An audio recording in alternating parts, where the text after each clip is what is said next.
Yang traverses into the realm of cultivation, only to find himself as a disciple of the Mo Men's initial sacred sect. Fortuitously, he possesses an extraordinary treasure known as the Baisher Shu, which allows him to restart his life upon death, enabling him to begin anew while retaining the treasures, cultivation, lifespan, and even awakening special talents from his previous life. However, the number of times he can utilize this ability is limited. He is not truly immortal. As chaos looms over the cultivation world, Yang originally resolves to bide his time within the Mo Men, dedicating himself to arduous training, refraining from ascending to immortality or emerging from seclusion. Yet the Mo Men is fraught with peril and brimming with talent. In his first life, Yang falls victim to a plot devised by his senior sister. In his second life, after finally avenging himself on her, he finds himself ensnared by his senior brother's treachery. In the third and fourth lives, and until the culmination of 100 lives, Yang ultimately realizes he has become a formidable figure in the Mo Dao, the most notorious within the initial sacred sect. Every member of the Mo Men possesses talent and speaks eloquently. I absolutely adore it here. Chapter 1. Baisher Shu Mo Men, Initial Sacred Sect. Amidst a tumultuous sea of clouds, peaks of various forms rise like islands within the mist, scattered like pieces on a chessboard. At the outermost edge of this chessboard stands a mountain, noticeably shorter than the others, as if its peak had been truncated, leaving a flat expanse atop its summit where flying vessels ascend and descend, and newly inducted disciples line up in formation. Yang is among them. Upon his arrival, he opens his eyes to this unfamiliar place, and the remnants of his previous memories inform him that his current predicament appears rather dire. According to the memories of his former self, the initial sacred sect governs a nation named Chun. Every 3 years, the Chun nation sends a batch of named disciples to the initial sacred sect, which in return ensures favorable weather and the stability of the royal family. At first glance, this seems to be a magnificent opportunity to join a sect and attain longevity. However, in reality, none of the affluent or powerful in the Chun nation wish to participate. It is only impoverished individuals like Yang who are sent as a form of blood offering. Despite the fact that thousands of named disciples are dispatched to the initial sacred sect every 3 years, there has been no noticeable increase in the number of formal disciples. Instead, the named disciples vanish without a trace, as though they have not entered a sacred place for cultivation, but rather a bottomless abyss. The mere thought sends chills down one's spine. No wonder I feel so feeble. It feels as if my very essence has been drained. Yang pinches his arm, noting the softness, devoid of any firmness, and as he attempts to rise, a sharp pain pierces his chest. It seems the former self suffered from an illness. This is the Yang curses under his breath, realizing that this is far beyond mere weakness. It is a terminal ailment, and he fears his days are numbered. Just as despair threatens to overwhelm him, a small point of light suddenly materializes before his eyes, swiftly expanding into a screen visible to the naked eye. Name: Yang lifespan, 18 cultivation, none talent, none technique, none divine abilities, none treasures, none. In that moment, as Yang gazes upon the system interface, tears threaten to spill. Does one not say that there is always a way out? As long as I desire to walk it, the path lies beneath my feet. System, grant me points. However, Yang soon finds himself bewildered, for despite searching high and low, he finds no sign in the skill section, not even a sign. Wait, where are my points? After a prolonged search, Yang reluctantly acknowledges a harsh truth. His personal panel seemingly lacks the function to allocate points. In other words, any enhancement must rely solely on his own efforts. Yang, by the heavens, before I awakened the system, you demanded effort, and now that I have awakened it, you still demand effort? Is my awakening not in vain? System, you wretched thing. Current remaining pages of Baisher Shu. 100 upon reincarnation. One may choose one treasure, cultivation, or lifespan from the previous life, or forsake all past gains to awaken a talent. Father, all is well. Those called by name, step forward to that moment. A black-clad figure, holding a ledger and accompanied by a floating candlestick, appeared before the assembly with a grim demeanor. Drop your blood into the life lamp beside me to ignite the flame of life from henceforth. You shall be named disciples of the initial sacred sect. Upon hearing these words, no one in attendance displayed joy. For those brought here were mostly aware of the initial sacred sect's notorious reputation, understanding that being named a disciple could lead to misfortune. However, the black-clad figure paid no heed to their apprehensions, merely calling out names one by one. Chen Liang, present. As the black-clad figure called out a name, a youthful acolyte with rosy cheeks and white teeth sprang up, bouncing towards the figure. This young acolyte was strikingly handsome, with bright eyes seemingly brimming with life. Most notably, an aura of spiritual energy radiated from his brows, indicating a precocious wisdom that would make him a coveted pupil in any academy. As expected, the black-clad figure exhibited a look of astonishment. What a gifted child! Thank you for your praise, esteemed Taoist. The young acolyte responded respectfully, his tender voice eliciting an involuntary fondness. The black-clad figure's delight grew even more evident. Indeed, our initial sacred sect needs talents like you. With that, the black-clad figure swiftly marked through the name Chen Liang in the ledger. Suddenly, without warning, the once vibrant young acolyte's eyes rolled back, collapsing to the ground, lifeless. Following this, the black-clad figure casually commanded, "Send the flesh and blood to the alchemy hall, the bones and soul to the treasure hall, and the organs to the beast taming. Hall, we must not squander such exceptional talent." The onlookers were left in stunned silence. Observing their shock, the black-clad figure chuckled, "Do not misinterpret, my dear disciples. The sacred sect has always valued worth, and thus, the assessment of a disciple's excellence hinges solely on their potential to create value for the sect. The earlier disciple, a natural prodigy, possessed robust sinews. Only in death could he yield the greatest value for the sect, hence his demise. As for you, my dear disciples, with your mediocre talents, your survival is paramount for the creation of value, so fret not." Next, the black-clad figure continued calling names, while the gathered disciples wore expressions of dread, compelled to comply, lest they share the same fate as the young acolyte. El Yang, present. El Yang stepped forward, his demeanor respectful. The black-clad figure's gaze first settled upon El Yang's handsome visage, initially revealing delight before scrutinizing his physique. However, disappointment soon followed as he shook his head. Clearly, in his eyes, El Yang was handsome but possessed nothing else of note. "Proceed to the He Huan Hall." El Yang did not dare to question further, promptly replying, "Yes." After the allocation concluded, El Yang received a jade token, nearly translucent, inscribed with his name, within which seemed to be sealed a flickering flame.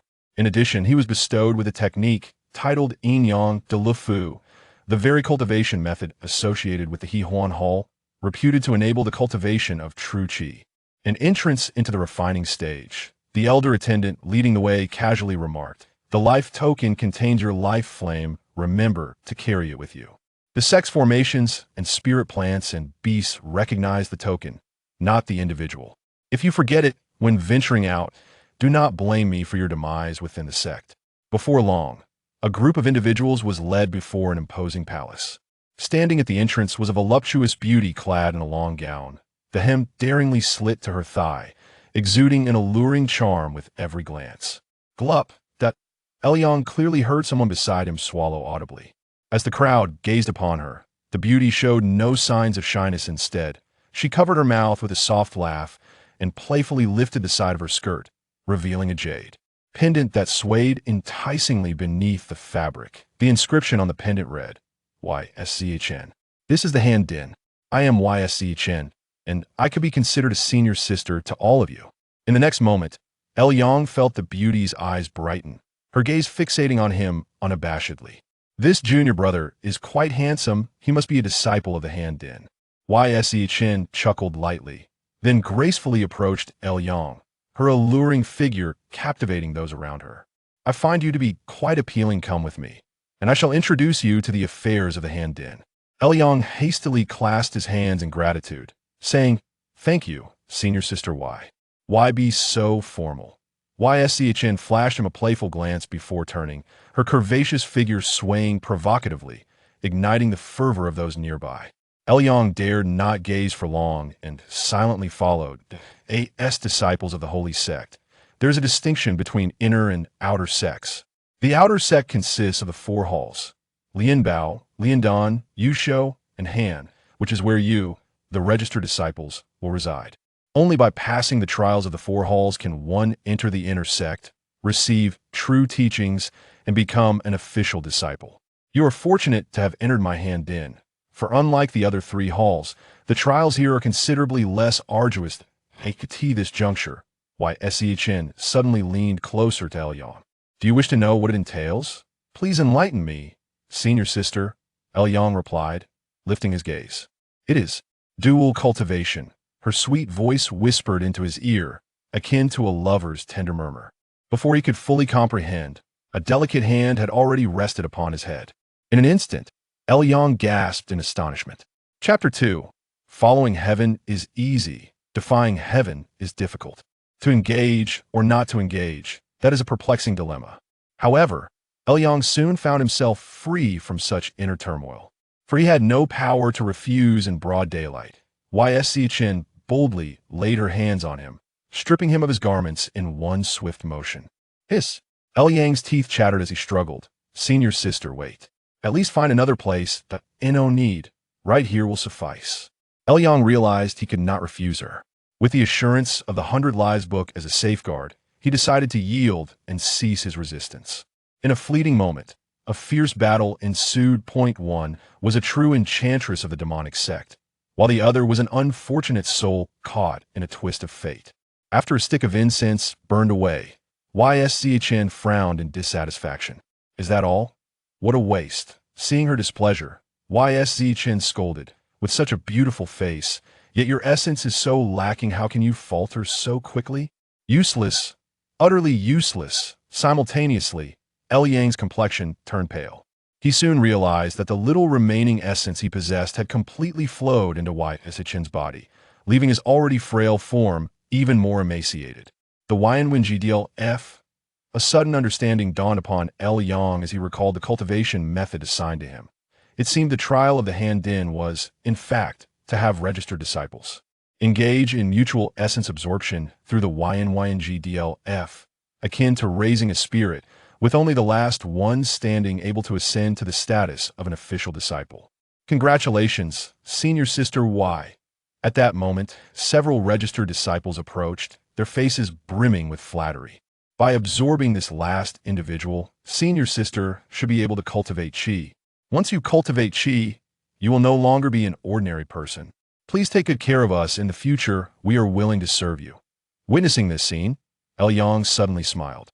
He, being drained of all essence, suddenly laughed, instantly drawing everyone's attention, and Chen cast a glance at Elyong before casually asking, "Why are you laughing, junior brother?" "I laugh for your sake, senior sister," Elyong replied sincerely. "I was worried about your health, but it seems I was overly concerned." "Worried about my health?" Chen paused in surprise. "Indeed," Elyong continued, a wistful expression on his face. "Before I entered, I lingered in the pleasure quarters and contracted a certain ailment. Just now, your eagerness caught me off guard. However, since you are about to cultivate Qi, I assume this trivial ailment should be no challenge for you. Chen, the furious Chen has killed you." Current pages remaining in the 100 Lives book, 99. Upon reincarnation, you may choose one of the following reward from your past life. 1. Treasures. 2. Cultivation. 3. Lifespan. Point 4. Forfeit all rewards to randomly awaken a talent based on past experiences. Those called by name, step forward. Calming his mind, Elyong looked down at the options presented by the 100 Lives book. The first 3 options were bypassed, for he had yet to officially begin his cultivation and had been drained to death by Chen. Thus, the only choice remaining was the 4th, calculating your past life experiences. After absorbing you, Chen has broken through to the Qi refining stage. However, afflicted by the ailment, her true energy is difficult to expel, leading her to bed rest for several months before ultimately succumbing to illness. Since ancient times, following heaven is easy, defying heaven is difficult. Martial prowess pales in comparison to divine powers. The chasm between mortals and cultivators is as vast as the heavens and the earth. Yet you have entered the fray, cleverly employing the method of dual cultivation, slaying cultivators with a mortal body, thus achieving a remarkable feat against the heavens. You have awakened the white talent, dual cultivation prodigy. Dual cultivation prodigy. Your comprehension of dual cultivation techniques is exceptionally high. No cultivator of the same realm can absorb you, and any forced absorption will result in a backlash. Immediately thereafter, the text on the panel underwent a transformation. Name: Young. Age: 18. Cultivation: None. Talent: Dual cultivation prodigy. White cultivation technique: YNWGDLF. Beginner. Divine power: None. Treasures: None. Pages in the 100 Lives book: 99. Young exhaled deeply, feeling a surge of energy rushing to his dantian, his strength restored, and his previously frail body gradually regained vitality. The ailment seems not to have completely healed. I can merely endure longer. Young carefully assessed his condition. Beyond the recovery bestowed by his talent, he had also gleaned significant insights from the dual cultivation technique YNWGDLF issued by the Han-Din. After all, practical experience outweighs pure theory, especially with the enhancement of talent. Thereafter, everything remained unchanged. Due to his naturally handsome visage, Young was still assigned to the Han-Din and once again encountered YSCHN at the entrance, where she immediately took a liking to him. What a splendid YNWGDLF. This nefarious technique not only absorbed the essence of others, but also accumulated knowledge and experiences of techniques and powers. With this thought in mind, Young became even more dedicated. Days turned into weeks. As time passed, YSCHN's expression gradually shifted from enjoyment to trepidation, her previously flat abdomen steadily swelling. Enough, enough. Let's pause for a moment. I have already. No, I'm sorry. I was mistaken. Wait a moment. Unmoved by Chu Sheng Sect's desperate pleas, Young relentlessly channeled the yin yang great joy technique, his mind wholly immersed in the bliss bestowed by his cultivation. During this process, he experienced, for the first time, the presence of qi. This essence resided within Chu Sheng. Had they not been in such proximity, Young might have remained oblivious to its existence. This entity ought to serve my purpose. With that thought, Young hesitated not for a moment, immediately activating the yin-yang great joy technique to forcibly extract all the qi from within Chu Sheng. No! Simultaneously, Chu Sheng emitted a piercing cry, her head lolling to one side. In the next instant, Young felt his essence harmonizing with the extracted qi, culminating in a resounding surge, akin to the unsealing of an invisible portal. A sudden epiphany graced Young. I have broken through. The union of spirit and qi is known as refining qi. As a seasoned disciple of He Huan Dian, Chu Sheng was but a step away from refining her qi. In her previous life, she had nourished herself to complete that final step, achieving successful refinement. Yet in this life, she had inadvertently provided that very benefit to Young through her own essence. From this day forth, he would be recognized as a practitioner of the first layer of refining qi. This breakthrough elevated him to the status of an official disciple, a meteoric rise in rank. What seemed straightforward had thwarted countless named disciples over the years. How delightful! Yushaji, I suppose I shall never forget you throughout my life. Rising to his feet, Young gazed down at the motionless Chu Sheng, unable to suppress his sentiments. Chapter 3. The Style of the Demon Gate. As Young stepped out of the quiet chamber, he was taken aback to find an individual awaiting him outside. Clad in a black Taoist robe, the stranger's expression was sinister. It was none other than the black-clad Taoist who had previously assigned him to the He Huan Dian. Greetings. Senior brother, Young quickly bowed. You are quite remarkable, a true talent, the black-clad Taoist said with a smile. I had heard that Chu Sheng had brought in a capable young man, and a breakthrough in qi refinement was imminent. I never expected that vile woman would fail. At this point, the Taoist's gaze fell upon Young, filled with an odd intrigue. 3 days, 3 full days. Even I, who consider myself well-versed in many matters, cannot help but feel a sense of respect. This child, if he survives, will undoubtedly become a pillar of the Sheng Zone in the future. Follow me, he instructed. The black-clad Taoist introduced himself as Lu Xan, an official disciple of the Butian Peak, one of the 4 peaks in the inner sect, tasked with guiding newly promoted registered disciples and briefing them on sect affairs. The outer sect's 4 halls corresponded to the inner sect's 4 peaks. On their way, Lu Xen enthusiastically informed El Yang. Aside from the sacred fire cliff where the sect leader resides, our Sheng Zone is primarily centered around the 4 peaks. Since you have emerged from the Hehuan Dian, you will naturally enter Butian Peak. I will take you to register your name first. El Yang was eager for guidance. Thank you, Senior Brother Lu. Merely my duty, Lu Xian replied nonchalantly. After we complete your registration, I will take you to the other 3 halls. The benefits of being an official disciple are substantial, truly a welfare of the Sheng Zone. According to the rules, each official disciple is entitled to receive this benefit only once. Lu Xian's expression turned slightly wistful as he continued. Once you enter the inner sect, if you wish to obtain items of the same caliber, you must complete tasks issued by the Sheng Zone to earn contribution points for exchange. El Yang frowned. Contribution points?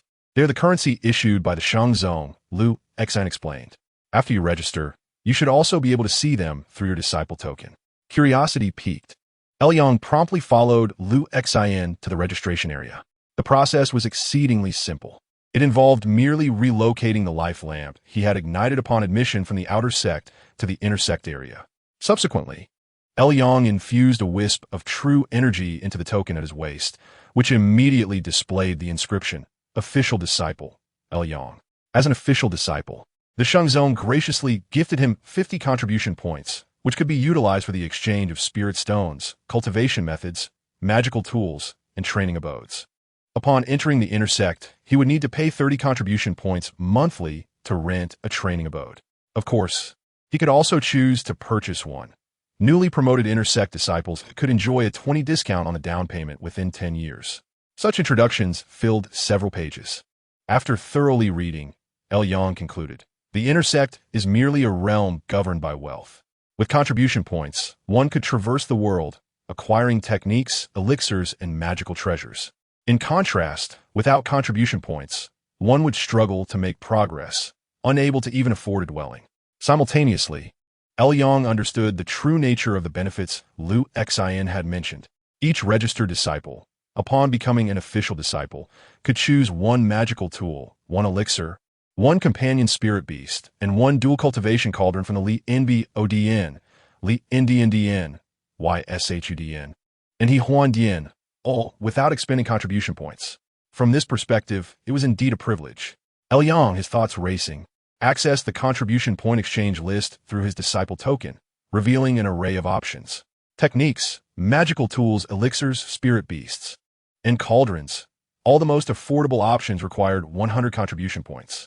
In stark contrast, the rewards for tasks within the Sheng Zone were painfully meager, almost always in single digits, with few reaching double digits. Thus, it was evident that the free 4-piece set upon becoming an official disciple was worth at least 400 contribution points. A significant sum for an official disciple. As he pondered, El Yang followed Lu Xian to the Li Nb Odn. The person responsible for their reception was named Chen Hao, a steward of the Li Nb Odn, rumored to be an official disciple himself, fulfilling the role of steward. According to Lu Xian, such stable positions were highly lucrative within the inner sect, providing ample contribution points. Often, a single task could sustain an official disciple, and the stability offered was akin to a secure job. Unfortunately, the competition was fierce and, without connections, one could scarcely obtain such tasks. Senior Brother Lu? It has been a while. Upon entering the Li Nb Odn, El Yang noticed Chen Hao scrutinizing him before turning to Lu Xian with enthusiasm. Are you bringing in a new disciple? Indeed, Lu Xian replied with a grin, hinting, why not hurry and bring out the finest magical tools in the Li Nb Odn for El Shidi to inspect? Certainly. Chen Hao nodded eagerly and led the group into the inner courtyard of the Li Nb Odn. However, as they walked, El Yang furrowed his brow in surprise. Is this not the disciples' training quiet chamber? Shouldn't we be going to a storage area for magical tools? Chen Hao initially appeared puzzled. Then his face brightened with understanding, laughing. El Shidi, you are mistaken. The best magical tools are all located here. Before he finished speaking, they halted before a training room. This disciple has been here for 3 years as a registered disciple, but has unfortunately become somewhat stubborn in his cultivation, straying from the path. With that, Chun Hao pushed open the door. Inside, Yang beheld a Taoist seated in the center of the room, eyes closed and murmuring to himself, seemingly lost in a trance. I am about to transcend. Suddenly, Chun Hao performed a hand gesture, and the Taoist's eyes flew open, a joyful expression replacing his previous stupor. Ha! I have succeeded. Boom! In an instant, a living person vanished. Chun Hao stepped forward, retrieving a bone sword and presenting it to Yang, satisfaction evident. This bone jade sword is considered a fine tool in the Dongzhen by Bao Shu. This disciple is indeed talented. After years of arduous practice, his power is exceptional. Otherwise, the essence of the tool wouldn't be so pure. Yang, observing the bone jade sword in Chun Hao's hands, recalled the experiences of his past life. Feeling a chill deep within, he began to grasp the ethos of the initial Sheng Zone. In summary, it could be distilled into 8 words. The weak are preyed upon. Resources are utilized to their fullest. The sect expends resources to nurture you registered disciples, and you, in turn, must create value for the sect. If you fail to create value, the sect will abandon you. Upon breaking through and ascending to official disciple status, it is a cause for mutual celebration. Thus, within the initial Sheng Zone, disciples are viewed as either clouds or water, their contributions differing, but they are all considered talents, with none deemed useless. This truly reflects the sect's name. Yang closed his eyes, exhaling a breath of stale air. With the assurance of the 100 Generations book behind him, he opened his eyes again, regaining his composure. Such a good-hearted junior brother, indeed a talented individual. On the other side, noticing Yang's swift emotional recovery, Liu Xian's eyes first flashed with surprise, followed by an even brighter smile. Subsequently, Yang accompanied Liu Xian to the Li Ndnd Inn and Yshud Inn in succession, obtaining a qi replenishing pill and a human-faced owl. Respectively, the former could replenish true energy upon ingestion, while the latter served as a messenger among official disciples. It was only at the last cauldron that Liu Xian encountered a dilemma. Junior brother, your breakthrough has come too swiftly. Liu Xian shook his head, saying, You have just joined the outer sect, refining qi in a day. It is too fast. The cauldron reserved for you by the Hehuan has yet to arrive. Would you mind waiting a few days? Yang, unperturbed by which cauldron he would receive, promptly clasped his hands. I will follow your arrangements, senior brother. Receiving the jade slip, Yang immediately activated his spiritual sense to inspect it. In the next moment, an intricately complex technique unfolded within his mind. Chapter 4. The inescapable the essence of a person is formed from the primordial qi, and refining qi equates to self-cultivation. By purifying oneself and reversing the primordial, one can achieve the splendid transformation of both form and spirit, ultimately leading to the attainment of the true fruit of the primordial qi. After a considerable time, Yang opened his eyes, a radiant expression adorning his face. In comparison to the yin-yang de Le Fu, the Xian Tian Dao Shu truly possessed the semblance of a complete transmission. The entire scripture begins with mortals who initially practice a set of foundational techniques for physical refinement, even complemented by martial arts, known as Xian Tian de Qin Na. Once the body reaches its peak, the practitioner must begin to reverse the primordial state, first refining the internal organs, then the flesh and bones, until ultimately shedding the physical form, transforming the body into a stream of primordial true qi, thus achieving a state where one is impervious to harm in the realm of Taoist arts. Moreover, the scripture contains numerous spells that can harmonize with primordial true qi, such as Tian Luo Mi Chun Yin, Zhen Qi Jian, and Ling Shi Na Qi Shu, the variety and functionality of which left Yang utterly astonished. However, at that moment, lost in reverie, Yang suddenly froze. Where is the rest? He instinctively looked up at Liu Xian, only to realize that the Xian Tian Dao Shu in his hands was merely the first half, abruptly cut off. Junior brother, techniques are not to be casually imparted. Liu Xian chuckled lightly. The latter half of the Xian Tian Dao Shu pertains to the secrets of foundation establishment and is not included as a benefit of the sect. It must be exchanged for contribution points. Yang sighed in resignation. I see now. It seems I have overstepped, dear junior brother. No matter. Even half a scripture is sufficient for your cultivation. Liu Xen affectionately patted El Yang's shoulder. Come, I shall lead you to Butian Peak to select your cave dwelling. Choose a good location and make sure to visit often. El Yang nodded. Thank you, senior brother. Half an hour later, at Butian Peak, in a secluded cave at the mountain's base, El Yang officially settled in, discarding the original furniture and items as mere refuse. Observing this scene, El Yang's mind was awash with thoughts. It seemed that being a formal disciple was not an easy path. Butian Peak was not large. The Chu Sheng Sect had numerous registered disciples each year, and even with a promotion rate of merely 1 in 10,000, it would still be sufficient to fill the peak. Yet, in reality, Butian Peak was not overcrowded. Rather, it appeared somewhat vacant, with many caves lying idle, uninhabited by disciples. Where had all the formal disciples gone? Surely they were not unable to afford a cave dwelling? El Yang shook his head, refraining from delving further. Instead, he fetched a mat, seated himself, and, with palms facing heavenward, began his first cultivation session within the cave. To his astonishment, as he cultivated, El Yang felt an influx of spiritual energy from the heavens and earth, nearly double that of the outer sect, surging into his dantian and circulating throughout his body, ultimately merging with his internal organs, flesh, and bones. The efficiency was remarkable, leaving El Yang in a state of astonishment. In the same span of time, and employing the same techniques, the true qi he could refine in a day at the outer sect was accomplished within merely an hour in the inner sect's cave. It was no wonder that residing in the inner sect's cave required payment. Transitioning from frugality to extravagance is easy, but from extravagance to frugality is challenging. Once one has experienced the speed of cultivation within a cave, enduring the slower pace elsewhere becomes nearly intolerable. On the following day, El Yang chose not to venture outside, but instead remained within his cave, simultaneously cultivating and perusing the Xian Tian Dao Shu. Although talent plays a role in this world of cultivation, there exists no concept of spiritual roots. Essentially, anyone with determination can embark on the path of cultivation.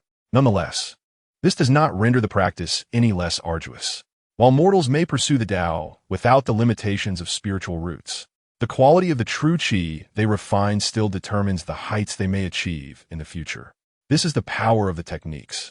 The higher the technique, the greater the quality of the refined, true qi, thus enhancing the potential for attaining higher realms. Conversely, lower quality techniques may lead to insurmountable obstacles. True qi is classified into 9 grades and 36 levels, with lower grades representing superior quality and higher levels denoting greater strength. Generally, true qi below the 7th grade is ineligible for foundation establishment, while anything below the 3rd grade struggles to form a golden pill. And achieving the primordial infant stage from anything below the 1st grade is nearly impossible. The path of a loose cultivator is indeed fraught with peril. El Yang could not help but lament. In comparison to the well-established large sects, loose cultivators possess little choice in selecting techniques, often forced to practice whatever is available.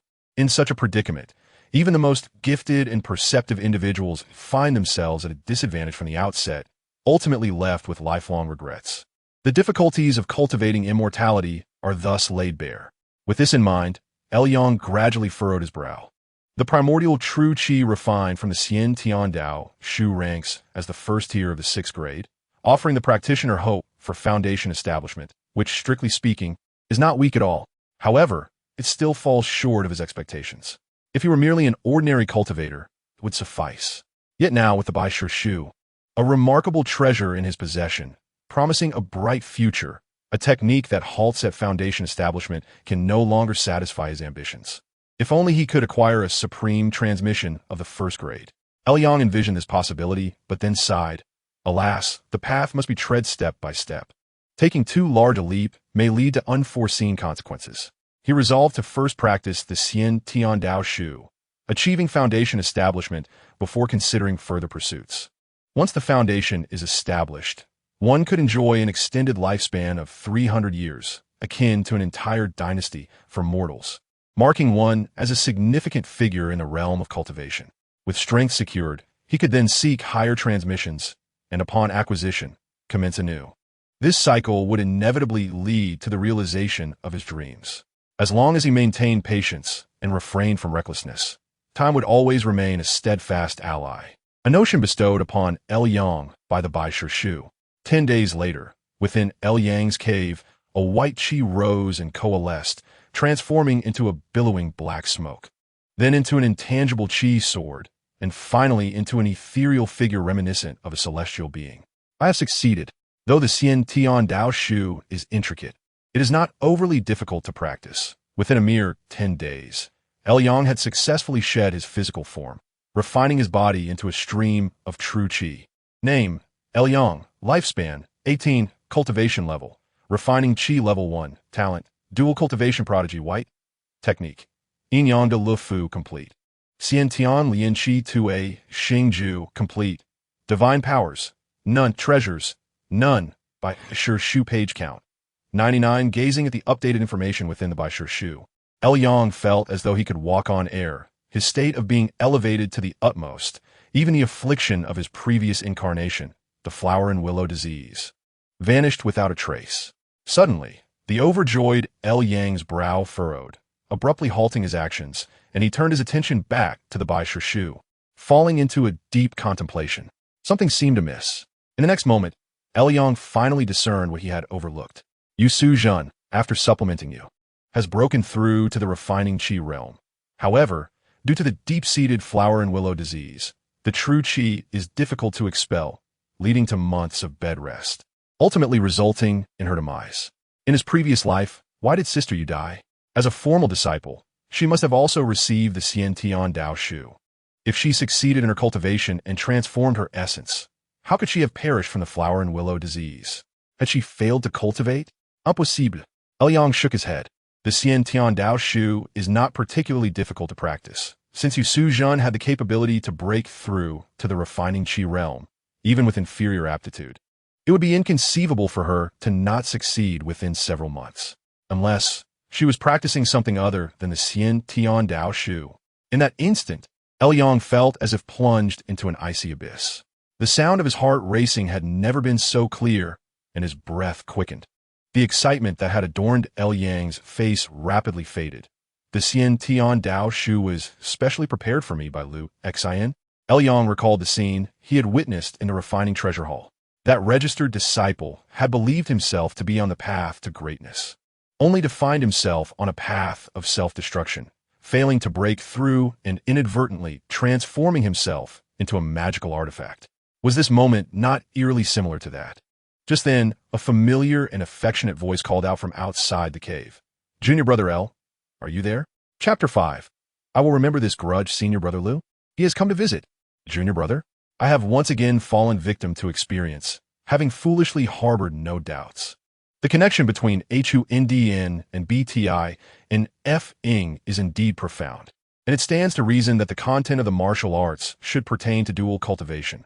However, the Xianti D. Osh bears no relation to it whatsoever. I have been deceived, but why would he wish me harm? Although CHSH Ing Z Ing is of the demonic path, it nonetheless adheres to certain regulations, forbidding internecine conflicts among formal disciples. If discovered as this thought struck him, Ying suddenly slapped his forehead. How could I have believed in the wickedness of the demonic sect? If it remains undiscovered, does it not count as a private duel? The more he pondered, the more grim his expression became. Ultimately, it was a matter of habit. Lu X's every word and action had fulfilled the role of guiding disciple. He had not only introduced the circumstances of the inner sect, but also provided all the benefits that inner disciples were entitled to, including magical artifacts, elixirs, and spirit beasts, demonstrating utmost dedication and transparency, sparing none for himself. Particularly in the Li NB ODN, he had instructed the steward there to fetch him the finest, only for it all to be a fade. Everything prior was merely a prelude to the final act of delivering the Shi Nti and Diosh to him, allowing him to lower his guard and entirely trust in his benevolence. In retrospect, he might have even harbored intentions of embezzlement. After all, if he were to eliminate me, all the magical artifacts, elixirs, and spirit beasts I had acquired would naturally belong to him. No wonder he insisted on having the best. Just then, a voice echoed from outside the cave. In the next moment, a sharp crack resounded as the formation surrounding Ying's cave was violently shattered, and the entrance was forcefully torn apart by a blade of light. The door swung open, revealing Lu Xn, his robe billowing as he stepped inside. Upon seeing Lying, a bountiful joy spread across Lu Xn's face, and he nodded in satisfaction. Junior brother, you truly are talent. Boom! Before Lu Xn's words could fully escape his lips, Lying erupted. An overwhelming surge of Shi Nti and Zich in Q enveloped the artifact. The Gygn, transforming into a piercing beam of sword light that surged forth towards Lu Xn with unyielding momentum. Yet in the next instant, the sword light came to an abrupt halt. A desperate struggle ensued. Lu Xn remained unmoving, merely forming a hand seal, causing Lying's body to lose control in an instant, as if reduced to a marionette. The Shi Nti in Diosh is indeed a marvelous item. Witnessing this scene, Lu Xn could not help but laugh heartily. Cultivators can transform their physical bodies and primordial spirits into a strand of Shi Nti and Q, which can be used for alchemy, artifact refinement, and even to enhance cultivation levels. Having obtained this rare treasure, I believe I shall have prospects in the late stage of Qi refinement. It will aid my breakthrough. And as for you, junior brother, your demise is not in vain. As he spoke, Lu Xn began altering his hand seals, and Lying felt his consciousness gradually dissipating, seemingly being forcefully erased. At this moment, Lying experienced an epiphany. This is the latter half of the Shi Nti in Diosh. The first half serves as a trap for cultivation, while the latter half reveals the true method, waiting for others to cultivate the first half only to create a bridal gown for another, rather than a cultivation technique. It is more akin to a method of artifact refinement. It does not refine objects, but rather refines people, allowing individuals to refine themselves. With a true cultivator lurking in the shadows, saving both effort and energy. Dubbed a Diosh, it is in truth a demonic skill. You are indeed formidable. This life shall be granted to you. With that thought, Lying ceased to resist, allowing his consciousness to fade, and after a surge of anger, he found himself unexpectedly calm and composed. Having learned from past mistakes, you may deceive me once, but I have countless opportunities ahead. I shall remember this grudge. In the next moment, Lying's consciousness fell into darkness. In the void, only the sound of pages turning remained, rustling softly. You have had your consciousness refined by Lu Xn, completely transforming into a strand of Shi Nti in Q, and you have perished. Current remaining pages of the 100 Lives Book, 98. Upon reincarnating, you may select one of the following gains from your previous life. 1. Treasure. 2. Cultivation. 3. Lifespan. 4. Abandon all gains and randomly awaken a talent based on past experiences. The person called by name approached me. A familiar voice emanated from the platform. And Lying gritted his teeth to suppress his emotions, refusing to look up, instead focusing his thoughts on the panel before him. Treasure, cultivation, lifespan. If possible, Lying would certainly wish to select cultivation, yet he worried about being discovered, unable to explain where his cultivation had come from. As for lifespan, he dismissed it outright. Must it be treasure? Lying furrowed his brow. If he were to speak of treasures, he could only barely present the Gygn, but without cultivation, he could not wield its power. At that moment, Lying's gaze suddenly paused. For just then, the 100 Lives book had unexpectedly provided him with a feedback. Could this also be considered a treasure? Initially astonished, Lying's expression shifted to one of contemplation, ultimately resolving to decisively choose. Select 1. Retain a treasure acquired from my past life. In the next moment, an unforeseen event transpired. Without alerting anyone, all anomalies remained confined within Lying's Nti and originating from a misty, vaporous white Qi. Shi Nti NZH The Shi Nti NQ, which Lying had refined from his internal organs and flesh in his previous life, was surprisingly deemed a treasure, and now it had been exchanged. Incredibly, Lying lowered his eyelids to conceal the delight in his eyes. He realized that he could manipulate this strand of Shi Nti NZH as if it were an extension of himself, even utilizing it to perform spells from his former life.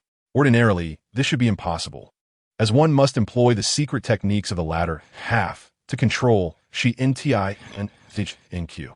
Yet I am different, for this strand of Shi Nti NZH is me. The two are fundamentally one entity, akin to having an additional avatar in the first layer of qi refinement.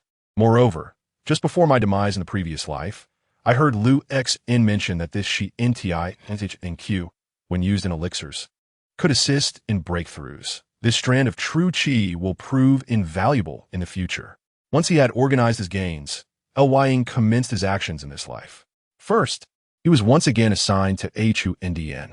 Then, he sought to absorb Yshn. However, this time to avoid drawing attention. Lying refrained from utilizing the U, N, Y, N of sister Y to break through to Qi refinement, instead feeding it all to the Shi Nti and ZHNQ. In this life, I must endure and remain inconspicuous. Sure enough, Lu Xn, stationed outside, observed Lying absorbing Yshn and, seeing that he had not broken through, promptly lost interest in him. Subsequently, Lying patiently awaited developments. Days later, a disciple named QNY from HUND broke through, prompting Lu Xn to hurry over with great enthusiasm to take him away.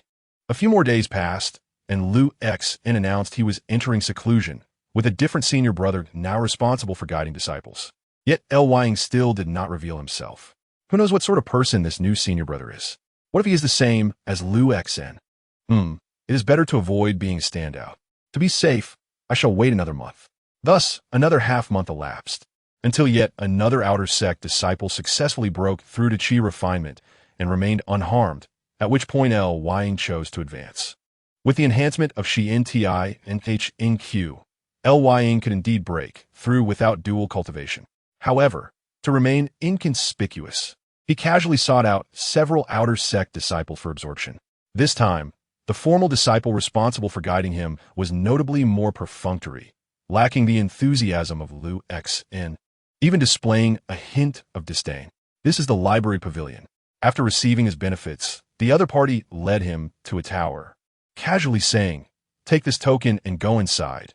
Exchange your contribution points for whatever techniques you desire." With that, the individual simply turned and left. However, seeing this, Lying felt a sense of reassurance. The insignificance of a minor character had its advantages. Their disregard for him was, in fact, to his liking. With this thought, Lying turned to gaze at the distant BTI in Fing. Uxn, Ashem. A few days prior, Lu Xn emerged from seclusion, successfully breaking through to the late stage of Qi refinement, and he had become the personal disciple of the BTI in Fing master, now basking in the glory of his accomplishments. Though he harbored a desire for vengeance, he found himself too feeble and devoid of strength at present. Thus, the urgent matter was to diligently cultivate his abilities, postponing all else until he became formidable. A gentleman's revenge is never late, and there is no need for haste in temporary measures. Chapter 6. The cultivation method of the demon sect. Upon entering the library, he was greeted by the sight of a venerable elder lounging languidly in a rocking chair, basking in the sunlight, engrossed in a book. As Lu Yang crossed the threshold, the elder's gaze turned towards him. "Another newcomer?" he remarked nonchalantly. "Feel free to select from the shelves, but remember to abide by the rules inscribed therein. Otherwise, do not blame me if you meet your demise. Thank you for your guidance, senior." Lu Yang bowed slightly and proceeded towards the bookshelves. As he drew near, the disciple token at his waist seemed to sense something, emitting a faint glow that transformed into lines of text suspended in midair. "Lu Yang, disciple of Butian Peak. You may claim the secret technique Longhu, Jiaogua, Inyang Dale, Fu for free. Furthermore, the first exchange of this technique can be done with 0 down payment." Without hesitation, Lu Yang accepted the offer. However, he was met with only the Qi refinement section. Having learned from past experiences, he was wary of techniques that were abruptly incomplete, even contemplating abandoning his cultivation.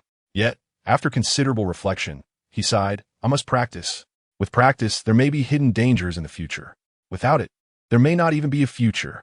Moreover, the Longhu Jiawa Inyang Dale Fu was indeed profound, capable of absorbing not only the target's vital energy, but also their knowledge, techniques, divine powers, experiences. He could absorb them all. Furthermore, those who had been subjected to this technique would gradually have their thoughts controlled by the cultivator, ultimately becoming their devoted puppets, even willing to die for them. Truly a most insidious demonic art. Liang diligently studied the technique, quietly comprehending its depths. After half an hour, he attempted to channel his energy. Two streams of true energy swirled at his fingertips, forming the essence of the dragon and tiger, subtly hinting at the emergence of a new form of true energy.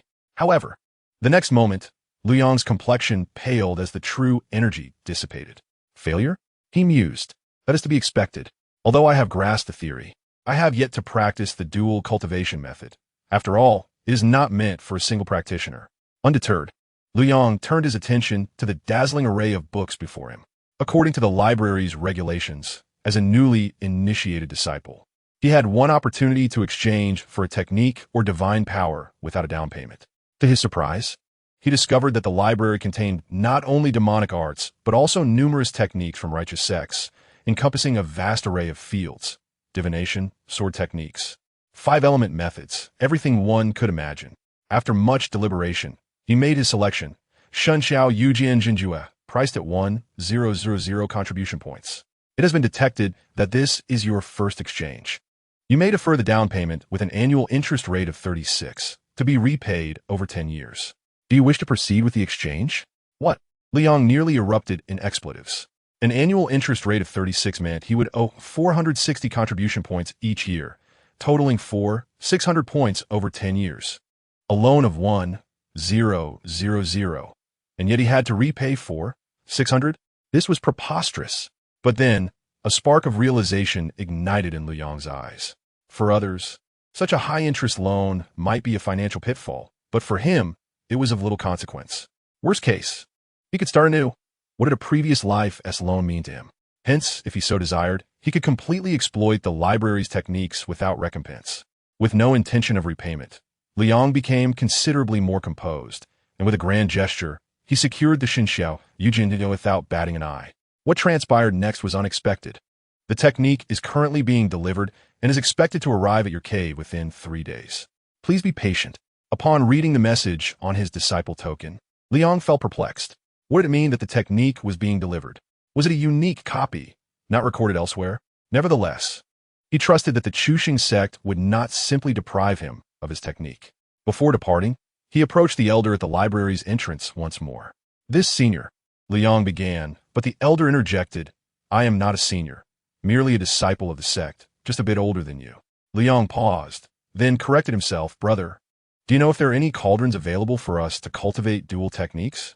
As a member of the demon sect, Liang had no qualms about dual cultivation. He was determined to utilize everything that would empower him.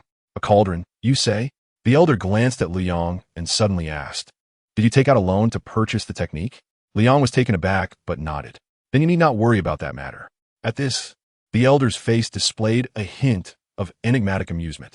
Though the technique loan may be irksome, it does come with its benefits. However, he soon comprehended why the Xinxiao Yujin Jinju required time for delivery, as well as what the elder meant by benefits. 3 days later, a box arrived at Liang's cave. He carried it inside and opened it, only to find a curvaceous, strikingly fierce woman bound and gagged, nestled in the center of the box. While she might not be the epitome of beauty, her natural elegance was undeniable. Her unadorned face emanated a certain ethereal grace. And due to her prolonged confinement in the stifling box, beads of sweat glistened on her skin, trickling down her fair neck into her clothing. A demon. The woman glared at Liang, her eyes blazing with hatred, but soon despair clouded her features as she contemplated her fate. Liang furrowed his brow. Are you a disciple of the Yushu sword sect? And if I am, she retorted, closing her beautiful eyes as tears streamed down her pale cheeks. Just kill me. In that moment, Liang came to a realization. The Xinxiao Yujin was a secret technique of the Yushu sword sect, the foremost righteous sect in the south. Previously, he had wondered where the Chu Sheng Sect had acquired it. Now he understood. The Longhu Jiaogua Inyongdale Fu could absorb the knowledge and experience of its targets, while the Chu Sheng Sect had directly delivered him a formal disciple of the Yushu sword sect. In other words, if he wished to obtain the Xinxiao Yujin Dinja, he simply needed to absorb her. Thus, not only would he acquire the technique, but he would also resolve the issue of needing a cauldron for the disciple's cultivation, an exquisite twofold gain, maximizing utility. Indeed, utilizing resources to their fullest was the hallmark of the holy sect. compared to the arduous training of the righteous sects, enduring the harshness of winter and summer. This was the true method of cultivation within the demon sect. Chapter 7. Shenshao Yujin Jinju. A days later, within his cave, Liang sat cross-legged on a mat, his right hand forming a seal. A point of spiritual light coalesced at his fingertips, ultimately transforming into a thin, translucent white bone flying sword. The sword shimmered with a bluish-white hue, resonating with a thunderous sound. Go! Liang flicked his fingers, and the white bone flying sword instantly transformed into an imposing streak of light, soaring forth with the sound of thunder crackling through the skies. What a magnificent sword technique! Witnessing the spectacle, Liang's face brightened with delight. He then altered the sword technique, and the white bone flying sword immediately split into two in midair. In the next moment, Liang's figure vanished from his original position, as if he had teleported, directly appearing at the location of one of the sword lights. As he changed the sword technique, his figure danced between the two sword lights like a flash of lightning, moving with unrestrained agility. After quite some time, Liang finally ceased his movements, his face alight with excitement. Excellent! What a remarkable Shenxiao Yujian Jinjue. The sword technique in question is quite simple. Once mastered, the practitioner can differentiate the sword light and then instantaneously transport themselves into the split sword light. The higher the magical power, the farther the distance of movement. If the headmaster of Yushu Jiange were to personally intervene, they could remain seated within hall, effortlessly striking down an adversary from miles away with a mere flick of the sword, all while engaging in casual banter. This, however, only represents the rudimentary transformation of the sword technique. It is said that at higher levels, one could truly manifest the divine might of thunder and lightning within the sword light. Unfortunately, that portion of the technique remains beyond the reach of Yang, not due to his inability, but because Yin Miao Qing herself lacks such mastery. This is understandable. After all, a complete version of the Shan Shao Yu Jian Jinju would undoubtedly cost far more than the trifling 1,000 contribution points, perhaps even 10,000 points would be more appropriate. How foolish! Through their time together, Yang has gained a deeper understanding of her. The young lady, known as Yun Miao Qing, is an inner disciple of Yushu Jiangu, trained by the eminent Shun Shao Zhenrun, specializing in the Shun Shao Yu Jian Jinju, and previously possessed a cultivation level of 6 layers of qi refinement.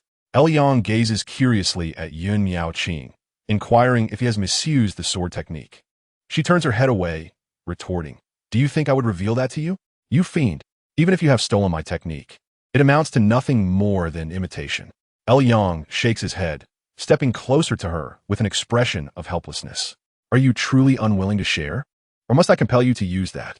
At that moment, a delicate flush spreads across Yun Miao Qing's exquisite face, her beautiful eyes momentarily clouded, before she regains her composure, glaring at Yang with a look of disdain.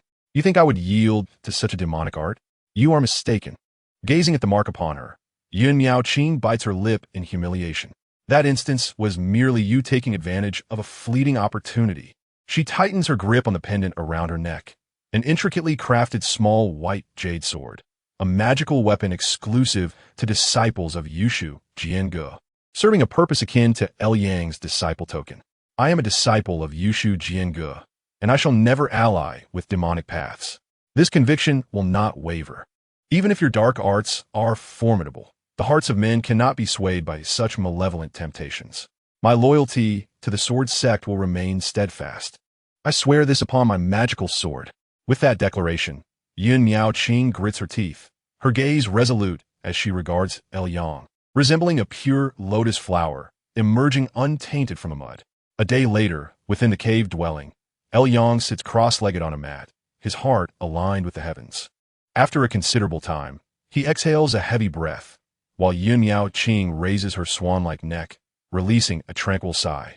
"You have actually mastered the Shan Shao Yu Jian Jinju quite proficiently. There are no significant issues. If there are any, they lie with external factors," she states, her cheeks flushed and her voice weak. Under Yang's persistent questioning, she ultimately concedes. "As disciples of the sword sect, once we enter the qi refinement realm, we utilize intersect secret methods to obtain refined golden essences, supplemented with various external herbs to forge a sword pill. All sword techniques within the sect require the aid of sword pills to unleash their full potential. The higher the quality of the sword pill, the greater the efficacy of the technique. Through Yun Miaoqing's explanation,Elyong finally comprehends. Currently, while practicing the Shun Xiao Yu Jian Jinju, he can only differentiate two sword lights, limited to instant movement, speedy yet lacking in attack power. However, once he possesses the sword pill, the number of differentiated sword lights would at least double. He could also fuse with the sword pill, unleashing astonishing slashes while maneuvering through the sword light, thus gaining a significant advantage in combat. In direct confrontations,Elyong would merely need to wield the sword pill and disperse the sword lights around him, ensnaring his opponent within his trap. This is why our disciples from Yushu Jiangu are unrivaled in combat. As she speaks, a look of pride adorns Yun Miaoqing's face.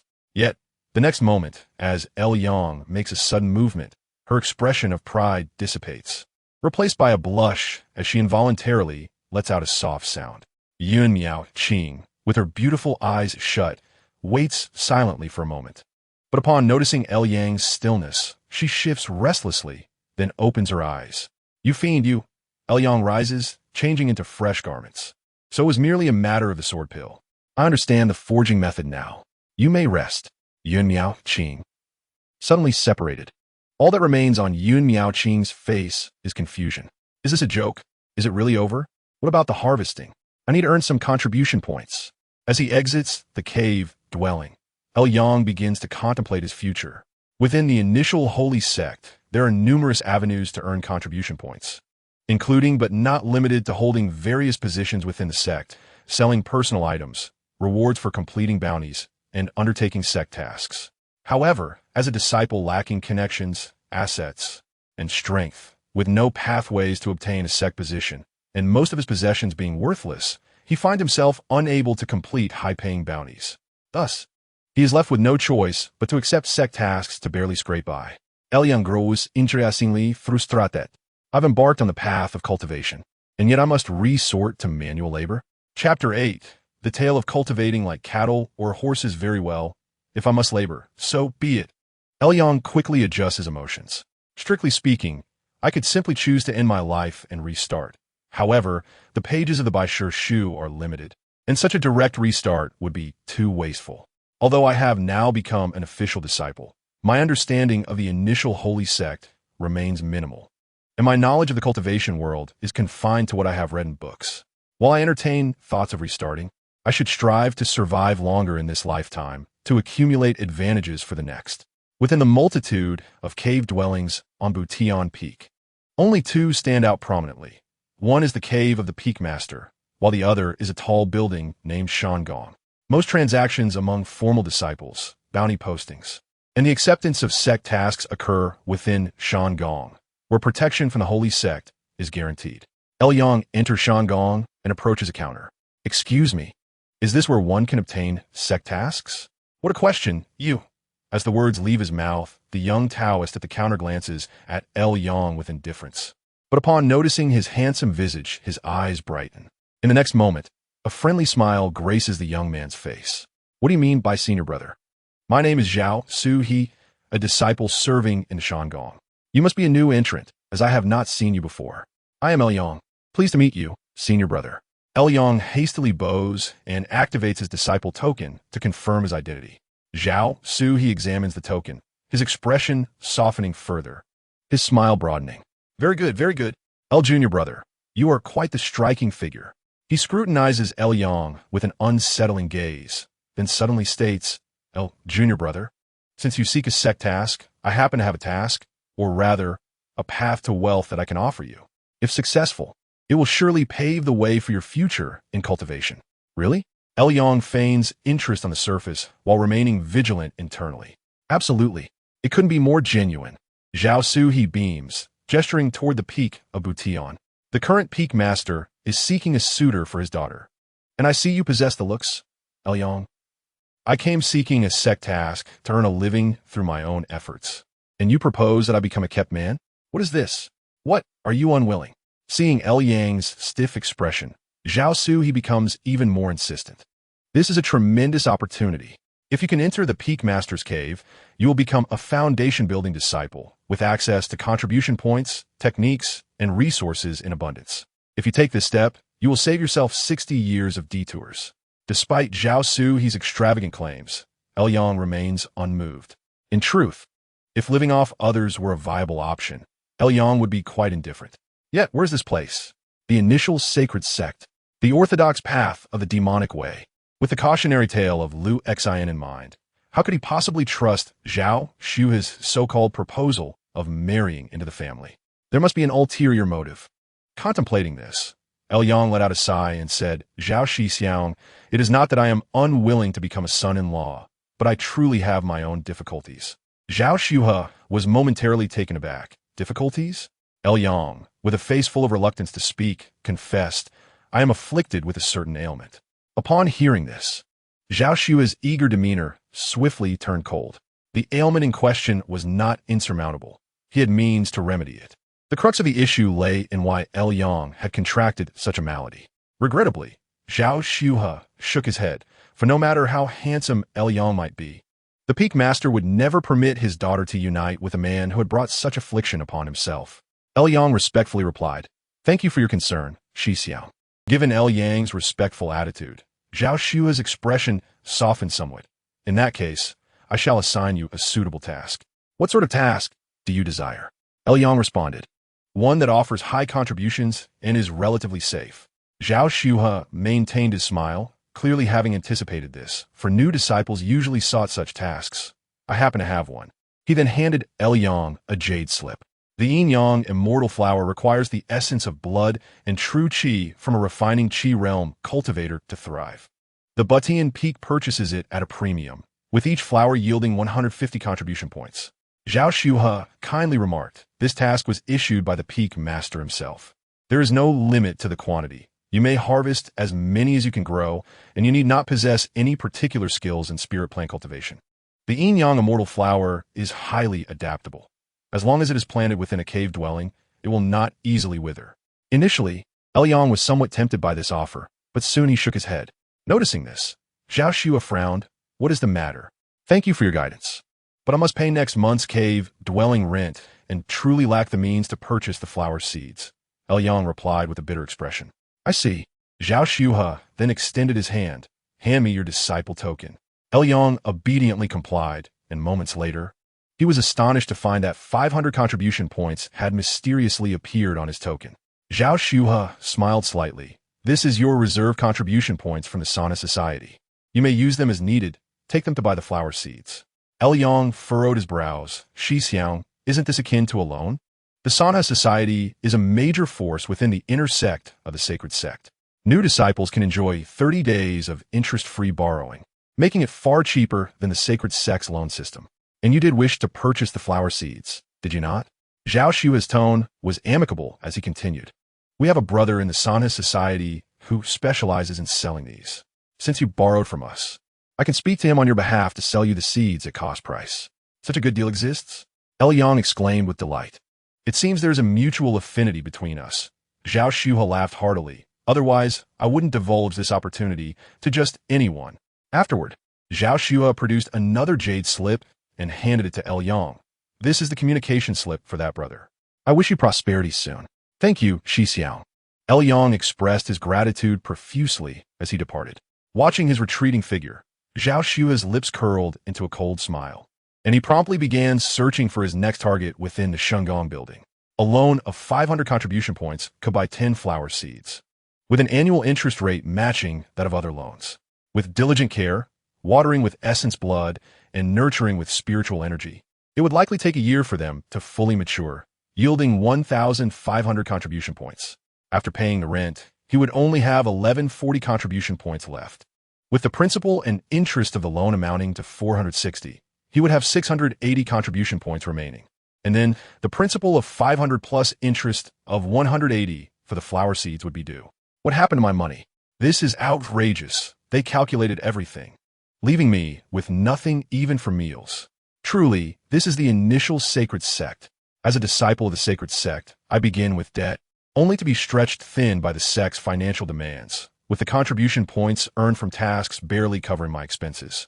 To earn more and save, I must take on more work and accept more tasks. Otherwise, a slight misstep could sever my financial lifeline, and the immense loans on my shoulders would become the final straw that breaks the camel's back.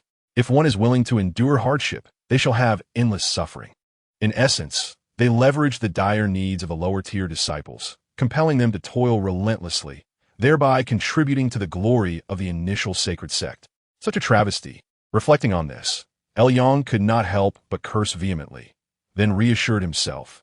I am working for the sacred sect, which provides contribution points, while loans and cave-dwelling fees also extract contribution points. Essentially, the sect is self-sufficient, and I merely reap the benefits in between. Soon after, Yang recalled the previously affable Zhao Shuhe and gazed at the additional 500 contribution points loan on his disciple token, a cold smile forming within him. And since you show no mercy, do not blame me for being ungrateful. High-interest loans? I shall become a defaulter. Even so, the dire circumstances of the disciples within the sect left Yang feeling stifled, his frustration escalating, a surge of indignation welling up within him. A demon? Just then, the curtain was lifted, revealing Yun Miaoqing, who had overheard Yang's angry outburst and risen from her bed to investigate. Chapter 9. The Allure of Wealth. Demon, are you feeling unwell? Yun Miaoqing inquired as she looked up at the meditative Yang. A bit, Yang sighed and recounted his predicaments. This is the demonic sect, treating disciples as mere expendables, devoid of humanity, Yun Miaoqing remarked, her lips parting delicately. Demon, Dao, you possess commendable talent and character. Why must you endure such indignities in this demonic sect? Yun Miaoqing continued. If you free me from my restraints and assist in my escape from the demonic sect, I can recommend you to become a disciple of the Yushu Sword Pavilion. Yang had no interest in courting danger. In times of hardship, one must look out for oneself. The immediate priority was to enhance his own abilities. After careful consideration, Yang decided against purchasing the yin-yang immortal flowers and instead invested all his resources into acquiring 10 essence recovery pills to elevate his cultivation. This life had seemingly reached a dead end. After all, he had no intention of repaying the loan, nor did he wish to squander decades as a mere laborer. Once the loan term elapsed, he would surely meet a tragic end. Yang had resolved that in the next life, he would choose cultivation as his path. And to achieve this, he must swiftly elevate his strength to a higher level. Should his cultivation be too low, it might be discovered by Lu Xian, who would be present at that time, so he needed to at least reach the same realm as him. Yang contemplated. I must reach at least the mid-refining qi stage and pair it with a breath-concealing technique to possibly remain undetected. Yang was confident in this thought, for there are 10 levels within the refining qi stage, divided into early, mid, late, and peak stages with minimal bottlenecks within the smaller realms, merely requiring accumulation to break through. The true challenge for refining qi cultivators lies in overcoming the bottlenecks between the smaller realms, transitioning from early to mid-refining qi, from mid to late, and from late to peak. The difficulty increases exponentially, leaving countless cultivators unable to advance. According to my calculations, the 10 essence recovery pills, combined with the spiritual vein of the cave dwelling, will be sufficient for me to break through to the 3rd level of refining qi. In fact, this is the level most disciples within the sect reach, relying on the passage of time and tenure to improve, ultimately getting stuck at the bottleneck of early refining qi, becoming mere laborers for the sacred sect. If all goes well, Yang would also be one of them. However, in this life, he possesses a variable. With a thought, Yang summoned forth a wisp of ethereal, swirling white energy that danced like a sword and morphed into smoke at will. This was the innate energy. According to Lu Xian, the greatest function of the innate qi lies in assisting individuals to break through their limitations. It undoubtedly played a significant role in his ability to transcend the latter stages of qi refinement. Lu Xian was able to use it to surpass the late qi refinement stage, and I too can certainly utilize it to advance through the mid-qi refinement stage.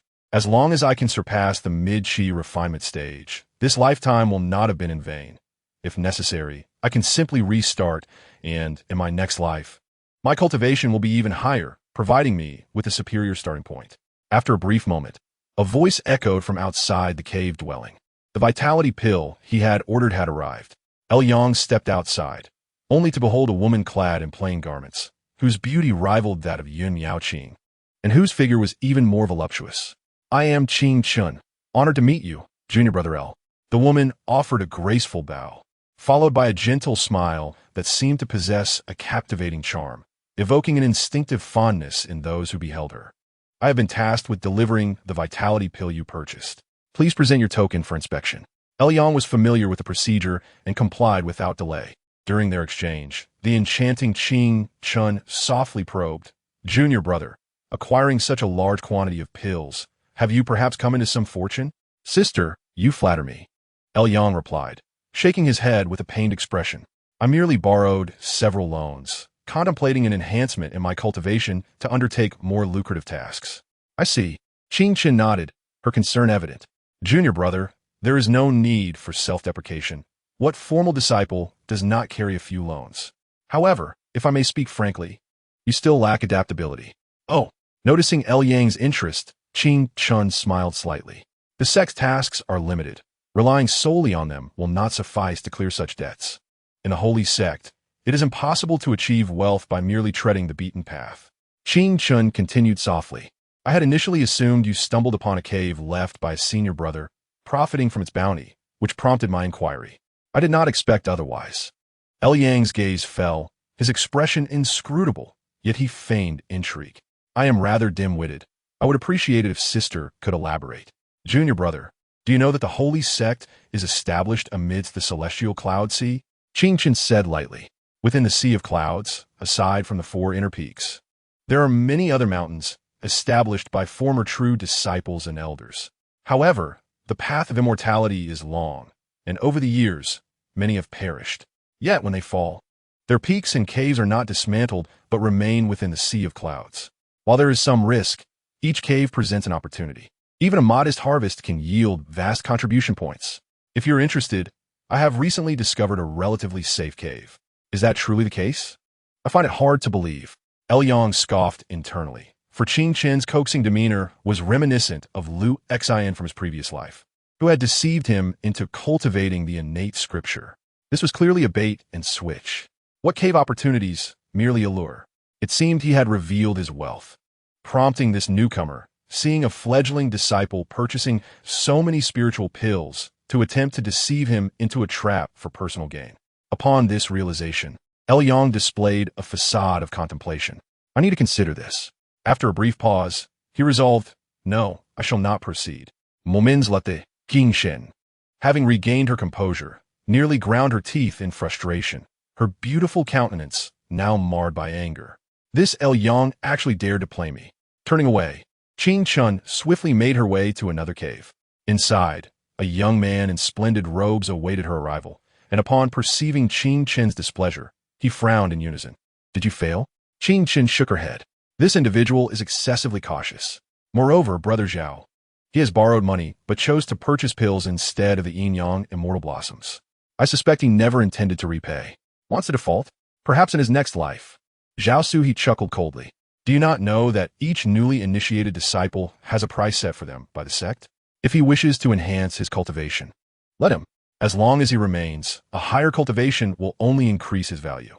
Zhao Suhi grinned, a hint of bloodlust glimmering in his eyes. "In due time, we shall not only avoid losses, but perhaps even profit.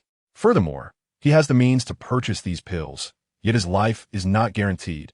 Is it? Are you implying?" Zhao Suhi nodded slightly, hinting at deeper implications. Many things only need to remain undiscovered.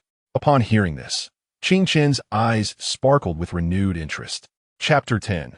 The night of murder under the dark moon within the cave's quiet chamber, Yang sat cross-legged, commencing his breakthrough. After consuming the spiritual pill, coupled with the continuous support from Yun Yaoqing over the past half-month, his cultivation swiftly approached a state nearing its limit. Boom! In the next instant, it felt as though he had ascended to a new level. Yang sensed a torrent of formidable true qi surging within him, roaring like a river, invigorating his spirit. Second layer of qi refinement. Prior to reaching the 4th layer of qi refinement, there had been no bottleneck. As long as resources were ample, time could suffice. However, it appeared that time was no longer on his side, as Qing Chen's presence ignited a sense of urgency within Yang.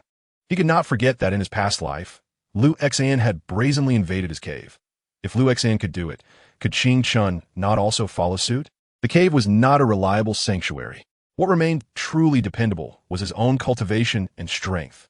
With this in mind, Yang resolutely decided to consume all remaining spiritual pills in one go, then summoned Yun Yaoqing. Although this approach was somewhat wasteful, as at least 30% of the pill's efficacy would be squandered, it would simultaneously allow him to elevate his cultivation at the fastest pace. In Yang's eyes, as long as he could break through to the third layer of qi refinement, these pills would not have been wasted.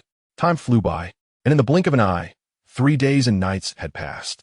During this period, Yang neither ate nor drank, and he nearly drained Yun Miaoqing's vitality to the point of exhaustion.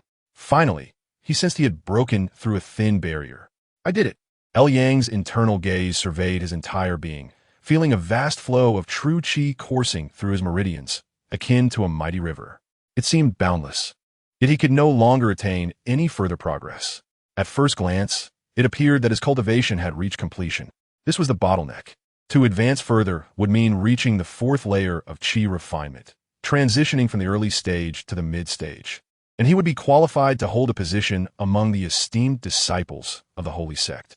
Yang did not pause, nor did he dare to relax. He immediately retrieved the innate qi and continued. As the innate qi circulated, Yang directed his true qi to engulf it in one swift motion, watching as the true qi surged, pouring into his dantian like a torrent. As the innate qi was gradually consumed, Yang soon felt the once insurmountable barrier that had trapped him like a mountain being steadily weakened. When the innate qi was entirely depleted, that invisible bottleneck melted away like ice and snow, collapsing in an instant. In the dim quiet of the chamber, Yang suddenly opened his eyes. His gaze was piercing, illuminating the otherwise dark room. With the closing and reopening of his eyes, another day and night had passed. Yet from this moment onward, Yang's strength was now worlds apart from the self of a few days prior. The mid-stage of qi refinement was a realm entirely distinct from the early stage. Yang felt the changes within him, a smile gracing his face. If the true qi of the early stage resembled a small river, then the mid-stage was akin to an expansive sea. It had increased by more than tenfold. Having reached this point, he could finally be considered a true cultivator. In the early stage of qi refinement, true qi was limited, and every spell and divine ability had to be used sparingly. However, upon advancing to the mid-stage of qi refinement, such concerns were no longer necessary.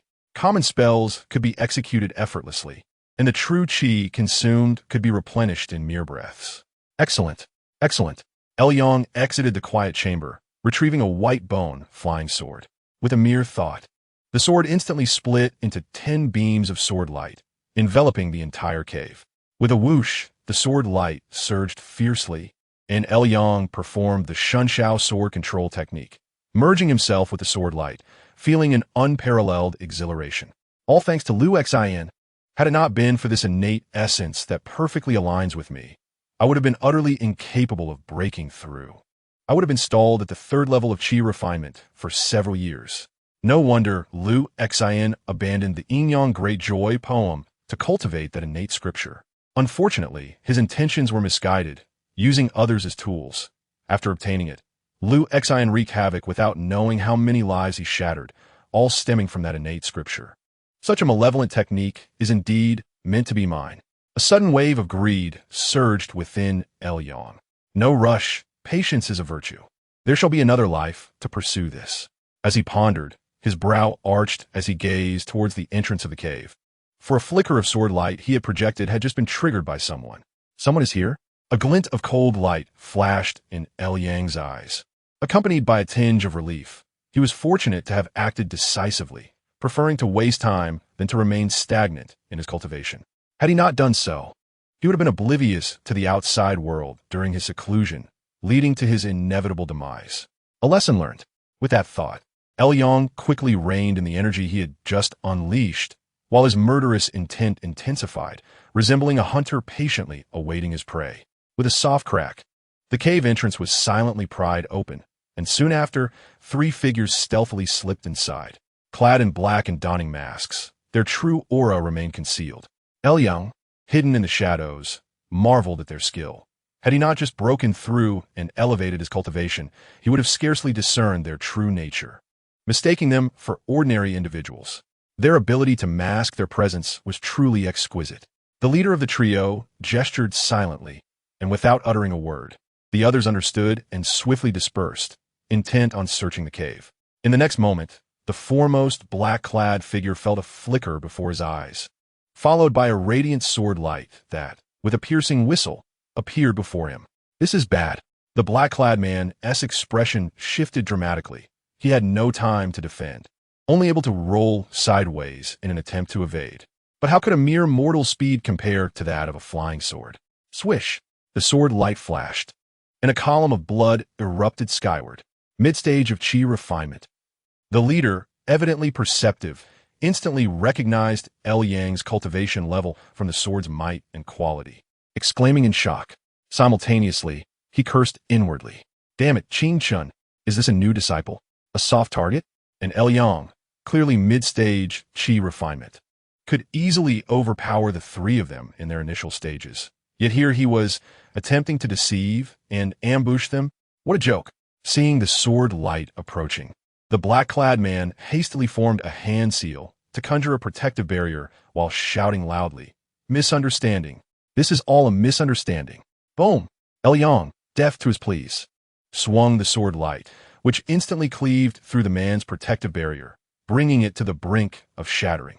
In the darkness, a torrent of true energy surged forth, resembling a raging tide, ultimately manifesting as a colossal hand, clearly defined, spanning several feet, which swiftly grasped another black-clad figure.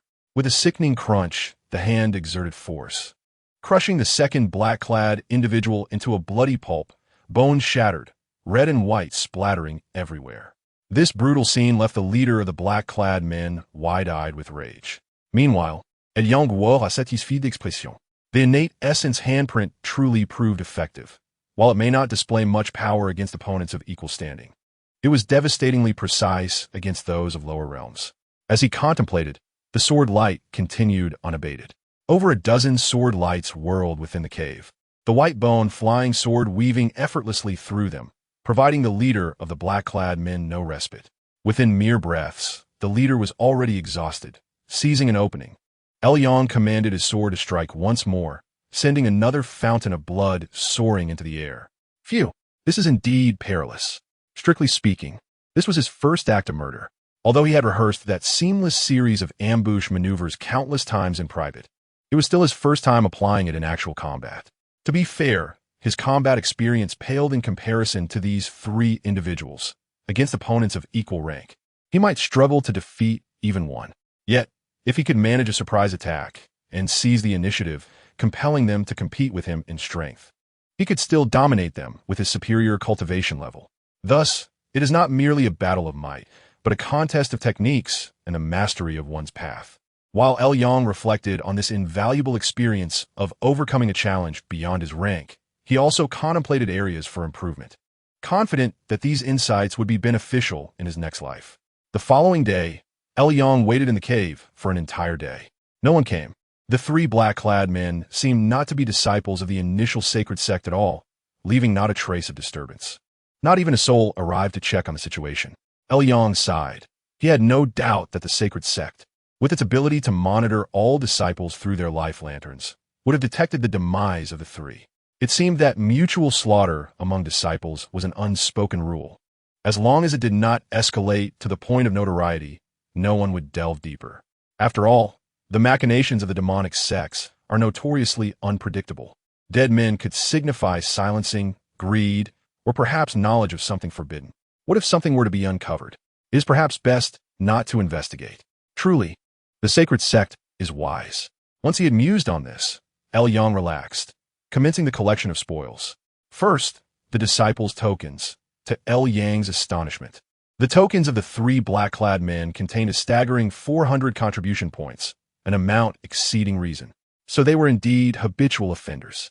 Furrowing his brow, he rummaged further, uncovering only a tome entitled Li In Ju, which piqued his interest most.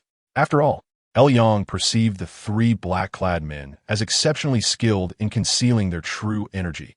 Had he not recently broken through, achieving a qualitative leap in both energy and awareness, he might not have detected their intrusion. This illustrated the potency of Li Nqju, a hidden gem indeed. More importantly, it had no ties to the sacred sect. Sacred sect techniques are recorded on disciples' tokens.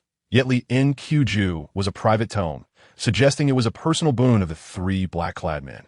Truly, fortune favors the prepared. With this thought, Yang sincerely laid the three to rest, digging a pit for their burial, granting them peace in their final repose.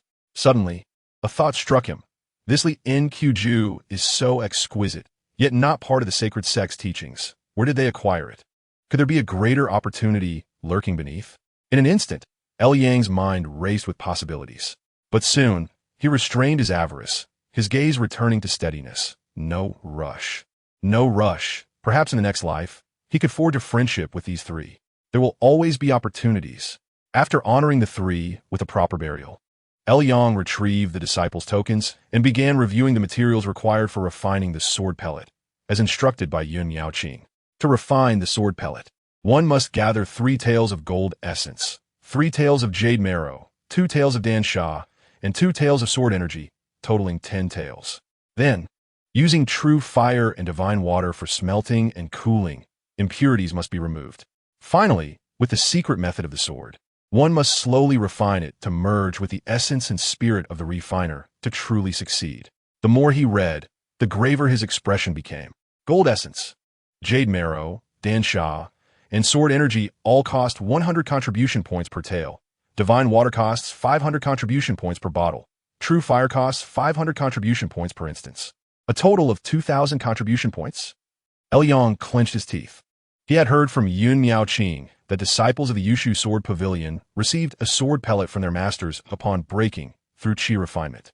Yet, in the initial sacred sect, it required 2,000 contribution points? A common disciple would need to toil for 20 years without eating or drinking, serving the sacred sect like a beast of burden to accumulate such points. Damn the demonic sects. Such an exorbitant price instantly extinguished Yang's recent sense of triumph, reminding him of the harsh reality of his impoverished status. Thus, those 400 contribution points suddenly seemed rather trivial. According to Yang's plan, upon reincarnation in the next life, he would prioritize cultivation, rendering anything acquired in this life impossible to carry over. Thus, the 400 contribution points he possessed were devoid of significance, regardless of what treasures he could purchase with them. As for cultivation, the distinction between the mid and early stages of chi refinement was stark. Even expending all 400 contribution points would not suffice to elevate him to the 5th layer of chi refinement. It seemed he could only exchange them for techniques, as knowledge in the form of martial arts could indeed be transported to the next life. With this thought in mind, Yang promptly departed his cave dwelling and made his way to the library. "Ah, it's you, young lad." The elder at the library entrance recognized Yang. His expression won a surprise. "Are you here to exchange for techniques again? It appears you've struck it rich. Thank you for your kind words, senior brother." Yang returned the gesture with a slight bow before entering the library, his intent clear. He sought a powerful technique intended for life and death situations. Before long, he had identified his target, the killing curse for 300 contribution points. This technique was exceptionally unique, reminiscent of the Buddhist practice of silent meditation, demanding the practitioner to cultivate a sense of killing intent within, refining it day and night with true energy, intertwining it with their very life. Perfect. It can kill others and oneself, just what I need. Possessing the BISHSH, Yang's greatest fear was not death itself, but the inability to die. For the BISHSH could not be actively activated. It could only be used upon his demise. Thus, he was in dire need of a self-destructive technique. After exchanging for the technique at the library, Yang immediately sat cross-legged and began to comprehend the method. The killing curse required the cultivation of killing intent within the chest. The quality of this killing intent directly influenced its explosive power. The saying went, when heaven releases killing intent, the stars shift. When earth releases killing intent, dragons and snakes arise. When humanity releases killing intent, heaven and earth turn upside down. Consequently, there are 3 categories of killing intent: heavenly, earthly, and human. Among these, heavenly and earthly killing intents are rare, while human killing intent is ubiquitous, with weaponry being the most potent source. Within the library, Elyong began to refine his killing intent. Fortunately, the necessary materials were readily available. Human killing intent is predominantly derived from weapons previously wielded by individuals harboring murderous intent, and by sheer coincidence. He had retained the weapons of 3 black-clad men. Elyong directly extracted the killing intent from them, gradually infusing it into his body. In an instant, he felt as though 1,000 blades were scraping against his flesh, an unbearable agony, yet he resolutely kept his lips sealed, fearing that any utterance would result in immediate demise. Time passed, and Elyong eventually sensed the killing intent in his chest stabilizing and integrating completely with his true energy, ready to be unleashed at his will. He could only wonder how formidable it had become. With this thought, a glimmer of anticipation appeared on Elyong's face. He resolved that before he met his end in this life, he must utilize the killing curse to ascertain its true power. Upon returning to the library entrance, Elyong was taken aback to find the elder there cursing vehemently. "Damn it, that lucky bastard." The elder clutched a disciple token, his wrinkled hands trembling uncontrollably, his aged face contorted in an expression difficult to discern. Curious, Elyong approached and inquired, "Senior brother, what has transpired? What has happened?" The elder, upon hearing Elyong's voice, glared fiercely, throwing the disciple token to the ground with a derisive laugh. "It's all over the news. See for yourself." Confused, Elyong opened his disciple token and soon grasped the situation upon reading the latest news. The grand prize of the merit pool finally has a winner. The colorful merit fish was drawn by the newly initiated disciple, Chu Sheng, who was publicly awarded 10 billion in prizes, after which he vanished into seclusion. Due to the rumors that had already spread like wildfire, Elyong quickly understood the unfolding events. It turned out that within the initial holy sect, there existed a special task called accumulating merit. This task took place at the bottom of the sacred fire cliff, deep within the sea of clouds, at a treasure location known as the merit pool, which housed a unique spiritual beast called the merit fish. The fish came in 5 colors: white, blue, purple, gold, and colorful. The closer one got to the colorful variety, the richer the essence of the merit fish, which not only improved the quality of true energy, but could also assist in breaking through bottlenecks. The task of accumulating merit arose from this context. Each individual could participate once a month, blindly selecting a number and paying 10 contribution points to acquire the corresponding merit fish. Since the task's inception nearly a century ago, no one had ever drawn a colorful merit fish. Consequently, the contribution points accumulated in the pool had swelled to astronomical figures. 10 billion. 10 billion. The elder on the rocking chair continued to mutter, his tone rife with envy and resentment. Just yesterday, the super grand prize of this merit lottery finally yielded results, and the fortunate disciple who claimed it had been a newcomer for less than 10 days. It was no wonder the elder at the library felt a sense of imbalance. After all, a portion of that 10 billion grand prize was derived from his many years of participation in the merit pool tasks. Moreover, Chu Sheng not only claimed the 10 billion prize, but also received the invaluable colorful merit fish, allowing him to break through from the first layer of chi refinement to perfection overnight. And he was now being taken under the wing of a true practitioner in the sect, preparing to make a foundational breakthrough. Even Elyong could not help but display a hint of envy at such a fate. However, his expression soon shifted upon realizing that the lucky individual, Chu Sheng, had not concealed the number he chose when drawing the colorful merit fish, 202-5113. As Elyong committed this sequence of numbers to memory, preparing to utilize it in his next life, a graceful figure suddenly entered outside the library. Junior L? Upon hearing his name, Elyong looked up and immediately recognized the figure. It was the Qingchan fairy, who seemed equally surprised, a hint of joy at their encounter lighting up her delicate features. "Oh, Qingchan, is it time already?" The elder at the library also noticed the Qingchan fairy, and his previously bored demeanor shifted to one of seriousness as he rose. "Then let us set off at once. Senior brother, are you also heading to explore the cave dwellings?" Elyong inquired curiously. "Why else?" The elder retorted, exasperated. Having just lost a significant sum, if I do not seek some additional income, I might as well go hungry. A significant loss? The YSHGNG had come prepared, forcefully seizing a mass grave in the south from the Holy Sect. The valuable death-replacing corpses produced in that mass grave had skyrocketed in price within the sect after its capture. Initially, everyone hoarded supplies and, out of caution, he observed for a while. Eventually, he discerned that prices were steadily rising, prompting him to act and acquire a substantial stock at high prices from others. Fortunately, there is Chu Sheng. The elder sighed for a moment before regaining his composure, exclaiming, "Chu Sheng is truly a good person." The Chu Sheng fairy smiled modestly. "Senior brother overpraises me. It was merely a small effort on my part. Senior brother Zhao happens to be in need of a batch of death-replacing corpses, and since you have stockpiled some, it was just a fortuitous meeting. I only hope that during our exploration of the cave dwellings, if I find something of interest, senior brother might be able to assist me." Brother Zhao Shua? El Yang felt a stir within him. Indeed, Junior L.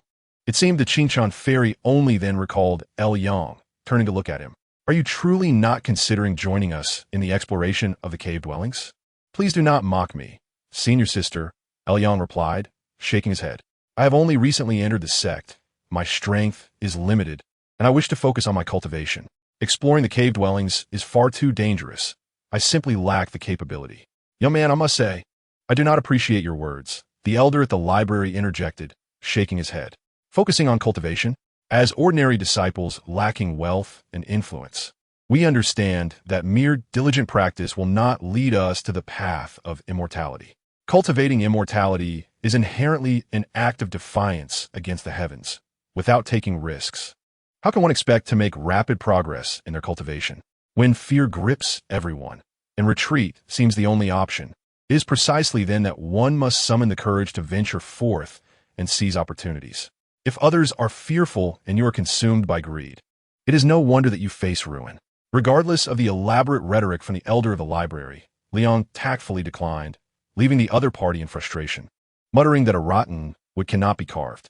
Upon witnessing this, Xinzi Qingshun remained silent, but cast a profound glance at Liang before she too departed, accompanying the elder of the library to a secluded cave on Butian Peak, instructing him to wait outside while she entered the inner chamber to a tranquil room. Before long, the door to the tranquil room swung open, and Zhao Shuhe emerged. Another failure? He still did not agree. Listening to Xinzi Qingshun's account, Zhao Shuhe's brow furrowed with concern. Truly a disciple with unwavering resolve. However, his absence does not pose a significant loss. "Senior brother, I sense something amiss with this individual." Xinzi Qingshun bit her silver teeth lightly. "The life lamps of my 3 accomplices have extinguished. Last night, I sent them to eliminate that fellow, but seems they have failed. You are aware that my 3 accomplices are at the 3rd level of qi refinement. Would Liang be able to kill them if he has not already reached the mid-stage of cultivation? Impossible. Absolutely impossible." Zhao Shuhe resolutely shook his head. Breaking through a bottleneck is no easy feat. In just a few days, the most he could achieve is the 3rd level of qi refinement. Mid-stage is out of the question. You need not be paranoid. I've checked his purchase records. He has acquired a substantial number of yuanqi daten, and if consumed without restraint, reaching the 3rd level of qi refinement is not entirely unexpected. As for your 3 accomplices, he has used his techniques to acquire a powerful spell, the Yushu sword sect Shunxiao Yujin Jinjue. Zhao Shuhe meticulously analyzed. If he possesses exceptional talent and insight in the sword path, quickly mastering the sword techniques, then slaying your 3 accomplices is not all that remarkable. Your insights are indeed valid, senior brother. Xinzi Qingchuan pondered for a moment, finding Zhao Shue's assessment more reasonable. After all, the mid-stage bottleneck is notoriously difficult, a truth she had experienced firsthand, having struggled for nearly a decade to break through. To claim that a newly initiated disciple could surpass it in less than a month is, unless he is a reincarnated immortal, nothing short of fanciful. Enough of this matter for now. Zhao Shuhe waved his hand, his eyes glinting coldly. Let us first address the matters concerning the cave. Have all the individuals gathered? Indeed. Xinzi Qingchuan nodded, especially Wang Beirong from the library. Senior brother has purchased a replacement corpse from him, and he now trusts us greatly. That is good. Zhao Shuhe smirked coldly. Our sect has always been blessed with talent. Whether we can seize this opportunity for great profit entirely rests upon us, brothers. Chapter 13. The praying mantis catches the cicada, while the yellow bird awaits. Outside Butian Peak, over a dozen formal disciples gathered, led by Zhao Xiuhe, Xinzi Qingshun, and the elder Wang Beirong from the library. Among them, only these three possess cultivation at the mid-stage of qi refinement. Zhao Xiuhe stood at the forefront, his voice resonating. I am deeply honored that my fellow brothers can respond to my invitation. Allow me to express my gratitude. With that, he bowed to the assembly. To speak candidly, I have discovered a cave left behind by predecessors just outside Butian Peak, but alas, the perimeter is protected by a formation, and we are unable to breach it. Xinzi Qingshun seized the moment to speak, her voice soft and sweet, causing a delightful shiver. Thus, Qingshun seeks the assistance of my fellow brothers. Together we can break the formation and share the gains from the cave. Brother Zhao is a member of the Sanhe Society, and his credibility is well known. Rest assured, he will not let anyone suffer losses. Their coordinated efforts soon united the once fragmented group into a cohesive force. Subsequently, they all ascended on their rays of light, departing from Butian Peak. The location of the holy sect, Jietianyinhai, spanned vast expanses, seemingly limitless, and they flew for a quarter of an hour before halting over a cloud sea. This is the place. With a thought, Zhao Xiuhe directed his vital energy to disperse the clouds, revealing a magnificent mountain peak that appeared as if an ancient dragon lay coiled. This place is named Panlong Island. Zhao Xiuhe introduced. I have investigated and found it to be the cave of the once great disciple, Zhenren Panlong. The outer protective formation was once a foundational array, but after so many years, the ley lines it depended on have dried up, leaving its power diminished. Gentlemen, please follow me to dismantle the formation. As his words fell, Zhao Xiuhe took the lead and entered Panlong Island, and the others followed suit without hesitation. Moments later, a figure quietly emerged. Interesting. Luyang observed Panlong Island below, yet he had no intention of entering. Instead, he retrieved 4 black banners and began to set them up outside the island. With the repayment deadline looming and time running short in this life, he thought it wise to take a bold action. However, given the unpredictability of Panlong Island and Zhao Xiuhe's overwhelming numbers, he felt it futile to compete with them for opportunities. After careful consideration, Luyang devised a clever plan. Firstly, he dismissed the notion that there were good people within the demon sect. Thus, he firmly believed Zhao Xiuhe's scheme to gather people into the cave was far from benevolent. However, with so many individuals present, including the elder Wang Beirong, even if Zhao Xiuhe could consume them, he would certainly suffer in the process. Given this, Liang could lay down formations outside the island, waiting patiently to ambush those who emerged. Was this not a much more prudent course of action than venturing inside? To facilitate this, Liang spent his last 100 contribution points to acquire a set of Mizu zone formations. The 4 Mizu banners ensnared the heavens and earth, disorienting directions. While lacking offensive power, they could trap individuals within, making escape difficult in a short period. What followed was a tranquil wait. After all, patience often leads to success.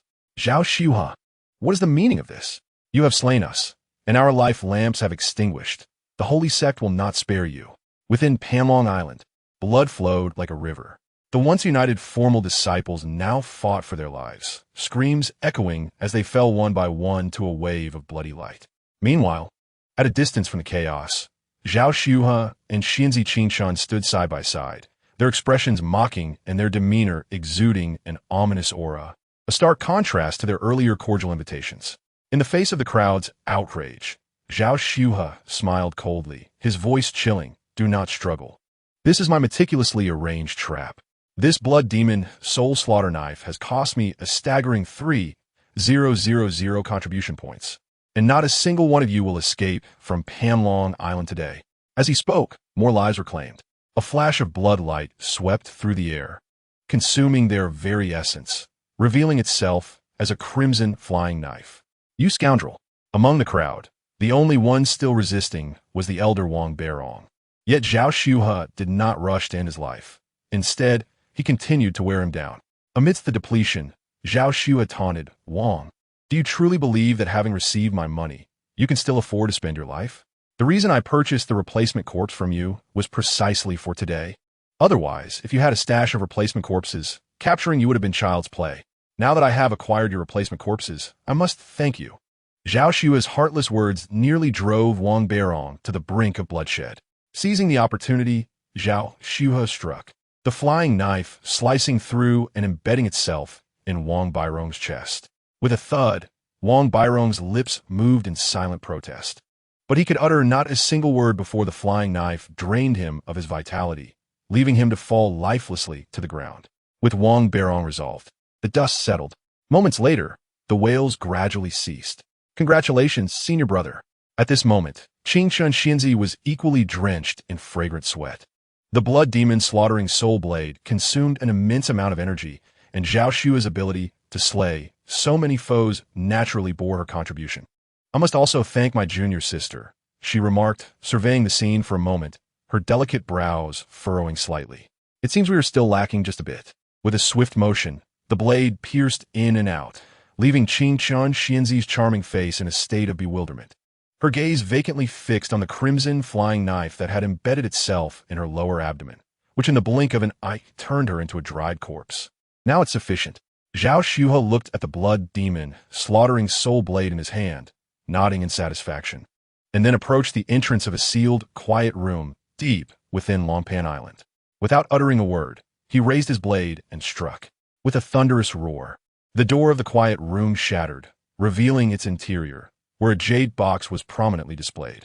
Zhao Xue, filled with ecstasy, approached and opened the jade box, only to find 2 volumes of Taoist scriptures within. The first volume was titled 9 Transformations of the Dragon's Decision, while the second was 10,000 Chariots of the Dragon Ascension Scroll.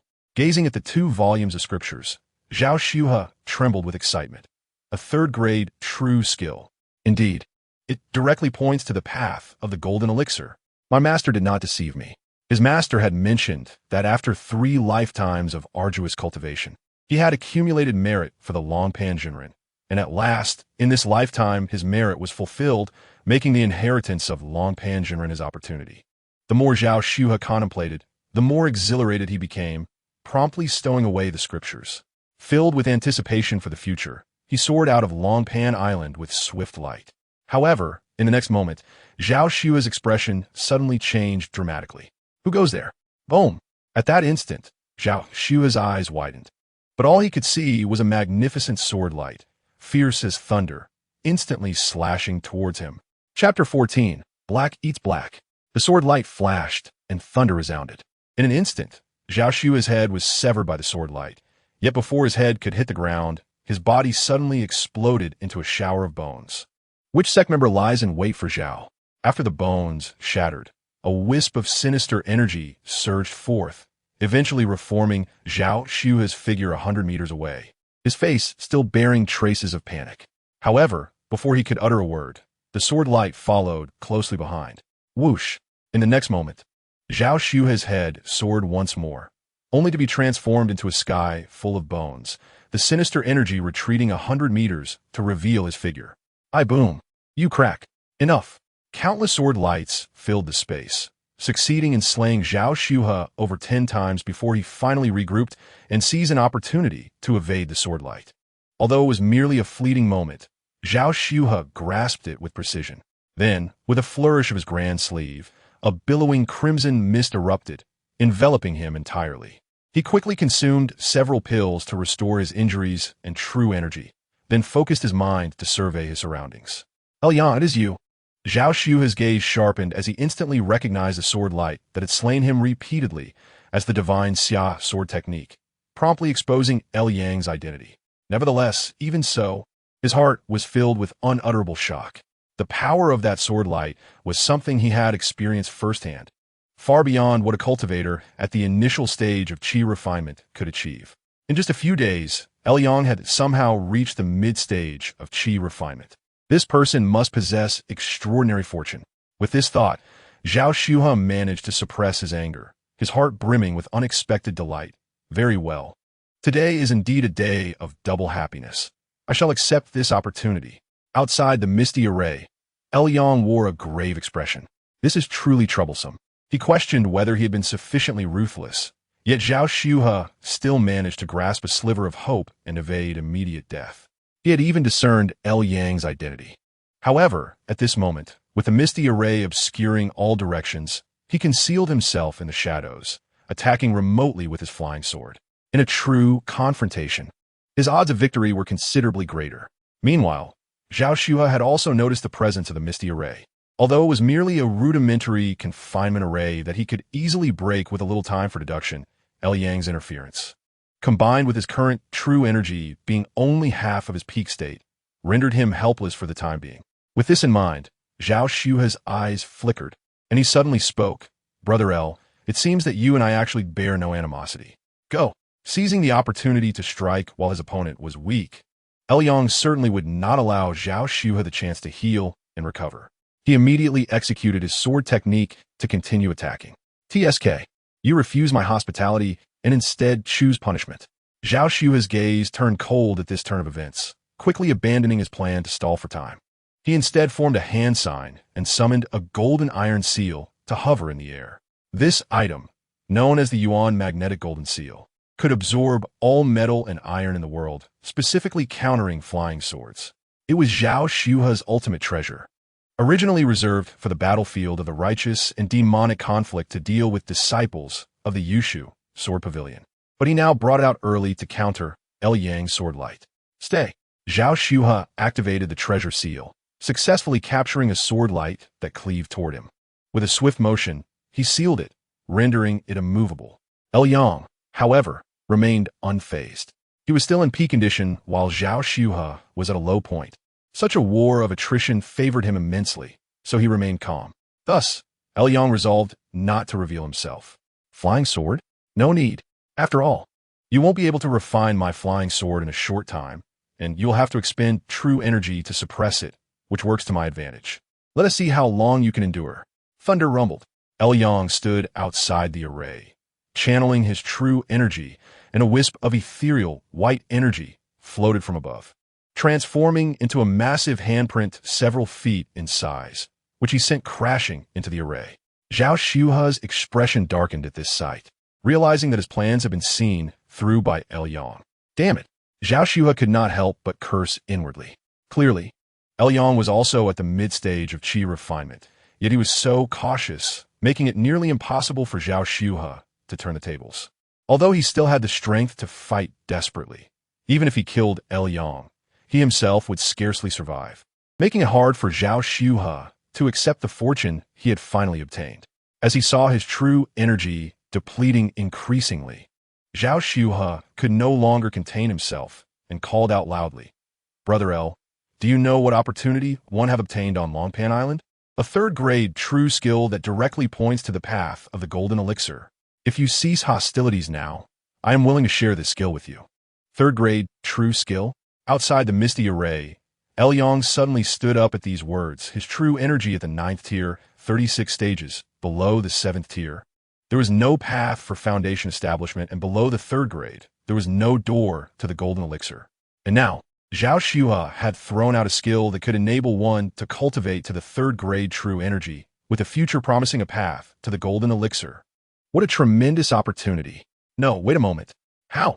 Brother L, can we reach an understanding? Inside the misty array, Zhao Shuhe continued to persuade. But a voice suddenly echoed from all directions. "Foolish one, killing you means the skill is mine. Brother L, your statement is erroneous." Zhao Shuhe shook his head and smiled, saying, "Opportunities are destined by heaven. This 3rd grade true skill is the result of my arduous cultivation over 3 lifetimes, earned through merit.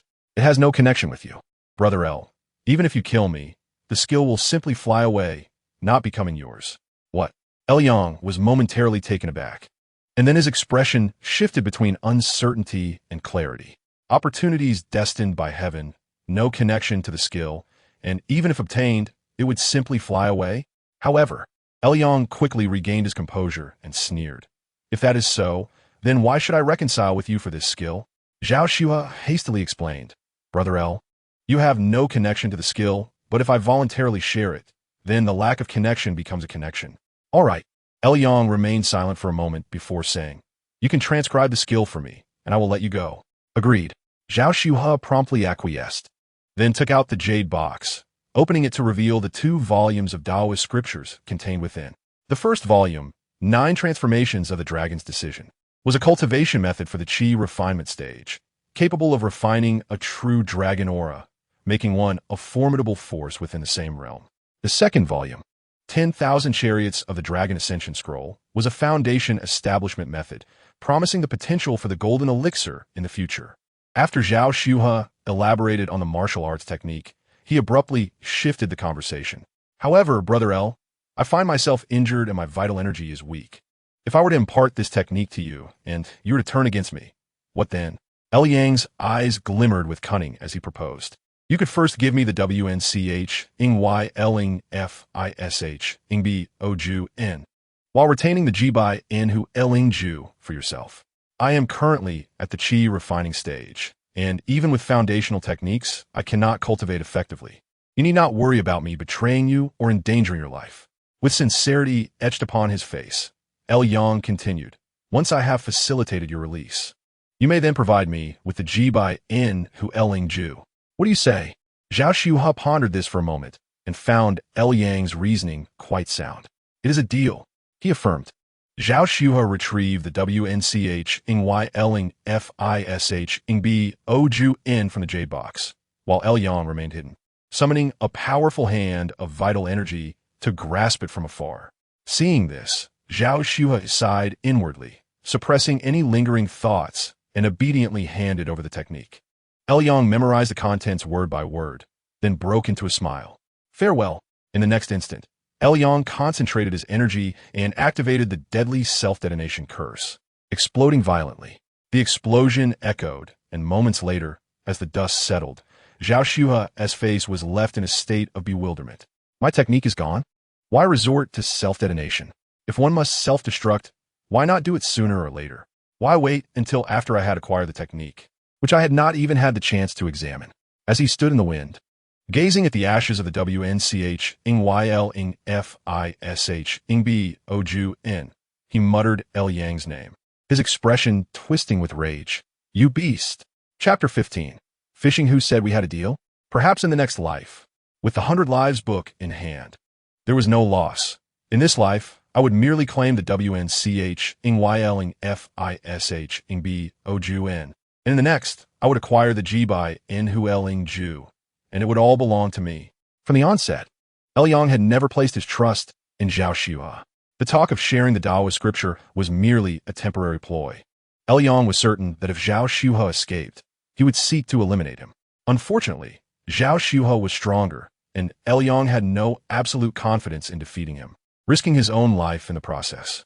With the deadline for his loans approaching and no means to repay them, time was of the essence. Thus, upon acquiring the scripture, Yang decisively chose self-detonation. You have recklessly self-destructed and perished. Current pages remaining in the 100 Lives book, 97. You may choose one reward from your previous life upon reincarnation. 1. Treasures. 2. Cultivation. 3. Lifespan. 4. Abandon all rewards and randomly awaken a talent based on past experiences. As his name was called, a figure approached. Regaining clarity, the familiar, loathsome voice of Lu Xian rang out on stage. Ignoring it, Yang silently resolved, I choose cultivation. Boom! In the next moment, Yang felt a surge of vital energy pouring forth from his dantian, rapidly coursing through his limbs and transforming his spirit. He gritted his teeth, employing the Qi concealment technique acquired from the 3 black-clad individuals, suppressing all movement beneath his flesh. After a moment, Yang exhaled a deep breath. He had reached the 4th level of Qi refining, mid-stage. Lifting his gaze to Lu Xian on stage, Yang felt no trace of the fear he had previously experienced. Lu Xian was now merely at the 6th level of Qi refining. Once he selected a registered disciple and cultivated them to innate energy, he would break through to the later stage of Qi refining. At that point, he might be able to see through Yang's Qi concealment technique, but until then, even standing before him, Yang would be perceived as an ordinary person. Yet, there was an unexpected surprise. Upon introspecting his dantian, Yang noticed a swirling white energy lingering there, the innate energy from his previous life still present. This was undoubtedly a fortuitous event, for it signified that every treasure, cultivation, and even lifespan chosen in each life could be carried over, sparing him the need to start anew each time. Following this, Yang continued with his planned course of action, ascending the stage, being assigned, and entering the Hawan Hall. Silently biding his time, he would break through in 3 months and become an official disciple without drawing attention. In this life, aside from the remaining Ji by Enhu Eling Ju, 2 significant matters warranted pursuit. The first was naturally the merit lottery. After spending a few days in the cave dwelling, Yang proceeded to the Ing building to accept a task for accumulating merit, then hurriedly made his way to the merit pool. 202-5113. Standing amidst the crowd around the merit pool, Yang stylishly adjusted his hair, envisioning how he would spend the grand prize from the merit pool. 100 million. A lifetime would not suffice to exhaust it.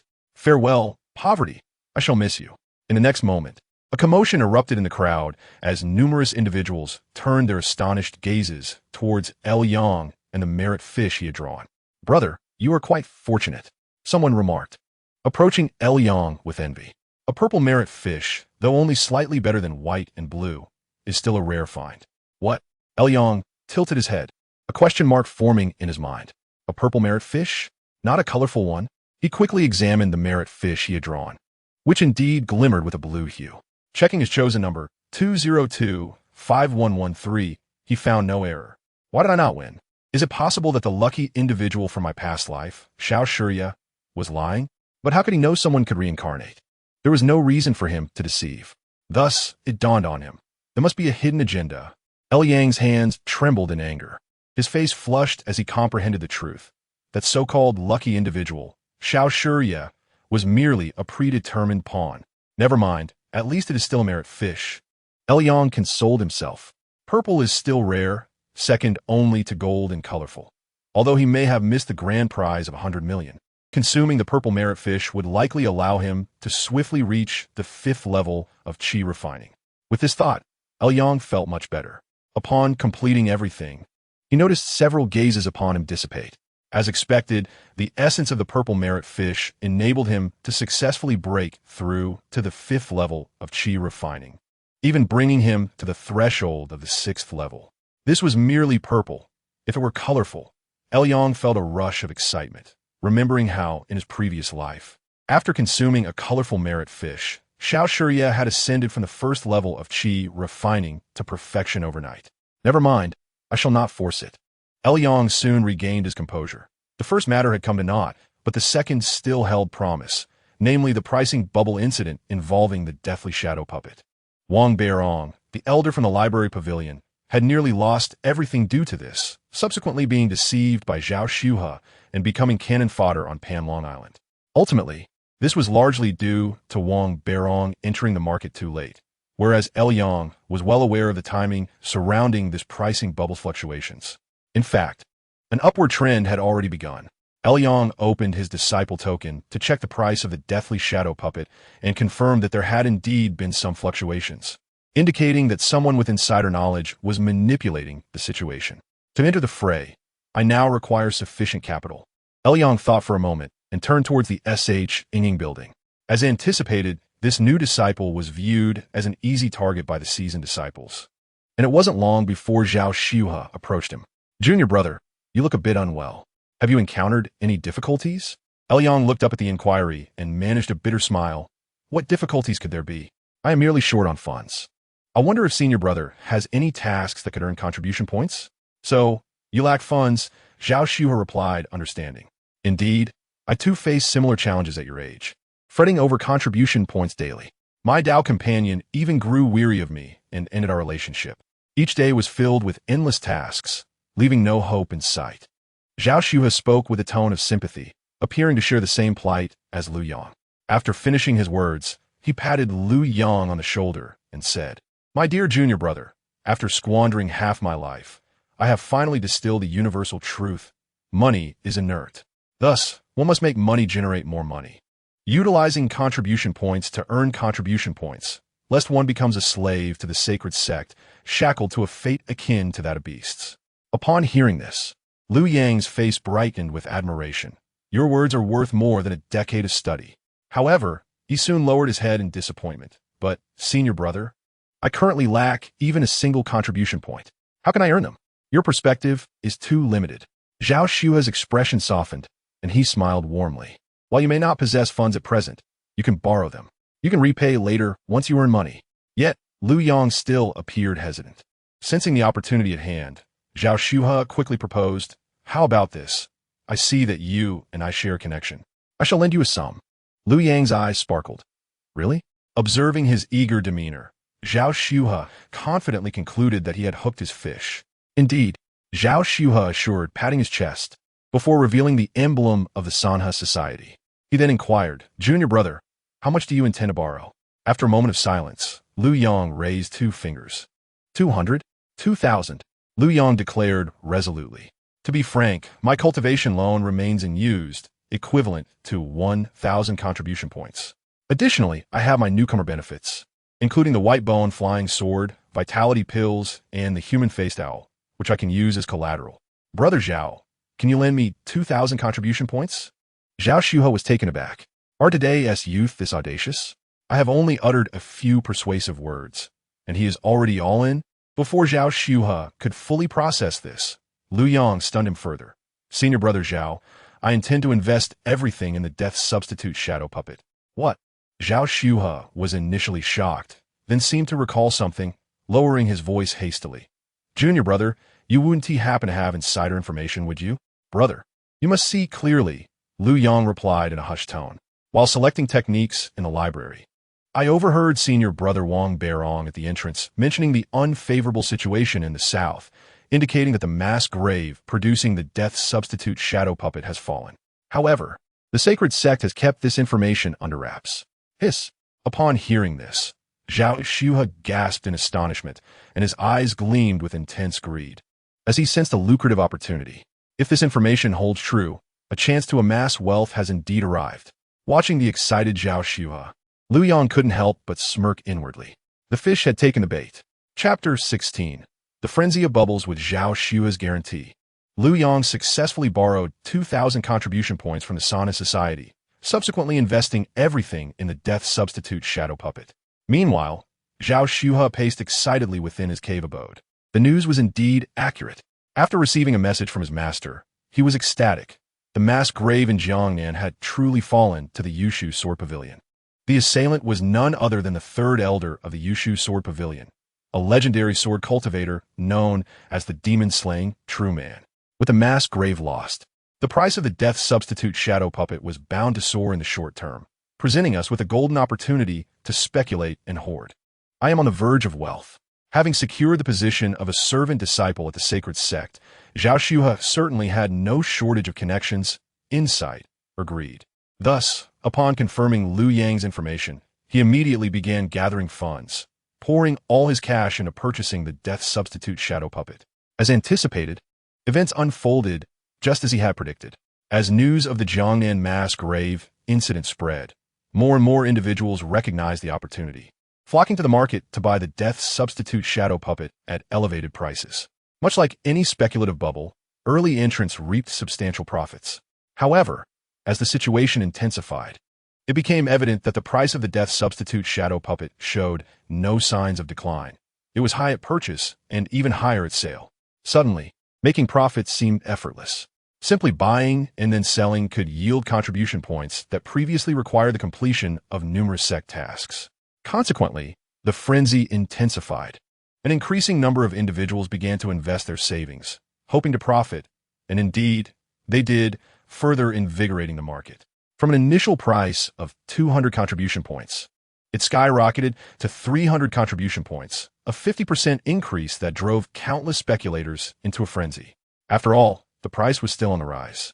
It was climbing today, and surely it would rise again tomorrow. If it rises tomorrow, what reason would there be for it not to continue rising the day after? Not buying now would mean a loss. Thus, more and more people sprang into action. At 300, 400, and finally 500 contribution points, people's rationality began to return, leading them to feel it might be time to sell. After all, there are other clever individuals besides Zhao Xua. Some keenly sensed the impending downward trend and began to gradually sell off their holdings. However, just as this wave seemed poised to settle, suddenly, A message from the upper echelons of the sacred sect spread throughout the entire sect overnight. The sacred sect was preparing to counterattack. The loss of the Jiangnan mass grave had enraged a true master within the sect, who decided to take matters into his own hands, mobilizing disciples for a counteroffensive against the Yushu Sword Pavilion. A great battle was imminent. During wartime, all materials advantageous to the conflict would see price increases, and the death substitute shadow puppet, a life-saving tool in the impending bloody and brutal battle between the righteous and demonic factions, would be of utmost importance, like a second life. By the following morning, the price of the death substitute shadow puppet had soared from 500 contribution points to 1,000 contribution points, a five-fold increase from its original price of 200 contribution points. Ha ha ha! In the library, Wang Beirong stood on his beloved rocking chair, ecstatic, his aged face flushed with excitement and fervor. Continue to rise. I need to buy more. Selling at this price yields little profit. I'm gonna stock up. A cave abode's worth of contribution points awaits. In that moment, the entire sacred sect was engulfed in a frenzy of celebration among the ordinary disciples. These ordinary disciples lacked insight, connections, and information channels, so while others quietly sold off their holdings, they continued to buy. And now they were profiting. Countless ordinary disciples saw their fortunes double overnight, earning sums that surpassed the entire assets of many seasoned disciples with backgrounds and support.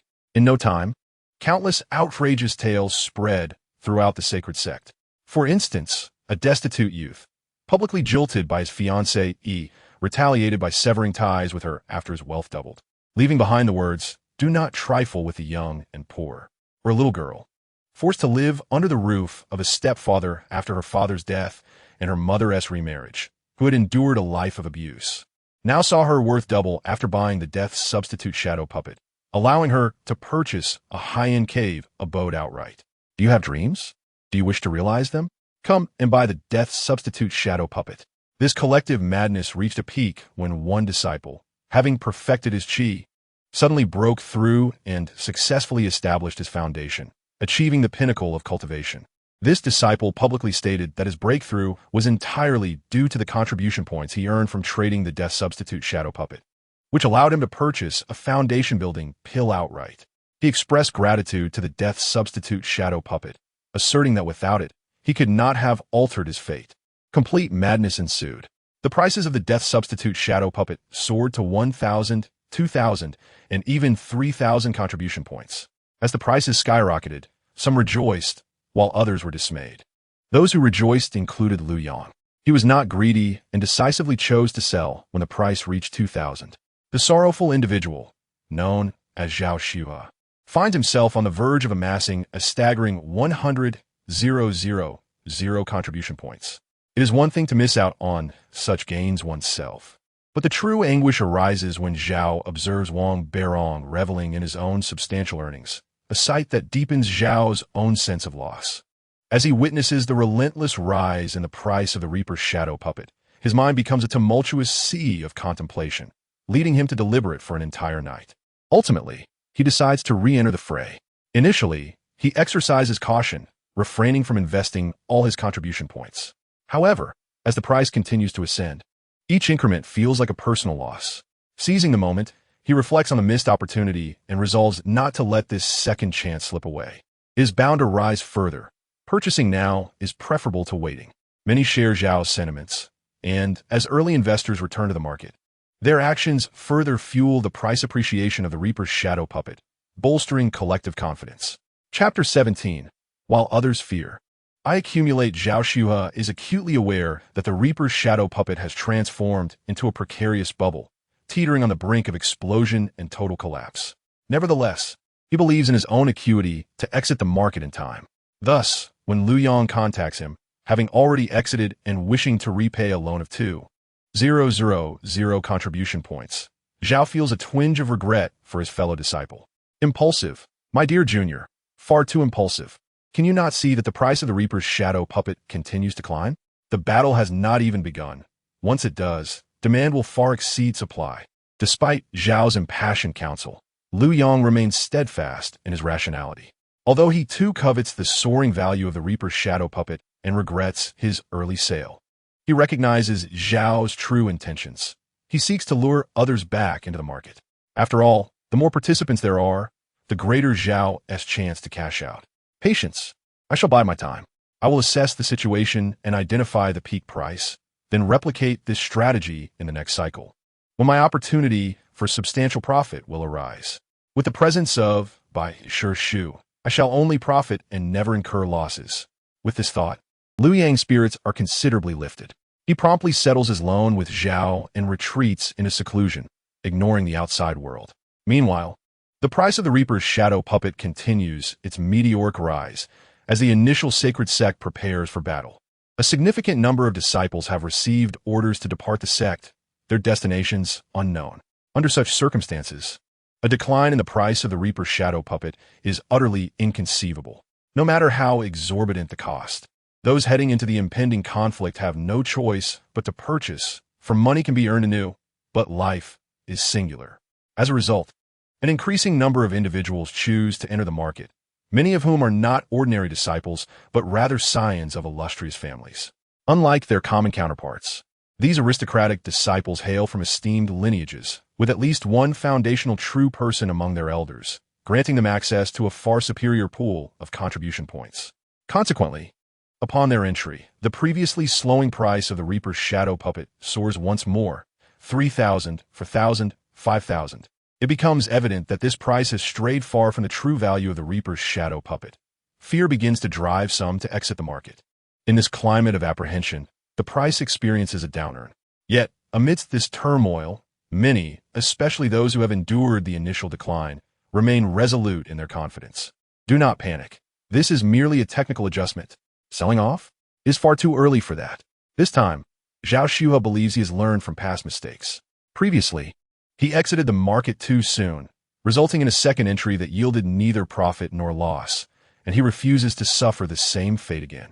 At this juncture, the price is destined for a third surge. A mere 5,000 contribution points are insignificant.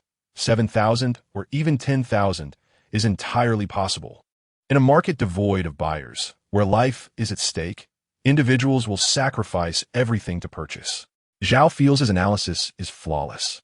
Thus, while the foolish panic and sell off, he resolves to increase his holdings. With this determination, Zhao invests all his savings and even borrows a substantial sum based on the credibility of the Sanhao Association. He goes all in. Zhao Shuhe is not alone in his sagacity. Others have made similar judgments and are also seizing the opportunity to acquire vast quantities in the market.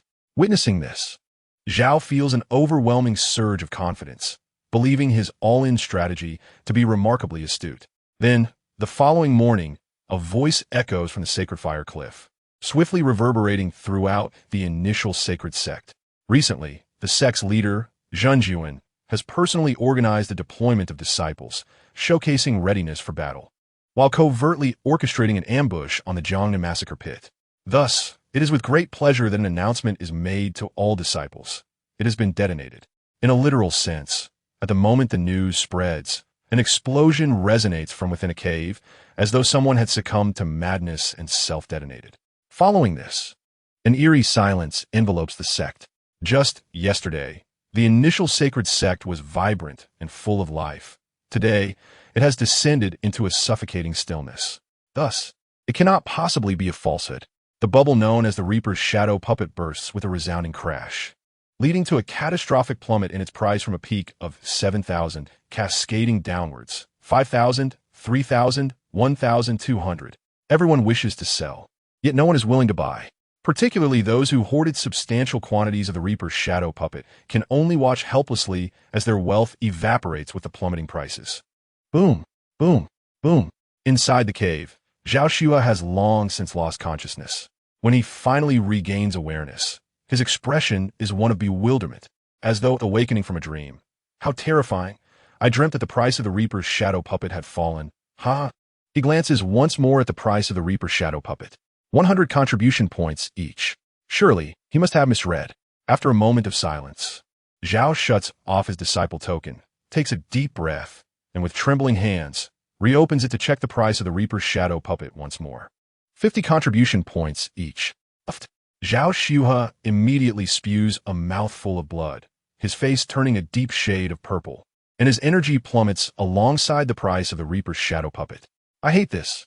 He has no time to contemplate further, desperately suppressing the surging emotions within, regulating his breath and cultivating his true energy, narrowly avoiding the brink of madness. Just then, a voice calls from outside the cave. Senior brother Zhao. Lu Yang has come to visit. Lu Yang? Zhao Shuhe pauses for a moment, recalling his junior disciple, and then remembers how Lu had exited early and repaid his loan, while he now finds himself at a total loss. With a swift motion, he wipes the blood from the corner of his mouth and shakily steps outside, only to find Lu Yang standing at the entrance, looking refreshed and waving cheerfully. Senior brother, how much have you earned today? Bang! With a thunderous crash, Zhao Shuhe grits his teeth, feeling his true energy surge uncontrollably, causing cracks to form in his flesh and blood to seep out. Lu Yang gazes at him in alarm. Senior brother, are you all right? I am fine. Zhao Shuhe manages to force a smile. By the way, junior brother Lu, I recently discovered an ancient cave that seems to contain quite a few treasures. As he speaks, a fierce glint flashes in Zhao's eyes, and he squeezes the words through clenched teeth. I wonder if you might be interested, junior brother? Chapter 18.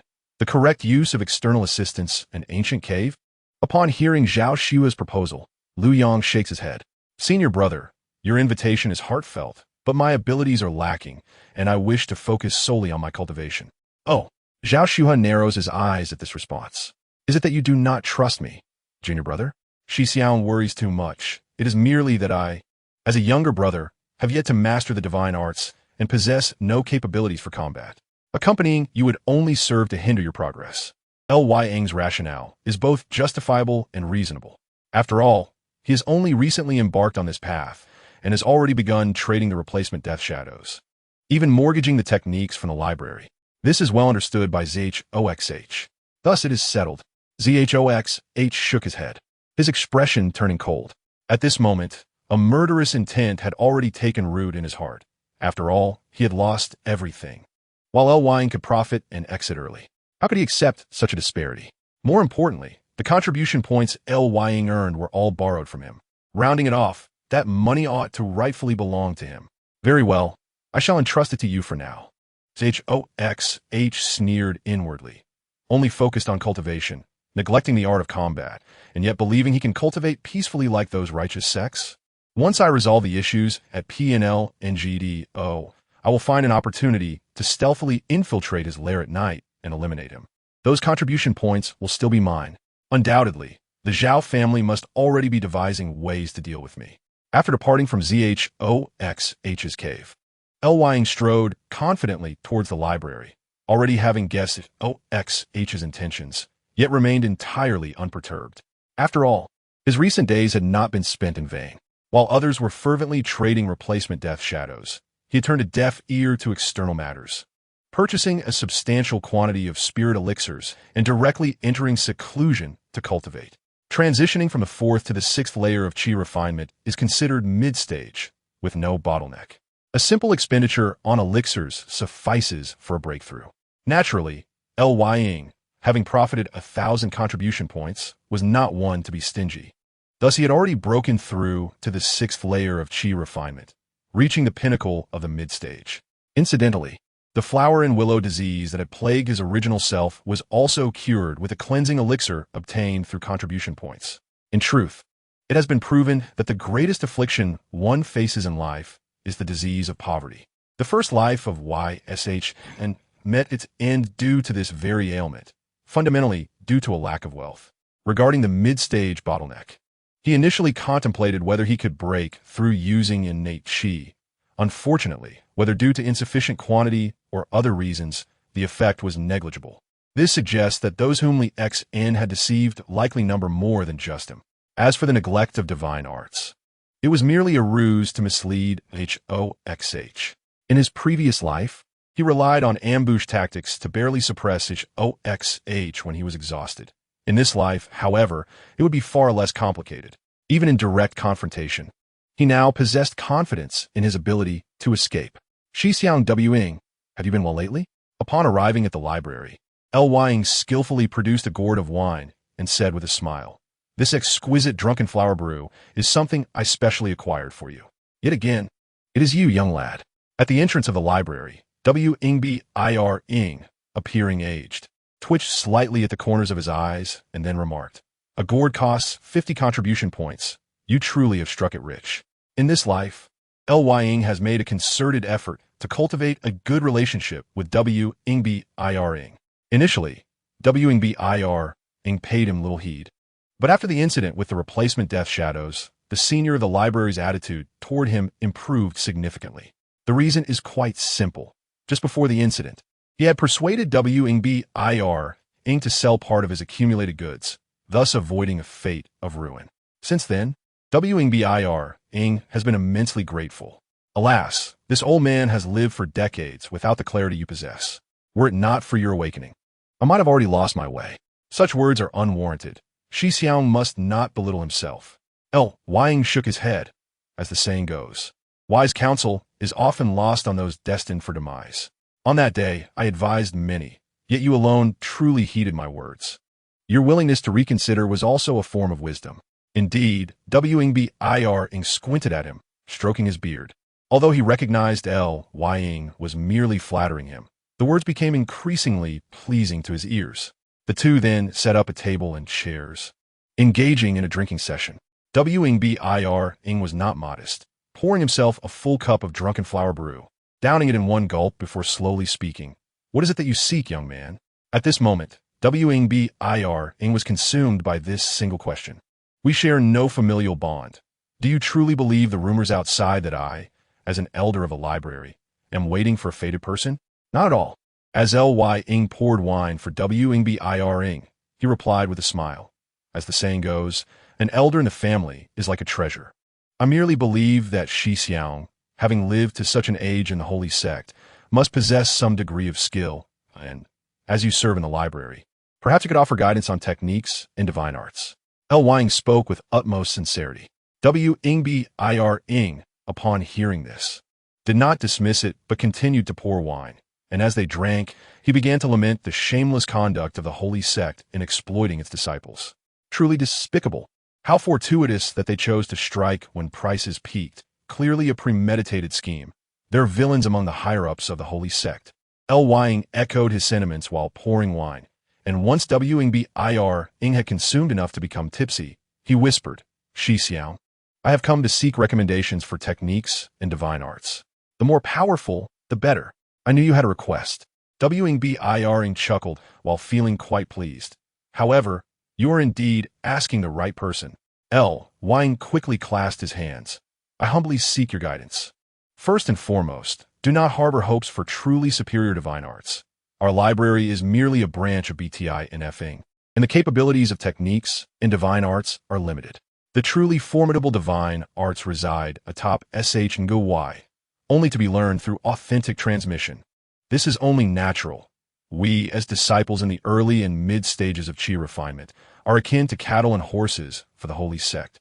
How can we possibly be granted powerful divine arts? After all, what use is it for cattle and horses to know too much? Knowing more may actually hinder unity. As for the true disciples, they have genuinely entered the ranks of the holy sect, destined to inherit the teachings of the sect. Naturally, they enjoy a different level of treatment. Is there no middle ground? Ly Ing inquired softly. Of course there is. Blinong Bi Ernung smiled slightly. Having worked in a library for over 40 years, he was well acquainted with all the techniques and divine arts therein. Although he did not know the specifics, he was well aware of the effects once mastered.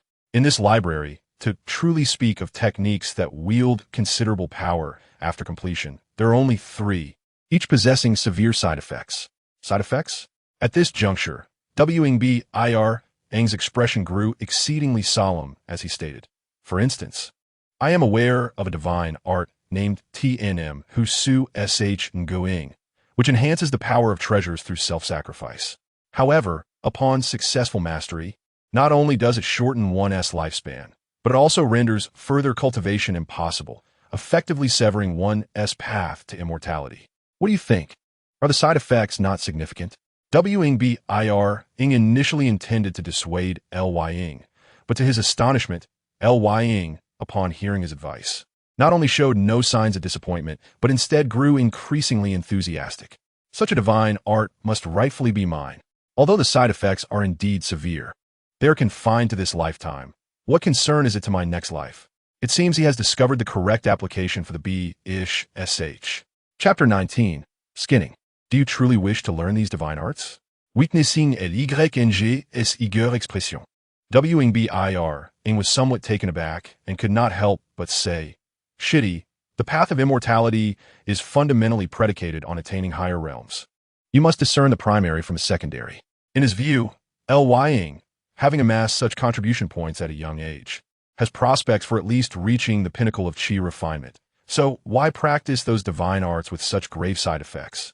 Even if one's combat prowess were to soar, in the end, when one's lifespan is up, would it not all reduce to a handful of ash? Life is short. Do not lead yourself astray. At this point, Wing bir, Ing revealed a sorrowful expression. You are still young and do not yet grasp this truth. Flowers may bloom anew, but a person cannot reclaim their youth. You are currently vigorous and full of strength, but what of 10 years from now? 20 years from now? Today you have made this choice, which appears to bring you satisfaction. However, the repercussions may only reveal themselves decades later, by which time there shall be no remedy for regret. As he spoke, Wang Bairong's eyes turned red. Under the influence of alcohol, he began to recount his glorious past to Yang. In truth, there was little to it. He simply had not understood the significance of the true energy grade in his youth, and, unexpectedly, had acquired a cultivation method of lesser rank, which he diligently practiced. Consequently, his true energy grade remained too low, leaving him with no hope of foundation establishment and struggling to achieve perfection in chi refinement. For decades, he had been half buried in the loam, while his former peers and the women he admired extended their lifespans, still basking in their youthful years. How regretful and heart-wrenching this must be. Yet, who among us can relive life? What? I can relive it? In that case, it matters not. Seeing Wang Bairong succumb to intoxication, Yang stood up and, following Wang Bairong's description, located the tome TNM Husu Sh in Guing. Undeniably, it was indeed a magical skill. Yang exchanged it, his expression heavy, rapid mastery, substantial side effects, and high danger. This technique possessed almost all the characteristics typical of demonic arts. To successfully cultivate this extraordinary ability, one must first select a magical artifact, then use the artifact to flay one's own skin, followed by secret methods of refinement. After enduring 81 days of arduous practice, one could forge a blood transformation artifact light, which would adhere to the magical artifact. Any ordinary cultivator who merely brushed against it would suffer injury, while contact would be fatal. Simultaneously, I would become a blood shadow reliant on the artifact for existence. If the artifact remains intact, the blood shadow will not perish. The side effects entail a halving of lifespan, and upon transforming into a blood shadow, one no longer possesses a human body, but merely a human form, thus halting any further advancement in cultivation. Excellent. It is indeed suitable for me. Yang's eyes sparkled with determination as he resolved to practice this extraordinary technique. During his training, he discovered an alternative version of this technique, seemingly revised and optimized by a great cultivator. After all, this technique was undeniably marvelous. The modified version did not require the practitioner to flay their own skin for the blood sacrifice. Instead, it mandated the sacrifice of one's brethren or descendants. Consequently, the blood shadow could still be forged, but as it was not the practitioner's own, it would be challenging to manipulate freely, thus posing a risk of backlash. However, I am different. Whether in this life or the next, the blood shadow shall always be myself. Days later, Yang departed from the library. Moreover, he fully purchased the Sh Nexi Oyg Nzh Inju, for in the future, he would wish to wield it openly. The following day, the cultivation method was delivered. Demon Lord, grasping the sword tightly around his neck, he looked defiantly at Yun Miaoqing, and Yang suddenly felt a sense of displacement. Yet, he quickly dismissed it from his thoughts. Apologies, I require the methods and experience for crafting sword pills. What? How do you know? Wait. Pulling up his trousers, Yang turned to leave. This time, he headed to WNB-O Peak, corresponding to the outer sect's refining hall, one of the inner sect's 4 peaks, where most of the sect's magical artifacts originated. I wish to rent a fire furnace. Arriving at the front desk, Yang directly stated his request, and after providing sufficient contribution points, he was ushered into the highest-grade furnace chamber within a quarter of an hour. Once adequately prepared, he presented his materials: 3 taels of gold essence, 3 taels of jade marrow, 2 taels of dan sand, and 2 taels of sword chi. Then, he formed the necessary hand seals to summon the fierce fire from the earth's core and cast them all into the furnace. Although most sword pills from the YSH Sword Pavilion were crafted by the sect's elders, that was under the orthodox path, with no concern for clandestine sabotage. This was the CHSH Ing Z Ing, rather than relying on the moral integrity of those crafting the artifacts. It would be better for me to undertake the task myself. At worst, I could attempt it multiple times. Each set of materials costs 2,000 contribution points. Yang had earned a total of 10,000 contribution points after purchasing the divine art and repaying debts. His entire fortune allowed him to acquire materials for only 3 attempts at crafting sword pills. If all 3 failed, then he would have to wait for the next life. With this thought in mind, Yang began meticulously following the methods and experiences gleaned from Yun Miaoqing, controlling the fire to slowly refine the materials. Gold essence melded with jade marrow, dan sand combined with sword chi. Gradually, a Dan pill manifested within Yang's spiritual perception. However, before he could rejoice, the pill suddenly trembled violently. Boom! It exploded.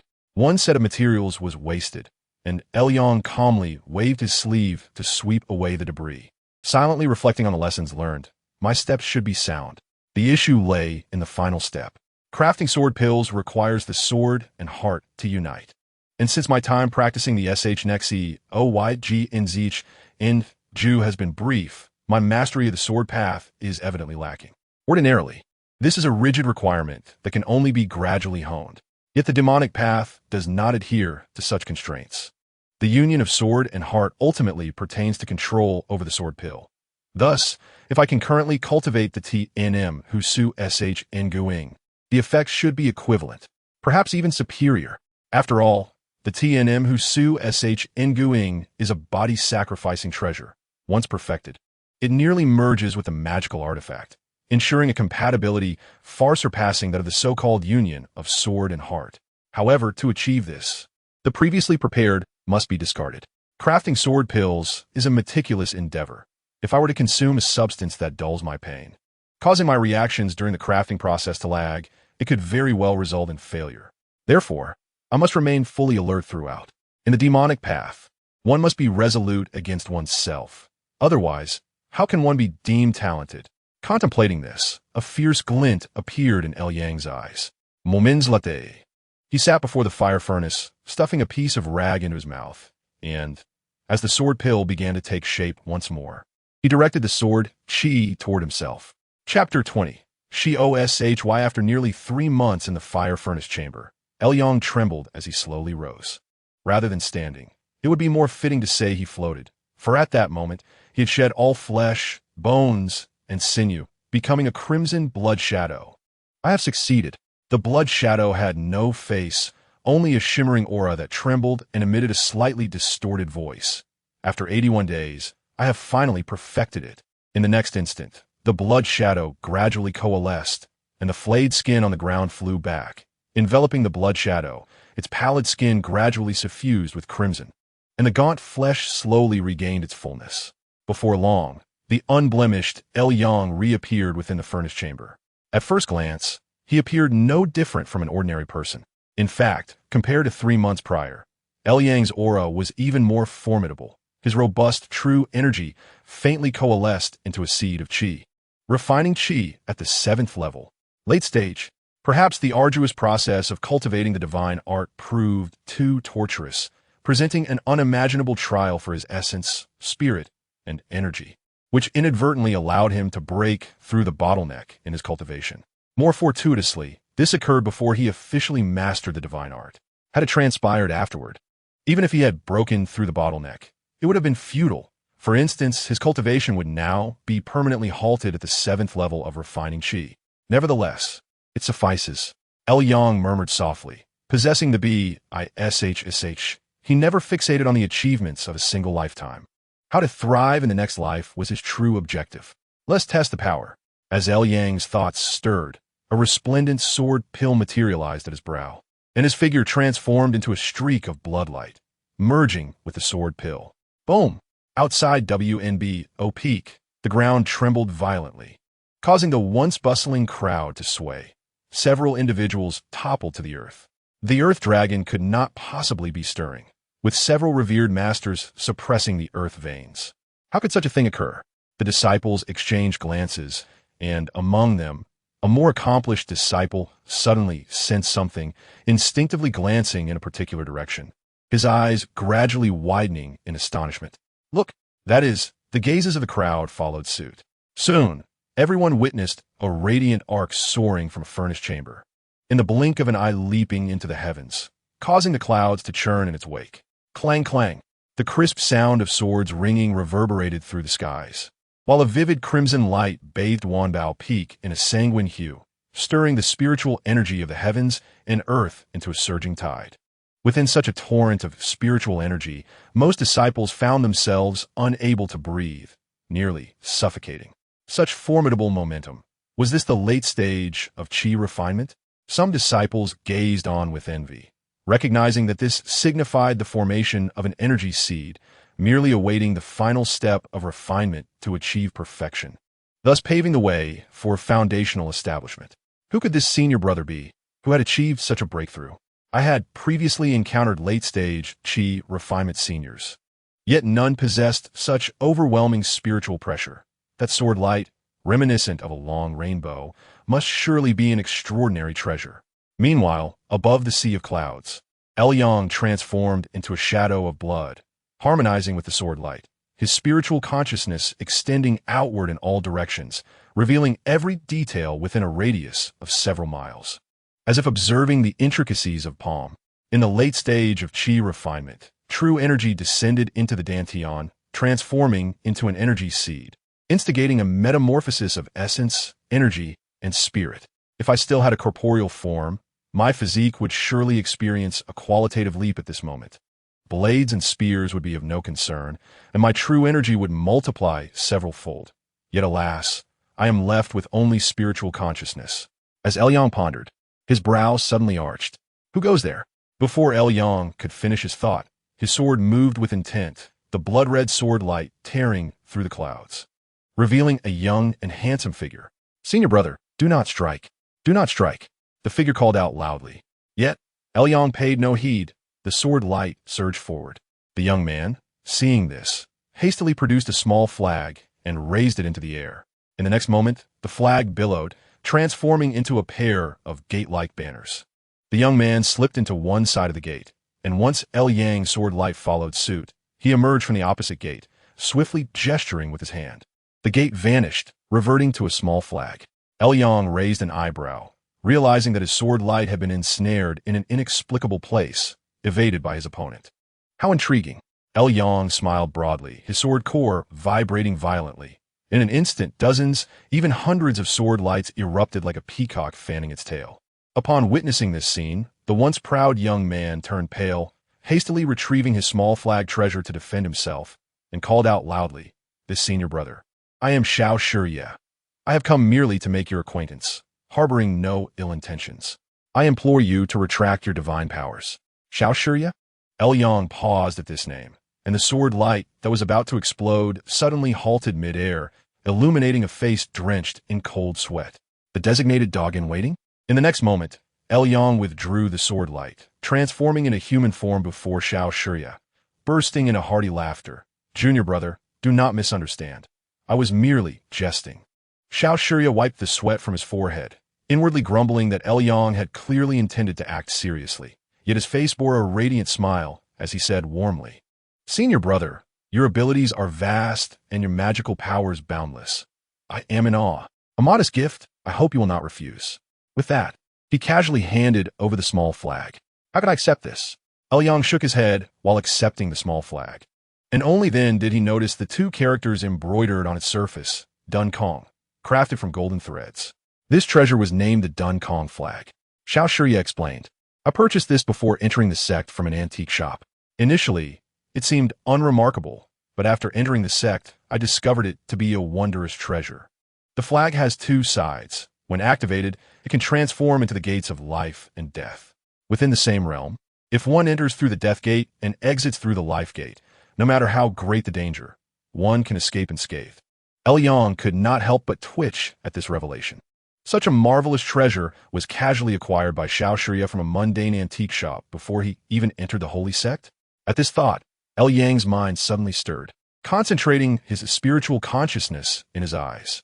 Upon gazing, he was taken aback, for within his sight, every piece of Xiao Shi's attire, the crane cloak, boots, robes, headpiece, and even the belt, radiated with a resplendent glow. In terms of quality, they likely rivaled his sword core.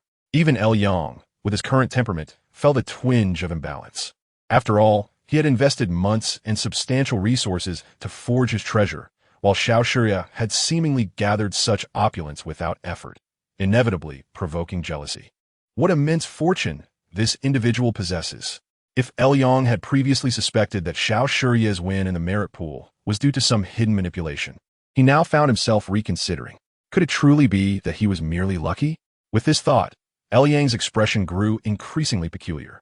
With such high fortune, it could be said that simply following him would yield numerous opportunities. Yet his cultivation was still not high, making it particularly easy to seize. This Xiao Shi seems to be quite the talent. Junior brother Xiao, indeed a fine figure you are, Yang remarked, patting Xiao Shi on the shoulder. I am Yang, and we are likely the same cohort, so I cannot truly be called your senior. Of the same cohort? Xiao Shi's expression shifted to one of surprise, quickly replaced by admiration. In that case, your talent must be exceptional, for it is difficult to achieve such cultivation otherwise. Such praise is unwarranted. Yang waved his hand. He was self-aware enough to know that his talent could hardly be deemed good. His usual practice relied on pills, and his breakthroughs were achieved through nefarious means. Had he adhered to a regular training regimen, he suspected he would still be stuck at the third layer of qi refinement. To be honest, I intend to visit the merit pool, Xiao Shi smiled. I have heard it tests one's luck, and I happen to have been experiencing a stroke of fortune lately, so I wish to seize the opportunity to try my luck. The merit pool? Yang's heart stirred, and he suddenly felt a surge of inspiration. In that case, why not go together? He had already tested the numbers Xiao Shi had drawn in the previous life, so he was curious to see how Xiao Shi would choose this time. Was there truly any hidden manipulation? Meanwhile, at a location outside Wanbao Peak, amidst the sea of clouds, a dozen figures stood silently, the leader being a striking young man clad in white, exuding an air of charm, surrounded by swirling mists. Just then, one person suddenly displayed joy. Lu Shixiang, that surname Xiao has emerged. Before the words were fully spoken, the handsome young man seemed to awaken from his meditation, the mist dissipating to reveal a face that Yang would never forget. Lu Xin. At this moment, Lu Xin had also broken through to the late stage of qi refinement, and as a practitioner of the Xiantian Dao Shu, he radiated an even more ethereal aura than ordinary cultivators. He has finally emerged, Lu Xin smiled, and at first glance, he appeared devoid of the ferocity typical of demonic path practitioners, instead exuding a warm, approachable demeanor. However, when he activated his true energy and employed the divination technique to gaze in Xiao Shi's direction, his smile abruptly faltered. Late stage of qi refinement? Liu Xinxia without Fu Dao. Clearly surprised that a late-stage qi refinement cultivator accompanied Xiao Shi, this was a variable significant enough to alter his plans. Just then, a soft gasp came from beside Lu Xin. Upon hearing this, the enchanting woman behind Lu Xin pursed her lips to not deceive Lu Shixiao. I am indeed acquainted with that late-stage qi refinement cultivator. She continued with a tone of envy. That individual is Yang, a disciple who entered the sect a few months ago. He profited handsomely from the previous incident with the death-replacing shadow puppet, having left early to gain at least 10,000 contribution points. I suppose he must have relied on this fortune to break through to the late stage of qi refinement. The enchanting woman was, in fact, the previous life Qing Chun Xianzi, who had once followed Zhao Xue. However, unlike in the past, she had long since severed ties with Zhao Xue and was now Lu Xin's partner. The reason for their falling out was simple. Zhao Xue had involved her in the shadow puppet scheme. When Zhao Xue went bankrupt, Qing Chun Xianzi naturally faced the same fate. By the way, Lu Xin had also been involved in the scheme. Due to the far-reaching influence of the death replacement puppet in this life, the losses suffered by the two individuals after its explosive failure surpassed those of the previous life. Not only were they on the brink of bankruptcy, but they also accrued a substantial amount of external debt. Consequently, they were compelled to embark on a venture they had never considered in their prior existence, raiding their own sect members to compensate for the losses incurred from the trading of the death replacement puppet. Over time, they even formed a team composed of disciples who, despite having certain background within the sect, had fallen into financial ruin due to the trading of the puppet.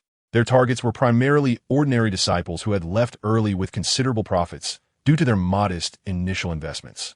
Xiao Shiye became one of their most recent targets. Now, after hearing the tale of El Yang from the fairy Qing Chun, Liu Xian's gaze grew even more intense, clearly marking El Yang as yet another target. Without further delay, it was time to act.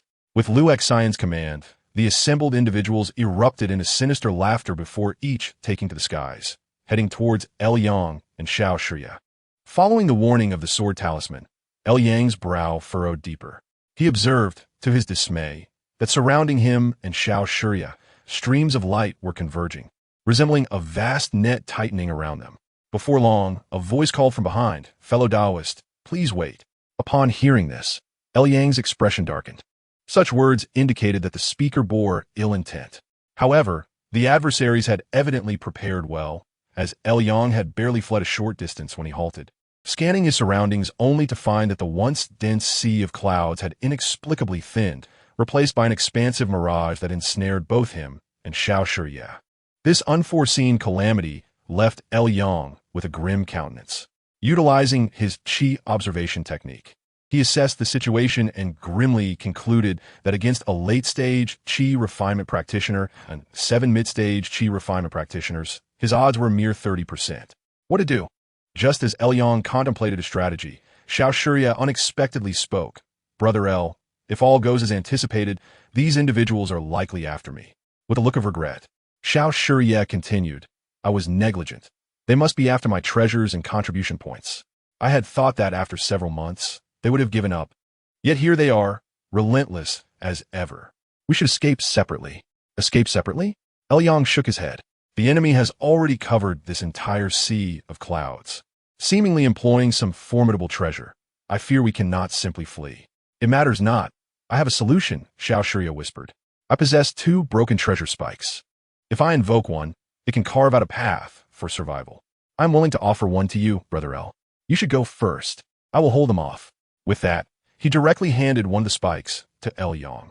El Yang weighed the spike in his hand and, channeling his spiritual energy, immediately recognized that Xiao Shiye spoke the truth. This treasure indeed held great potential to shatter the surrounding mirage. "Are you certain you want me to go first?" El Yang asked, his expression inscrutable. "Brother El, the mountains are high and the roads long. We shall meet again," Xiao Shiye replied, bowing slightly, a relieved smile gracing his face. He then turned to confront the approaching adversaries, clearly prepared to face death. Seeing this, El Yang fell into deep contemplation.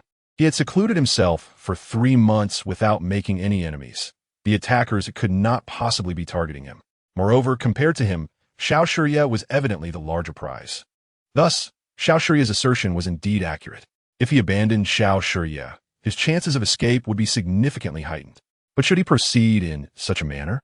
Above the sea of clouds, witnessing Xiao Shiye's unwavering determination, as if he had cast aside all concern for life and death, El Yang's sword talisman issued a warning, and his expression fluctuated between stormy and calm. In the end, El Yang reached a realization. I cannot leave. This was not merely due to being moved by Xiao Shiye's final display, but rather because he was struck by a chilling awareness. Ultimately, why had he followed Xiao Shiye out? He should have sought out Zhao Xiuhe at the earliest opportunity to obtain the other half of the 3rd-grade true skill, Jiu Bian Hua Long Ju. Yet what had transpired? He had followed Xiao Shiye to the merit pool out of mere curiosity. It was crucial to note that the grand prize of the merit pool could only be drawn once a year, and he had already exhausted his chances for this year. Accompanying Xiao Shiye to the merit pool provided him with no benefit whatsoever. Why would he engage in a venture with no gain? This was illogical. In an instant, El Yang felt as though a bucket of cold water had been poured over him, rendering his hands and feet frigid. Who was influencing him? Who was interfering with his thoughts? Upon comprehending this, El Yang's mind cleared instantly. Why had he accompanied Xiao Shiye to the merit pool? Because Xiao Shiye needed him. Otherwise, he would have been left alone to face powerful enemies. Now, he served as an external aid to Xiao Shiye. If Xiao Shiye was the fated son of fortune, then Yang was the hapless pawn designated to shield the destined one in times of peril. In such a scenario, to flee separately was tantamount to drawing fire. Yang was 100% certain that if they separated, the one to be pursued and eliminated would undoubtedly be himself, while Xiao Shiye would instead evade danger. What treachery! Yang exhaled deeply, realizing that Xiao Shiye, this child of destiny, was leading them into a trap. Any disciple of the Holy Sect would inevitably fall for this ploy, for within the Holy Sect, there were no virtuous individuals. Those who willingly stayed behind, if they were other disciples of the Holy Sect, would likely revel in the chaos, shedding a few crocodile tears before fleeing without a second thought. Yet, if he acted in such a manner, he would likely become Xiao Shiye's shield. Regrettably, Xiao Shiye had encountered Yang, who also believed that no good existed within the Holy Sect. Thus, Xiao Shiye had devised this plan, unaware that Yang shared the same thought. No good exists in the Holy Sect. Does that make you, Xiao Shiye, a virtuous individual? I do not believe it. Therefore, regardless of how eloquently you speak or how devotedly you act, I will first presume you are not a good person and then deduce the malevolent intentions behind your actions. Indeed, Yang concluded first. It was precisely for this reason that he had not been blinded by a single leaf, but rather had scrutinized himself in time, ultimately uncovering the true anomaly. Otherwise, he would have been severely misled. Simultaneously, Lu Xan, who had been pursuing them, spotted Xiao Shiye charging towards him and Yang, who remained stationary in the distance. He pondered, to capture a thief, one must first catch the leader. Xiao Shiye, being of lower cultivation, would be easier to deal with. So it was wiser to eliminate Yang first. Before Lu Xan could finish his thoughts, a resounding explosion suddenly erupted. Boom! The next moment, a magnificent sword light tore through the sea of clouds, but rather than fleeing, it approached Yang, who stood beside Xiao Shiye, to the astonished gaze of the latter. Brother Xiao, we are like old friends. How could I abandon you? Yang proclaimed with grandiloquence. Xiao Shiye stared in disbelief. Could it be that he had miscalculated and truly encountered a virtuous individual within the Holy Sect? Impossible. What virtuous individual? This was a villain. Brother L. It was all a misunderstanding, Xiao Shiye said with a bitter smile, realizing Yang had seen through his scheme. He could not help but softly suggest, at this point, why don't we genuinely join forces? Join forces? Very well. Yang snickered, then unceremoniously hurled Xiao Shiye towards others, causing Xiao Shiye to erupt in a stream of curses. From a distance, Lu Xan erupted into laughter. Although he was unaware of the exchange between Yang and Xiao Shiye, it was evident that a dispute had arisen, which played to his advantage. As he had no obligation to accommodate his foes, their own problems were a stroke of fortune for him. With this in mind, Lu Xan swiftly altered his plan, calling out to the others, "You all surround Xiao Shiye. I will deal with Yang." Having given his orders, Lu Xan took off towards Yang. However, at that moment, he noticed Yang suddenly break into a smile. Not good. The next instant, Yang's figure vanished. Almost simultaneously, a brilliant sword light suddenly erupted from the surrounded Shi O Shuri, and Yang's figure stepped forth from within the radiant glow.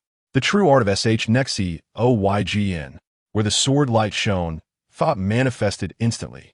The two shared an exquisite understanding of each other's intentions, performing an impromptu act with remarkable synergy, thus successfully deceiving themselves and creating a flawless opportunity for battle, launching the poised Ying into a throng of unsuspecting cultivators, whose highest realm was merely mid-stage chi refinement. Li X's expression instantly changed dramatically as he shouted, "Disperse quickly. It's too late."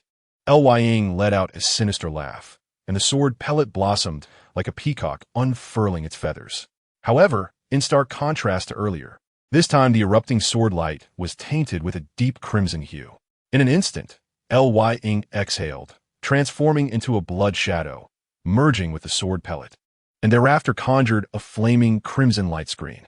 The divine light radiated from Ying, sweeping in all directions, akin to a raging fire consuming the fields, staining the land with blood, and in the blink of an eye, engulfing everyone present. Despite despite the bright daylight. Those cultivators caught in the blood light felt an overwhelming chill, as if plunged into an icy abyss, and soon lost consciousness. When the divine light dissipated, apart from the still shaken Shuri, only the drifting remnants of human skins remained. Their flesh and blood had been entirely consumed by the TNM Husu Sh Nguing, rendering the red glow on Yang's sword pellet increasingly sinister. In the next moment, the sword pellet trembled slightly, and a blood shadow emerged, revealing Yang's form. Upon noticing Li Xin standing dazed at a distance, as if in a dream, he burst into laughter. I wondered who it was. Turns out to be senior brother Li. Before the words could fully escape his lips, he soared forth on his sword light, aiming to deliver retribution for the grievances of the past life, seeking vengeance for his former self. The enmity from yesterday felt like a thorn in his back. Today, do not blame me. As Ying charged forth, wielding his sword, Li Xin, who had just witnessed the ferocity of the TNM Husu Sh Nguing, immediately wore a grim expression and attempted to retreat. Thinking of escaping? Ying pursued him without hesitation. Observing this, Li Xin hastily called out, "Qngchn, lift the restrictions." As soon as the words left his mouth, the previously surrounding illusory mirage shattered, revealing a graceful figure, Qngchnz. The treasure that had enveloped the sea of clouds was her Gmchnp, which concealed a grand formation capable of trapping the heavens and the earth, originally intended to prevent the target's escape, yet unintentionally obstructed Li Xn's path. Upon seeing Qngchnz materialize, Li Xin let out a sigh of relief. The next moment, he soared toward her, standing shoulder to shoulder, his expression grave as he gazed at the approaching Ying and Shuri. The two sides exchanged glances. After a moment, Li Xin quietly spoke. "Is there a possibility for reconciliation?" Chapter 23. Shintinyqwnlngbn above the sea of clouds. Li Xin willingly softened his stance. "If the two junior brothers can transform our conflict into peace, I shall gift you a superior Tao text." At this point, "Surely, you jest." Ying chuckled at the words. "Senior brother Li, we are all disciples of the holy sect. Why the pretense? You are now in a situation of no return with us." For indeed, Ying spoke the truth. At this moment, it was not he and Shuri who truly wished to avoid conflict, but rather Li Xin and Qngchnz. The reason was simple: the sect's regulations. Although, in practice, the sect's rules were often disregarded if unnoticed, once discovered, they became inescapable. At Yngschnield, you people have undoubtedly set ambushes and plundered your fellow disciples before. It's just that no one had caught you until now. However, once I leave and report to the law enforcement hall, the truth will be revealed, and senior brother Li, your death will be all but certain. Junior brother, you yist. Li Xn's face twitched slightly. "We can certainly sign a legal contract, agreeing that today's events will not be disclosed, and that way, I can rest easy. Is that so?" At Yng retorted. "Of course not. Only the dead bring true peace." Qngchin. Unleash. Before the last word could fade, the surrounding sea of clouds began to shift again, swiftly manifesting majestic peaks that ensnared Ying and Shuri in the center. Clearly, it was another formation. Did he truly think I fear your TNM, Husu Sh Nguing? Li Xin recognized Ying's divine abilities, sneering, and produced a flag that fluttered in the wind. "Just right. My Shinti and Qwnlngbn still lacks a master soul. Today, I shall use you to consecrate it. Go, return to your soul." Li Xin formed a seal and vigorously shook the WNLNgbn, releasing two streams of ethereal white chi that gradually materialized into figures. Ying remained undeterred, striking down with his sword. The two figures, under Li Xn's influence, similarly unleashed their true energy, boldly countering, and with a resounding crash, both were cleaved by the sword's aura. Qngchn acts swiftly. Qngchn's delicate face turned serious. She removed a phoenix tail hairpin from her hair and hurled it forth, transforming it into a golden light aimed at Ying's brow. However, before the hairpin could approach, another beam of treasure light appeared out of thin air, intercepting it. None other than Shuri, the treasure boy. Not only that, but Shuri then waved his sleeves, producing more than 10 treasures in one breath. Although their qualities varied, each radiated a strong treasure light, and after being summoned, they exploded mid-air with a thunderous boom. The erupting treasure light resembled miniature suns, directly obstructing QNGCH and Shenz's deadly formation, almost tearing the array apart from within. Such a luxurious scene made the other three's eyes twitch. Although Shuri differed from Lying and lacked formidable spells, he clearly did not require flashy tricks in combat. Simply tossing out treasures and allowing them to self-destruct sufficed. This tactic rendered N's already darkened expression even more grim. He waved the WNL Ingbn, summoning dozens of flag spirits. You all, go and suppress the formation. Following N's command, the flag spirits responded immediately, positioning themselves around QNGCH and Shenz's array, enhancing its power. Seeing this, QNGCH and Shenz felt a sense of assurance. Producing a small flag in her hand, she shook it vigorously, and the towering mountains manifested by the formation immediately responded, ensnaring the heavens and sealing the surroundings, while simultaneously safeguarding both her and Li Xn from Lyang's swordlight. Li Xn, witnessing this, smiled in satisfaction and once again shook the WNL Ingbn. This extraordinary treasure had been acquired during his fortuitous encounter alongside the Nti and Diosh, serving as his greatest reliance in battles over the years. The banner was said to contain 1 master soul, 2 guardian spirits, and 3 corpse gods. The so-called Tao begets 1, 1 begets 2, 2 beget 3, and 3 beget all things. Only by gathering these 6 positions, combined with myriad souls, could this treasure be deemed complete. It sounded simple, yet Li Xn had painstakingly refined it for over a decade without success. While gathering countless souls was manageable, he had simply slaughtered in mundane cities to achieve that. The crucial 6 positions remained elusive. He had yet to secure even the 2 guardian spirits, let alone the 3 corpse gods. Nevertheless, despite this, the treasures might remain formidable. Eliminate them. Li Xn waved the banner, unleashing countless souls, distinct from the cultivated flag spirits. These souls were vengeful spirits formed from the grievances of mortals. Although of inferior quality, their sheer numbers were overwhelming. As they surged forth at Li Xn's behest, they converged like a tidal wave, instantly engulfing Lyang's figure. Moreover, these were all soulless spirits, rendering them impervious to Lyang's who Su Sh Nguing. Yet, upon witnessing this, Lyang remained utterly unfazed. As Lyang's thoughts stirred, his sword essence rapidly transformed into several dozen strands of swordlight. His figure began to shift and teleport within the shimmering lights, deftly avoiding direct confrontations with the vengeful spirits. He adopted a strategy of retreating as the enemy advanced, taking advantage of their fatigue to strike back, engaging in a guerrilla warfare against the horde of spirits. This exemplified the true advantage of a sword cultivator. With a single sword strike, he could flee thousands of miles, only to launch another assault from a different angle, forcing his opponents into a state of exhaustion and revealing their vulnerabilities, ultimately leading to a decisive strike. In a short span, Lyang had decimated tens of thousands of vengeful spirits, leaving chaos in their wake. Meanwhile, Shuri unleashed his fury, deploying several superior magical treasures that detonated with ferocity, causing the once stable formation to become tumultuous once more.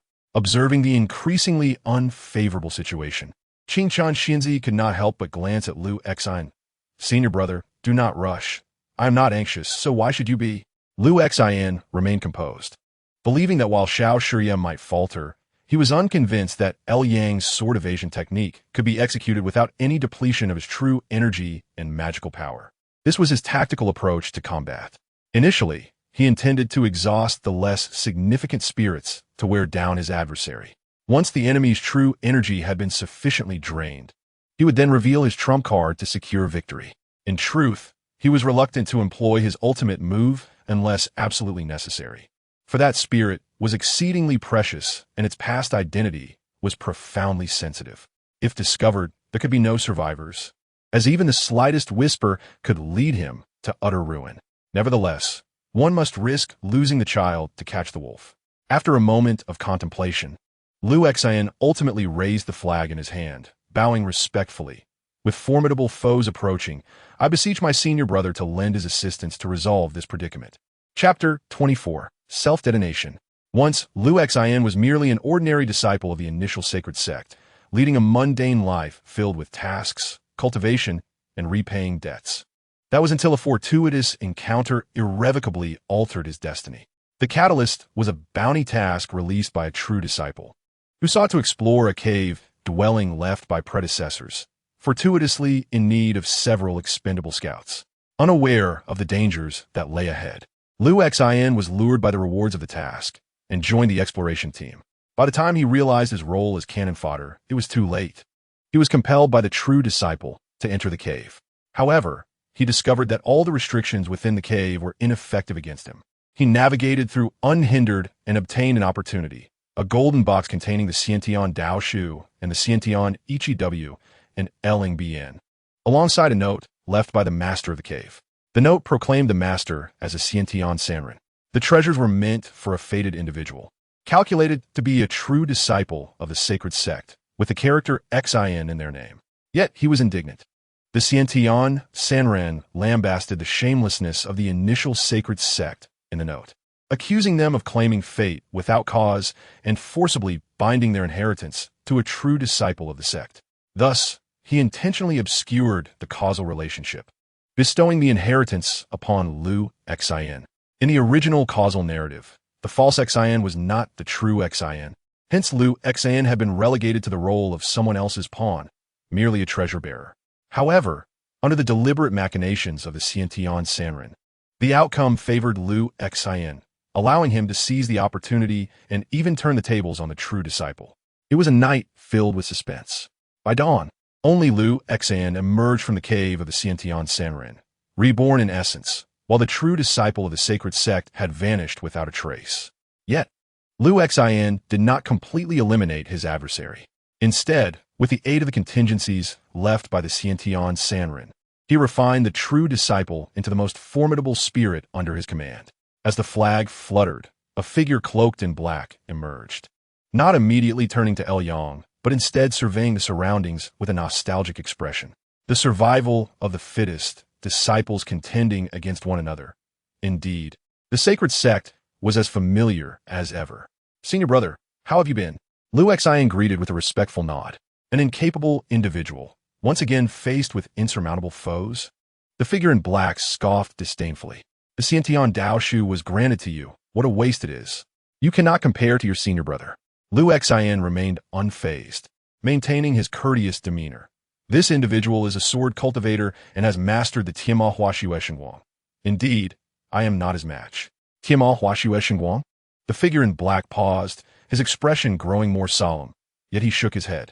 To have cultivated such a divine ability is indeed impressive, but alas, one has strayed in their efforts and achieved naught but futility.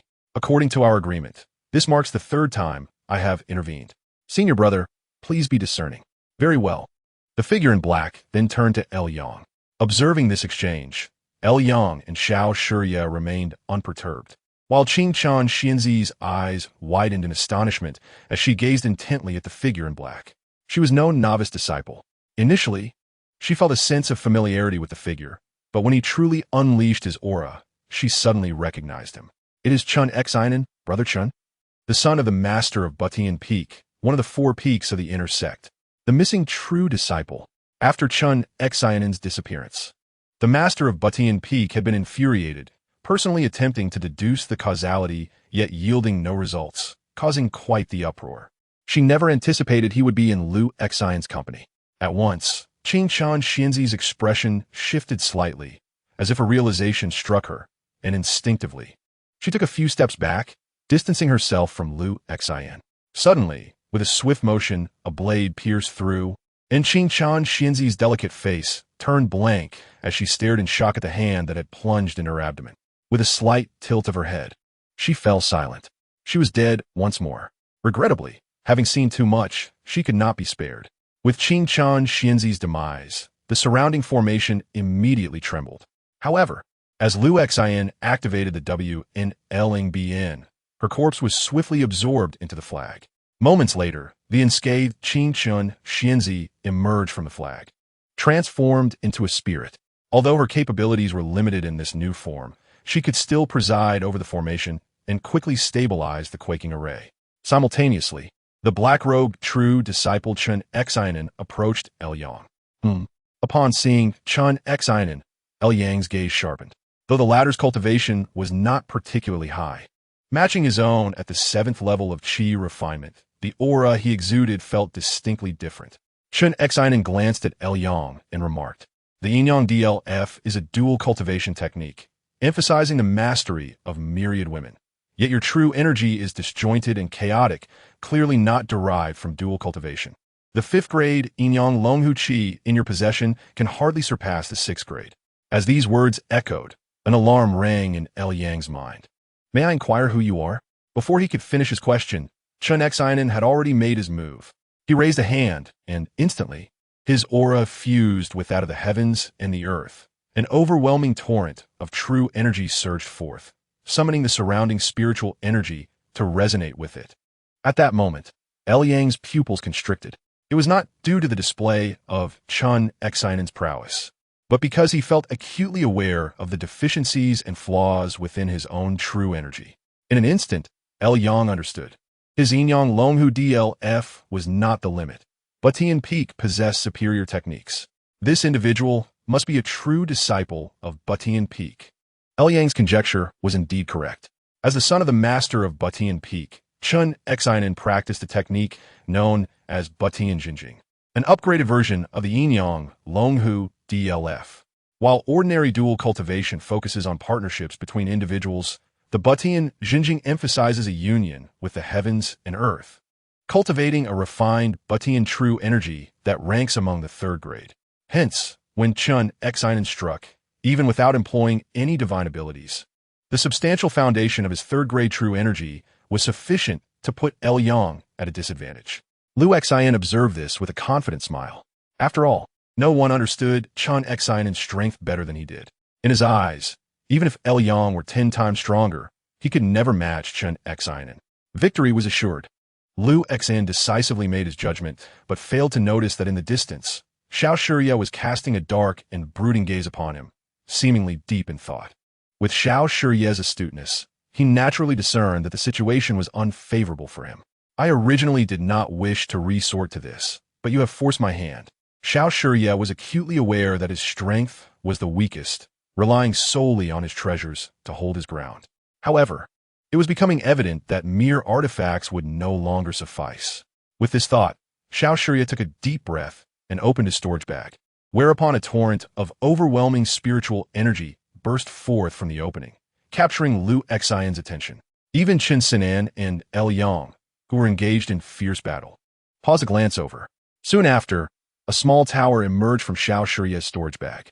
The tower appeared to be crafted from gold, comprising 9 tiers, and at its pinnacle, a spiritual light manifested into a figure resembling a human, imbued with an air of vitality. Is this a spiritual treasure? In that instant, with no prior experience, Yang had yet to speak, but both Lu Xien and Qin Sinan gasped in astonishment, their faces betraying their shock. In the realm of cultivation, when a practitioner forges a weapon, it emanates a treasure light, thus becoming a magical artifact. When a treasure embodies spiritual wisdom, it is classified as a spiritual treasure. Spiritual treasures are categorized into 3 grades: low, medium, and high, each with boundless applications. However, regardless of how formidable a magical artifact may be, it requires a master to wield its power. In contrast, a spiritual treasure possesses its own consciousness, capable of unleashing its might even without a master, and possesses the remarkable ability to cultivate itself, continuously growing stronger. The next moment, Xiao Shiya formed a seal, and the small tower began to expand. Damn it!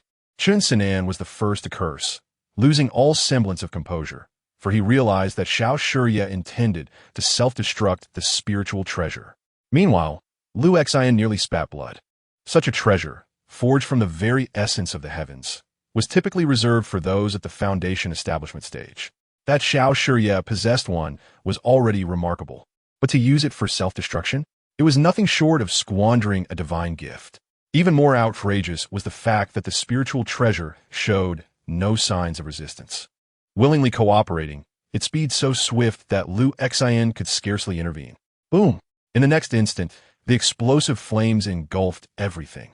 Chapter 25. The frightening fortune. The erupting treasure light surged like a colossal wave, instantly tearing apart the formation laid by Chu Sheng Sect and subsequently engulfing Yang, Lu Xian, and Chun Sinan. Lu Xian was the first to scream in agony. To counter Yang, he had summoned spirit flags and called upon Chun Sinan, depleting most of his true energy. At that moment, he was utterly powerless to withstand the blast's impact, his body igniting in an instant, turning to ash. The spirit flag in his grasp falling helplessly to the ground. Truly a disciple of our sacred sect. With Lu Xian's demise, although Chun Sinan still had some strength to persist, he too found it difficult to maintain his existence, letting out a deep sigh before dissipating into the wind. As for Yang, he was directly consumed by the treasure light, vanishing without a trace. After a considerable time, the tumultuous treasure light gradually subsided, revealing Xiao Shirye's figure, his face alight with exuberant joy. "I have won." Xiao Shirye laughed jubilantly. Although the self-detonation of a spiritual treasure was indeed his trump card, it came with many restrictions and was easily evaded. To utilize this technique effectively, one must first confine the battlefield to ensure a hit. Additionally, the explosion's power could not be concentrated. Its extensive range was too dispersed, necessitating that the enemy be worn down to a certain extent to guarantee a decisive blow. Lastly, since spiritual treasures possessed self-awareness, they might not cooperate in self-detonation. Fortunately, luck was still on my side. Xiao Shirye felt as though ever since joining Chu Sheng Sect, he had been blessed with fortuitous circumstances, with everything he desired falling into his lap. The sale of the deceased puppet had yielded him vast contributions, and a casual trip to the mortal realm had led him to effortlessly discover a predecessor's treasure. When pursued, he fortuitously encountered Yang, serving as a shield. No matter the crisis he faced, the outcome was always favorable to him, and through a series of coincidences, he emerged unscathed, reaping the greatest rewards. The Wanling banner shall now belong to me. Just as Xiao Shirye was about to claim the treasure, a figure enveloped in blood light appeared beside him, reaching out to grasp the banner as well. Witnessing this scene, Xiao Shirye was momentarily frozen, then began to tremble all over. What? Does brother Xiao also desire this treasure? The blood figure rippled, gradually revealing Yang's face, who turned and grinned at Xiao Shirye, causing him to shudder involuntarily. Are you human or ghost? Xiao Shirye's face turned pale as he beheld the blood light swirling around Yang, the images of those he had previously drained of life flashing through his mind. The next moment, he hurriedly released his grip on the Wanling banner and bowed respectfully. Congratulations, brother. This is the Wanling banner that your junior has safeguarded for you. It now returns to its rightful owner. Thoughtful of you. Yang received the innate Wanling banner with a smile, examining it for a moment before infusing it with his spiritual power, from which he extracted 2 storage bags. These belonged to Lu Xian and Chu Sheng Sect. Upon opening the bags, a tome titled Xiantian Dao Shu was prominently displayed, along with another book entitled Jinbao Miji, evidently belonging to Chu Sheng Sect. Such valuable items. Yang Marfalet, committing the contents of both tomes to memory, then turning his gaze toward Xiao Shirye, who was retreating step by step, attempting to distance himself. In all fairness, Xiao Shirye's trump card was indeed unexpected. The self-detonation of a spiritual treasure could potentially obliterate even those at the pinnacle of qi refinement. Theoretically, it was a guaranteed kill.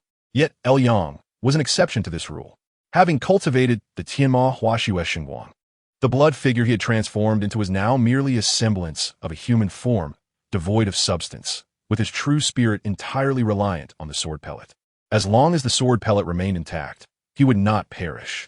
In the face of Xiao Shirye's spiritual treasure, self-detonation, the sword pellet forged from gold and jade was significantly sturdier than a mere physical body. While it may not emerge entirely unscathed, it was far from being reduced to ashes. Thus, after the explosion subsided, Yang re-emerged in his true form, having gained the utmost advantage. Reflecting on this, Yang found Xiao Shirye to be quite admirable. His initial judgment had indeed been accurate. This Xiao Shurya was truly a talent. Without him, how could he have secured such bountiful rewards? Sincere thanks to Brother Xiao. To express his gratitude, Yang declared, I shall send you on your way. With a light chuckle, he waved his hand, and a beam of bloodlight fell upon Xiao Shurya before he could utter a word, draining him of life. This individual poses too great a threat. Yet he perished so easily? Yang mused, stroking his chin as he gazed at Xiao Shurya's lifeless body. With his fortuitous fate, shouldn't a benefactor have appeared at this moment to thwart me? I had even prepared for contingencies, yet it turned out to be so effortless. As this thought crossed his mind, Yang was suddenly stirred and employed his divination technique to gaze upon Xiao Shurya once more. A peculiar scene unfolded. Previously, when he had observed Xiao Shurya, he radiated treasure light, seemingly basking in fortune. Yet now, upon looking again, he saw all the treasure light dissipating into thin air. Witnessing this, Yang inexplicably conceived a thought. This person has exhausted his luck. In the next instant, a sigh resonated through the air. Yang lifted his gaze toward the sky, his expression frozen in the moment of impending astonishment, as all his thoughts were suspended in that instant. Unbeknownst to him, a figure had appeared before Xiao Shurya's corpse. The individual donned a crane cloak, a smile gracing his lips, gently waving a feather fan, exuding an air of nonchalance. At first glance, he appeared merely as a handsome scholar out for a leisurely stroll. However, with his arrival, the entire realm seemed to lose its color, with only his presence becoming the focal point of all things, attracting all the blessings, wealth, and fortune from the heavens, as if he were favored by the divine, evoking feelings of envy and resentment in all who beheld him. Is this all the harvest I have? A figure reached out with a gesture, and the Xiantian Daoshu, along with the Xiantian Ichi Wanling banner, which had just been collected by Yang, flew out from the storage bag and landed in his hand.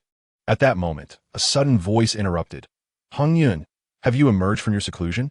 The Taoist named Hong Yun lifted his head, seemingly locking eyes with someone, and chuckled softly. There's nothing I can do. After all, the one I chose suddenly passed away. It is rather amusing. Due to unfortunate circumstances, I bestowed upon him abundant fortune, intending for him to fish for that colorful fish in the merit pool, but too many variables led to his fortune being exhausted prematurely. With his fortune depleted, death was imminent. After speaking, the Taoist Hong Yun weighed the Xiantian Daoshu in his hand, shook his head, and casually stored away. Then turned his gaze to Yang beside him. This individual possesses quite the intrigue. Hong Yun Taoist calculated with his fingers, a growing smile on his lips. This person has immense variables. The recent turmoil surrounding the death replacement puppet seems to be related to him. His background is impeccably clear, but why does a mortal possess the cultivation of the fourth layer of qi, refining right at the onset? Concealed intentions. It appears he is a scattered cultivator learning from a master. That is acceptable. Wait, did he learn the Shunjiao Yujin Jinjue before entering? Could he be a spy from the Yushu Sword Pavilion? The more Hong Yun Taoist pondered, the greater his interest became. Apart from the Baisher book, all of Yang's secrets were unraveled by the Hong Yun Taoist through calculations, layer by layer, until at last he frowned. Cultivating the Tianma Huashu divine light? In the next moment, the interest in Hong Yun Taoist's eyes rapidly dissipated, revealing an expression of misfortune. A body transformed into a blood shadow. The path to immortality has been severed. Such a cultivator is naturally not worthy of his further effort, nor does he deserve the identity of the next child of destiny. It is a pity about the colorful fish in the merit pool. It appears I shall have to wait for the next opportunity. Leaving Yang standing alone, drenched in sweat. Chapter 26. Truly the sacred sect, the landscape is picturesque, the setting sun blood red. Yang stood upon the sea of clouds, and after a considerable time without being struck down by descending palm technique, he finally breathed a sigh of relief. Was that just a foundation establishment true person? Yang didn't dare to speak to himself, only contemplating inwardly, his expression turning increasingly grim, for the disparity between them was indeed vast. Not only in physical strength, but also in thought, he felt frozen until the Hong Yun Taoist departed, as if he were a mouse caught in a cat's paw.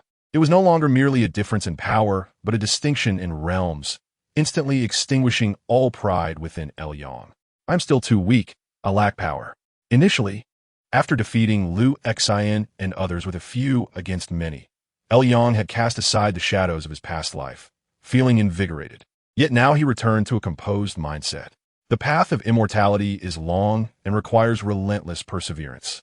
At this point, he recalled that Xiaoxue had once mentioned before heading to the merit pool. Recently, I have unexpectedly found some good fortune, so I want to take the opportunity to test my luck. Recently found good fortune. At that time, Yang had thought it was just the humility of the child of destiny, but now it seemed perhaps that was indeed the truth. He had truly started to find his luck. Because of that Hanyuan Taoist, the colorful fish in a merit pool must refer to the colorful merit fish. Did Hanyuan Taoist wish to use Xiao Shiyu's hand to fish it out from the merit pool? With this thought, Yang suddenly looked up. The first sacred sect, connecting to the heavenly sea of clouds. Perhaps to those high-ranking members of the sacred sect, who are like dragons that are seen only briefly. These so-called disciples are merely a group of fish raised in a pond. Truly the sacred sect. Yang took a deep breath, beginning to understand why no one sought to eliminate him. A fish, even if it flounders joyfully, what secrets could it possibly have? They might even consider you a talent. In any case, at least the secret of the Baishur book has not been exposed. Yang felt fortunate, and moreover, the causal connections related to the Baishur book seemed to have eluded the Hongyun true person, leading to no suspicions regarding why he possessed the cultivation of the fourth layer of qi refining before entering. Fortunately, although the Xiantian Daoshu was taken by the Hanyuan Taoist, prior to that, Yang had memorized all the contents of the technique. This was a good habit Yang had developed because of the Baishur book. Whenever he encountered a decent technique or divine ability, he would immediately memorize it, thus allowing him to utilize it in his next life without needing to expend contribution points for exchange. Furthermore, although the Hanyuan Taoist took the Xiantian Daoshu, he did not take Qin Shan Xianzi's Zhenbao Miji. Indeed, the two are not comparable in the slightest. Qin Shan Xianzi's items clearly did not catch the eye of that one, but they are of great use to me. In truth, Yang did not place much importance on the Xiantian Daoshu, as he had set his sights on Zhao Shua's third-grade true technique. The Xiantian Daoshu was dispensable, while the Zhenbao Miji, involving array formation and treasure refinement, piqued his interest greatly. As for the Xiantian Ichi Wanling banner, there will always be opportunities in the next life. It was not until half a month later that he emerged from seclusion once more. This time, he sought out Zhao Shua. Upon arriving at Zhao Shua's cave dwelling, he found Zhao Shua engaged in a dispute with a stern-looking young man clad in the attire of the law enforcement hall. Senior brother, do you not trust my credibility? After more than a decade, I've been quite reliable. Is it merely 1,000 contribution points? I will surely repay it. Interest?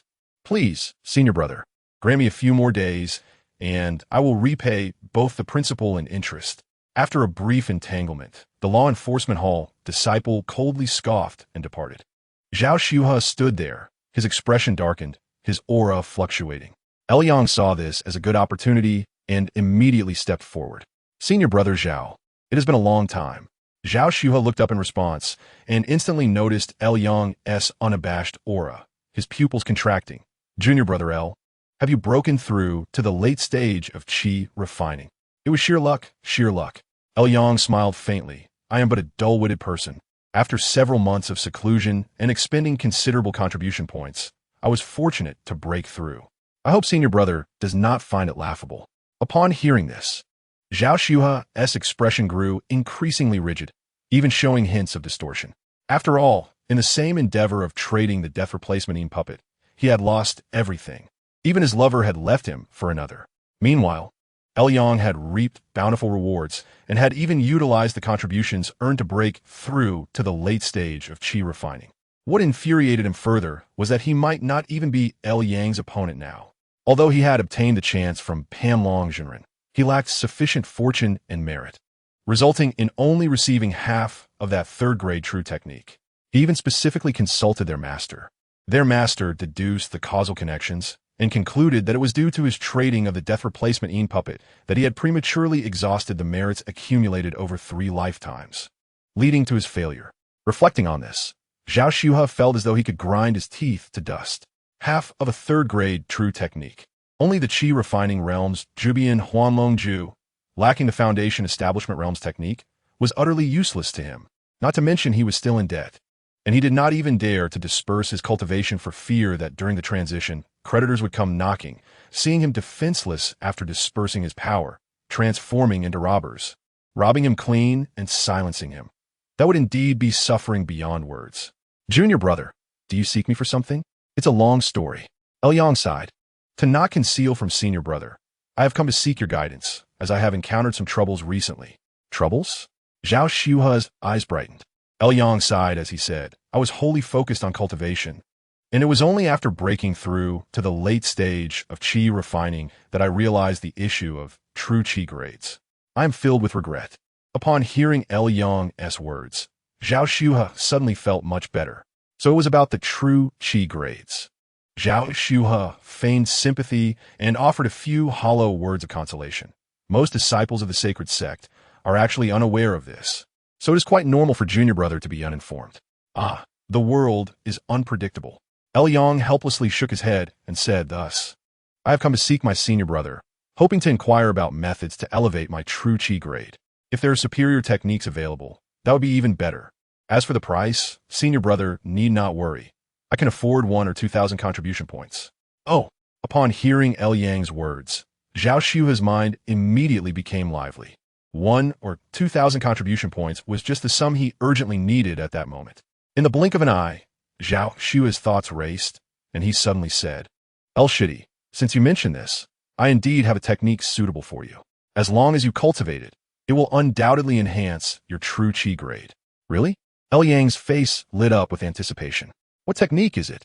Zhao Xuhe hesitated, feeling an inexplicable oddity. However, upon reflection, he realized that the technique was only half complete and rendered useless. Rather than keeping it, he might as well repurpose it to settle his debts. With this in mind, Zhao Xuhe gritted his teeth and took out the Jiu Bianlong Ju, which he had obtained from Panlong Island, handing it to Yang. As expected, the matter unfolded as Yang anticipated. In the end, Zhao Xuhe sold the Jiu Bianlong Ju to him for a mere 1,500 contribution points. Such is the nature of humanity when in debt. Unfortunately, Yang could not cultivate Shanhua Shuang, remaining stagnant at the late stage of qi refinement. Even if he wished to disperse his energy, it was impossible. Thus, he could only wait for his next life. Nevertheless, Yang did not rush toward despair. Time was precious, and even with the Bai Shi Shu, he would not squander it lightly. Even if he could not cultivate, there were other avenues for progress. With this thought, Yang retrieved the Zhenbao Mi Jia from his storage bag. Indeed, he intended to learn formations. In the realm of cultivation, one must master the 4 arts: formations, tools, pills, and talismans. Possessing any one of these skills immediately elevates one to a high-level talent in the realm of immortality, ensuring success wherever one may go. For instance, Yang regarded Qing Chen Xianzi as a true talent. Not only did she master formations, but she could also imbue them in magical artifacts. It was a pity that her taste in men was rather poor, having fallen for untrustworthy rascals, leading to bitter ends in both lives. Upon opening the Zhenbao Mi Jia, Yang could not help but sigh as he read the first page. The so-called formation treasures are those that combine formations with treasures, each complementing the other, and the skills within are the result of one's diligent research. To learn this path, both talent and effort are indispensable. After the preface, the second page was filled with intricate patterns, each accompanied by annotations explaining their meanings. The path of formations is primarily based on formation patterns. To delineate formation patterns is to sketch the essence of heaven and earth, thereby harnessing their wonders. However, the mysteries of heaven and earth are endless and difficult to comprehend, let alone translate into formation patterns. This requires extraordinary insight. Only by mastering formation patterns can one learn formations. Excellent. Now you have a basic understanding of the principles of formations. Next, turn to the third page, and let us examine this simple example to apply the knowledge we have just learned. On the third page, a complex and intricate pattern caught Yang's eye. Is this the formation diagram? Yang stroked his chin, realizing that deciphering a formation diagram essentially involved identifying the composition of formation patterns to deduce the function of the formation. Formation patterns are the foundation of all formations. The effectiveness of a formation hinges on the rationality of the pattern combinations, their compatibility, and the ability to form a complete operational link. How intriguing! Yang smiled confidently, believing that this did not seem particularly difficult. With my talent and effort, a mere simple formation diagram is within my grasp. A month later, Yang sat dazedly on his mat, surrounded by a mountain of manuscripts filled with his calculations, completely despondent. In his hands were numerous assembled formation patterns. After an unknown amount of time, a spark of inspiration suddenly ignited at his fingertips. Is it done? Yang sprang to his feet, his face radiant with joy. He carefully examined the formation patterns he had pieced together, and after a moment of calculating, a look of confusion crossed his face. Wait, how did it work? How does this thing operate? Clearly, this was the result of a month of painstaking effort, yet he could not comprehend why it functioned. Such a feeling drove Yang to the brink of madness. After a month of diligent study, he had gained a deeper understanding of formations. In simple terms, formations are akin to programming. The so-called comprehension of formation paths involves extracting usable portions from the chaotic code written by the heavens and composing one's own code. However, mastering formations is not something one can simply achieve. It is like panning for gold in a sea of filth. Those lacking talent, like Yang, would find no gold, only a heap of refuse. Regardless, he had extracted something. Yang sighed and immersed himself in his studies once more. After another month had passed, he finally deciphered the diagram in his hands. It was a lighting formation. Though Yang's appearance was haggard, his eyes gleamed with excitement, and he opened the third page of Zhen Bao Mi Jia with a sense of accomplishment. In fact, it is normal not to be able to decipher it. The purpose of the third page is to convey how difficult formations can be, urging you to approach them with a humble heart and not to be overly ambitious. Yang exclaimed, "This is outrageous." He abruptly stood and hurled the book to the ground, now completely convinced that this was indeed a formation manual written by a master of the sacred sect. After a while, Yang picked up the book again. Some matters do not heed one's preferences, understanding, or desires. One must persevere for the sake of survival. However, upon further study, Yang discovered that his talent was not as lacking as he had imagined. As stated in the book, the intricate pattern on the third page was not intended for beginners, which explained why he had been stuck on it for 2 months. Time flew by in the cave, and before he knew it, 20 years had passed. During this time, Yang was completely engrossed in studying the formation manual, neglecting even to pay the rent for his cave, opting instead to reside at the outer gate. After all, he was unable to cultivate and had no pressing needs, leading him to abandon work altogether. In these 20 years, almost every few years, an extraordinary child of destiny, akin to the former Chu Sheng Sect, would suddenly rise to prominence within the outer gate. However, after that child of destiny encountered a well-known great opportunity of the sacred sect, they would mysteriously vanish, along with a batch of unfortunate souls who sought to cling onto them for fortune. It seemed that the senior was fishing again. Each time Yang heard similar news, a wave of anxiety washed over him. After all, with Chu Sheng Sect as a precedent, he could only keep his distance from these children of destiny. He could not provoke them and could only avoid them. As for Zhao Xuhe, 20 years later, he had achieved the pinnacle of qi refinement and become a renowned true disciple of the sacred sect. Unfortunately, he had failed in his attempt to break through to the foundation establishment stage a few years ago and had passed away. Yang merely sighed at this and chose not to dwell on it further.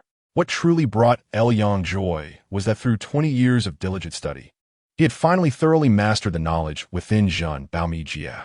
Within his cave, Yang was wholly focused on the sword pill before him, to the extent that he could hardly maintain his human form, and his blood shadow was extremely dim.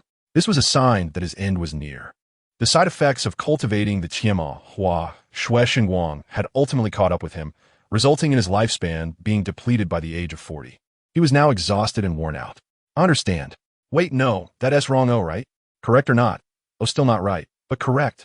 Thus time passed, and finally, just as Yang's blood shadow was on the verge of dissipating at the moment of life and death, he suddenly opened his eyes wide and exclaimed, "Ha ha, I have succeeded." In that laughter, he lost his breath. Bai Shu, Chapter 28. The 9 Transformations of the Dragon Decision. You have persevered in refining the array treasure, undeterred even as your time draws near, ultimately achieving success. Yet this led to your demise.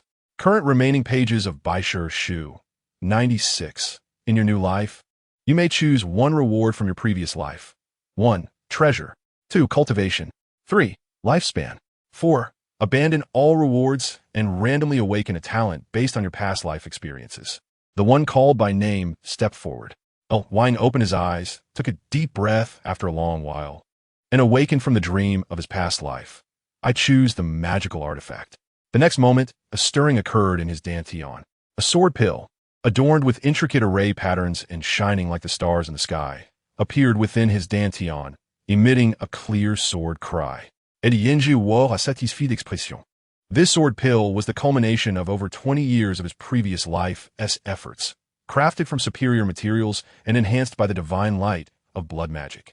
Moreover, just before his death, he had successfully embedded a superior array formation into the sword pill, transforming it into an array treasure. With this, when Ying engaged in battles, he could draw his enemies into the array. The advantages of this approach were evident, for no matter how formidable a cultivator may be, it was impossible for one individual to counter the formations laid down by others of the same realm. The reason why Xin Zch was not particularly powerful was that she was merely at the mid-stage of qi refinement. Furthermore, from Ying's current perspective, her time spent studying formations was insufficient, certainly not comparable to his 2 decades of diligent research. It was time to give you a name. With a thought, a chilling blood shadow emerged from the sword pill, resembling him perfectly. Their spirits intertwined, and he chuckled softly, "You were forged for my self-sacrifice in my past life. And with the enhancement of the divine light of blood, I shall call you Su Ying." The sword pill responded with a resonant sound, seemingly in agreement. Then, Ying began to act according to the patterns of his previous life, ascending the stage, allocating resources, and entering the Hui Hall. No longer borrowing from Zhoxh, he began to sell the benefits obtained from new disciples, such as the bone-flying sword, and silently purchased the death replacement shadows. Soon, the price of the death replacement shadows skyrocketed. Ying secretly propelled the market, buying low and selling high, continuously expanding his capital and then indulging in a massive shopping spree. However, to avoid envy from others, he refrained from selling at the peak of his previous life, instead exiting when the price reached 3,000 points. At that time, he had amassed 20 death replacement shadows, earning a profit of 60,000 contribution points. The 9 transformations of the Dragon Decision and the 10,000 Chariots Ascending Dragon Scroll. The former pertains to Qi refinement, while the latter to foundation establishment, together enabling the cultivation of 3rd grade true Qi, directly pointing towards the golden core path, perfectly aligning with Ying's expectations. The 9 transformations of the Dragon Decision consists of 10 layers, corresponding to the 10 layers of Qi refinement. Each layer can trigger a transformation of true Qi, including the transformations of the Heavenly Serpent, Divine Eagle, Azure Ox, and the 9 transformations culminating in the Dragon, which increases the probability of breaking through to foundation establishment by 30%. Ying was captivated, promptly deciding to disperse his Qi for cultivation. Bang! However, he did not waste the dissipated true Qi, instead feeding it entirely to his innate primordial energy. This external energy, forged through his self-sacrifice in the second life, now received nourishment from his current cultivation, effectively becoming his avatar. During his seclusion, with its protection, he would not be without means of self-defense. In the blink of an eye, 3 years passed. Within the cave dwelling, Ying sat cross-legged on a mat, silently cultivating his profound skill. The once empty dantian, after dispersing his qi, was now occupied by a far greater true qi. He observed as his energy flowed freely, shifting and transforming. At times, he morphed into a leaping rabbit traversing the 8 extraordinary meridians, then into a python coiled within his dantian, then transformed into a vibrant tiger roaring towards the heavens, and again into an elegant eagle soaring through the skies, demonstrating an endless array of transformations. After a long while, Ying exhaled deeply. His breath, like a white arrow, did not dissipate upon leaving his body, but transformed into a robust azure ox, moving slowly as if bearing the weight of a towering mountain. Success! Ying's face lit up with joy. This 3-year arduous cultivation had been far smoother than in his previous 3 lives, for in this life, he had ample contribution points and all the necessary external herbs. despite still being at the 6th layer of qi refinement. His combat power was likely not far from that of his previous life, for his true qi had undergone a tremendous transformation. The 9 transformations of a dragon. Each transformation corresponds to a specific magical spell or ability. The tiger transformation increases the destructive power of true qi. The ox transformation enhances physical strength. The eagle transformation grants keen sight. The serpent transformation allows one to conceal their presence. The rabbit transformation boosts speed, and the camel transformation accelerates true qi recovery. These 6 transformations nearly bridge the gap between the mid and late stages of qi refinement. However, what most intrigued Ying was the fish transformation among the 9. For its effect was simple. It could break through bottlenecks. If he were to cultivate the 6th transformation now, he could probably break through to the later stage in no time. Yet, that would be a waste. Ying, filled with ambition, naturally could not squander such a precious opportunity for a breakthrough in the late stage of qi refinement. He planned to reserve it for when he reached the peak of qi refinement. Ying's plan for this life was straightforward: to cultivate. He would quietly refine his abilities, seamlessly transitioning to the 10,000 chariots ascending dragon scroll upon achieving full qi refinement, and then remain in seclusion until reaching the foundation establishment realm, astonishing everyone. With this thought, Ying casually ingested a spirit pill and once again entered a meditative state. Then, just a few days later, boom! Ying was jolted awake from his meditation by a tremor, opening his eyes to find that the innate primordial energy he had left outside had been scattered. Was there a formidable enemy invading? Ying was bewildered. In this life, he had secluded himself in the cave, focused solely on cultivation, completely oblivious to external affairs. How could someone suddenly come to his door? With confusion, Ying exited the cave, only to encounter an unexpected familiar face. You? Outside the cave. Zhoxh stood with bloodshot eyes, accompanied by several powerful cultivators, glaring at Ying with fury. Senior brother, Ying clasped his hands in greeting. I am Ying, unaware of. Indeed it is you. Zhoxh interrupted, seething, the sudden disappearance of perilous Island. The opportunity one painstakingly cultivated over 3 lifetimes has vanished without a trace.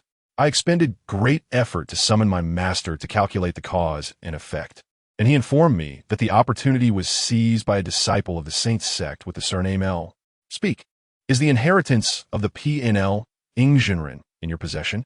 As Zhoxh's words fell, Ying was momentarily taken aback, and then, as if realizing something, his expression darkened visibly. Chapter 29. Cause and Effect Invites Trouble. Zhoxh's words plunged Ying into an icy abyss. He had not even been to perilous Island in this life, and the techniques he practiced were learned from the previous 2 lives. Yet, the island had mysteriously disappeared due to so-called cause and effect, because he had begun practicing the 9 transformations of the dragon decision ahead of time. He had intercepted the cause and effect between it and Zhoxh, leading to the disappearance of perilous Island, the cause and effect of techniques, the fates predetermined. So, this was Zhoxh's destined opportunity, something he could neither seize nor practice. Otherwise, he would immediately be traced through cause and effect and found at his door. Understanding this, Ying felt a surge of anger that turned into laughter. This world is truly disgusting. In such circumstances, how could an ordinary person ever rise? One can only bow their heads and toil like cattle, just like now. While it appeared that only Zhoxh had shown up, the true force behind him was likely the so-called master. Ying was 100% certain that it must be a foundation establishment expert. Lifting his head, Yang was once again reminded of the Hongyan Taoist from his previous life, as if he could see a pair of eyes gazing down from the vast expanse of the sky above. Why must I be forced? At this thought, a surge of fury ignited within Yang, and he turned his gaze towards Zhao Shuhe, a sardonic smirk curling upon his lips. Almost simultaneously, a figure stepped forward beside Zhao Shuhe. Be careful, junior brother. With a flash of swordlight, Zhao Shuhe was momentarily blinded. When he regained his sight, the anger that once burned within him was extinguished by an icy chill. The figure that had emerged was a fellow disciple who had entered their master's sect 3 years prior to Zhao Shuhe. Having cultivated the Longhu Jiaogo in Yang Daluo to the 6th level of Qi refinement, reaching the pinnacle of mid-stage, with his true energy refined to the limit of the 5th rank, making him significantly stronger than Zhao Shuhe. However, in that moment, the senior brother had vanished, his flesh and blood consumed by a scarlet divine light. Zhao Shuhe blinked, and all that remained was a hollow human skin slowly descending. The next instant, a spirit light soared from the skin. "Thank you, fellow Taoist, for granting me liberation."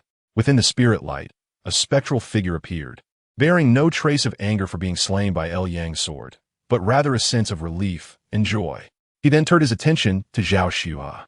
"Junior brother, before this venture, our master commented on my insufficient foundation and shallow merits, deeming it unlikely for me to achieve full Qi refinement in this lifetime, let alone foundation establishment. I sought guidance from our master, who then commanded me to accompany you to save your life in a critical moment. You have accumulated merits over 3 lifetimes. In the future, you shall have a 30% chance to achieve foundation establishment. Now, having saved your life, the karmic ties are sealed. Should you succeed in foundation establishment, you must assist my reincarnated self in cultivation." As he finished speaking, the spirit light soared into the heavens. Below, Yang's gaze turned increasingly frigid. "To use my hand to bind his disciple in karma and reincarnation? Is this a certainty that I will not stir great waves, seeking to extract my final value?" With a shift of his gaze, Yang noticed that several disciples of the Shengzong stepped forward beside Zhao Shuhe, all at the 6th level of Qi refinement, mid-stage pinnacle.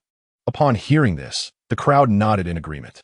"Rest assured, junior brother, those who are fated shall claim their opportunities. This thief unjustly seizes your fortune. His crime is unforgivable.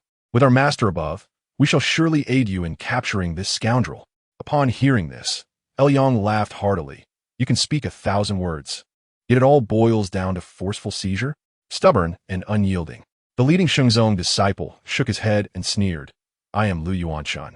Since you are unwilling to surrender, do not blame me for my ruthlessness." With that, the man named Lu Yuanshan formed a hand seal, his aura revealing that he was at the 7th level of Qi refinement, late stage.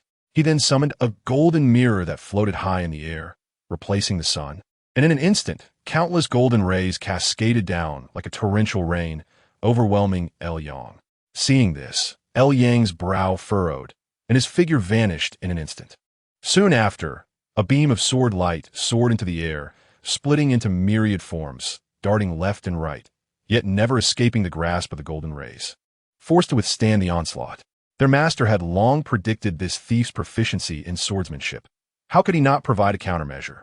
Lu Yuanshan, seeing this, smiled with satisfaction, then turned to Zhao Shuhe. "Junior brother Zhao, I have trapped this thief, preventing him from utilizing the exquisite sword techniques to evade. Please activate the treasure seal to capture this thief's flying sword, and the matter shall be settled." "Thank you, senior brother." Zhao Shuhe clasped his hands in gratitude, then, without hesitation, took out a resplendent golden treasure seal and raised it into the air, directing it toward Yang's sword light. "Not this again."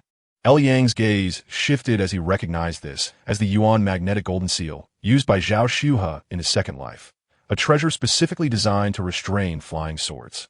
Having learned from past experiences, Yang would not allow Zhao Shuhe to execute his plan.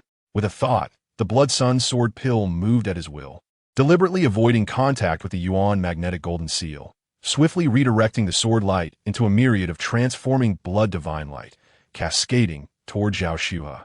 Seeing this, Zhao Shuhe was immediately alarmed, retreating in panic and calling out, "Senior brother, do not panic. It is merely a cornered beast struggle." On the other side, Lu Yuanshan remained composed, loudly declaring, "All junior brothers, please lend a hand." As soon as he spoke, several more disciples of the Shengzong stepped forward, their faces adorned with enigmatic smiles, and without waiting for the divine light to descend, they chose to take their own lives.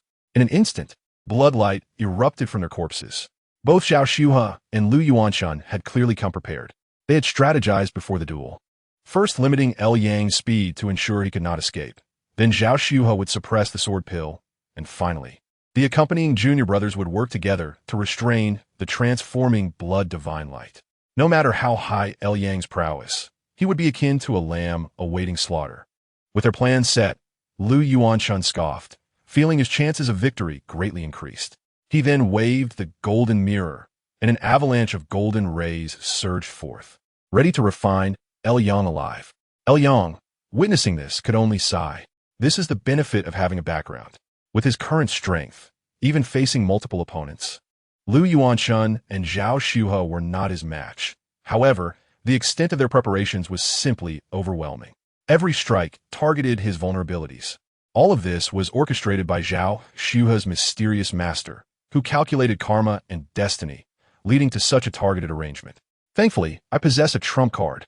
The Blood Sun Sword Pill, a treasure from the 100 Lifetimes book brought from his previous life, does not enter the realm of karma and naturally fears no calculations.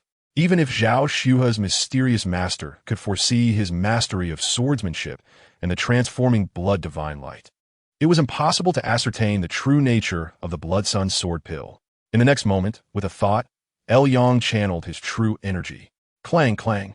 The Blood Sun Sword Pill emitted a long cry, and the formations inscribed upon the sword pill suddenly erupted, sealing the heavens and earth, enclosing all within. In the blink of an eye, Yang had deployed the great formation he had diligently studied for 20 years in his past life. Chapter 30. Master the Tian Peak in his previous life. Yang had painstakingly researched formations, and the great formation inscribed upon the Blood Sun Sword Pill was a sword formation known as the Blood-Washed Tianhe Sword Formation. The formation consisted of the 3 talents and 9 palaces, with the sword energy river initiated by the Blood Sun Sword Pill as the main focus, complemented by the Tianhua, transforming blood divine light. Yang had even specifically designed 360 formation eyes, according to his design. As long as 360 cultivators took their place within, the formation's power could be maximized. He had considered this aspect, but now he must personally oversee the formation. Open. Yang formed a hand seal, the Blood Sun Sword Pill resonating, and a heavenly river surged from south to north, engulfing the heavens, with no visible end in sight. At that moment, Lu Yuanshun, Zhao Shuhe, and the others found themselves within the heavenly river. The water surged violently, equivalent to countless sword energies cleaving down every moment. Several cultivators of slightly weaker cultivation only had time to emit a scream before turning into blood flowers within the heavenly river. Lu Yuanshun's expression changed drastically upon witnessing this. This is impossible. While my master had mentioned that this individual understands formations, I never granted him the time to set up the formation. How could he still fall into it?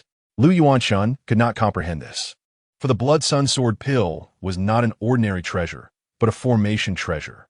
A formation treasure is one that relies on the formation itself, with a thought. The formation is complete, requiring no setup whatsoever. Now that they had fallen into the formation, it was beyond Lu Yuanshun's expectations.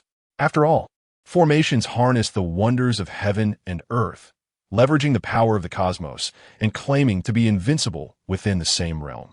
He made boast of his strength, but falling into the formation left him feeling precarious. Could it be that today he would truly capsize in a mire? As these thoughts swirled in his mind, Lu Yuanshun's expression grew increasingly grim, losing the confidence he had earlier, which in turn made Zhao Shuhe uneasy. Senior brother, this formation. Junior brother, be cautious. There may be unforeseen variables in today's events. Lu Yuanshun whispered, simultaneously raising the golden mirror to protect himself.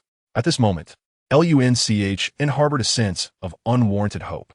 To him, Ying was merely an ordinary disciple who had stumbled upon fortuitous opportunities. Although well-versed in numerous skills, he had only recently begun his journey in the realm of cultivation. Even if he possessed some understanding of formations, how proficient could he truly be? Perhaps the formation before him was merely a relic of the past. However, the very next moment shattered his illusions. Ying's expression turned cold. With a mere thought, he pointed his hand, and the originally clear sword qi transformed into a piercing crimson hue. Tnm Hu Su Sh Nguing. This technique, renowned for its tremendous power, was said to wound merely by proximity and to claim lives upon contact. Yet, this also implied that only a direct hit would reveal its might. If one missed, there would be no merit to gain. Nonetheless, within the Su Xt Nhg Ndj Nt, Ying had resolved this flaw. As long as one remained within the formation, it was akin to being immersed in divine light. In other words, once unleashed, it was guaranteed to strike true. In an instant, Lunch felt as though the earth itself trembled.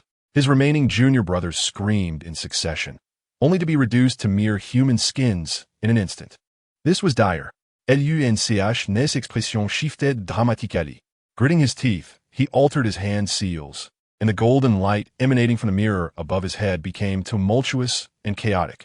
Lying, upon seeing this, reacted instantly. A self-destructing magical treasure? Not the golden mirror was evidently a superior artifact. Should Lunch trigger its explosion, there was indeed a chance to tear through the formation and carve out a path to survival.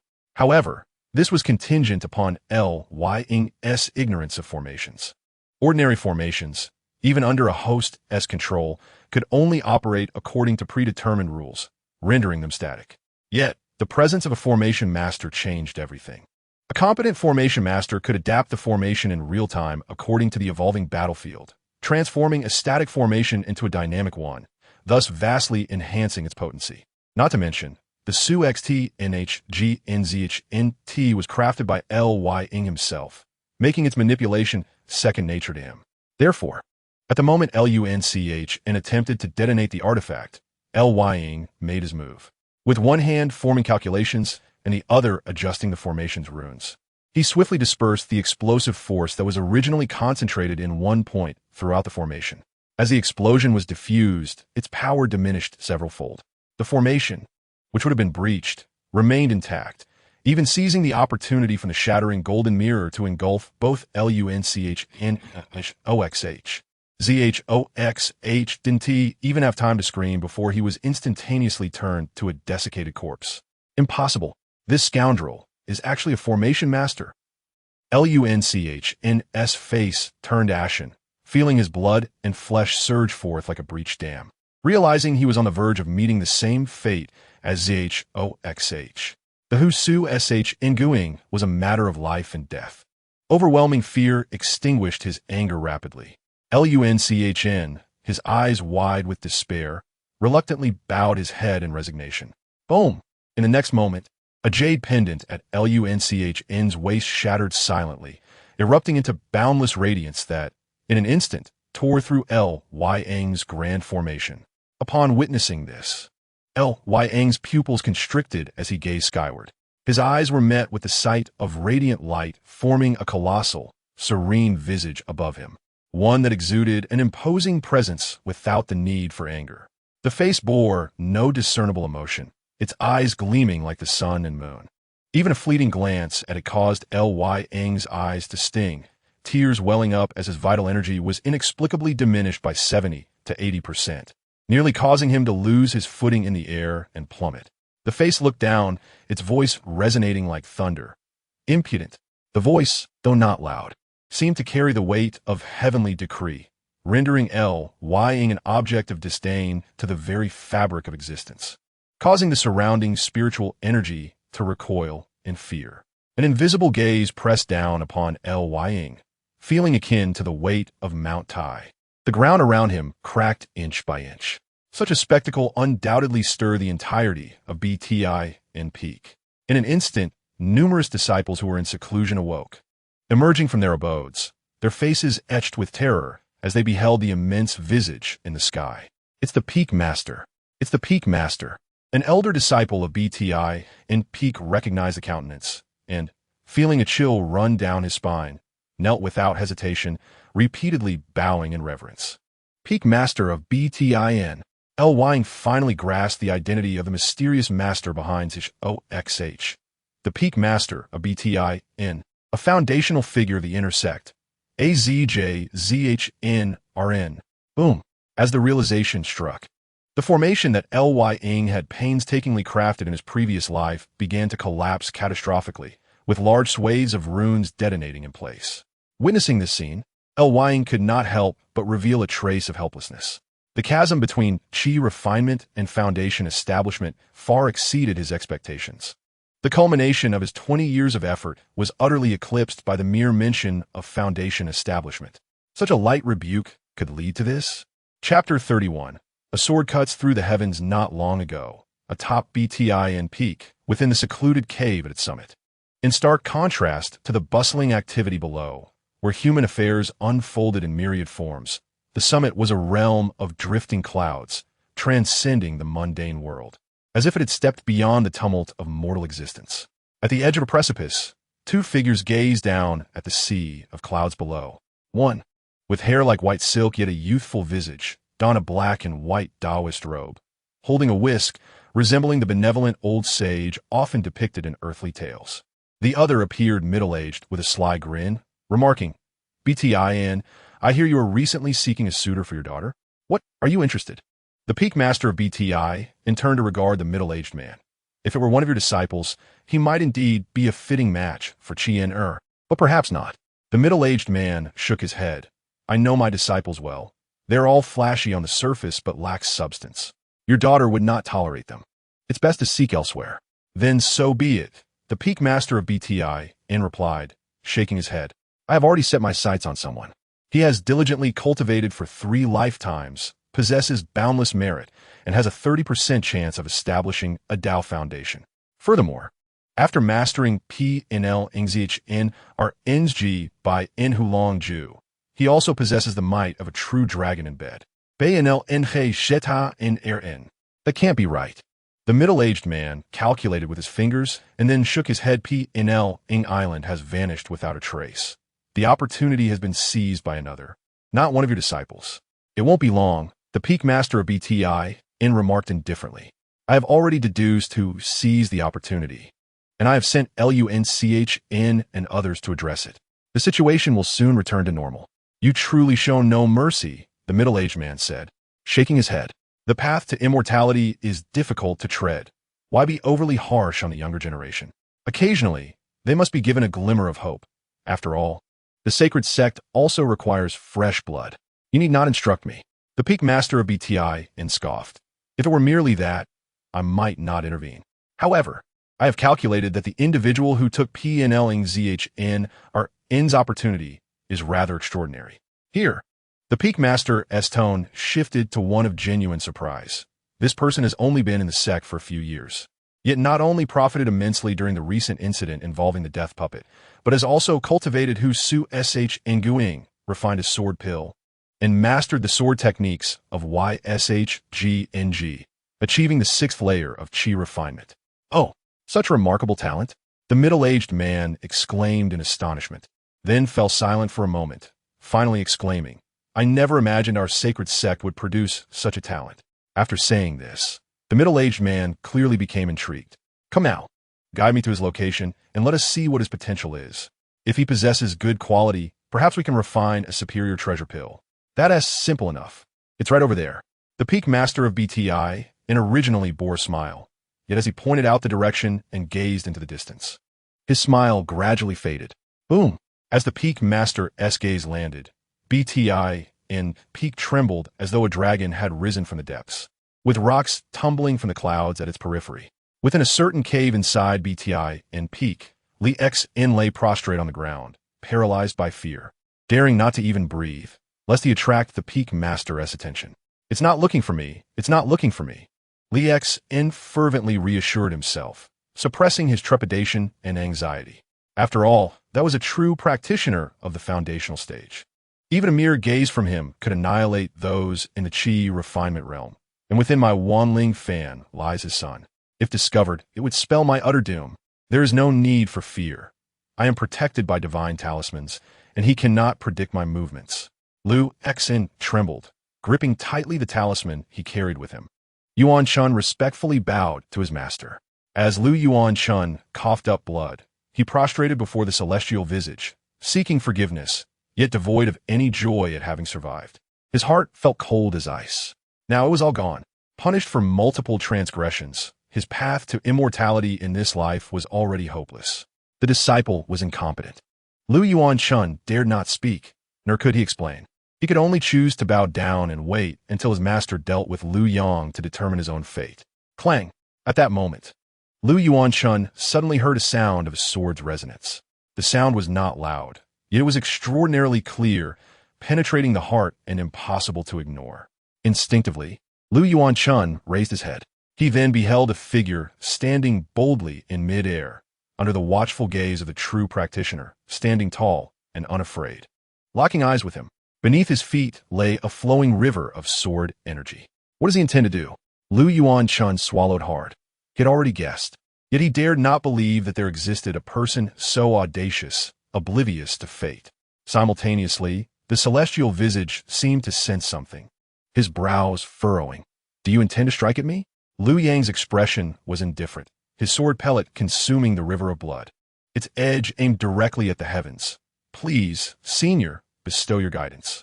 The next moment, Liu Yang saw a dark point suddenly materialize above, rapidly expanding and descending towards him with overwhelming force.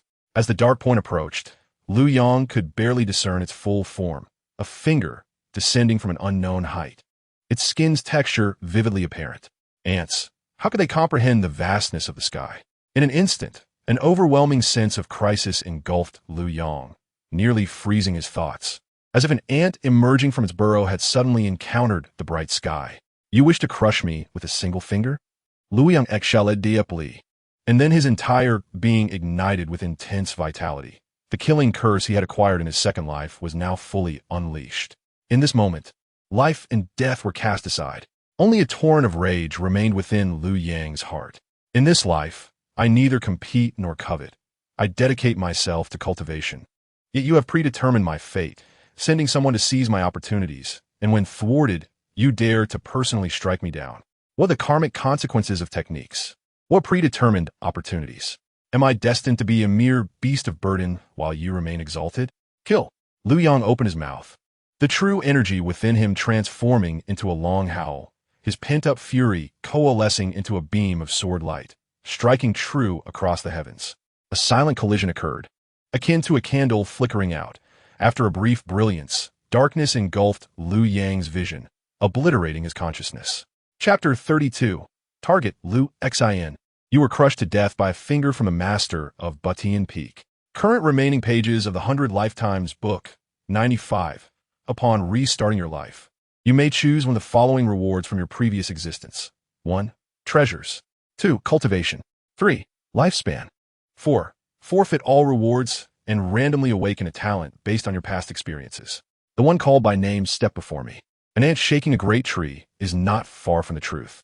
Liu Yang exhaled deeply, despite witnessing the chasm between himself and a true foundational practitioner. He did not feel disheartened, but rather his fighting spirit surged. Possessing the 100 Lifetimes book, nothing could defeat him. It would only serve to make him stronger. It was merely a matter of starting anew. With that thought, Liu Yang once more gazed at the interface of the 100 Lifetimes book. In his previous life, he had devoted himself to arduous cultivation, possessing nothing save for his chi refinement at the 6th level. Yet, he could not select cultivation. For as long as the hidden dangers of the 9 transformations dragon technique loomed, he could not practice this method, as it would be akin to carrying a ticking time bomb. I choose talent. Calculating the experiences of your past life. After your demise, the tale of your sword strike against the foundational practitioner was spread. Countless mocked your overreach, unaware that you were not entirely without merit. Though you did not harm the true practitioner in the slightest, just as you were about to be crushed to death, you miraculously broke through the bottleneck in your swordsmanship, compelling the master of Batian Peak to exert additional effort to finally end your life. Later lamenting that although you were but an ant, you still possess some skill. You have awakened the purple talent. Some skill. Some skill, no matter how formidable the attack you face, as long as it is within your limits, you can adeptly handle 2 strikes. What kind of talent is this? Liu Yang furrowed his brow. At first glance, it seemed to be an absolute defensive technique, but the mention of limits in the talent's description somewhat diminished its value. However, he soon ceased to dwell on it, for the reason he chose talent was merely to avoid the hidden dangers associated with practicing the 9 transformations dragon technique. A strong talent would be ideal, yet even a weak one would suffice. Compared to this, Liu Yang was more concerned with whether there was a way to evade the master of Batian Peak's calculations. If all else failed, he would have to abandon the 9 transformations dragon technique. Liu Yang. Now, the next moment, Liu Yang suddenly froze. Wait, I recall that within my Wanling fan, Liu Xin seems to have refined a formidable character, likely a true disciple of the Holy Sect. This is amiss. I have merely cultivated a single technique, yet the master of Butian Peak has deduced my karma, tracing it back to me. Liu Xin has eliminated a true disciple. How could he still be alive? With this thought, Liu Yang's eyes suddenly sparkled with clarity, fixating intently on Liu Xin on the stage. Indeed, the only plausible explanation is that he possesses a remarkable treasure capable of obscuring karma, preventing the foundational practitioner from divining any information about him. In an instant, Liu Yang's mind brimmed with ingenuity. He then shifted his strategy, replicating the actions of his first life, publicly confronting Yu Suzhan, successfully drawing Liu Xin's attention. He acquired half a volume of the innate scripture from Liu Xin, secluded in cultivation. Soon enough, as he had anticipated, on a moonless night, prepared Liu Xin hummed a tune and arrived at his cave's entrance. "Junior brother Liu, are you there?" Liu Yang remained silent. Liu Xin, noticing this, revealed a slight smirk and patiently began to set up array flags around him. These were formations for sound isolation and illusion, ensuring that whatever occurred inside would leave no trace outside. Liu Xin had performed similar actions countless times, and no one had ever connected them to him. Even if someone attempted to calculate through karma thinking of this, Liu Xin touched the pouch at his waist, smiling with confidence. Even if someone attempted to calculate through karma, it would be futile. Soon, after completing the array setup, Liu Xin ceased to conceal himself, directly unleashing his true energy to cleave through Liu Yang's cave, then confidently stepped inside. "Junior brother Liu, stop hiding. I need someone of your caliber." Liu Xin's voice abruptly halted. Inside the cave, Liu Yang sat serenely upon a mat, a cryptic smile gracing his face, entirely lacking the demeanor expected of someone who had diligently cultivated half a volume of innate scripture. This is wrong. In an instant, Liu Xin's pupils constricted, his hand already producing a flag. Yet, it was too late. The next moment, with a flash of red light, Liu Xin felt his entire true energy and flesh being instantly drained by more than half, stumbling backward and collapsing to the ground. The blood-cleansing Tiangi sword array. Liu Yang had long set up the formation at the cave's entrance, so Liu Xin's forceful intrusion was akin to walking into a trap, leading to his effortless capture. "Senior brother, I have awaited your arrival. If our roles were reversed, I would show you what cruelty truly means." "Who are you?" Liu Xin lay on the ground, utterly drained of strength, yet completely bewildered by the situation. Had he been plotted against? By a mere novice disciple? Impossible. Absolutely impossible. Are you a spy for the Zhengdao sect? Wait, do not kill me. I am of great value to you. I possess a superior Taoist text that can aid you in achieving the status of a foundational practitioner. In this dire moment, Liu Xin cast aside all hesitation and divulged his most profound secret. Moreover, I possess a treasure that harbors the essence of a sacred sect's true inheritance, which contains knowledge of many secrets pertaining to the Shengzong and the hidden truths of the Chu Sheng Sect. If you spare me, all of this shall be yours." Before Liu Xin could finish speaking, Yang activated the blood transformation divine light, completely reducing him to a mere layer of human skin. "Foolish one, killing you would still leave me with what I desire. Even you belong to me." Following this, Yang beckoned with his hand, summoning the Xiantian Ichi Wanling banner, and then waved the banner over Liu Xin's lifeless body. Having previously studied the Xiantian Taoist texts, he naturally understood how to utilize this artifact.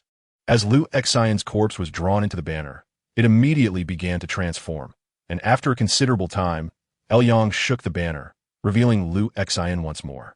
However, the Liu Xin that emerged was now a spirit of the Wanling banner, with his memories preserved. Thus, upon regaining consciousness, Liu Xin gazed at Yang in utter disbelief. "Shitty, this cannot be. How can you possibly know how to activate the Wanling banner? What did you call me?" Yang retorted with a cold smirk. "Do you require me to instruct you on the appropriate demeanor of a spirit towards its master? Or do you wish to face obliteration? Spare me, Great One. I have seen the Great One." In an instant, Liu Xin's legs weakened, and he collapsed to the ground. Despite retaining all his memories from life, he could not harbor even a trace of hatred for Yang, the one who had slain him. Every thought was consumed by absolute loyalty. This is the tyrannical nature of the Wanling banner. At first glance, the spirit appears no different from a living person. Yet in reality, their will has been entirely usurped, rendering them incapable of true autonomy. After a considerable time, Yang held a piece of yellowed talisman paper and examined it with great interest. After refining Lu Xin into a spirit, Yang requested a detailed account of his life, including how he had orchestrated the demise of Chu Sheng Sect and evaded the calculations of foundational practitioners. The Xiantian Hunyuan Ichi divine talisman is indeed this talisman. Lu Xin bowed deeply, respectfully stating, "This talisman was left by the Xiantian Taoist. As long as it is carried, one can evade karmic calculations." Yang nodded in satisfaction and gave the Wanling banner a gentle shake. This time, a striking young man clad in a black robe emerged from the banner. Upon seeing Yang, the newcomer hesitated, then turned to the now spirit-formed Lu Xin, his body trembling. "Ha ha, look at you now." Chu Sheng Sect laughed heartily, then turned to Lu Xin. "I once thought you were utterly inept, but your incompetence surpasses my imagination. Reduced to a spirit by someone else? How did you manage that? Truly a testament to my Shengzong disciples." Chu Sheng Sect began with an admiring tone, clapping his hands in laughter. "Dear Shitty, I do not seek your freedom or reincarnation, and since you have avenged me by killing Lu Xin, I shall offer you a hidden treasure as gratitude. I am now a spirit. You can discern truth from falsehood. This hidden treasure lies on an island deep within the Yuhai, named Hulu Island. Your cultivation is still low. It will be best to wait until you reach the pinnacle of qi refinement before venturing there." "No need," Yang replied indifferently, shaking his head without a hint of interest. "Cheng Shi Xiang, we are all disciples of the Shengzong. Why put on airs? You misunderstand me, Shitty." Chu Sheng Sect sighed softly. "Though many of us Shengzong disciples do not emphasize camaraderie, we are not devoid of gratitude, nor are we heartless villains. Spare me this self-aggrandizement." Yang interrupted without hesitation, sneering. "Where among the Shengzong disciples can one find good people? Those who survive are all villains, one and all. Cheng Shi Xiang, do not waste your breath. I will not seek your hidden treasure." Yang held a profound wariness towards this true inheritor. If there was indeed a hidden treasure, why had Lu Xin, holding the Wanling banner for so many years, not sought it? Most likely, he feared that Chu Sheng Sect would turn the tables. Chu Sheng Sect's expression shifted slightly. "Then what was your intention in summoning me?" "Merely an experiment," Yang responded nonchalantly. But Chu Sheng Sect sensed the underlying danger and hastily added, Wait. I also know of an opportunity for foundational cultivation." Boom! The next moment, Yang, without hesitation, shattered Chu Sheng Sect's true spirit that had been refined within the Wanling banner. "No, the master of Butian Peak has targeted me in my past life. In this life, I shall first eliminate his son to vent my frustrations. After several lifetimes, once I achieve foundational cultivation, I will deal with him." Yang maintained a calm demeanor. With the Baishi Shu in his possession, his resolve was unyieldingly steadfast.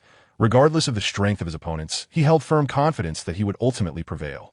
As Chu Sheng Sect's energy dissipated, his spirit shattered. Yang stored away the Wanling banner, tidied up the scene, and began to wait in silence. Before long, Butian Peak trembled violently. The familiar sense of oppression surged forth, as if a mountain had fallen upon him. Yang immediately feigned terror, fully aware of what it was. That was the gaze of a foundational practitioner. Clearly, after slaying Chu Sheng Sect, he had alarmed the master of Butian Peak, who was likely already calculating the identity of the perpetrator through karmic ties. Under normal circumstances, he should have been discovered in the next moment. Thus, Yang waited in his cave for half an hour. Yet even after the oppressive feeling faded, the master of Butian Peak did not appear before him. Indeed, it worked. He could not deduce my actions. A smile crept onto Yang's face, for with this verification, he could finally cultivate the 9 transformations dragon technique without concern in this lifetime. In the ensuing actions, Yang replicated his previous strategies from past lives. First, he traded the death of a shadow puppet for contribution points. Then he manipulated Yun Miaoqing to conceal his sword techniques and sword pills, and subsequently purchased a substantial number of spiritual elixirs to enter seclusion for cultivation. 10 years later, in the blink of an eye, generations of disciples rose and fell, and the various upheavals of yesteryear returned to tranquility. The Shengzong continued its steady development. However, on this day, there was an unmistakable difference. The heavens and earth resonated, and Yang's secluded cave transformed into a vortex, with torrents of spiritual energy surging forth from all directions like a flood breaking through a dam. Was this an anomaly of heaven and earth? Some seniors were condensing qi seeds, breaking through to the late stage of qi refinement. Even within the Chu Sheng Sect, late-stage qi refinement practitioners were considered high-level talents, no longer easily dismissed as mere resources, thus possessing a certain degree of autonomy. Therefore, within Batian Peak, those disciples toiling daily for survival, upon witnessing the celestial phenomenon accompanying Yang breakthrough, could not help but marvel, but beneath it all lay a stronger sentiment of envy, jealousy, and even resentment for not being the one to achieve such success. Meanwhile, within the cave, Yang opened his eyes. In an instant, a brilliant flash illuminated the dim, silent chamber. The concept of a bottleneck rang true. In this lifetime, Yang's cultivation speed mirrored that of his past. He reached the 6th level of qi refinement, the pinnacle of the mid-stage, within a mere 3 years, yet remained stalled at the bottleneck for 7 years. This was due to his prior experience in breaking through to the late stage of qi refinement. Otherwise, that time would have likely extended even further, illustrating why so many cultivators remain trapped at this stage, making no progress throughout their lives. Upon breaking through, Yang did not hastily emerge from his seclusion. Instead, he sat in quiet meditation for another 3 days, waiting until he had fully mastered the changes in his true energy, physique, and spiritual sense before finally rising. Open the panel of by Shi Shu. Name, Yang, age, 28, cultivation, qi refinement 7th layer, later stage, 9th rank array master, talent, dual cultivation prodigy white, skilled, purple, technique, 9 transformations dragon decision, 7th layer, divine ability, Shun Xiaoyu Jian true decision, minor success, array treasure secret resolution, completion, killing spell completion, Tian Mo Hua Shui Shangguang, completion, Lian Shi Ju, completion, treasure, blood sun sword pill, superior magical treasure, Xian Tian Yi Chi Wan Ling Fan, superior magical treasure, by Shi Shu pages, 95, in terms of qi refinement late stage. This incarnation of Yang surpasses his previous life significantly. His true energy is on an entirely different level, and in a confrontation, it could be described as a decisive victory. Yet, there remains an element of uncertainty. While the power of Tian Mo Hua Shui Shangguang is commendable, it is merely a common divine ability accessible to ordinary disciples. Who knows what formidable divine abilities the true disciples possess? Yang's expression brightens with anticipation. In this life, the divine talisman obscures causality, rendering his identity remarkably pristine, making him an appealing candidate for recruitment. After all, even for foundation establishment true persons, a late-stage qi refinement disciple is still a commendable servant. Moreover, unlike his previous life, he is not transformed into a blood shadow, and his path to immortality remains unbroken, indicating he possesses substantial investment value. Thus, Yang has already made his decision. If a foundation establishment disciple extends an olive branch, he would not refuse, regardless of the source. Securing benefits now and addressing grievances in the next life is a reasonable approach. A man's worth is measured by his needs, and today is the time to cash in. Chapter 34. San He Recruitment, Foundation Establishment Opportunity Outside the Cave Residence. Following Yang's breakthrough, information regarding him has swiftly reached the desks of those with ulterior motives, and his background has been thoroughly investigated. As Yang anticipated, his origin can be succinctly encapsulated in 4 characters, rooted and unblemished. Each year, the Holy Sect recruits new disciples, and upon entering the Hardy Union Hall after the demise of the senior sister, they profit greatly from the replacement of the dead shadow puppet, subsequently entering seclusion. This is a diligent practitioner, observing the materials on the table. A female cultivator with a delicate countenance and keen eyes cannot help but express admiration. She, too, is a late-stage qi refinement practitioner, yet her cultivation level astonishingly reaches the 9th layer, just a step away from completion. The female cultivator is named Fei Xia and holds considerable renown within the Holy Sect, not only for her beauty, but also because she is one of the rare talisman cultivators in the sect, having gained recognition from an elder through her talisman-making skills. A mere diligent practitioner cannot reach the late stage of qi refinement. Beside Fei Xia, a young man with a feather fan and a silk cap smiles slightly. Despite having profited handsomely from the replacement of the dead shadow puppet, he remains low-key. This indicates he is a cautious and astute individual. Naturally, this is quite reasonable. Fei Xia sighs, stating, "For ordinary disciples like us to rise, talent, caution, intelligence, and courage are all indispensable. So is it settled?" Fei Xia nods, saying, "I shall recommend him. This individual has broken through to the late stage of qi refinement in just a decade, and our Sanhe Association is in dire need of such talent." Inside the cave residence, Yong sits on a mat. Before him lies an array of over 10 talisman books, each representing an olive branch, proclaiming that should he choose to join their faction, substantial gifts await him, including, but not limited to, cauldrons, techniques, divine abilities, treasures, and elixirs. In his previous life, he did not realize how many factions existed within the Holy Sect. Essentially, any practitioner at the late stage of qi refinement could easily assemble a substantial following within the Holy Sect, much like Liu Xian did in his past life. Yong is not surprised by this. After all, in a sect with no unified factions, diverse and peculiar alliances will inevitably arise, with individuals banding together for mutual benefit.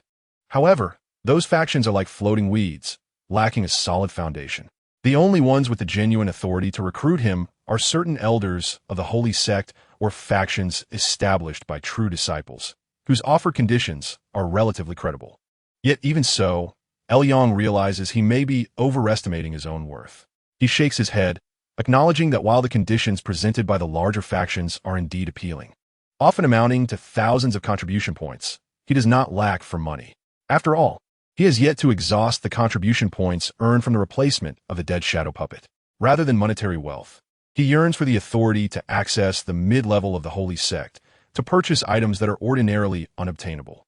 While Yong contemplates, suddenly, the formation outside the door trembles violently. He lifts his gaze and sees that the illumination array he set up in front of the cave residence is radiating brightly, casting a stunning silhouette.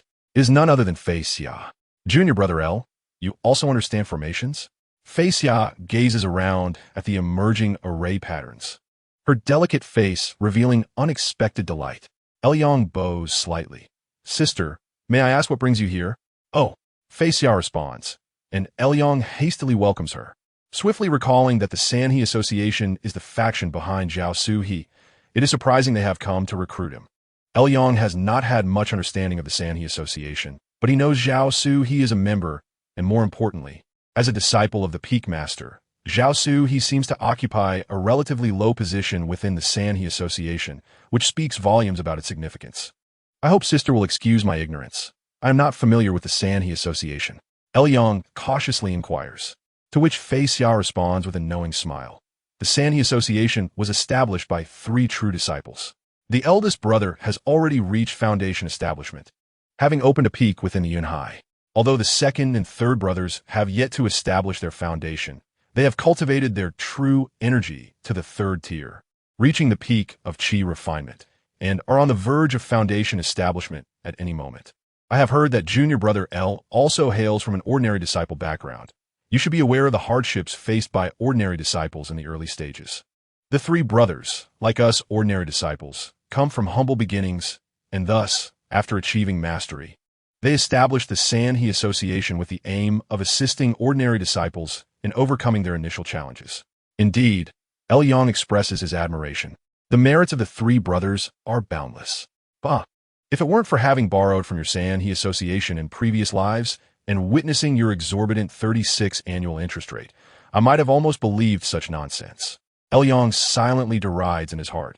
He has always believed in seeing results before taking action, and it is impossible for him to make a hasty decision based solely on Fei Xia's words. He cautiously states, "It is indeed an honor to be invited to join the Sanhe Association.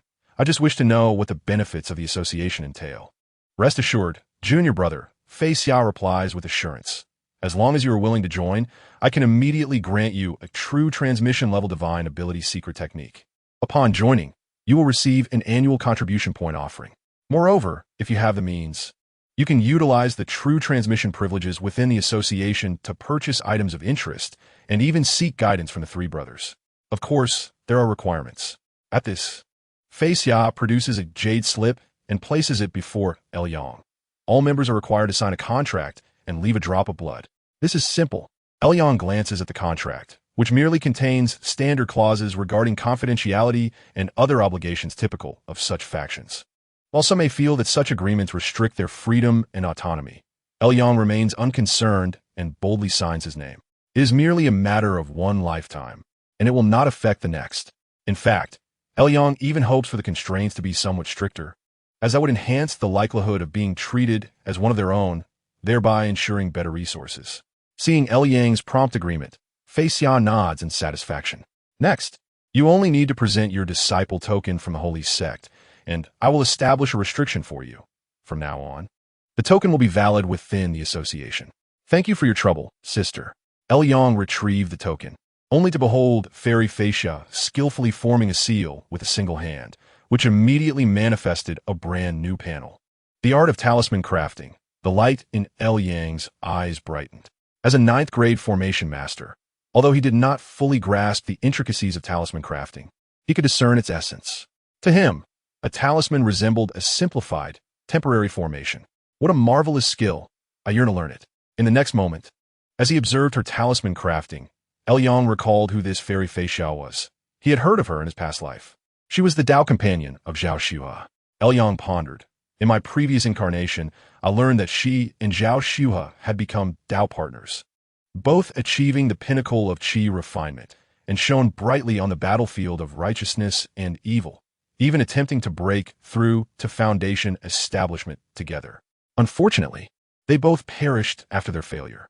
Contemplating this, Yang's eyes sparkled. The crux was not their demise, but rather that they had the opportunity to attempt foundation establishment, which must have been linked to a fortuitous opportunity. Chapter 35. Brother Zhao and I are destined. In approximately 20 years from Yang's current timeline, the Holy Sect would launch a massacre against the righteous sects, targeting the SH and WMN. In his past life, Zhao Xue ultimately achieved the pinnacle of qi refinement and, alongside Fairy Fei Xia, became a steward in the external market of the Holy Sect, located near Skull Mountain, adjacent to SH and WMN. Prior to the conflict, the Holy Sect covertly transported a substantial amount of resources through this market, and it is said that it was during this time that the two discovered a rare item for Foundation establishment. Subsequently, as the war commenced, they distinguished themselves, earning significant merit, and exchanged their accolades for a rare item for Foundation establishment, which they then combined under the guidance of an alchemist to create a Foundation establishment pill, thus gaining the opportunity to attempt Foundation establishment. Though they ultimately failed, the opportunity was indeed genuine. Just as Zhao Xue practiced the 9 transformations dragon technique, so too did I. If he could attempt Foundation establishment, perhaps I might have a chance as well. This is worth trying. 3 days later, as Yang was meditating in his cave abode, a human-faced owl suddenly appeared before him, its beak opening and closing to emit a melodious sound. Junior Brother L, please come to my cave for a meeting. It was Fairy Fei Xia. Upon seeing this, Yang's gaze shifted, and he promptly soared forth like a beam of light towards her cave, soon being welcomed into a picturesque tea pavilion. Inside the pavilion, Fairy Fei Xia was preparing tea with delicate hands, nurturing the leaves with spiritual water and igniting true fire to brew the tea, her movements graceful and pleasing to the eye.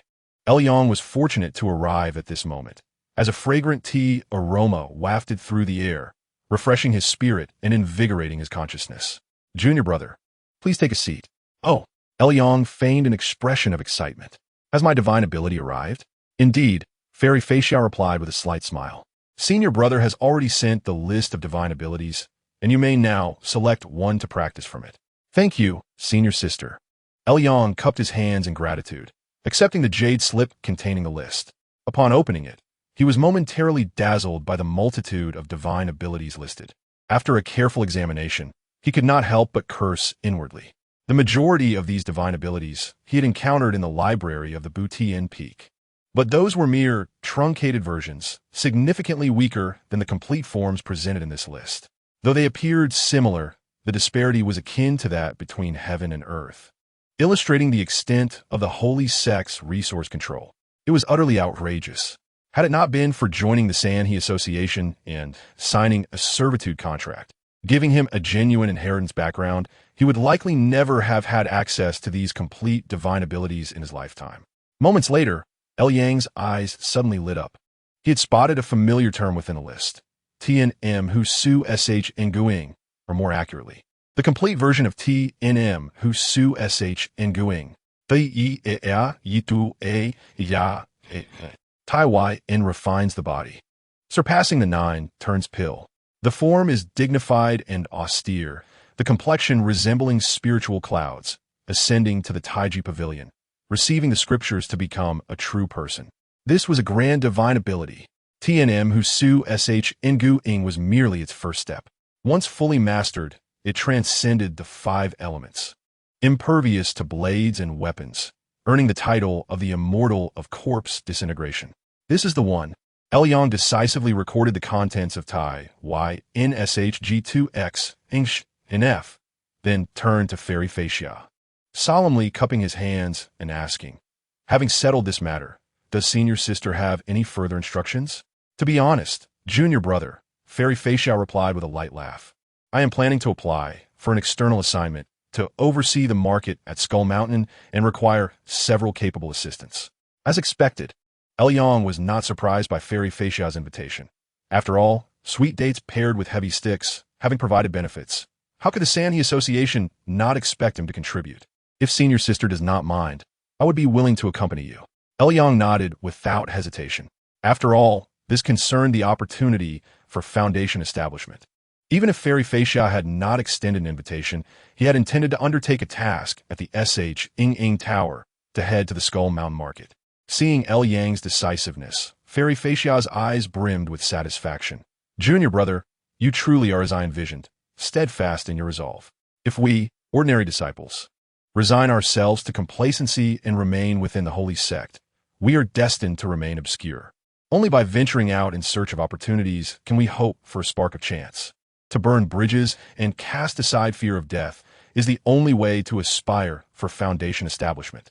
After their exchange, Yang noticed that Fairy Facia regarded him with newfound warmth, clearly considering him a kindred spirit. While the notion of disregarding life and death was not entirely incorrect, it was not due to burning bridges. Rather, it was because I possessed the B-I-S-H, rendering me unafraid of failure.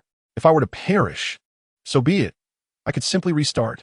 10 days later, aboard the flying vessel heading to Skull Mountain, Yang arrived gracefully, landing steadily on the deck after greeting Fairy Facia, then discreetly blending into the crowd below. For this journey to Skull Mountain, he did not intend to draw too much attention. Rather than being the center of focus, he preferred to remain inconspicuous, ideally able to retreat unnoticed at the slightest frown. Soon, a number of cultivators gathered on the vessel. In addition to Fairy Facia, there were 2 7th-level Qi refiners, one of whom Yang recognized, Lu Yuanshan, the disciple of the Buti in Peak Master. I will eventually extract his list. A glimmer of coldness flashed in Yang's eyes before fading away, and he glanced around. Since Lu Yuanshan was present, perhaps Zhao Shuhe would also make an appearance? The opportunity for Foundation establishment in this life might just fall into his hands. Indeed, after surveying the area, Yang spotted Zhao Shuhe quietly sipping spirit wine in a secluded corner of the vessel. However, the current Zhao Shuhe appeared far more despondent than in previous lives. Yang was not surprised. After all, in this life, Zhao Shuhe could not find him, and his destined opportunities had vanished into thin air. With his family's fortune squandered on the replacement death puppet, it was inevitable that his partner, Qingchan Fairy, had also departed, leaving him bereft of both wealth and companionship.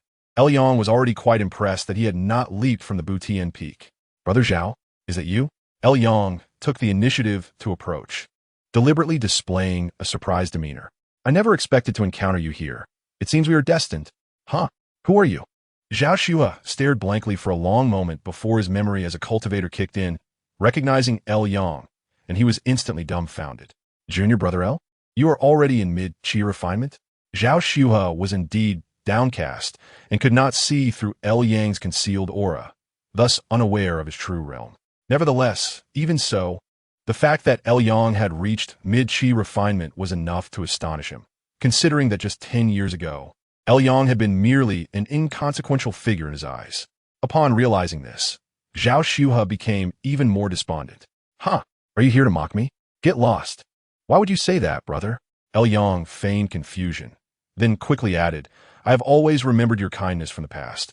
How could I harbor any thoughts of mockery? Kindness? What kindness?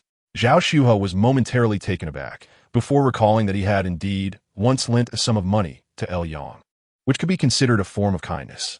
Was there truly such a fool? With this thought, Zhao Shuhe intended to mock him, observing, it appears that your cultivation level is still at the 6th layer of qi refinement. If you do not mind, I happen to possess a spirit pill that can enhance your cultivation. This seemed inappropriate, did it not? Zhao Shuhe, in a daze, accepted the spirit pill that Yang had insisted on offering, and for reasons he could not fully comprehend. He found himself experiencing an unexpected sense of familiarity with Yang, as if they had known each other in a past life. Could it be that they were indeed fated to cross paths? Chapter 36. Skull Mountain Market. With his understanding of Zhao Shuhe's past lives, Yang quickly grew familiar with him, allowing Zhao Shuhe to once again feel the respect from others that he had not experienced in many years. Truth be told, it had been a long time since he felt such a sentiment. Ever since the price of the dead Een puppet plummeted and the mysterious disappearance of Pan Long Island. Even his master, the Lord of Bution Peak, could not decipher the underlying causes. His life had become increasingly difficult. Firstly, his master had grown increasingly disappointed in him. Secondly, his cultivation had stagnated, and after a full decade, he still found himself stuck at the mid-stage of qi refinement, unable to break through the bottleneck. If one were to speak of any silver lining, it would be that his master, seeing his continual decline, had canceled the engagement between him and his junior sister. The vicissitudes of life and the fluctuations of human emotions have been thoroughly experienced by Zhao Shuhe over the past decade. Thus, upon hearing that Yang had exited the market for the dead Een puppet at its peak price and achieved financial freedom, Zhao Shuhe's eyes turned red with envy. Ah, junior brother, your resolve is unwavering, untainted by wealth. Your future achievements are boundless. If only I had possessed such resolve in my youth. Senior brother, do not belittle yourself. Yang comforted softly. Fortune is not confined to a single moment, as long as you remain steadfast on the path to immortality. What do temporary setbacks matter? You speak wisely. Zhao Shuhe nodded, seemingly invigorated, yet he cast a tentative glance at Yang, opening his mouth but failing to articulate his thoughts. This pretense was all too apparent to Yang. He was clearly seeking financial assistance. Yang smiled faintly. If Zhao Shuhe did not voice his request, he would not bring it up either. After all, if obtaining it were too easy, one would not learn to cherish it. At that moment, a voice echoed from the flying boat. We have arrived at Skull Mountain. In the northern frontier lay Skull Mountain, a name that belied its true nature as a vast mountain range stretching for hundreds of miles, its peaks gathering like waves in a storm, with every inch of land suffused with spiritual energy. The Holy Sect's decision to establish a market here was not without reason. Although it could not compare to the celestial realms for secular cultivators, Skull Mountain was indeed a treasure trove. At the heart of this mountain range lay the White Bone Cave, where the Holy Sect's market was situated. This place possessed a unique geomantic energy, known to be extremely Een. On the deck of the flying boat, Yang gazed down upon the terrain of Skull Mountain. Somewhat surprised, any cultivator buried here will inevitably undergo a transformation into a zombie within 10 years. Junior brother, your insight is remarkable. As if summoned by his words, the fairy of flying clouds appeared, her ethereal cloak billowing as she stepped forth. Thus, the Holy Sect has dispatched us to guard Skull Mountain and maintain order in the market. As you mentioned, due to the special geomancy, a massive zombie tide emerges every 30 years. These zombies lack intelligence and only know how to consume the living. This presents both a risk and an opportunity, for these zombies are excellent materials for refining weapons. After explaining, the fairy of flying clouds continued. The market is equipped with the 100 Bones True Great Formation. 2 formation cores will be overseen by Taoist Lu and Taoist Chun, while the remaining 2 will be divided between my junior brothers and me. Does that sound agreeable? At your command, sister. The fairy of flying clouds nodded, but then her brows furrowed slightly as she glanced at Zhao Shuhe, who stood beside Yang, his eyes wide with disbelief. What is it? Yang inquired, curious. Do you know senior brother Zhao? I do not. With that, she soared away on a beam of light. Zhao Xiuhe remained rooted in place, his expression complex, having clearly deduced that Yang's ability to oversee the market indicated that his strength was far beyond that of a mere mid-stage qi refiner. Senior brother Zhao? Yang's voice broke through his reverie, causing Zhao Xiuhe to freeze. His face displayed a mix of joy and desolation. He moved his lips, but uttered no sound, ultimately adopting a tone of respect as he clearly called out, "My lord." Seeing this, Yang could only let out a resigned sigh. "Senior brother Zhao, I have official business to attend to. Should you encounter any difficulties in the future, feel free to reach out to me." With that, he too departed, leaving Zhao Xiuhe behind, his expression a tempest of emotions, swiftly concealing his earlier feelings, his eyes now reflecting contemplation. "There is indeed a wariness towards me. It seems I have been too hasty. Very well. I shall regard this lifetime as an opportunity to forge a deep friendship." Yang was unperturbed by Zhao Xiuhe's caution, for he possessed ample patience. If necessary, he could even forsake this lifetime to truly become Zhao Xiuhe's lifelong ally, gathering intelligence to pave the way for future lives. As he pondered, Yang arrived at a pavilion. This place was one of the 4 formation cores of the market, and it also housed the most concentrated spiritual energy in Skull Mountain, estimated to rival that of the Holy Sect's cave by 30%. Blood-washing Heavenly River Sword Formation. Activate. Yang waved his sleeve, and the Blood Sun sword pellets soared into the pavilion, taking its position at the center, after which the formation patterns began to expand, replacing the original designs.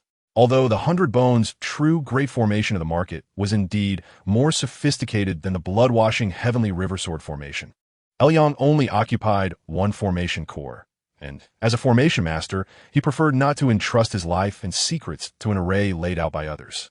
"After all, I have many secrets to safeguard." Furthermore, the Skull Mountain market had been established for quite some time, and even if the 100 Bones true great formation were exceptionally brilliant, its effects were well known by all. The more exposed its details, the more susceptible it became to targeting. Therefore, at that point, the 100 Bones true great formation might prove ineffective. That being said, Yang did not entirely abandon the formation. Instead, he opened a new area within the pavilion, concealing one formation within another as a trump card. Once all was completed, Yang nodded in satisfaction. He then waved his hand, naming the pavilion Blood Garment Tower, thus officially establishing his residence in the Skull Mountain market, giving it a public identity. At that moment, a dozen beams of light shot forth. These individuals were disciples of the Holy Sect assigned to Yang's area, their cultivation levels generally at the early and mid stages of qi refinement, all present in the market to carry out tasks. As they entered Blood Garment Tower, they dispersed to reveal a diverse array of cultivators, young and old alike, each bearing an expression of awe as they approached the platform, where a strikingly handsome youth clad in blood-red garments stood, leaning against the railing and smiling down upon them. "Greetings, Tower Master." The disciples, not daring to be negligent, bowed in unison. Although they referred to each other as brothers within the Holy Sect, outside it, they were required to address each other by titles. Moreover, this was a senior brother at the late stage of qi refinement. The stages of qi refinement, early, mid, late, and great perfection, appeared merely as 4 minor realms, yet the chasm separating them was indeed vast. At ease, observing the line of figures below, Yang nodded in satisfaction, internally remarking, "Indeed, a glance reveals them to be mere cattle, lacking any exceptional talents."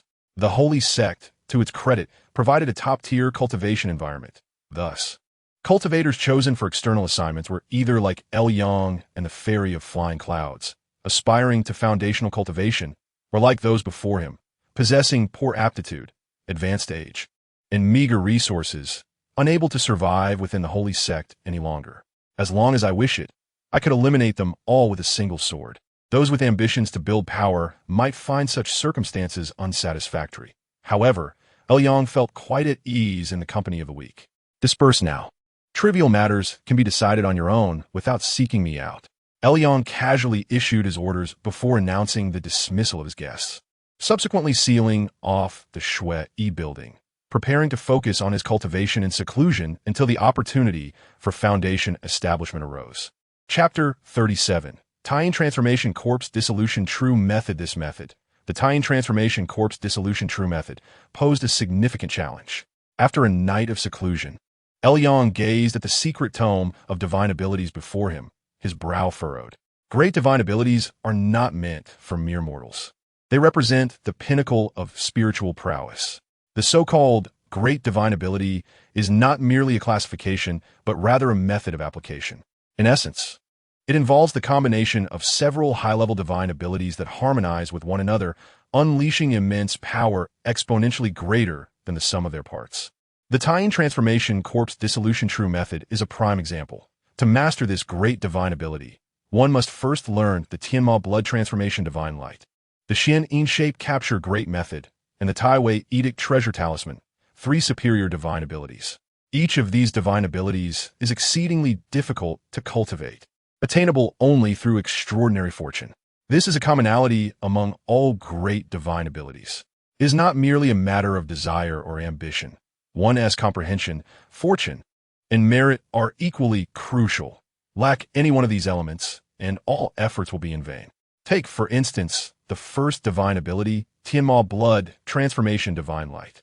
The mere pursuit of this divine ability has thwarted countless cultivators, as the process of skinning oneself for cultivation equates to self-dismemberment from the path of immortality. Even if successfully mastered, it bears no significance. As for the second divine ability, the Xian Yin Shape Capture Great Method, while it does not possess such dire side effects, its difficulty primarily lies in its requirement for external objects. To cultivate this divine ability, one must possess a Xian Pin Tai Yin Jade as a medium. Without this rare treasure, no matter how high one's cultivation or comprehension, mastery remains elusive. Unfortunately, the Xian Pin Tai Yin Jade is exceedingly rare. How rare is it? In a single phrase, it does not even appear in the Holy Sect's exchange catalog, and one cannot procure it even with contribution points. Given the vast resources of the Holy Sect, the absence of such a remarkable item underscores that achieving mastery in this divine ability hinges entirely on the cultivator's fortune. Without that fortune, all searches will be futile. Thus, Elyong merely cast a glance at it and decisively abandoned the pursuit, turning instead to contemplate the third divine ability, the Tai Wei Edict Treasure Talisman. However, much to his dismay, while this divine ability demands neither precious external items nor presents significant side effects, it is indeed exceedingly difficult. Elyong spent an entire night with little to show for his efforts. It resembled an array, yet also bore the characteristics of a talisman, categorized under divine abilities. Whether one can learn it depends solely on comprehension. If one fails to grasp it, they simply cannot. Reflecting on this, Elyong ran his fingers through his hair, feeling indignant. If I could persevere through the challenges of array formation, what could possibly hinder me from mastering this mere divine ability? At worst, I could invest another 20 years. I shall surely conquer you. The reason Elyong was so adamant about the Taiyin Transformation Corpse Dissolution True method was primarily due to its allure. He found it utterly irresistible. The potency of Tianma Blood Transformation Divine Light is beyond mention, while the Xian Yin Shape Capture Great method is equally formidable. By capturing the life force of another, one can condense a soul shadow, allowing for its obliteration from a distance, even if the adversary is thousands of miles away. The Tai Wei Edict Treasure Talisman is even more astonishing. Once established, it neither slays the physical body nor extinguishes the soul, instead targeting the essence of merit and fortune. Even a child of destiny struck by this divine ability would find themselves in dire straits. Undoubtedly, the most remarkable aspect is the synthesis of the 3 divine abilities, which is the most enticing effect of the Taiyin Transformation Corpse Dissolution True method for Elyong. It enhances a cultivator's chances of successfully breaking through to foundation establishment. For this reason alone, Elyong felt he must possess this great divine ability. As time swiftly passed, 5 springs and autumns had come and gone in the blink of an eye. Within the Shui building, Elyong leaned against the railing, gazing at the heavens, silently operating the 9 transformations dragon decision, breathing in and exhaling mist, morphing and manifesting various extraordinary phenomena. The 8th transformation, the mirage change. Although the spiritual vein of Skeleton Mountain was lacking, Elyong, having amassed a considerable fortune beforehand, had stockpiled numerous spirit stones. Thus his cultivation remained uninterrupted. He had reached the 8th level of Qi refinement. While the advancement from the 7th to the 8th level was not as dramatic as that from the 6th to the 7th, his true energy and magical power had nonetheless multiplied several-fold. Ultimately, it is the realm that forms the foundation. What if I lack a great divine ability? With my current strength, I could easily slay even mid-stage true disciples of Qi refinement across realms. Moreover, there is the ninth transformation. Yang felt a surge of excitement. The ninth transformation, the flying fish change, could break through bottlenecks. In other words, once he achieved the ninth level of Qi refinement, he could immediately challenge for perfection. The path to immortality lay before him, warranting celebration. Contemplating this, Yang's spirits soared, and the gloom of not mastering the Tai Wei Edict treasure talisman dissipated entirely as he cheerfully exited the quiet chamber. However, before doing so, Yang first executed a breath-concealing technique. Retaining a portion of one's strength is always prudent. Before long, disciples of the holy sect under the jurisdiction of the Shui building flocked in, each bowing deeply upon seeing Yang. Congratulations, master of the building, for emerging from seclusion. Rise. Yang waved his hand nonchalantly, then inquired, during my 5 years of seclusion, has there been any trouble near Skeleton Mountain? An elder disciple of the holy sect took the initiative to reply, only once. A disciple from a north border Shenwu sect came to provoke us, but was dispatched by Fairy Facia. What the Xin Pin Tai Yin Jade? Any news? None so far. Having understood the changes over the past 5 years, Yang dismissed the crowd, intending to enter seclusion once more until the opportunity for the righteous and demonic battle for Foundation establishment arose. Just then, a radiant beam of light akin to a colorful sunset descended beside the Shui building. Junior brother L, may I have a word? Upon hearing this, Yang quickly stood to greet her, exclaiming, it is an honor for senior sister to personally visit. I should be the one to pay you a visit. Junior brother, trouble has arisen. Fairy Facia's expression turned grave as she spoke seriously. Recently, the observational instruments detected an early outbreak of the corpse tide, initially predicted to occur in 15 years. At this very moment, tens of thousands of zombies are making their way toward the marketplace. Such an anomaly, with no prior warning, surely indicates a hidden mastermind behind the scenes. I suspect it is likely the brutes from the North Border Shenwu sect. What? Yang furrowed his brow, noticing Fairy Facia's unwavering gaze upon him, which deepened his frown further. Does senior sister require my assistance? Indeed, junior brother. Are you willing to join me in confronting the corpse tide? Fairy Facia smiled. The corpse tide is a crisis, but also presents an opportunity. No matter who the mastermind is, the ability to trigger the corpse tide early undoubtedly relies on a miraculous treasure. If we join forces, we may seize it and gain a fortune. Even if unforeseen circumstances arise and we find ourselves ensnared in the tide, with our cultivation, the risks would be minimal. At this point, Fairy Facia's demeanor radiated vitality, her beauty captivating and inspiring. Yet, Yang shook his head in response. Apologies, senior sister. I'm not as capable as you. My strength is lacking, and I have not learned any divine abilities, merely possessing some knowledge of formations. It is better for me to remain here and guard. No matter how small the risk, it remains a risk. A gentleman does not stand beneath a perilous wall. I can simply follow my path of steady cultivation and will surely reach the pinnacle of Qi refinement. Why take unnecessary risks? It is not worth it. My foremost goal in this life is to achieve the pinnacle of Qi refinement. Any indulgence should wait until after that breakthrough, and until then, prudence should be my guiding principle. Junior brother, you do not intend to go? Seeing Yang's refusal, Fairy Facia's brows knitted slightly. Her typically cool demeanor now tinged with a hint of vulnerability that evoked sympathy. The path of immortality is short. To achieve something, one must be willing to take risks. I thought you understood this principle. Yang's resolve was unwavering. Times have changed. I ask for your understanding, senior sister. Junior brother, you have changed. Fairy Facia shook her head in disappointment. Very well, you may stay in the marketplace and guard. However, when the opportunity arises, it will not include you. To be honest, Yang sensed that Fairy Facia did not quite embody the demeanor expected of a disciple of the holy sect. She possessed a kind of innocence untouched by the harsh realities of the sect. When that time comes, you claim the opportunity will not include me. Do not blame me for saying that you bravely fought and ultimately sacrificed yourselves on the front lines against the tide of corpses. Chapter 38. Shenwu Men. At dusk, within the blood-robed tower, the setting sun appeared crimson.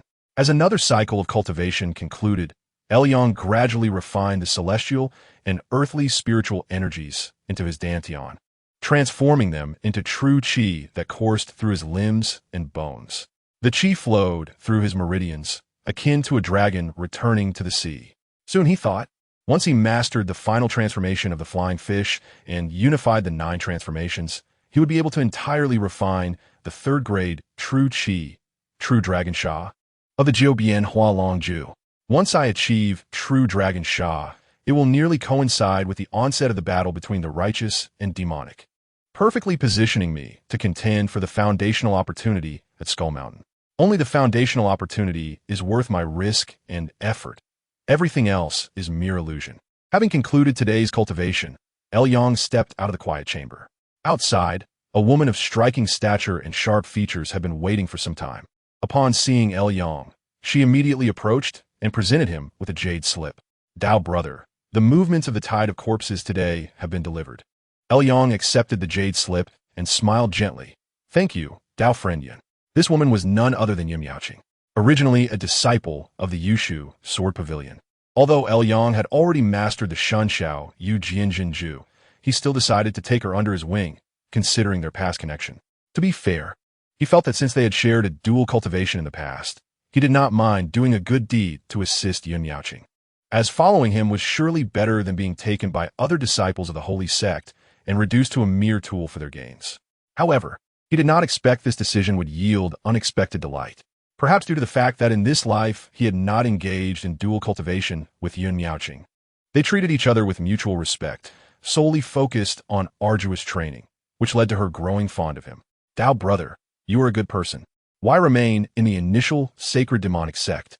Yin Miaoqing said softly as she walked beside Elyong, at this moment with the tide of corpses erupting. Why not feign death and accompany me back to the Sword Pavilion to embrace the righteous path? As she spoke, Yin Miaoqing gazed at Elyong, her beautiful eyes concealing deep feelings. During her most desperate and powerless times, it was this man before her who rescued her from the sea of suffering, treating her with utmost respect and providing her shelter. Although she hailed from a demonic sect, he was a gentleman of humility. Moreover, over the course of 10 years, she had witnessed his growth step by step. He was highly skilled, gifted, and, most importantly, quite handsome. If he could join the Sword Pavilion, perhaps he could be with her. Lost in thought, a sudden blush appeared on Yin Miaoqing's delicate face, as if she had recalled something. Such a demeanor reminded Elyong of her previous defiance, calling him the demon lord in past lives, which he found rather amusing. Of course, he held no interest in romantic entanglements. What he truly valued was that Yin Miaoqing seemed to possess a significant status within the Yushu Sword Pavilion, claiming that as long as she recommended him, the pavilion would surely accept him. Cultivating in the holy sect felt like walking on thin ice.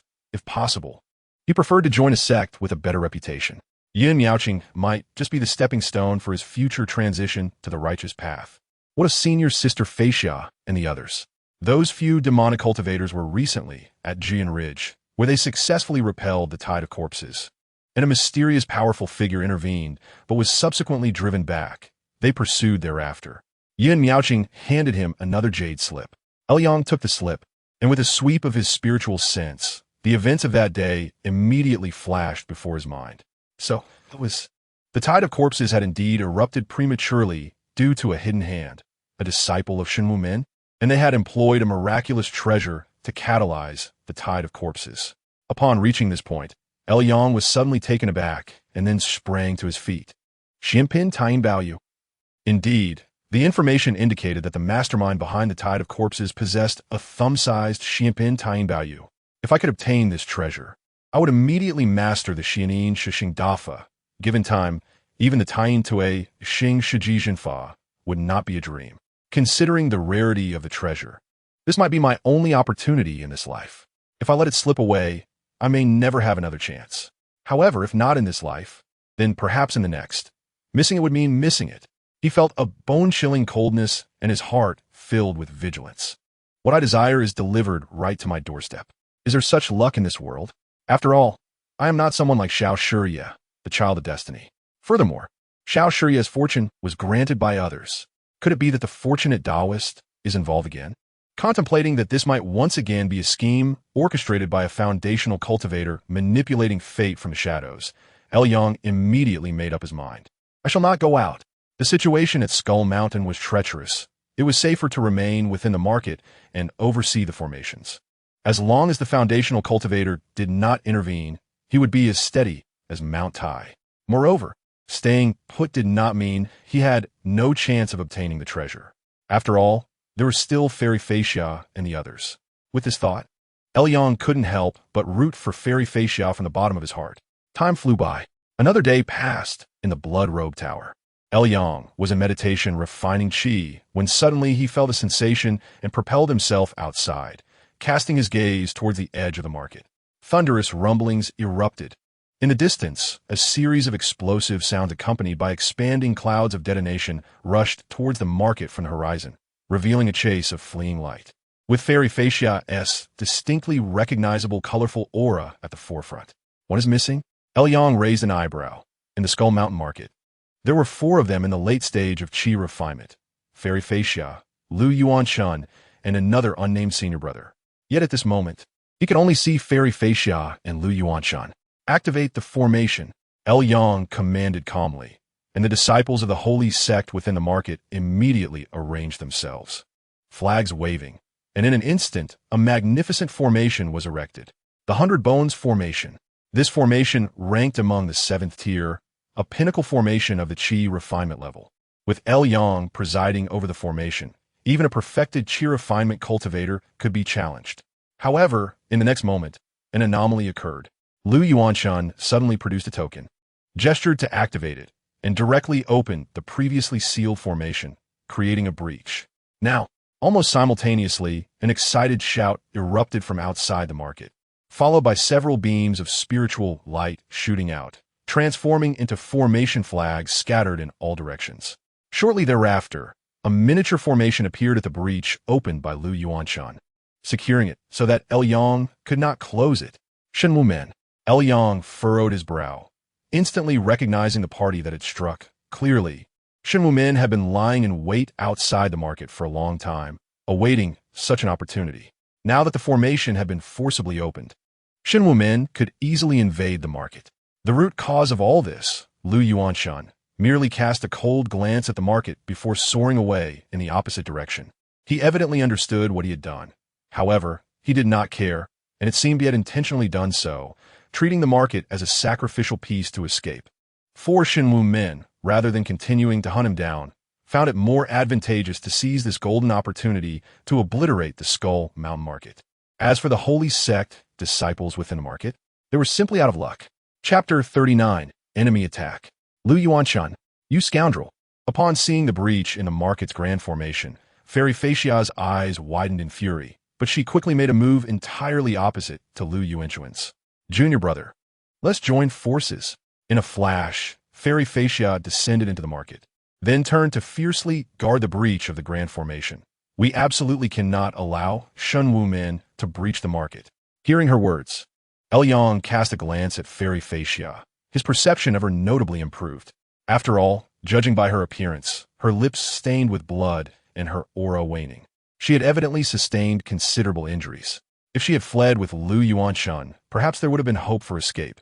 Yet, she chose to remain in the market. Could she be a traitor?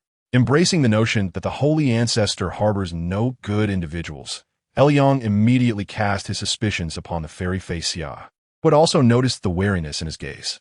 There was no escape. With a resigned sigh, Fairy Facia discerned Yang's thoughts and murmured, Shenwu Men has been plotting for a long time. Fleeing would only lead to a dead end. Remaining and holding our ground while awaiting reinforcements is our only glimmer of hope. Yang, still perplexed, contemplated, sister understands this reasoning. Yet how could senior brother Lu be unaware? If that is the case, why would he choose to flee? The answer was evident. The precious jade was in his possession. At this juncture, Fairy Facia, filled with indignation, exclaimed, Shenwu Men used the Xian Pin Tai Yin jade as bait to set a trap. Lu Yuanshun, in his greed for the jade, forced his way to seize it, not only dragging us into this predicament, but also disregarding Brother Chen's life and fleeing alone. So, He is fleeing out of guilt. Yang suddenly grasped the situation. Evidently, Lu Yuanchun was well aware of his unscrupulous actions. Remaining in the market would inevitably lead to Fairy Fei Xia seeking retribution. Thus, it was only sensible that Fairy Fei Xia refrained from following Lu Yuanchun in his escape. Had she done so, she might have fallen victim to his murderous intent. Today marks your demise, demon. A formidable aura illuminated the heavens, resembling fiery clouds rolling in, culminating in the appearance of a heavily armored and fierce-looking man. The leader bearing a fierce countenance. It was the formidable Wu Zhicheng. Fairy Fei Xia's delicate visage grew solemn as she whispered. This individual has reached the 9th level of qi refinement, a mere step away from consummate mastery. Junior brother, exercise utmost caution. Brother Chun fell victim to a single punch from him, which led to his demise. Before Fairy Fei Xia could finish her warning, the robust Wu Zhicheng had already surged forward, his arm raised high above his head, drawing back as if he were pulling a bowstring. In the next instant, he unleashed a punch.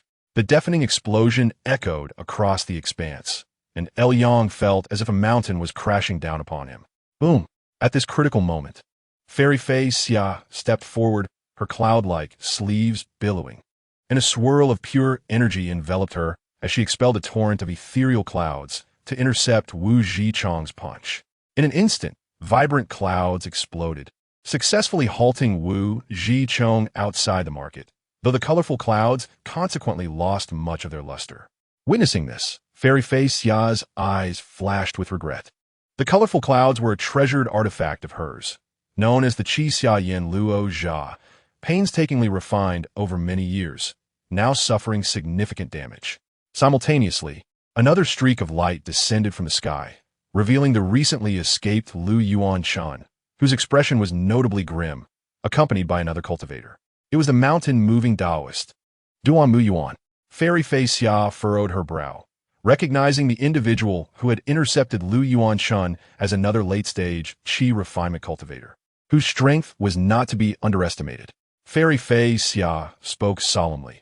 Though Shun Wu Min approaches with great force, we still have 3 late-stage qi refinement cultivators on our side.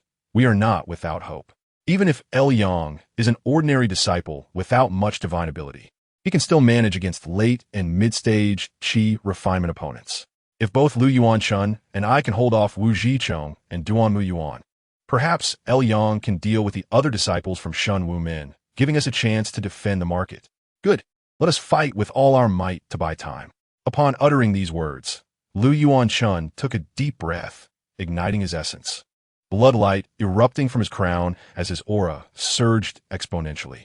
Seeing this, Fairy Fei Xia finally exhaled in relief. With this in mind, Fairy Fei Xia did not hold back, once more summoning the Qi Xia Yin Luo Jia, striving to gain precious moments. Interrupt him. Although Wu Zhicheng was unaware of Lu Yuanchun's capabilities, he would not allow him to unleash his full potential and immediately propelled himself towards Lu Yuanchun. Fairy Fei Xia, witnessing this, channeled her energy to fend off the other late-stage qi refinement cultivator, Duan Mu Yuan, while calling out to Yang, Junior Brother L, act swiftly. If we can hold Wu Zhicheng, we may yet turn the tide. Yang, what can an ordinary disciple accomplish, even if he breaks through to late-stage qi refinement? Lu Yuanchun cast a sidelong glance at Yang, a sneer forming in his heart. To him, Yang was merely an insignificant figure who had fortuitously broken through, unworthy of comparison to a foundational disciple such as himself. With this thought, his conviction solidified. While Fairy Fei Xia believed in their chances, Lu Yuanchun remained unconvinced, as he perceived a decisive factor that she had overlooked: the tide of corpses. Even if they could fend off the forces of Shun Wu Min, as long as the formation's gap remained, the impending tide would spell their doom. Consequently, in the next moment, Lu Yuanchun made his move. Behold my might. Upon uttering these words, Fairy Fei Xia's spirit surged as she beheld the bloodlight coalescing around Lu Yuanchun, manifesting into a formidable demonic figure. She did not expect him to directly slay Wu Zhicheng. She only hoped for him to inflict significant damage, thereby creating a glimmer of hope. Blood shadow escape.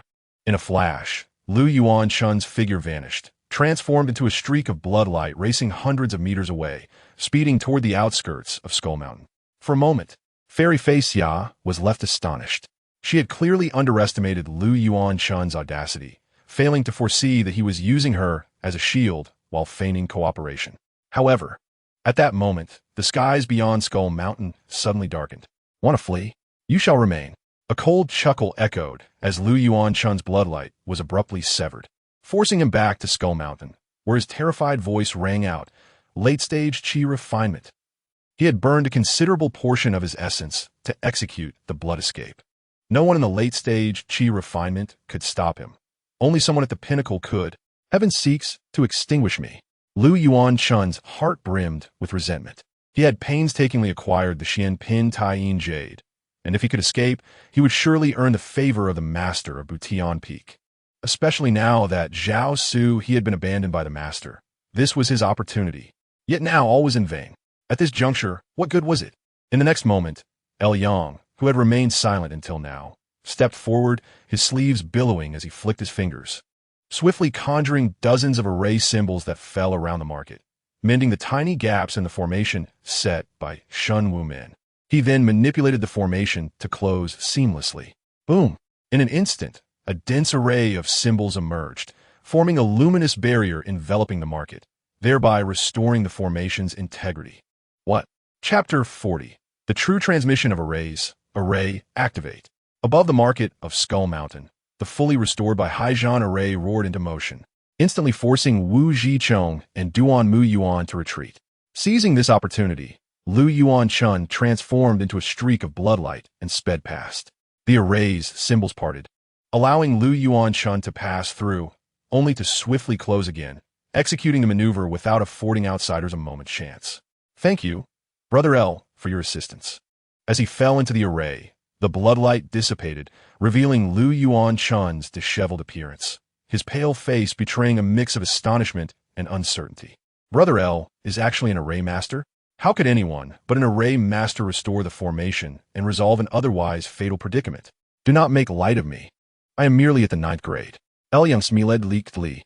After several days of study, I managed to slightly manifest the power of this grand array. Elyang's words were modest, yet Lu Yuanchun's expression turned serious. In the realm of cultivation, array techniques reign supreme. The value of a late-stage chi refinement cultivator pales in comparison to that of an array master. The latter can nearly be regarded as a consummate practitioner. Elyang regarded Lu Yuanchun with a bemused smile, and under his scrutiny, Lu Yuanchun's expression gradually stiffened, beads of cold sweat forming. However, in the next second, he regained his composure. Brother L, I have safeguarded the Su NPNT I NB Oi for you for a considerable time, and today it is time for it to return to its rightful owner. With that, LUNCHN directly took out a small box, opening its lid to reveal a white jade stone resembling a human figure with 7 orifices. Indeed, those who understand the times are the true heroes. LUNCHN, as an esteemed disciple of the Holy Sect, was acutely aware that failing to return the treasure at this moment would lead to his demise on the battlefield between righteousness and evil. Moreover, with the SH and WM in deploying their top-tier cultivators, escape was no longer an option. Abandoning any hope, LUNCHN decided that it was better to publicly surrender the treasure. On one hand, it could avert disaster, and on the other, it would shift the attention of SHNWM, N, and others onto Lying. Seeing this, Lying nodded in satisfaction, then placed the small box into his storage pouch and turned to calmly regard the figure that had unexpectedly appeared outside the market.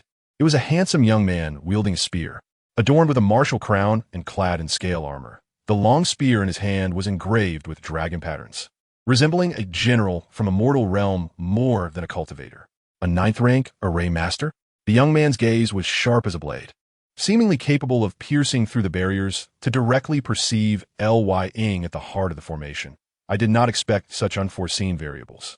At that moment, SH N Chu NWZH Ing and the M NSH ND or Ndu NMUN approached, each respectfully bowing to the spear-wielding youth. Brother Ying, we have not performed our duties well and have disappointed you. No matter. Ying HOZ shook his head, his expression mild. The demon is cunning. It is only natural for you two to have overlooked something. From now on, let us redeem ourselves through action. After saying this, he turned his gaze toward the skull's mountain market, a murderous intent flickering in his eyes. Our sect has been plotting for years, and we cannot afford any unexpected occurrences. If possible, it is best to eliminate the demon's foothold here, minimizing uncertainties. In an instant, Yueying Hoz flashed forward, fully unleashing the energy of a perfected qi refining cultivator. In a moment, a surge of vital energy ascended like smoke, manifesting a thunderous battle cry, with countless soldiers arraying behind him, bolstering his spirit. "Break it for me!" In an instant, a thunderous roar reverberated through the skull's mountain market, causing several lower-tier cultivators to spurt blood from shock. Ying, presiding over the formation, wore a grave expression. The pinnacle of qi refining does not merely symbolize cultivation level among the major sects, but also status. Should a true master favor him, he could become a genuine heir. Although SHNWM ranks high in the northern frontier, its scale pales compared to the Holy Sect. It possesses several astonishing great abilities that only true disciples can cultivate. If he masters a great ability, I will immediately abandon the formation and flee.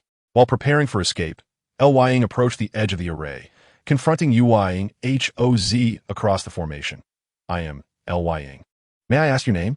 "You are not worthy to know my name," Yueying Hoz sneered. "Surrender quickly, and I may show you mercy, sparing your lives in exchange for your demonic powers. If you choose to resist, the day the formation is broken will be your end."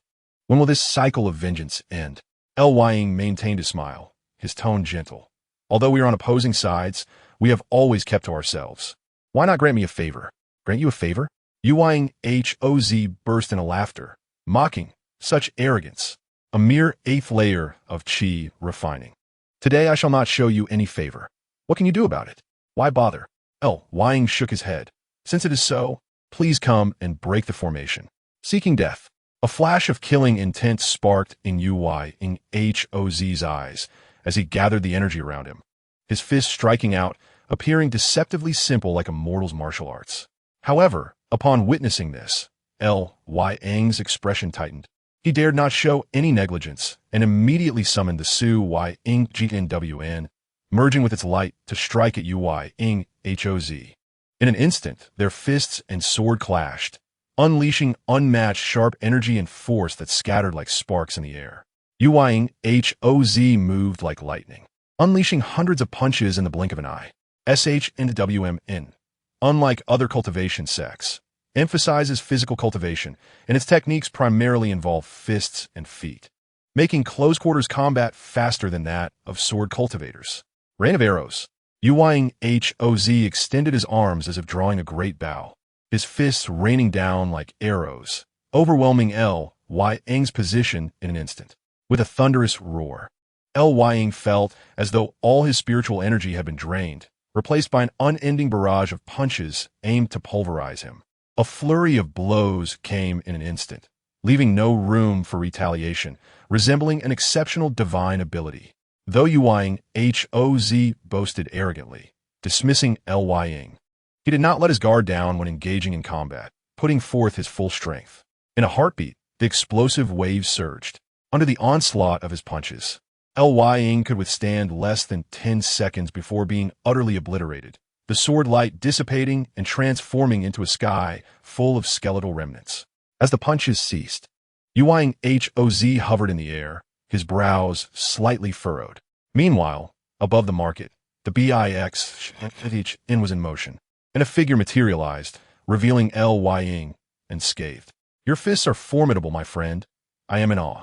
Yet in the blink of an eye, Yueying Hoz saw Ying's form turn to skeletal remnants, while the unharmed Ying stepped forth from the formation, his sleeves billowing, his demeanor as graceful as ever, even his true energy and magical power showing no signs of expenditure. Bowing respectfully, "Do you wish to fight again?" The BIX truly lives up to its reputation. Yueying Hoz's expression grew serious, as he understood this formation was ranked at 7, housing 100 skeletal warriors. A cultivator within the formation could leverage the skeletal warriors to unleash their full combat prowess. In this manner, the skeletal warriors would fight in place of the body. Winning would bring joy, while dying would not affect the true body. And as long as the formation continued to operate, the skeletal warriors could quickly recover, even after being consumed. Thus, regardless of how fiercely he attacked, it would be in vain, a futile effort. This was still due to him being outside the formation. Had he ventured inside, Lying could summon all the skeletal warriors for a collective assault. At that time, even a perfected chi refining cultivator would find it challenging to endure. Chapter 41. The Battle Rages on Demon.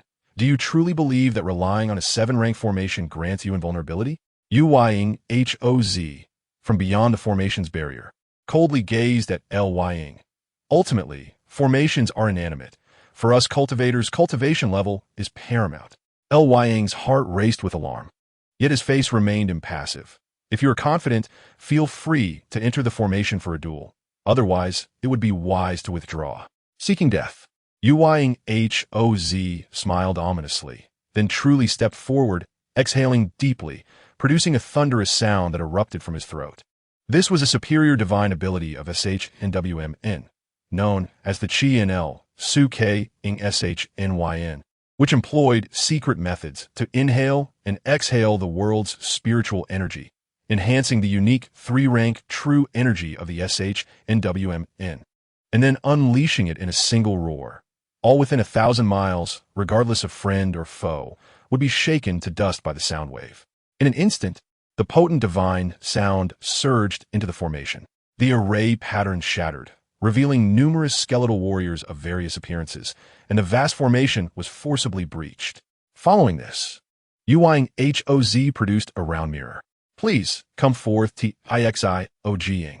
With a gesture, he summoned the mirror into the air, casting a magnificent light that solidified the void, effectively sealing the breach in the formation. In that moment, the market trembled violently. Many cultivators hastily retreated, fearing to approach the formation's edge, their expressions filled with panic. The flying cloud fairy turned pale, yet the next instant, she sharply gazed at Lunchn, whose expression was peculiar, sternly commanding. Stay here. You are not to go anywhere.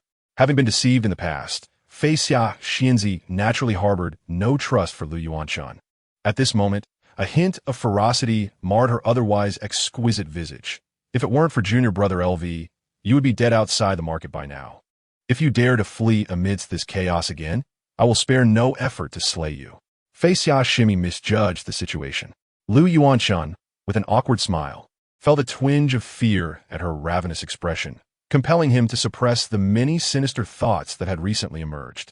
Meanwhile, the two late-stage chi refinement cultivators maintained their composure, and the chaos within the market quickly subsided. Of course, everyone understood that this was merely a temporary reprieve. The outcome of the confrontation between LV Yang and Ouyang Haoze was the final straw that could break the camel's back. Hence, Fei Xia Xianzi could only place her faith in LV Yang, believing in his ability to perform miracles. Is this a spiritual treasure? LV Yang gazed at the round mirror suspended in the air, his expression shifting dramatically. Is it truly the restrained Sha Yin Qi, specifically designed to counter the Bai Haizhan Great Formation? Ouyang Haoze laughed heartily, brimming with confidence. With the Taishao mirror in hand, your death is assured today. This spiritual treasure did not belong to him. It had been meticulously crafted by the foundational cultivators of the Sheng Sect to combat the Bai Haizhan Great Formation. Its power was self-evident.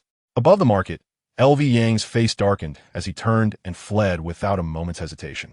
Oof. Think you can escape? Ouyang Haoze, without a second thought, leaped into action, unleashing his divine sound which instantly shattered the skeletal soldiers surrounding him, and then he pursued LV Yang. However, at that moment, an unexpected turn of events occurred. I can't believe you actually dared to enter. Ouyang Haoze's eyes twitched, filled with uncertainty. The Bai Haizhan Great Formation was clearly immobilized by my Tai Shao mirror. Why is there another formation manifesting within the market? Where did it come from? Why did I not detect any signs of its arrangement beforehand? Because I never had to arrange it at all. LV Yang scoffed inwardly. His blood-washing Tianhe sword formation entirely depended on the Blood Sun sword pill, forming the array upon invocation, leaving no trace. In the next moment, a flag flapped in the wind appeared in LV Yang's hand. Xiantian Ichi Wan Ling Fan. As the flag waved, numerous flag spirits surged forth. positioning themselves at the various points of the blood-washing Tianhe sword formation and began to move autonomously. From the very design of this formation, LV Yang had considered the Xiantian Yi Qi Wan Ling Fan. At this moment, over 10,000 souls aligned to the formation's nodes, manifesting profound mysteries. Instantly, the heavens turned crimson. A torrential river of blood surged from south to north, cascading down upon Ouyang Haoze. Ouyang Haoze let out a low grunt, his form staggering. Heavenly demon blood, divine light. Trapped within the formation, Ouyang Haoze found no escape from the divine light's might, feeling his once mighty vitality drain away like a dam bursting. In the next second, he shouted, "Tianguang Jun, save me!" The golden scales of the armor glimmered in the sunlight, forming layers of protective light around Ouyang Haoze, momentarily halting the devouring force of the heavenly demon blood divine light. The spiritual treasure, Tianguang Zhou. This treasure was forged from the Fumo Tianguang, its nature opposed to that of the heavenly demon blood divine light, resulting in a stalemate between the two forces.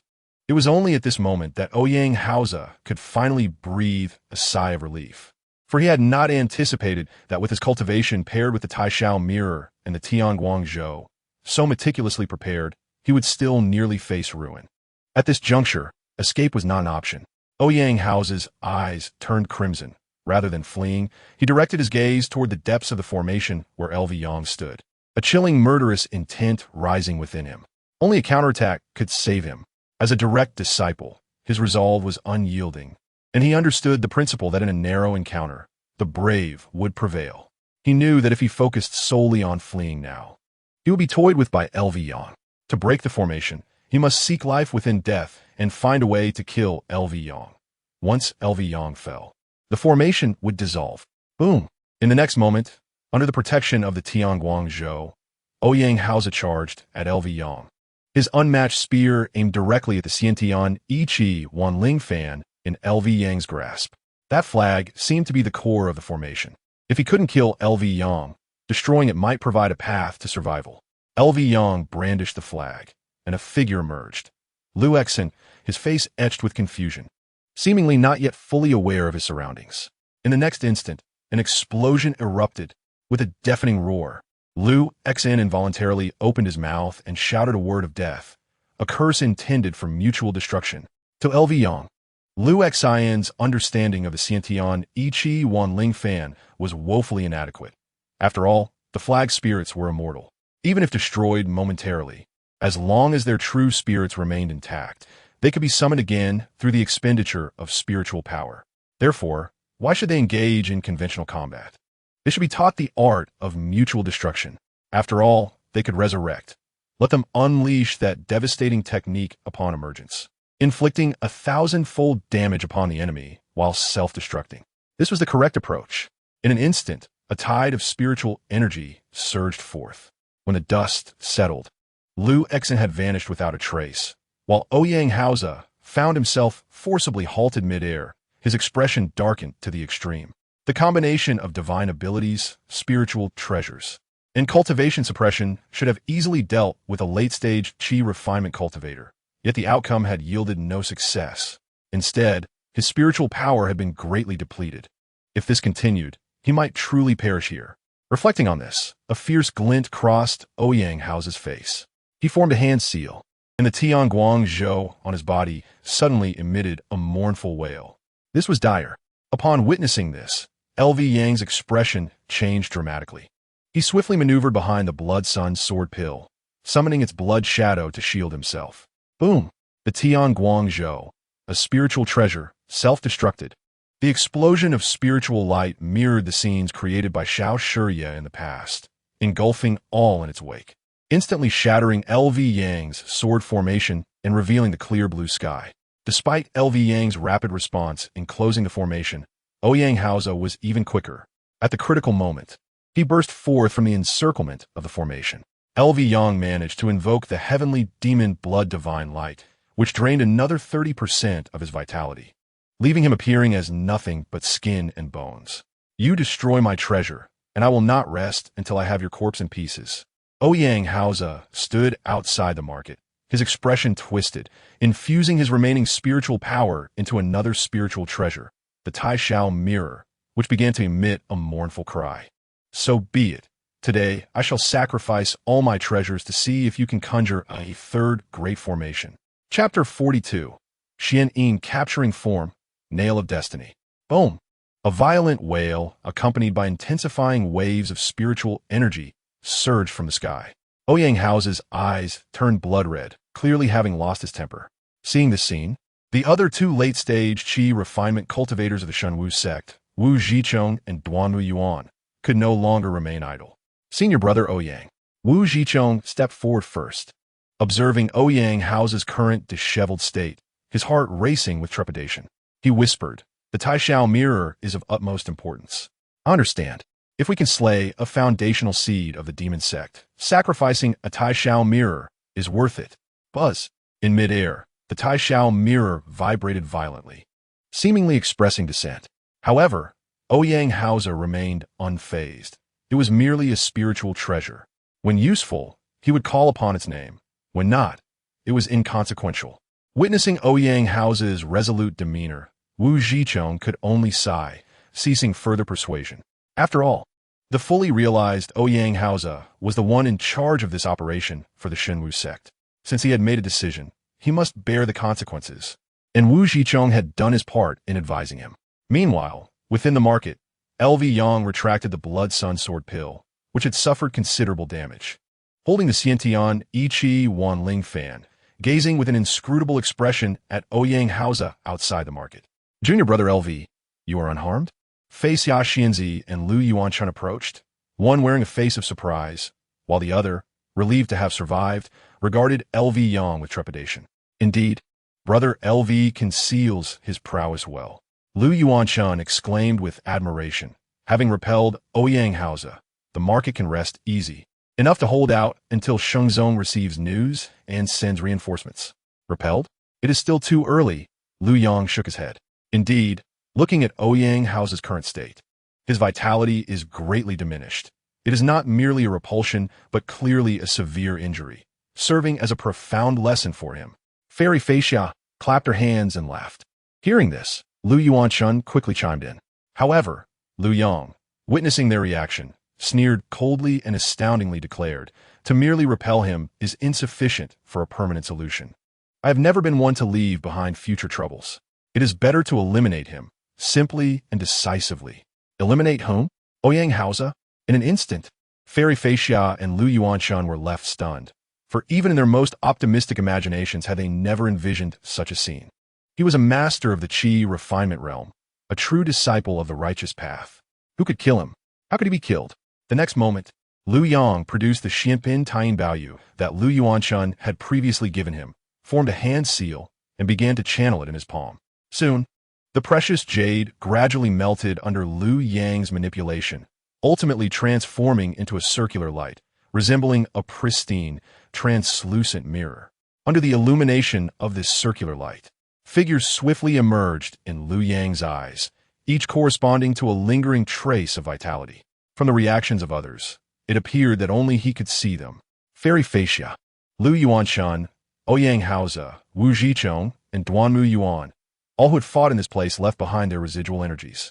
This was the second divine technique of the Xian Yin Shishing Dafa, the difficulty lying solely in the external object, which is why Lu Yang was able to master it so quickly after acquiring the precious jade. Let's test its power. Lowering his gaze, Lu Yang quickly locked onto a lingering trace of vitality, that of Ouyang Hao's, which he captured using the Xian Yin Shishing Dafa, channeling the divine technique. The circular light formed from the Xianpin Tying Baoyu engulfed Ouyang Hao's essence, projecting his silhouette. Nail the head and claim a life. Lu Yang then swiftly executed a slicing motion with his fingers. A sharp crack resounded as the circular light split in two, simultaneously cleaving Ouyang Hao's figure from head to toe, left and right. To be cautious, Lu Yang struck vertically. Almost simultaneously, outside the market, Ouyang Hao's had just concluded his conversation with Wu Zhicheng and turned to face the market, raising a hand to throw the Tai Shao mirror into the formation. Although the Tai Shao mirror thrashed violently, his resolve was firm. He intended to detonate it. Yet in the next moment, Ouyang Hao's actions abruptly halted. An eerie cut appeared above his head, rapidly extending downward, culminating in a spray of blood. He was split in half. His body fell from the air, with only half of his face remaining in shock, the eyes slightly moving, as if he had yet to comprehend what had transpired. His consciousness dissipated in confusion. Without Ouyang Hao's manipulation, the Tai Shao mirror that had fallen into the formation returned to calm. Lu Yong beckoned it, and it flew to him willingly. In the northern frontier, at the headquarters of the Shen Sect, in a brightly lit grand hall known as the Soul Lantern Hall, many high-ranking members of the Shen Sect, including the sect leader, elders, and true disciples, had their soul lanterns displayed. As a long-established power in the northern frontier, the Shen Sect had ruled for over 1,000 years, its reputation deeply rooted in the hearts of the people, with rare occurrences of high-ranking members meeting their demise. Thus, the disciples tasked with guarding this place often grew lax, treating their position as a cushy job within the sect. Today was no different. The guarding disciples routinely checked the soul lanterns. Upon entering, one glance sufficed. Li, extinguished, li. The guarding disciple blinked, instinctively turning to look, then rub his eyes, his expression gradually shifting from casual to horrified. Extinguished. Ouyang Shixiang's soul lantern is extinguished. The voice quickly spread. In the next moment, a middle-aged Taoist appeared in the grand hall, his gaze fixated on the extinguished soul lantern, his face a mixture of shock and fury. How many years had it been since a true disciple of the sect had fallen? Ouyang Skull Mountain? The middle-aged Taoist complexion turned ashen as he suddenly gestured, summoning Ouyang Hao's soul lantern, channeling his power to forcibly reignite the flame. Of course, a deceased person cannot be revived. Soon, the flame illuminated a scene. The middle-aged Taoist instantly recognized it as the market at Skull Mountain in the initial Sheng Zone, where a handsome young man was gazing into the distance. Is it him? Did he kill Ouyang Hao? A profound hatred welled up in the middle-aged Taoist's eyes. For Ouyang Hao was not only a true disciple of the sect, but also the most outstanding youth of the Ouyang family. A junior in whom he had placed great hopes. This hatred would not be quenched until blood was shed. Within the Skull Mountain market, Lu Yong, who had just retracted the Tai Shao mirror that had willingly submitted to him, suddenly furrowed his brow and looked up at the sky, a chill rising in his heart. This sensation was all too familiar. It was the feeling of one's own karma being manipulated by external forces. A sensation he had experienced when a master of Puqian Peak had calculated his karma in a previous life. Could it be that another Foundation establishment master was plotting against him? Chapter 43. The Master of Blood closed the invasion of the Shen Sect, abruptly concluded. With Ouyang Hao's death, Wu Zhiqiang and Duanmu Yuan did not dare to linger. Without a word, they turned and fled, as if pursued by a ferocious beast. In stark contrast to the frantic retreat of the Shen Sect, the market was filled with jubilation and celebration. After all, following this battle, the Skull Mountain market was now fortified, and as long as no Foundation establishment master intervened, the Shen Sect would find it difficult to breach this stronghold. As for the corpse tide, it was nothing more than a trifling nuisance, hardly worth mentioning. In short, it was safe. A safe market would inevitably become the center of wealth, and one could imagine that future transactions here would be even more frequent, presenting more opportunities to profit. Good days lay ahead. However, the revelry was merely for others. Lu Yong found their noise bothersome. For a long time, or perhaps since Xiao Shiya was lured away by that Hanyun Taoist, the Foundation establishment masters had become an indelible shadow in Lu Yang's heart. And when he sensed that another Foundation establishment master might be plotting against him, the joy of having just slain Ouyang Hao instantly dissipated.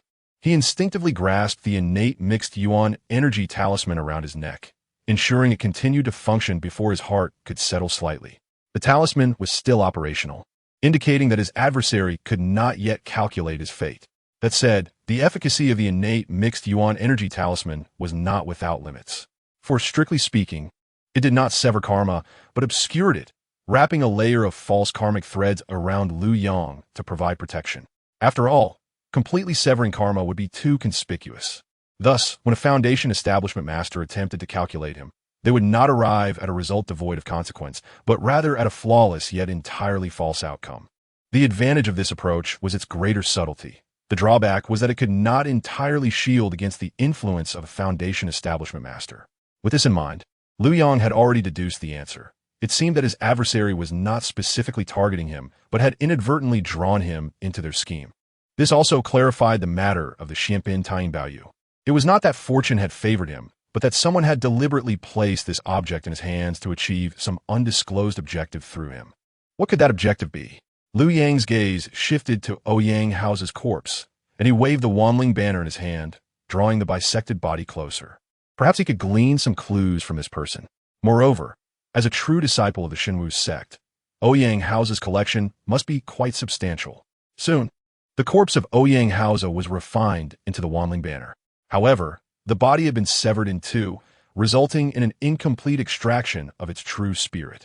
The Wanling banner collects the souls of the deceased and the extent to which it can maintain the combat prowess, memories, and consciousness of the soul generally depends on the integrity of the corpse. The better preserved the body, the closer the soul remains to its living state, as exemplified by Liu Xian. In the case of Ouyang Hao, Lien could only manage to retain about 70% of his original state. Nevertheless, he still came to know many secrets. It turned out that this was the true objective of the Shenwu sect. Within Skull Mountain lies a secret realm, a remnant of the ancient witchcraft and ghostly path, and a malevolent energy emanating from the earth beneath Skull Mountain leaks from that very realm. The Shenwu sect aims to monopolize this secret realm, hence their plan to eliminate the Holy Sect's marketplace in the area, although monopolizing would yield greater benefits. Why should I seek to do so? I have no intention of venturing into that so-called witchcraft secret realm.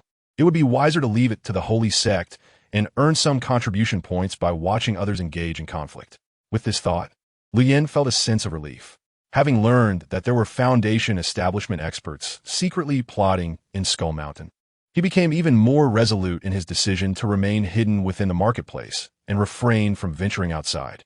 Next, Lien began to sort through Ouyang Hao's belongings. However, as soon as he picked up Ouyang Hao's storage pouch, a round mirror fluttered toward him, affectionately rubbing against his hand upon approach. It was the Tai Xiao mirror. This spiritual treasure resembled a devoted little dog, circling around Lien while occasionally bouncing with a sense of loyalty. Are you abandoning the light for the dark? Lien was somewhat taken aback. To be honest, it was surprising that such a young spiritual treasure would choose to align itself with someone of the demonic path. It seemed Ouyang Hao had truly wounded it deeply. Noticing that Liu Yin's attention finally settled on it, the Tai Xiao mirror first reflected the storage pouch in Liu Yin's hand, then swayed from side to side. A voice resonated in Liu Yin's mind, imbued with a childlike innocence, as if a young child had just learned to speak. They cannot. Following this, the Tai Xiao mirror emitted a brilliant glow and shook up and down, its voice transforming to one of innate pride. I can. This was a self-recommendation. Liu Yin's eyes widened in astonishment. Although he was already aware that spiritual treasures possessed their own intelligence and were extraordinarily mystical, this was the first time he had witnessed it firsthand. Very well, I shall make use of you for now. Liu Yin beckoned with his hand, and the Tai Xiao mirror willingly descended, allowing him to quickly master the intricacies of this spiritual treasure. Excellent. Truly a remarkable treasure. Liu Yin's face beamed with joy. The reputation of the treasure was indeed well-deserved. As is widely known, the so-called perfection of qi refinement refers to a practitioner nurturing their internal energy to its utmost limit, thereby transforming into a complete true energy. For instance, his Jiu Bianlong Ju, upon reaching qi refinement perfection, would manifest a true dragon's wrath. However, the Tai Xiao mirror possessed a naturally complete true energy known as Tai Xiao Feng Lei Qi. In other words, as long as one wields this treasure, even a practitioner at the first level of qi refinement can match the prowess of someone at the peak of qi refinement during the activation of the treasure. Yet it seems that there are many restrictions within this treasure. Lien scrutinized the Tai Xiao mirror. Treasures are meant to be utilized, even the righteous path. And the Tai Xiao mirror evidently bore numerous restrictions on its actions imposed by its creator. This had nothing to do with the will of the Tai Xiao mirror. It was entirely a precaution left by its refiner. Such a treasure should not go to waste. After contemplating for a moment, Lien's eyes brightened. Although his formation skills were insufficient to break the restrictions within the mirror, there were still alternative methods. The next moment, Lien waved the Wanling banner, summoning Ouyang Hao once again, and then refined him into a primordial essence, subsequently embedding him within the Tai Xiao mirror, allowing him to manipulate Ouyang Haoze, who in turn would control the Taishao mirror, thus circumventing its restrictions. In an instant, the Taishao mirror erupted with dazzling light, accompanied by the sounds of wind and thunder, its power evidently reaching the peak of qi refinement. Indeed, it works. Lian laughed heartily, then suspended the Taishao mirror behind his head, causing even its emitted light to turn crimson, reflecting his hue. Excellent, excellent. Lu Yin chuckled with delight, then stowed away the Taishao mirror and opened Ouyang Haoze's storage pouch. Immediately, a surge of spiritual energy caused him to squint. Inside, there was a substantial accumulation of spirit stones. In addition, various precious elixirs, magical treasures, and materials were stacked high. Lu Yin estimated that reselling these to the holy sect would yield at least 30,000 contribution points. What a bountiful windfall, but alas, there may not be another opportunity. After all, with Ouyang Haoze's precedent, it was unlikely that anyone beneath the Foundation establishment would dare to venture into the formation again. Once word of the witchcraft secret realm spreads, Skull Mountain will surely be engulfed in a bloody storm, with Foundation establishment experts secretly plotting behind the scenes. However, as long as I do not step outside and remain uninvolved in this turmoil, unless they take action personally, what can they do to me? From that day forward, Skull Mountain fell into an eerie calm. The Sheng Sect continued to dispatch more personnel, and reinforcement from the Holy Sect arrived in succession. Yet on the surface, there was not a hint of disturbance, only hidden currents surging behind the scenes. In this environment, Li Yin's exploits inexplicably spread far and wide. 10 years ago, as a mere mortal, he joined the Holy Sect, profited handsomely from the deceased Yin puppet, secluded himself for a decade to break through to the late stage of qi refinement, and became an array master who defeated the true inheritor of the Sheng Sect. His inspirational ascent from a commoner to the peak of qi refinement served as a powerful morale booster for all ordinary disciples of the Holy Sect. Gradually many, out of reverence, ceased to mention Lu Yin's name, instead referring to him by another title, the Blood Robe Master. Chapter 44. Zhao Xuhe, in a desperate situation outside the marketplace at the Bone Cave of Skull Mountain, an elderly man with white hair appeared. Elder Ouyang, Wu Zhichong cautiously spoke, wary that this Foundation establishment expert might act irrationally, as ahead lay a veritable den of dragons and tigers. Fear not. I am aware of the stakes. Ouyang Feng's expression was grim, despite his eyes being filled with deep-seated hatred as he gazed toward the marketplace. His tone remained calm, devoid of any tremor. That demon is a 9th-grade formation master who has set up intricate inner and outer formations in this marketplace, which are not easily breached. So it is no wonder he has been able to roam freely and establish a so-called reputation as the Blood Robe Master. However, he is not truly at the peak of qi refinement. Ultimately, it is a castle in the air. But Elder Ouyang, the Taishao mirror has also fallen into that person's hands. Wu Zhichong hastily concurred and added in a hushed tone, the Taishao mirror is mysterious and unfathomable. If that demon can control it, he may well rival those at the peak of qi refinement. I have certainly considered this matter. Ouyang Feng sneered. After all, the Taishao mirror is a spiritual treasure of my Sheng Sect. How could a mere demon utilize it? If he dares to try, that would be even better. Although Ouyang Feng was furious, he did not lose his composure. Moreover, with Ouyang Haoze's example before him, he would not dare to venture into the formation himself.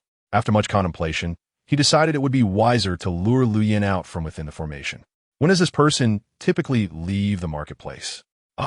In response to Ouyang Feng's inquiry, Wu Zhichong and Duanu Yuan exchanged glances, rendered speechless. Upon seeing this, Ouyang Feng immediately furrowed his brow, expressing dissatisfaction. Have you not been lying in wait outside the marketplace for quite some time? How can you not even know this minor detail? No. Ouyang Feng was taken aback. Do you mean to say you did not relay the news of the witchcraft secret realm to him? Does he not know that Skull Mountain is currently awash with opportunities? The two wore expressions of grievance. We have long since conveyed the information. So it's because the reinforcement from the Holy Sect have yet to arrive, and the demonic path is weak, that he dares not leave? In reality, the reinforcements of the demonic sect had arrived 3 months ago and had been making great strides in Skull Mountain. It was only this individual who had never left. Upon hearing the report, Ouyang Feng's expression finally turned bewildered. I will not go outside. Within the confines of the Shui Tower, El Yang and the enchanting Fei Xia Xianzi sat across from one another. While gracefully declining her invitation, he placed a cup of spirit tea before her. Indeed, my junior brother has truly. Fei Xia Xianzi gazed at Yang, her charming face momentarily lost in thought. Once, she had been deeply disappointed by his timidity. Yet now he had meticulously forged a formidable reputation as the master of Shui Tower. It is known that all cultivators contend against fate, and a single misstep could lead to their demise. Yet, upon their reunion, Yang appeared unchanged, serene, and untroubled, as if the weight of the world rested lightly on his shoulders. Such an elusive demeanor among cultivators prompted Fei Xia Xianzi to recall a phrase. Water nurtures all things, yet does not compete. Hence, nothing can compete with it. But in life, if one does not strive, how can one seek the Tao? In the next life, perhaps? With this thought, she could not help but sigh, feeling a tinge of shame. Alas, I fear I may never reach the elevated state of mind that my junior brother possesses. Sister, you flatter me. Yang replied with a gentle smile. Did I not mention before coming here that we would discuss the Tao, without regard for worldly matters? I shall learn formations from you, and you shall teach me talismans. I shall certainly impart all my knowledge, Fei Xia Xianzi said. Her crimson lips lightly pursed as she delicately adjusted her veil, revealing a breathtakingly beautiful visage beneath her ethereal garments. Even her voice softened, becoming melodiously tender. Speaking of which, I have yet to express my gratitude for your prior act of saving my life. The following day, as the sun ascended to its zenith, a disheveled young man paced anxiously within his cave dwelling. This was none other than Zhao Su-he, an old friend of Yang. How could this be? How could this be? At this moment, Zhao Su-he was at the pinnacle of desperation. News of the Wu Gui secret realm had become widely known, and if he did not act soon, he would miss his opportunity. In this thought, his energy surged explosively, revealing that he had advanced from the 6th level of Qi refinement to the 7th, a late-stage realm. It was this breakthrough from years of stagnation that fueled his desire to venture into the secret realm and seize an opportunity. However, having a notion did not equate to possessing the strength. Lacking the chance afforded by Panlong Island, he could only practice the Yin-Yang de Lu Fu from Butian Peak, his vital energy barely reaching the 5th tier, and his magical treasures and abilities were all inferior. In such circumstances, pursuing opportunities would be tantamount to courting death. After much deliberation, Zhao Su-he gritted his teeth and retrieved a long-sealed jade slip, infusing it with spiritual energy to contact a long-lost acquaintance. The slip radiated a soft glow, and after a considerable wait, a voice emerged. Who is it? The voice, laced with languor and a hint of dryness, filled Zhao Su-he with nostalgia as he softly replied, Fei Xia, it is I, Su-he. Indeed, he had a past with Fei Xia Xianzi. However, to call it a true connection would be misleading. They were merely acquaintances. After being selected as a son-in-law by the master of Butian Peak, he severed their ties to avoid suspicion. He had believed they would never cross paths again, yet now he found himself seeking her aid. With gritted teeth, Zhao Su-he implored, Fei Xia, I wish to ask you for a favor. I currently see no hope on my path to enlightenment and plan to leave the market for one last gamble. He was aware that Fei Xia Xianzi admired those willing to risk everything for the pursuit of the Tao. Thus, he believed this appeal would move her. However, I lack the required contributions and cannot afford magical treasures or abilities. In this situation, even with the resolve to risk everything, I fear it would be futile. Therefore, I ask for your assistance based on our past friendship. Yet the next moment, a bucket of cold water was poured over him. I am sorry, but I do not understand what you are saying. The once warm and tender voice became icy and indifferent as she continued, additionally, please refrain from contacting me in the future. I am currently engaged in a discussion of the Tao with El Shidi and do not wish for him to misunderstand. With a crack, the jade slip shattered. No. Chapter 45. Fortuitous start several days later, within a quiet room of the Shui Tower. Fei Xia Xianzi had long since departed, while Yang sat cross-legged on a mat, delving into the talismanic teachings he had gleaned from his discussions with her. As for romantic entanglements, Yang had never been preoccupied with such matters. He understood clearly that within the holy sect, there exists no true love, merely exchanges of interests. The debt of gratitude for saving a life was one aspect, but another was that she required his assistance due to his position in the market. for even a perfected qi refinement cultivator could do little against her. Additionally, a portion of the reason was that dual cultivation would expedite their discussions. After all, the holy sect possessed the yin-yang de lu fu, a dual cultivation technique that facilitated the direct absorption of knowledge, making physical interaction far more efficient than verbal exchanges. However, should Fei Xia Xianzi expect to leverage their recent interactions for personal gain, that would be utterly impossible. After all, he had imparted knowledge of formations to her during their time together. It was a fair exchange, entirely equitable. As for talismans, being one of the myriad arts of cultivation, they held considerable allure. Through their days of deep discussion, Yang had gained a more profound understanding of talismans. In his view, talismans were essentially temporary microformation arrays. Although their power was far inferior to true formations, they excelled in portability and did not require ley lines or spiritual energy support, nor were they limited by geography. As long as the user infused them with spiritual energy, they could be activated. Focusing his intent, Yang gazed at the interface of the Bai Shi Shu. Fei Xia Xianzi had imparted 4 talismans to him: the Jing Guang talisman, the Wu Lei talisman, and the Jian Qi talisman, all of which were relatively commonplace and ranked no higher than the 9th tier. The fact that she willingly taught him such life-saving talismans indicated that although she harbored ulterior motives, she still possessed a degree of sincerity. Furthermore, due to their impressive efficacy, the cooldown period was extended. After single use, one must wait 3 months before employing them again. A few talisman papers floated in the air as Yang employed hand seals and channeled spiritual energy to inscribe on them, occasionally misfiring his energy and destroying the papers. However, he quickly drew in new talisman sheets to continue his work. After considerable time, Yang slowly concluded his efforts, and before him lay 4 shimmering talismans, each distinct in hue and inscription. Success. Fortunately, Yang had never harbored concerns about this. Coincidentally, the spirits within the Wanling fan had been idle, and passing down the art of talisman drawing to them would provide them with some employment and alleviate their boredom. Moreover, this approach would save him a considerable sum, as hiring disciples from the holy sect to draw talismans would necessitate paying them wages. The spirits, jokingly, considered it a privilege to work for him. If they sought wages, he would not hesitate to make cuts. Stepping out of the quiet room, Yun Miaoqing awaited outside, bringing Yang unexpected news. Zhao Suhi? Yang raised an eyebrow, pondering why this senior brother would suddenly seek him out, especially when their last conversation had been fraught with distrust. Noticing Yang's furrowed brow, Yun Miaoqing gently inquired, "If you do not wish to see him, shall I send him away?" "No need," Yang replied with a slight smile. "Let us meet." Soon, Zhao Suhi was escorted in the reception room of Shui Tower. Yang observed him discreetly, finding nothing amiss before entering. "Zhao Shixiao, I thought you were lost to me." No, Zhao Sui replied, awkwardly yet politely, though internally he was seething, having just seen Fei Xia Xianzi exit the Shui Tower. Nevertheless, he was determined to shed his negative emotions. "El Shidi, I have come to request your assistance." Zhao Sui delved straight into the matter, stating gravely, "Are you aware of the Wu Gui secret realm? The news surrounding it is all the rage." "I'm indeed aware," Yang nodded. Zhao Su he seized the opportunity, stating, "To be honest, I possess some leads regarding the Wu Gui secret realm, potentially linked to foundational opportunities." "Oh."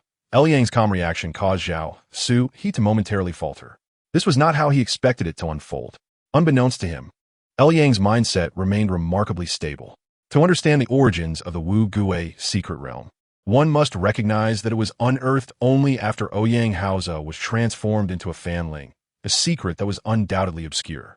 Yet now, the entirety of Skull Mountain buzzes with discussions about the Wu Gui secret realm, as if merely locating this hidden domain could guarantee foundation establishment for even the most ordinary of mortals. When even the neighborhood aunties begin to chatter about stock trading, one should know it is time to withdraw. A secret known to all is no longer a secret, but rather an opportunity ripe for exploitation. Yang perceived this clearly. The more the Wu Gui secret realm was sensationalized, the more determined he became to remain steadfast within the confines of the market. With this thought in mind, Yang shook his head resolutely, expressing, "I apologize, senior brother, but I harbor no interest in the secret realm." Zhao Xiuha, with his mouth agape, hastily urged, "Junior brother, Cultivation is fraught with difficulty.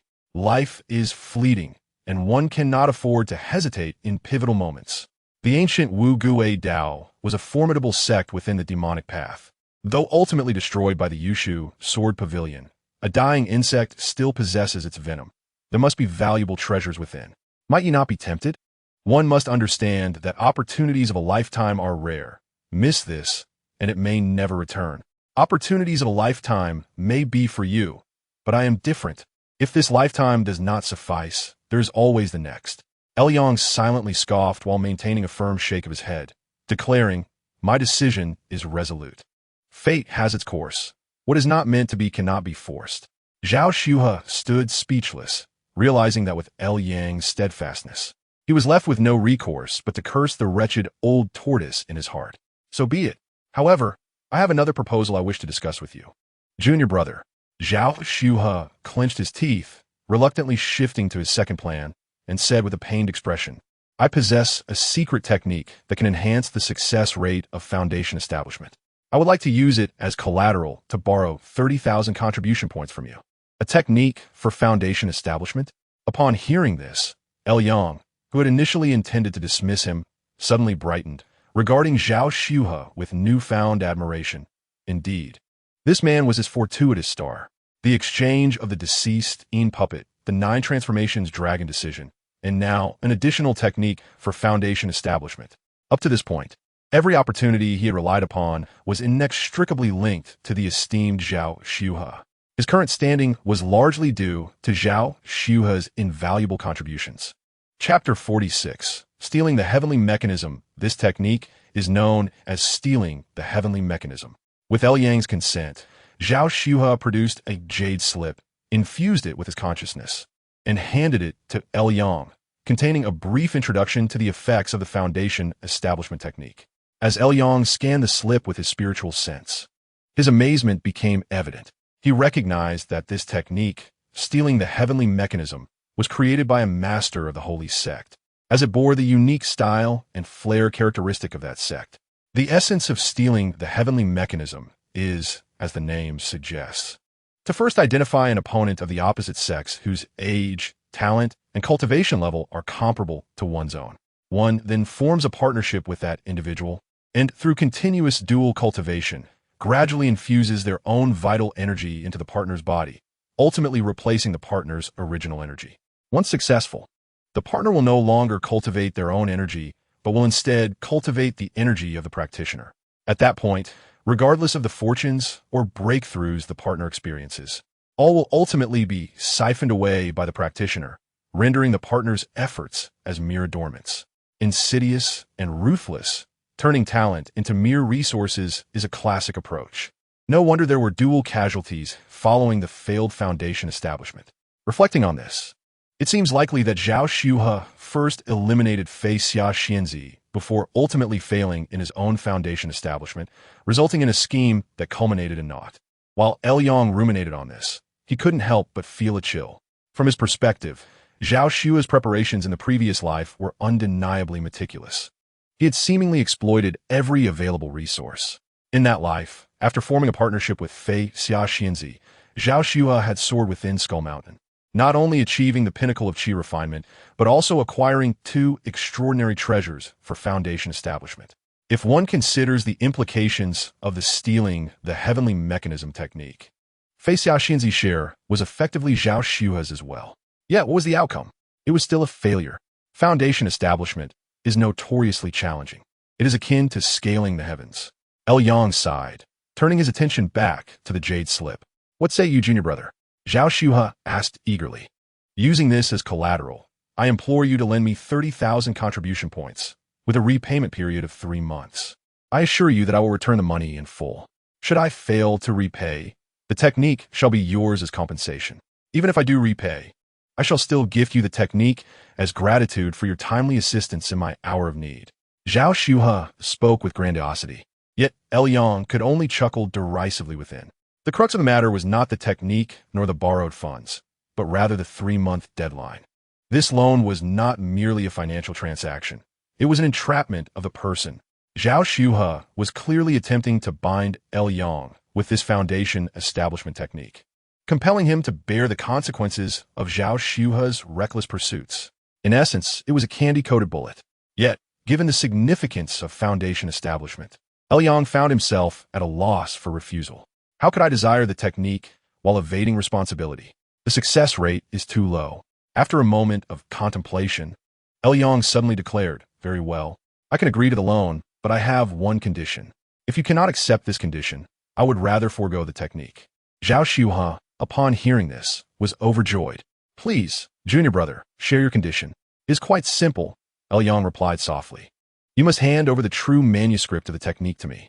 Otherwise, should you later renege, what would I do then? Naturally, you may impose restrictions on the manuscript. For example, if opened without permission, it will self-destruct immediately. After 3 months, you may lift the restriction. With your cultivation, the restriction should last at least 80 years. This way, you can be assured, and I can be at ease. What do you think, senior brother?" Zhao Xuhe pondered this for a moment, finding no fault in the proposal. The only concern was his limited cultivation. After 80 years, the restriction would dissolve due to his waning power, but by then, it would be too late. It is known that a Qi refinement cultivator's lifespan is approximately 150 years. Once past the age of 100, one's vitality wanes, and the hope of achieving Foundation establishment diminishes significantly. Yang, having surpassed 20 this year, would certainly exceed a century in 80 years, rendering any potential for Foundation establishment moot. After all, what use would it be to acquire the technique when life was nearly at its end? In the next life? The more Zhao Xuhe considered Yang's well-crafted proposal, the more he felt it was a win-win situation, achieving the transaction while mitigating mutual suspicion. The request from junior brother was entirely reasonable. Let us proceed. Zhao Xuhe nodded decisively, retrieving another jade slip. He first infused it with his power to inscribe a restriction, then handed it to Yang. Seeing this, Yang naturally accepted it with a smile. In that moment, both host and guest were delighted. From this point onward, Zhao Xuhe had become extraneous. Regardless, neither party was at a loss. After bidding farewell to Zhao Xuhe, Yang hummed a cheerful tune as he set about organizing the market, for it was this marketplace that constituted his livelihood. Moreover, the Baijiahuanzhen Grand Array within the market was a 7th-grade formation, while his blood-washed Tiana sword array diagram was only a 9th-grade formation, relying heavily on the power of the heavenly, demonic blood, divine light. Thus, if he could thoroughly comprehend the Baijiahuanzhen Grand Array, it would undoubtedly enhance his understanding of formation substantially. Soon, time slipped by, and before Yang knew it, a month had passed. Awakened from his meditative state, he was greeted by a fragrant breeze, only to behold a graceful figure entering the Blood Garment building. "Senior sister," Yang beamed, exclaiming, "You do not visit the 3 Treasure Hall without reason. Have you perhaps made some new insights regarding formations that you wish to share with me?" "I've told you countless times. Just call me Fei Xia." Fei Xia Xianzi cast a discontented glance at Yang, habitually settling into his embrace before softly murmuring, "Someone from the Shengzong has arrived. Haven't they already come?" Yang replied nonchalantly, "I have previously stated my desire for tranquility in my cultivation, with no interest in provoking unnecessary conflicts, nor am I intrigued by the so-called Wugui secret realm. This visitor is different." Upon hearing this, Yang's eyes narrowed. "Who is it?" "It is Heir Shi Xiang," Fei Xia Xianzi stated with a serious expression. "He is the 2nd disciple of San Hui, a true inheritor at the peak of Qi refinement, and he personally sent me to convey this message." Yang's expression darkened as he recalled that the founder of San Hui, a significant faction within the Shengzong, was indeed a Zhiji Jinren. Chapter 47. The Hidden Dragon Does Not Emerge. Perhaps it was the instinct of a startled bird or the anxiety of a worrywart. But regardless, Yang now regarded all factions with a foundational background with caution, especially those that took note of him. Unlike before, in this lifetime, he was under the protection of divine talismans, and the Butian Feng could not scheme against him. The Shun Wu men, representing the righteous path, would not betray their own. This led him to speculate that the Zhiji Jinren who remained hidden and was plotting around the Skull Mountain might indeed be the one behind San Hui. The more Yang pondered, the more suspicious he found San Hui, yet he maintained a composed demeanor. "I see. Does Heir Shi Xiang wish to meet me?" "Indeed." Fei Xia Xianzi nodded. "Heir Shi Xiang has come to Skull Mountain, seeking capable assistance, and thus hopes you can lend a hand." Assistance? Perhaps mere cannon fodder. Yang decisively shook his head. Though I possess some knowledge of formations, my power significantly diminishes without them. I cannot possibly live up to Heir Xixiang's expectations. It will be best for him to seek someone more capable. Yang spoke with conviction. Although he had joined San Hiwi and signed a contract, he was not a slave to them. He still retained a degree of autonomy. And who could compel him against his will? Fei Xiaoxianzi seemed to share this sentiment, merely delivering a message. Now that her task was complete, her demeanor grew increasingly ambiguous, her fair face blushing with a rosy hue, her every glance radiating charm. Shitty, I have encountered some difficulties in formations recently. I hope you can offer me guidance. That would be splendid, Yang responded with renewed enthusiasm. His days were filled with discussions with Fei Xiaoxianzi or studying the Baihaijin formation, and sometimes when inspiration struck, he would indulge in both pursuits simultaneously. However, in stark contrast to his tranquil existence, the area outside Skull Mountain had descended into chaos. Not only were disciples from Shen Wumin and Chu Sheng Sect present, but affiliated sects and even some remarkably skilled loose cultivators had also been drawn in. The three factions quickly became embroiled in conflict. During this turmoil, several ancient relics of the Wu Gui Dao were unearthed, further validating the existence of the Wu Gui secret realm. It was at this juncture that Fei Xiaoxianzi brought him news that Zhao Su he had been exploiting his name to seize numerous opportunities outside the market. I did not expect my reputation to be so effective, Yang remarked with some surprise upon hearing this. Zhao Su he had engaged in several disputes for opportunities, narrowly escaping danger each time by invoking Yang's name. Clearly, the death of Ouyang Haozhe had instilled a sense of trepidation in many regarding him. Of course, this was also due to Zhao Su's cleverness and understanding of the situation. Thus far, he had avoided provoking any truly formidable figures, allowing him to wield Yang's name like a talisman. Shitty, will you truly not intervene? Fei Xiaoxianzi's delicate features were tinged with frost as she spoke. This person is leveraging your name and drawing calamity upon you. I suggest we eliminate him. There is no need to concern ourselves with him, Yang replied. To kill him would require leaving the market, and that is hardly feasible. Let him be. He once pledged a contribution point to me, and I agreed to allow him to borrow my name. There is nothing more to discuss. After bidding farewell to Fei Xiaoxianzi, Yang's expression gradually became more subdued. Huh, how intriguing. Over these past months, everything I have encountered seems to be urging me to leave the market. A notion emerged within Yang, calamity. As a mere qi refinement cultivator, to be targeted by a Zhiji Zhenren, to have causality and schemes directed at him. Was this not the very definition of calamity? Causality, that wretched thing. Regardless, with calamity looming overhead, he resolved not to act out of unprovoked anger, but rather to seal his cave, quietly reciting a few volumes of Huang Ting, thus nurturing hope to evade disaster. First, it was San Hiwi applying external pressure. Now, Zhao Su he entangled him with internal strife. No matter how they baited him, he would not take the hook. The hidden dragon remains in the depths. And what could they do to him? With this thought, Yang felt a sense of clarity returning, his previously restless thoughts settling into tranquility, and his entire being felt liberated, as though he had shed a layer of causality. Time flowed, and another month passed.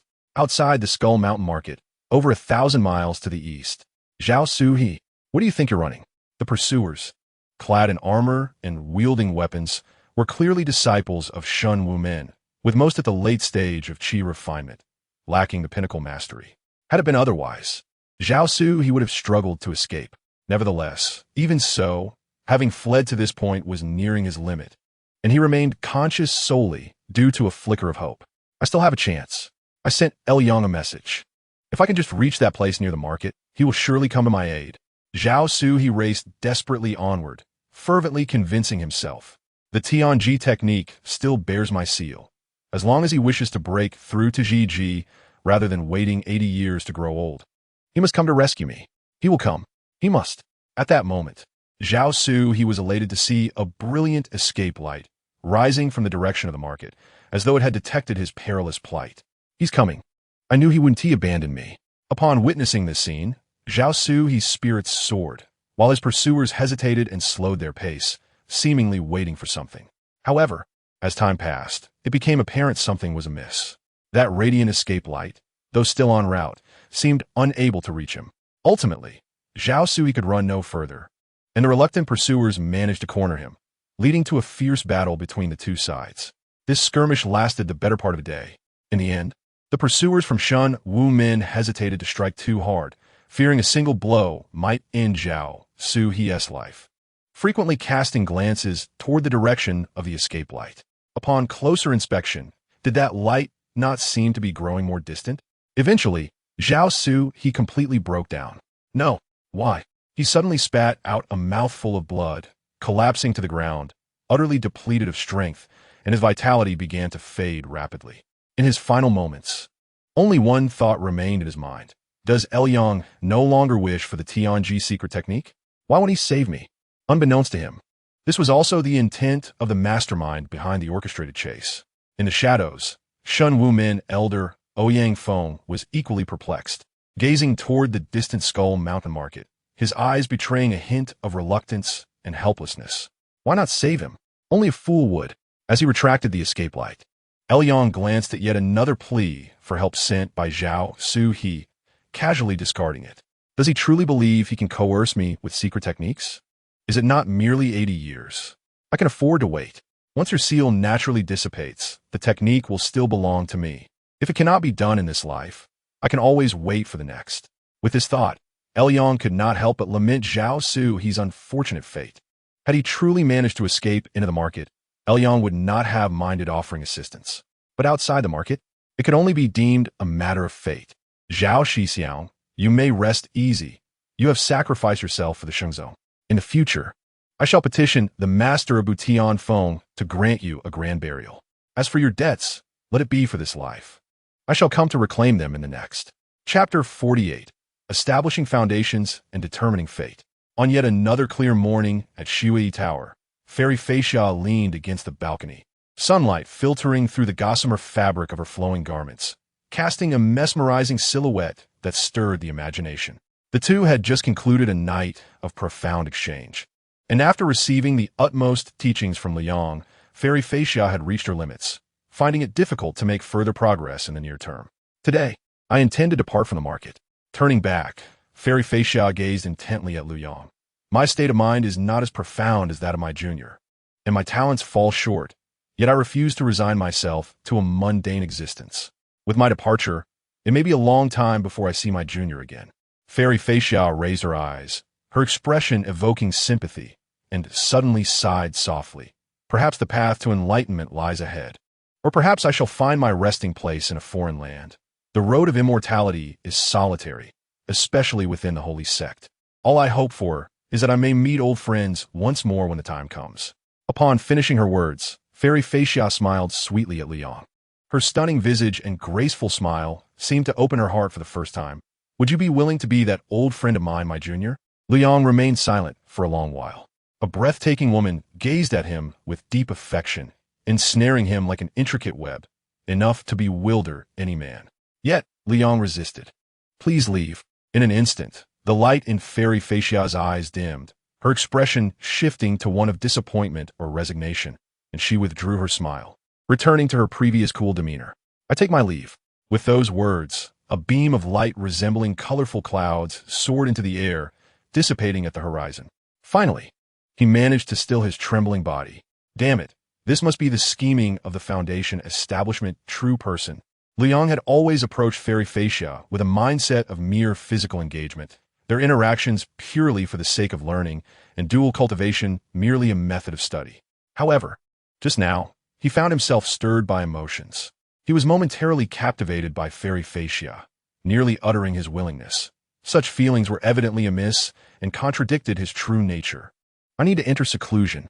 With this thought, Liang promptly declared his retreat, vowing to avoid contact with outsiders for the foreseeable future, striving to prevent his karma from being entangled with others. Remarkable. Outside the market of Skull Mountain, a figure stood with hands clasped behind his back, accompanied by a respectful young man clad in blood-red attire. In the next moment, the figure chuckled. A mere ordinary disciple, lacking a solid foundation, yet has managed to produce such a resolute individual, truly rare. I have attempted to lure him several times, yet he has not taken the bait. I am unsure whether to commend your discernment or criticize it. I beg your pardon, senior brother. The blood-clad youth bowed respectfully, his tone tinged with helplessness. I initially intended to find a pawn, but I did not expect that shallow waters could harbor a dragon. The blood-clad youth, named Luo Wuyo, was the second brother of the Sanha society, possessing a cultivation of great perfection in chi refinement and mastery over a formidable divine ability, making him the strongest figure publicly recognized within the holy sect on Skull Mountain. The identity of the figure he addressed with such reverence was unmistakable. The leader of the Sanha society, known by the title Ingshan, he had ascended to a high-ranking position within the holy sect after successfully establishing his foundation a decade ago. Granted permission by the sect master to establish the Ingshan lineage in the Sea of Clouds. However, senior brother, I still fail to understand. Must it truly be a disciple of the holy sect? You are unaware, my second brother. Ingshan shook his head. The ancient Wugui Dao is a major demonic sect, its secret realm steeped in heavy karma. Even I am reluctant to be easily entangled with it. In this world, karma is omnipresent. When one gains benefits and establishes karma, one must repay it. The ancient Wugui Dao sets up its secret realm to seek a person of great fortune, intending to plant the seeds of karma for the sect's inheritance, seeking a chance for the revival of its lineage. If I were to intervene personally, finding the Wugui secret realm would be effortless. It would appear without my seeking. However, that would place the karma of the Wugui Dao upon my shoulders, leading to countless troubles that would hinder my cultivation. In simpler terms, Ingshan wished to obtain the goods while avoiding the expense. Thus, I require someone to open the Wugui secret realm on my behalf. As it is a major demonic sect, selecting a disciple from the holy sect is most fitting. I initially chose that blood-clad tower master, even going so far as to draw in numerous formidable enemies for him. As long as he is willing to step out of the market, I would serve as his backing, assisting him in vanquishing his foes and accumulating fortune. Once his fortune is sufficient, the Wugui secret realm will be drawn forth by his accrued karma. If Liang were present, he would undoubtedly find these words familiar, for it was precisely how Xiao Shirya met his demise. A man-made child of destiny, seemingly blessed with boundless fortune, undefeated in battles. Yet was merely bait used by a foundation establishment true person to lure away opportunities. Once the opportunity was drawn out, the bait would lose its value. Very well. Suddenly, Ingshan shook his head. Since that tower master is unwilling to cooperate, let us choose another. He is not the only option. At this point, Ingshan chuckled softly. Second brother, do you remember how the ancient Wugui Dao was destroyed? Yes, it was the Yushu Sword Pavilion. Luo Wuyo nodded. The then Sword Pavilion Master, a true monarch of the Golden Core, struck down with a sword on the seven-star cliff, causing the Wugui Dao's mountain gate to sink immediately. Indeed, it was merely one sword, Ingshan lamented. During the zenith of the ancient Wugui Dao, there were at least a dozen foundation establishment true persons, and even a fourth-grade formation suppressing fortune. Yet despite this, it could not withstand the sword strike from a Golden Core true monarch across tens of thousands of miles. That very sword remains within the secret realm of the Wugui Dao to this day. At this moment, a flicker of apprehension crossed Ingshan's eyes. The decree of the true monarch, the sword energy remains in the world, as long as the Wugui Dao exists. The sword energy shall not dissipate. This is also why he is reluctant to take the field personally. The sword energy of a Golden Core true monarch, originating from the orthodox leader, the Yushu Sword Pavilion. What if he were to venture into the secret realm and be struck down by the sword energy? Hence, it is more prudent to find test stone. The sword energy and the Wugui secret realm, having intertwined for countless years, have become one. Therefore, since it is impossible to open the Wugui secret realm through a disciple of the holy sect, let us change direction and seek to draw a disciple from the Yushu Sword Pavilion to obtain that sword energy. The effect would be just the same. At this point, Ingshan's gaze shifted, and he finally departed from the market. Almost simultaneously, Liang, who was in seclusion within the market, suddenly felt a lightness in his body, as if an immense burden had been lifted, revealing an expression of astonishment. Chapter 49. Not a bit within one's control. It seems that the foundation establishment true person behind the scenes has finally given up. Liang gazed up at the sky. It was precisely due to his innate possession of the Xiantian Hun Yuan I Chi divine talisman and several lifetimes of experience that he could vaguely perceive the changes in fate. This clarity of heart and expansive feeling had indeed been absent for a long time. Excellent, splendid. Realizing that the Foundation establishment true person no longer plotted against him, Liang felt a considerable relief. Moreover, he was even more pleased to discover significant progress in another endeavor. Liang retrieved the Xiantian Ichi Wanling banner and then summoned his Xiantian Ichi avatar. The Wanling banner was quite unique. Although it contained a space akin to mustard seeds, only objects related to the Xiantian Dao book, such as the Xiantian Ichi avatar, could enter it. Upon the avatar's entry, Liang felt a sudden shift in his vision. In the next moment, a vast and boundless scroll unfurled before him, resembling a series of linked images, each depicting a spirit banner. Each of these images was distinct, featuring landscapes and homes, remote islands, imperial palaces, and celestial abodes. Within these images, a spirit banner moved freely, engaging in various activities such as feasting, reveling, or meditative cultivation, appearing almost lifelike. Despite having witnessed this many times before, each encounter left Liang in awe. These images are likely manifestations of the memories from the banner spirit's past lives, allowing them to sustain their consciousness. What an impressive magical artifact. Yang's thoughts shifted, and the scene within the painting transformed instantaneously. All the fan spirits converged in one location, and the idyllic landscapes and quaint homes morphed into a colossal factory with an assembly line. Initially, the fan spirits appeared somewhat dazed. However, Lu Xen, the strongest among them, quickly regained his clarity and approached Yang with haste, respectfully stating, "I greet my master. How fares the work?" As his words fell, Lu Xen presented a thick stack of talismans. "It has been completed, but since I engaged in discourse on talismanic arts with Xinzi Feixia, I entrusted the production of 3 low-tier talismans to the fan spirits within the Wanling fan. Thus, the fan spirits should be laboring tirelessly day and night throughout the year. Yet, upon my inspection, I found them all resting. This cannot be tolerated. It defies the heavens. As fan spirits, if you dare rest today, what will you dare to do tomorrow? Such corrupt practices must be eradicated in their infancy." Contemplating this, Yang narrowed his eyes and solemnly addressed Lu Shixiao. "While I am pleased that you have organized the fan spirits to create so many talismans, I am displeased that you have allowed them to rest." Upon hearing this, Lu Xen hastily explained, "The art of talisman creation requires living beings to wield their magical power as a brush and their spiritual wisdom as ink. However, fan spirits are akin to the living dead. While they possess magical power, their spiritual wisdom diminishes with each use. If they are compelled to create talismans for extended periods without rest, they will eventually exhaust their spiritual wisdom and ultimately dissipate." "And what of it?" Yang replied. Yes, the dissipated fan spirits can be fed to other fan spirits. If they can endure hardship, then they can endure even more. You fan spirits were born to serve my endeavors. Those who cannot labor for me hold no value in existence. Let them dissipate." Yang spoke with a calm demeanor, causing Lu Xen to feel alarmed.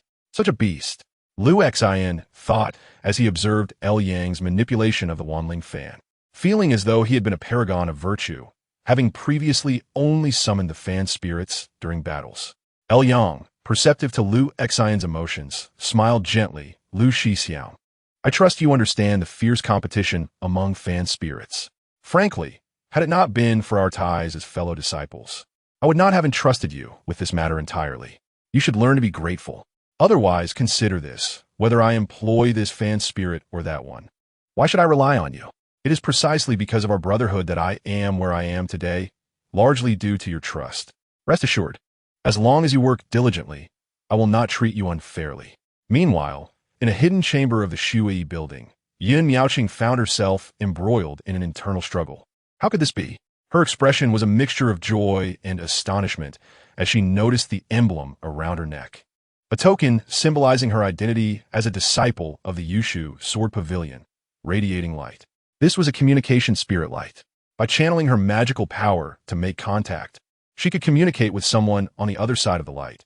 Yet she had never imagined her token possessed such a function. But why had no one contacted her before? In the next moment, a familiar voice echoed in her ear. "Miaoqing? Excellent. You're not dead. It seems you still have some fate. You're my sister." Yin Miaoqing's eyes widened in disbelief. The reason she had extended an olive branch to Yang was twofold. She trusted his character and was confident in her family's background. If Yang were willing to turn from darkness to light, she could secure his acceptance into the Sword Pavilion. After all, her family, the Yin clan, had once produced a master of the Sword Pavilion, a true immortal, though now fallen from grace, yet still a prominent lineage within the pavilion.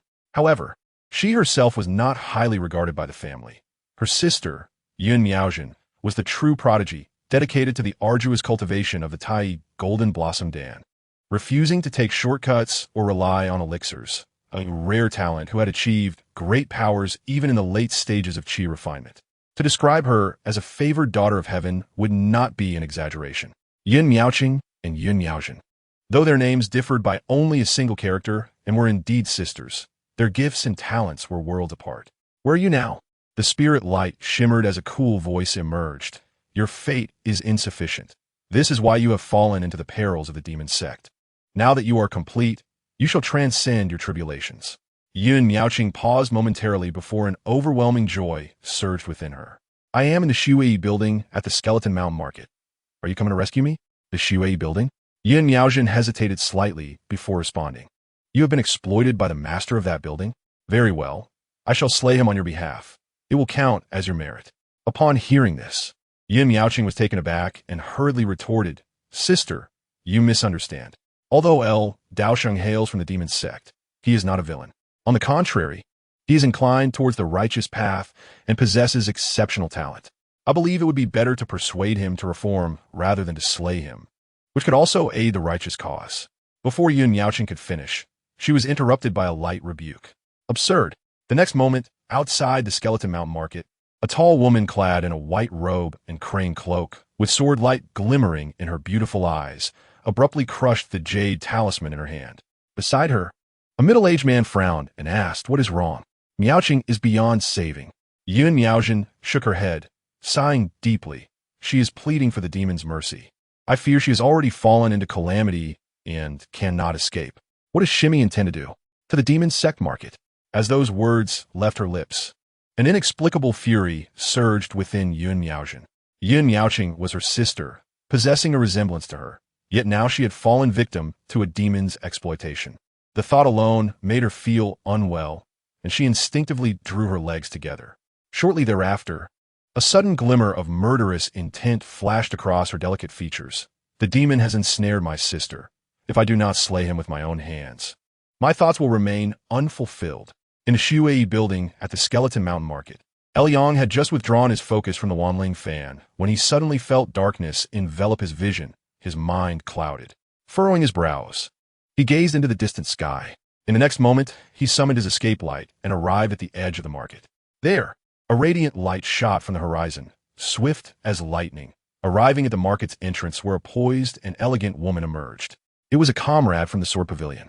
Yang, having also practiced the Shunxiao sword art, instantly recognized her identity and promptly clasped his hands in greeting. I am Yang. May I inquire your esteemed name? Yushu Yin Miaojin. Upon hearing this name, Yang's eyes narrowed. The names Yin Miaojin and Yin Miaoqing were so closely related that they were easily associated. Realizing this, Yang hesitated not a moment longer. With a flick of his hand, he directly extracted Yin Miaoqing from the Shui building and cast her before Yin Miaojin. In Yang's view, he bore no enmity towards the Sword Pavilion. After all, not only had he preserved Yin Miaoqing's life, but he had also safeguarded her purity. The Yushu Sword Pavilion, as the leader of the righteous path, could hardly seek to trouble him. However, he soon discovered he was mistaken. Miaoqing still possesses her purity? Yin Miaojin's beautiful eyes fell upon Yin Miaoqing. Yet instead of joy, she displayed a hint of disdain and resignation. With a deep sigh, she lamented, What a pity. Miaoqing, you cannot overcome this tribulation. As her words fell, both Yang and Yin Miaoqing were left in stunned silence. Disbelief etched across Yin Miaoqing's face. Sister, what do you mean by this? You lack true transmission and thus do not comprehend. Yin Miaojin shook her head. Your fortune is thin, your fate insufficient. Yet you forcefully pursue your celestial destiny. Originally, you would face 3 calamities and 9 tribulations. Should you fail to overcome even one, it would lead to your demise. Therefore, I specifically beseeched Master to merge your 3 calamities and 9 tribulations into a single 10-year Great Tribulation. This 10-year Great Tribulation is your entrapment within the demon sect. Over the span of 10 years, if you have endured countless humiliations, with your lips kissed by myriad souls, yet your resolve remains unwavering and your intention steadfast, then this tribulation may be considered behind you. Alas, you remain unscathed. Remaining untouched by humiliation, your fate will not diminish in the slightest. It may even intensify. At this juncture, Yun Miao Zhen cast a glance at El Yang, her eyes glinting with murderous intent. This demon has sabotaged your cultivation. Appearing virtuous while harboring malevolence, he must be eradicated. El Yang could only stand there in stunned silence. Yin Miaoqing, on the other hand, was completely unable to accept this revelation, her lips quivering. So, it follows that my capture by the demon sect years ago, leading to my near despair, was orchestrated by my own sister. Yun Miaozhen nodded. If I did not take this path, you would never have the hope of establishing your foundation. As my biological sister, I must consider your well-being. This is for your own good. Upon hearing this, El Yang was rendered speechless. Truly, the righteous path has its own madness. If El Yang once held aspirations for the illustrious Yushu Jiangu, now he found himself devoid of any such thoughts. Perhaps it is best to remain within the Sheng Zone. The disciples here are all exceptionally talented. I am quite fond of this place. Meanwhile, Yun Miaozhen remained oblivious to the expressions of El Yang and Yun Miaoqing, proclaiming loudly, I will devise another way for you to overcome this great tribulation. I refuse. In response to Yun Miaozhen's persuasion, Yun Miaoqing instinctively took a step back, her gaze towards her sister now akin to that of a stranger.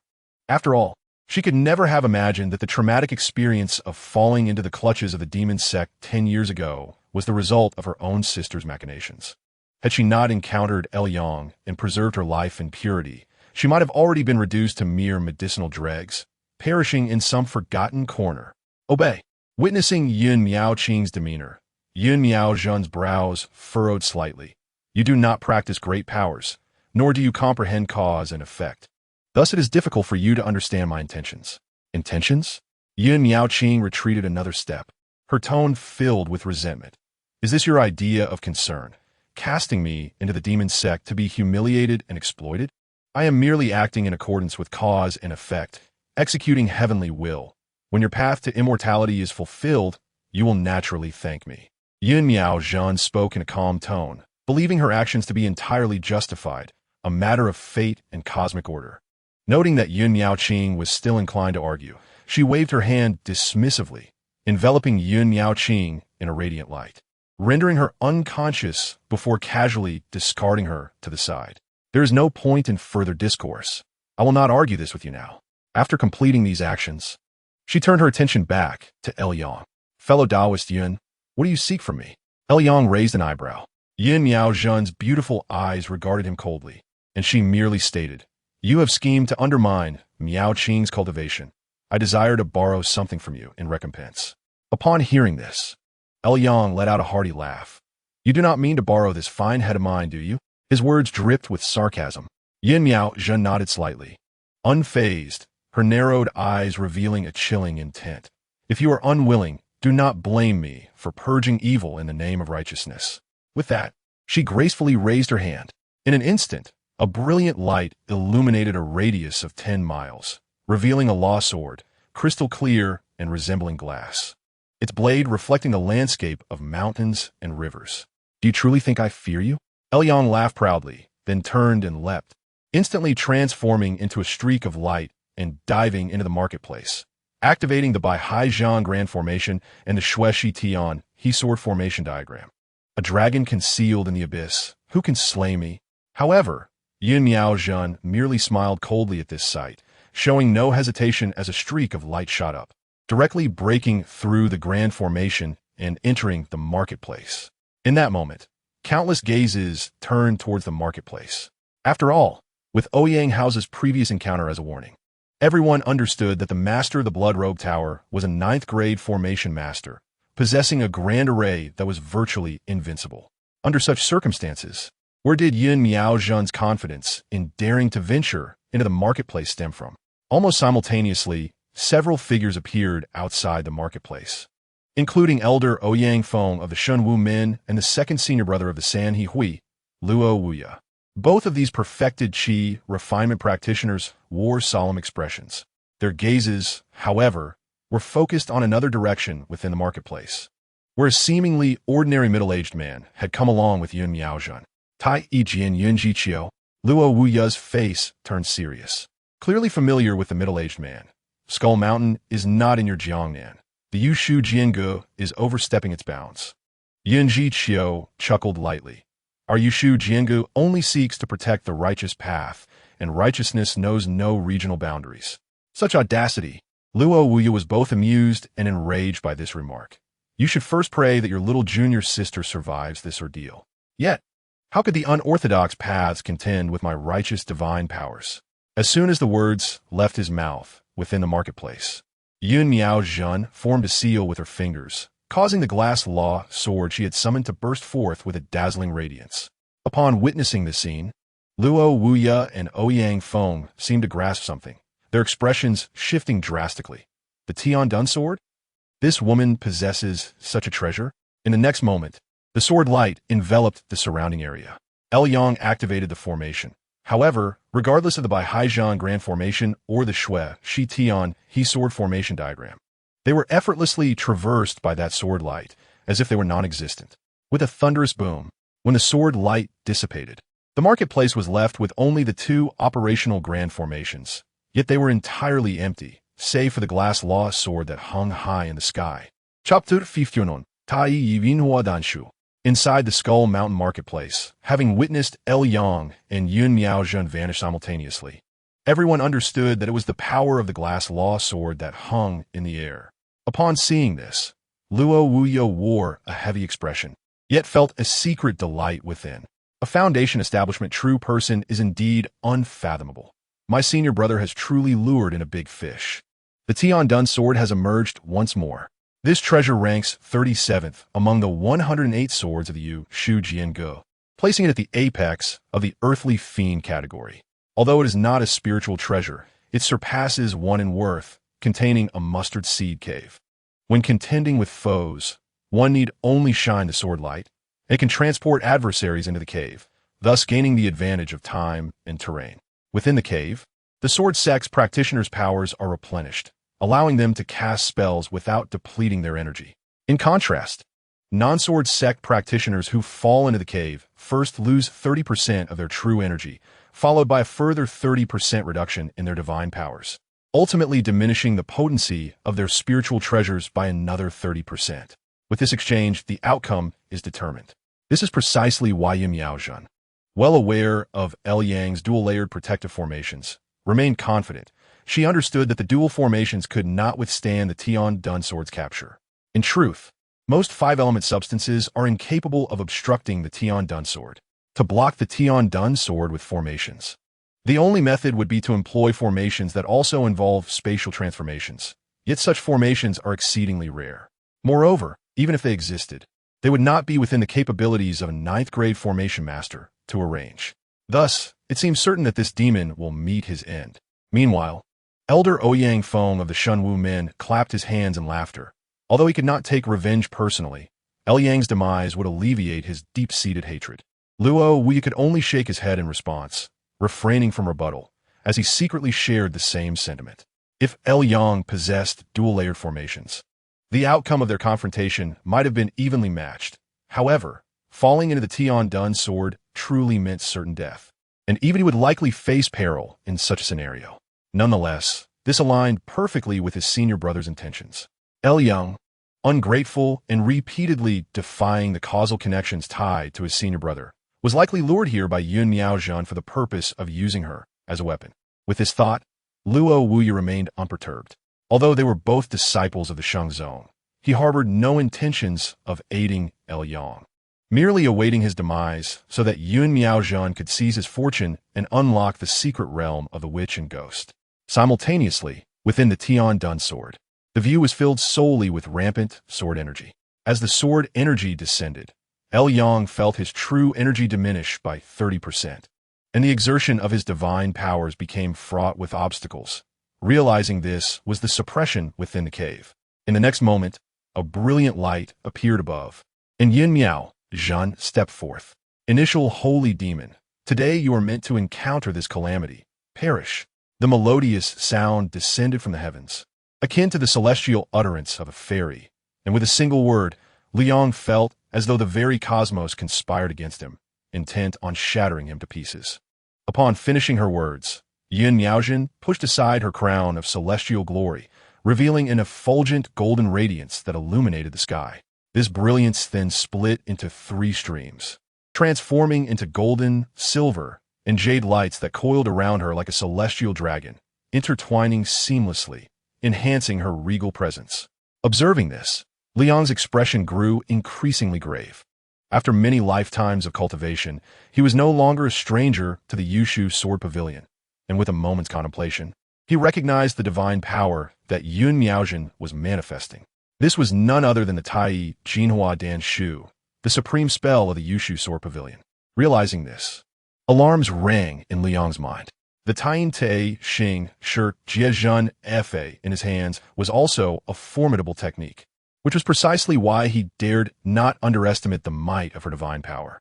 It was clear that a fierce confrontation was imminent. As he mused, he recalled that the Tai Jinhua Dan Shu could forge the 3 brilliant lights of gold, silver, and jade, each representing a superior divine power. To perfect this grand technique, one must achieve the convergence of the 3 lights, transforming them into a singular Tai Jinhua, which not only encompassed the effects of all 3, but also exponentially amplified its potency, even aiding in the breakthrough of foundation establishment. Fortunately, it seemed that her divine power had not yet reached perfection. As the saying goes, the path to enlightenment is singular. If her power were complete, she would not have manifested 3 lights, but rather a singular Tai Jinhua. Perhaps this presented an opportunity for me. At this moment, Yun Miaozhen made her move. With a flourish of her sleeve, the golden radiance surrounding her surged forth towards Liang. Instantly, he retreated, for the golden light, known as divine light, moved with the mind. Should his spirit falter, it could lead to self-immolation. Thus, even a glimmer of this light would ignite a fire within, causing him to be engulfed in golden flames.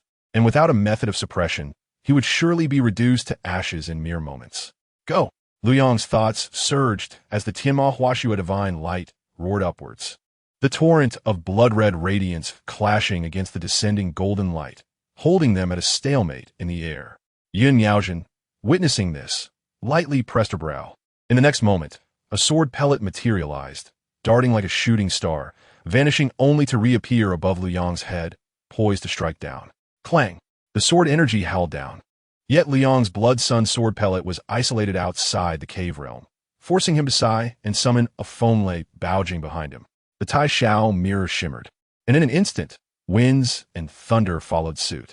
The tempestuous energy within the mirror whipped up a tempest, ensnaring Yun Miaozhen's sword pellet as if caught in a vortex. Relentlessly wearing down the sword energy, Yun Miaozhen remained calm, a faint smile gracing her lips. Though she acted decisively, she was not reckless. Prior to making her move in the market, she had thoroughly investigated Lu Yang's information. The formation and the Tai Shao mirror were all within her expectations. Now, having evaded the formation with the Tian Dun sword and restrained the Tai Shao mirror with the sword pellet, she felt assured of her victory and resolved to deliver a decisive blow. In the next moment, she simultaneously stirred the silver and jade lights, which represented the energies of qi and essence. The former could shatter all worldly qi, while the latter could cleave through steel and bone. Together, they coalesced into a crystalline sword light that descended upon Lu Yang with a fierce intent. Indeed, the true legacy of the Sword Pavilion. Liang could only sigh. Yin Miaozhen was evidently no delicate flower, her execution of tactics and timing impeccable. In such circumstances, she had also mastered a grand technique. Though still shy of perfection, she was merely a step away from fusion, and she had already completely grasped the 3 constituent divine powers. In contrast, Lu Yang's mastery of the Taiyin Te Xing Shi Jiezhen Fa was far inferior. The final technique, the Tai Wei Qi Sha Bao Lu, remained stuck at a bottleneck. Making no progress, he had yet to gather all 3 divine powers, let alone achieve their harmonious integration. In terms of magical combat, he recognized that he was no match for her. He had always excelled at overpowering foes with superior cultivation, yet now, Yun Yaojin was at the 9th level of qi refinement, while he was only at the 8th. Not only was he outmatched in the same realm, but he was also attempting to confront a powerful enemy with a lower level of cultivation, which was entirely uncharacteristic of him. Had this been several months prior, he would have had no choice but to restart. However, a new variable emerged. In the next moment, facing the 2 sword lights that Yun Yaojin unleashed, Liu Yang raised his hand and cast 2 talismans, which erupted in midair. Boom! With a resounding explosion, a flash of lightning and a stream of sword energy surged forth, narrowly intercepting Yun Yaojin's descending sword light. 9-tier talismans. Yun Yaojin's brows twitched, yet she quickly regained her composure. Just 2. Still, it was a drop in the bucket. How many more talismans could you possibly have? As a true disciple of the Sword Pavilion, although she did not practice talisman crafting, she was not unfamiliar with it. Even a 9-tier talisman required a qi refinement stage cultivator to dedicate at least 3 days to draw, abandoning all other tasks to focus solely on the craft.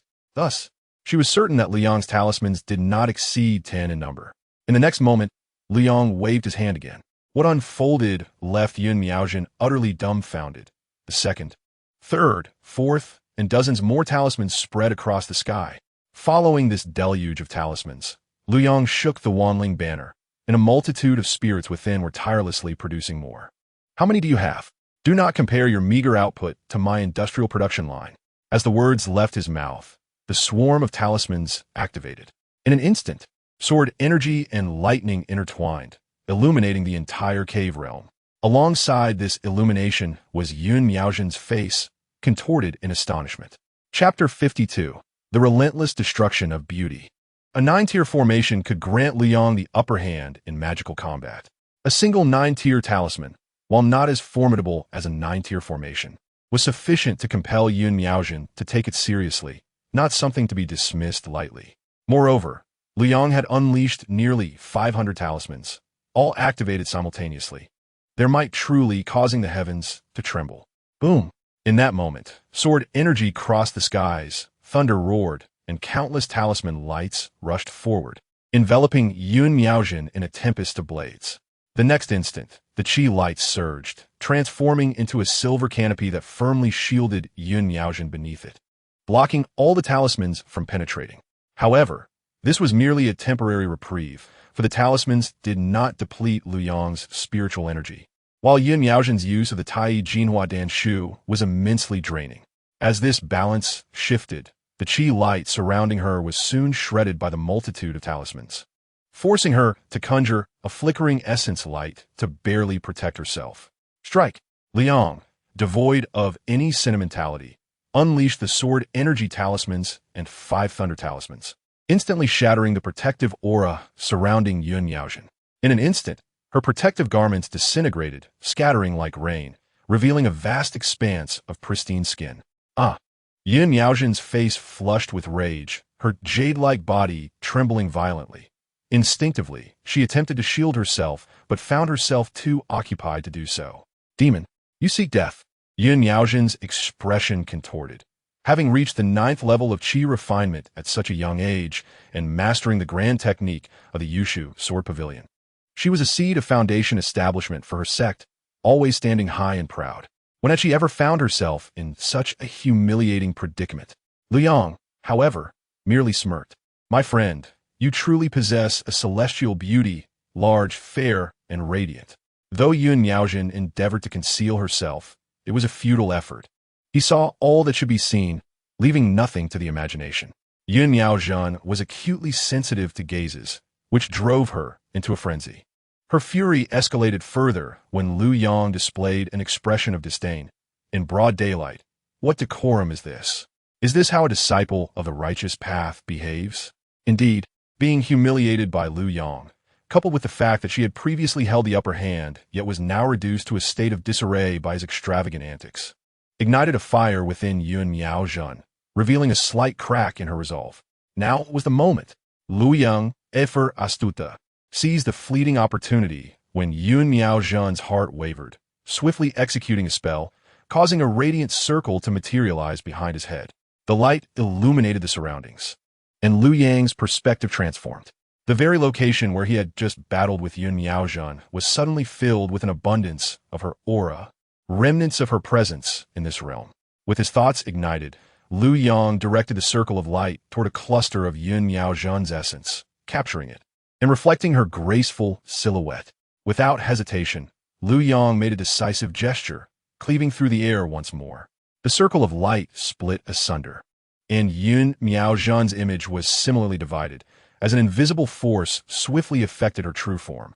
A sudden crack echoed as a delicate crimson line appeared on her ivory forehead, like a sculpted piece of ivory. The line soon began to expand. "You shall not." In an instant, Yun Miaozhen's pupils constricted, a flush spreading across her alabaster skin.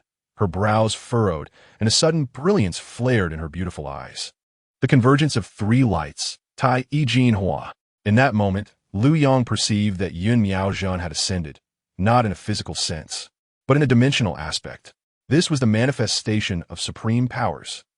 If previously, she had merely displayed fragments of grand spells, now she had summoned the true essence of a grand spell. It was a sensation entirely unlike any other.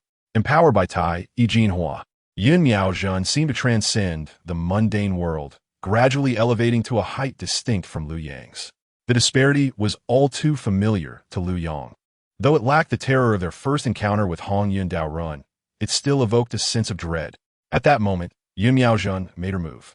With a graceful lift of her hand, the spell that had been directed at her was forcibly redirected towards another entity bearing a similar aura, her twin sister, Yun Miaoqing.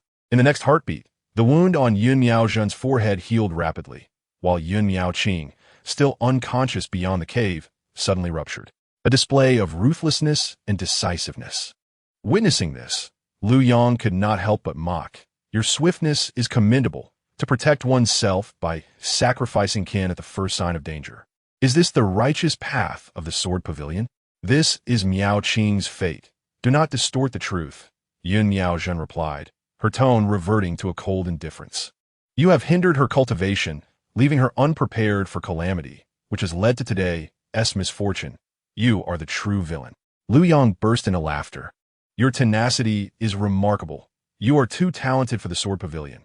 You should come to my sacred sect." Unmoved, Yun Miaozhen's eyes glinted with a growing intent to kill as she coldly declared, "Sharp-tongued demon, today I shall act on behalf of the heavens."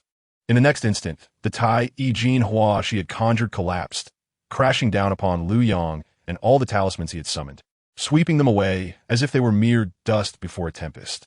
This transformation was akin to the erasure of ink from a page, leaving no trace, no remnants, as if they had never existed in this world at all.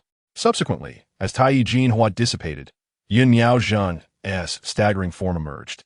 Yet the expression on her face was one of utter pallor.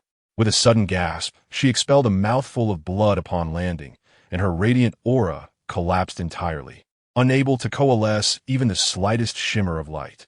All was lost. Yun Miaozhen's lips trembled, devoid of any elation over her victory. This was the price she paid for forcibly invoking Tai Yi Jin Hua without having achieved full mastery of her cultivation, shattering her essence, spirit, and vitality, reducing decades of hard work to ashes. The once clear path of foundation now lay shrouded in shadow. With a heavy heart, she prepared to depart the cave. But at that moment, an unbelievable figure appeared before her. "Friend, the outcome remains undecided. Are you leaving now?" Liu Yang, handsome and poised, his sleeves billowing, though equally drained of energy and severely depleted in magical force, bore no injuries whatsoever.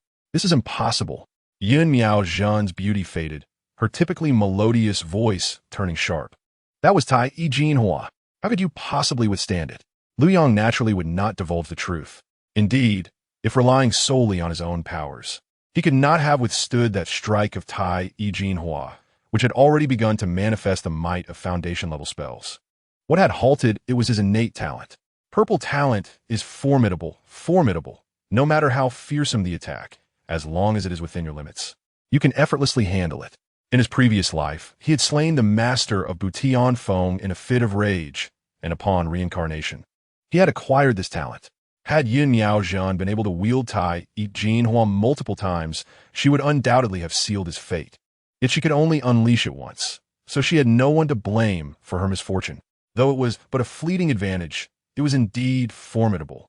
Lu Yang smiled calmly, first taking hold of the Tai Shao mirror, then strolling toward Yun Miaozhen, casting its light to bind her in place. Instinctively, she struggled, glaring at Lu Yang. What do you intend to do? To be frank, I am quite interested in the Tai Jin Hua Dan Shu. I shall divulge nothing. Rest assured, you will. Lu Yang smirked. I am a disciple of the sacred sect at Butianfeng. After a lengthy pause, the clouds dispersed. Regrettably, it was not the complete text. Lu Yang closed his eyes in contemplation for a moment, then shook his head helplessly. Only 1/3 remains. The rest is sealed, truly inaccessible. In the next moment, he turned his gaze back to Yun Miaozhen. Upon witnessing this, Yun Miaozhen gritted her teeth, suppressing any hint of resentment, and could only force a smile. Isn't what you have obtained enough? Lu Yang regarded her with disdain. What value do you hold? Boom! Before Yun Miaozhen could finish her sentence, Lu Yang wielded the Tai Shao mirror, and in an instant, thunder and lightning clashed, obliterating her graceful form into dust. Chapter 53. A Forced Hand. On the Skull Mountain, the atmosphere remained tense as Luo Wuya, Ouyang Feng, and Yun Ji Qiu, 3 masters of the Qi refinement realm, stood in a standoff, each unwilling to yield. At that moment, a streak of light suddenly descended from the horizon. As it approached, the light retracted, revealing an elderly monk clad in robes, holding a staff, who approached Yun Ji Qiu and clasped his hands in greeting. I am PNS Ing Sich In. Honored to meet you. Yun SH. Yun Ji Qiu nodded in acknowledgement, stating calmly, Master Ming Chn, I have heard of you. It seems you have crossed paths with my uncle. Indeed, esteemed practitioner. Ming Ch replied with a gentle smile. Years ago, when Yun Qianbei sought demons in the Eastern Sea, he once rested at my temple, and it was through his guidance that I attained my current achievements. The interior of Skull Mountain was rife with chaos, as the opportunity for foundation establishment attracted numerous cultivators. Beyond the Divine Martial Sect, Initial Sacred Sect, and Jade Pivot Sword Pavilion, many renowned scattered cultivators had also come seeking the chance, among whom Master Ming Ch stood out as a rare gem, a consummate practitioner of the Qi refinement realm. However, it was evident that he held a more amiable disposition toward the Jade Pivot Sword Pavilion. Observing this, Luo Wuya remained calm, reassured by the presence of Yin Shanjin Run, whereas Ouyang Feng, on the other hand, could not suppress the frown that creased his brow. After all, as far as he knew, this Ming Chan was no ordinary individual. Originally a mere mortal, he had devoted himself to the Buddha across 3 lifetimes, unwavering in his resolve. Consequently, he forged a connection with the teachings of the Buddha, and in this life, he was bestowed with the legacy of a revered monk. With the blessings of 3 lifetimes, his progress within the Buddhist path was remarkably swift, and the inheritance he received was none other than the formidable and domineering Fu Mo Chan, often pitting him against demons, thus endowing him with considerable combat experience. At least for Ouyang Feng, facing him did not guarantee victory. Yun Jiqiu calculated with his fingers and glanced at Yun Miaoqing, who had been cleaved in half beside him. Shaking his head, it was a pity that Miaoqing was ultimately unable to escape her fate. Upon hearing this, Ming Chan joined his hands in prayer, a look of concern etching his features. I hope that Miaozhen's well-being remains intact. You are overly concerned, my friend. However, with Miaoqing deceased, it is likely that Miaozhen will be unharmed. This, after all, is the nature of causality. Miaoqing, who had been by the demoness side, had not suffered its indignities, which ultimately led to her demise today. Ming Chan nodded in agreement, then turned his gaze back to the marketplace, his thoughts racing. He was not merely here to ingratiate himself. His primary goal was to seize the opportunity to align himself with the esteemed Yushu Jiange. After all, who would prefer to remain a solitary cultivator when they could join a prestigious sect? Just then, a sudden explosion reverberated through the marketplace. Yun Jiqiu erupted in laughter. It must be my junior sister returning victorious. No sooner had he spoken than the Tian Dun Jian trembled violently, its light surging forth, parting the void, and a figure emerged from within. In an instant, Yun Jiqiu's laughter ceased. On the other side, Ouyang Feng displayed a similar expression of disbelief. and even Luo Wuyo's pupils constricted in astonishment as they gazed at the figure suspended in midair. Lu Yang. He survived? Wang Miaozhen. Paying no heed to the commotion around him, Lu Yang stood proudly in the air, beckoning with his hand, causing the Tian Dun Jian, now without its master, to fall directly into his grasp. This was indeed a precious treasure, meant for him. In the next moment, Yun Jiqiu transformed into a beam of sword light and appeared at the edge of the marketplace, casting a deep glance at Lu Yang before softly saying, "I underestimated you." Lu Yang glanced sideways. "And you are?" Yun Jiqiu, the senior brother of Miaozhen. Maintaining a calm demeanor, Yun Jiqiu continued, "Since Miaozhen's path is not yet severed, I ask for her true spirit. I wish to assist her in reincarnation." Upon hearing this, Lu Yang paused momentarily before bursting into laughter. "You are unaware, my friend, that I am a disciple of the Shengzong S. Butian Feng." At these words, Yun Jiqiu's expression changed dramatically. "What have you done to her?" Lu Yang, however, disregarded the gravity of the situation, laughing heartily. "Miaozhen is a paragon of beauty and talent. What could I possibly do? Naturally, I first indulged and then killed." Yun Jiqiu's brows furrowed, revealing his anger. "Do you dare to covet the secrets of my sword pavilion?" Lu Yang remained unperturbed, calmly meeting his gaze. "What can you do about it?" With these words, a chilling, killing intent flashed in Yun Jiqiu's eyes. Yet Lu Yang was wholly indifferent, merely looking up at the boundless sky. "Damn it, I cannot conceal myself any longer." At the moment he killed Yun Miaozhen, Lu Yang understood the predicament he was about to face, being besieged from all sides, with no avenue for retreat. More importantly, he distinctly felt an invisible force enveloping him upon Yun Miaozhen's death, sharpening his mind and significantly enhancing his comprehension. Even the long stagnant bottleneck of his qi refining at the 9th level had loosened considerably. Lu Yang was acutely aware that Yun Miaozhen had to die. This was an unavoidable calamity. The true immortal had orchestrated this, intentionally leading Yun Miaozhen to seek me out. Their true intention was for her to kill me, or for me to kill her. This was evidently a forced hand. Either Yun Miaozhen would kill herself, serving the hidden foundational immortal, or I would kill Yun Miaozhen and take her place.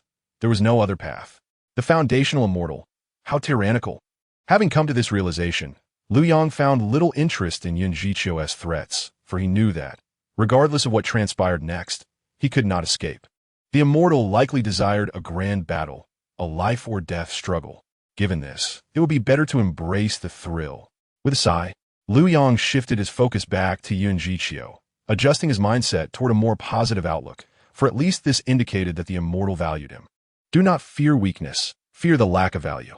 After countless lifetimes of cultivation, Lu Yang knew this truth all too well. In Shengzong, one must demonstrate their worth to survive. At that moment, a figure approached, revealing itself to be Ming Chan Amitba. He stepped forward, speaking in a resonant voice. "Lu, my friend, you are surely aware that you cannot escape this tribulation. However, I possess a method that can save you from suffering." "Oh, save me?" Upon hearing this, Lu Yang cast a sidelong glance at him, smirking. "I appreciate the kind intentions of the master, but I wonder what this method entails. Not to kill you, but to forge a bond with you." Ming Chan maintained a serious expression, his aged face radiating compassion. "Once you reincarnate, I will have you serve as a menial worker in the sword pavilion for 30 years. Thus, you may cleanse your karma and pursue the righteous path in the future." "I shall be damned." Lu Yang laughed heartily. "A 1,000 words cannot compare to a simple duel. In my Shengzong, broken bones are the best argument." With that, he produced a talisman from his hand. The winds of fortune align with the earth in unison. Outside Skull Mountain, within a temporarily established cave, vibrant rainbow light billowed and shimmered. Within this radiant glow, a stunning woman sat in meditation, her breath gathering the light around her. After a moment, the myriad hues converged into a singularity. Then, the colors of the rainbow gradually blended, ultimately transforming into a pure and immaculate, colorless divine light that radiated down. "I have succeeded." As the pure white divine light coalesced, the woman's eyes flew open, her face alight with joy. "The 7-colored pure qi. I have achieved full mastery of qi refining." The method she practiced was imparted by an elder of the Shengzong, refining the seven-colored pure qi, which appeared pure white but was actually a fusion of red, orange, yellow, green, blue, and purple, each hue representing a refinement. After 7 refinements, the quality of her true qi reached the 4th rank. Thus, she was now hopeful for foundational establishment. The flying cloud fairy sighed. As for the 4th rank, true qi being unable to lead to the golden core, it held no bearing for her, as she had never aspired to the golden core path. This occurrence, finding a piece of Kaixia stone, was indeed fortuitous.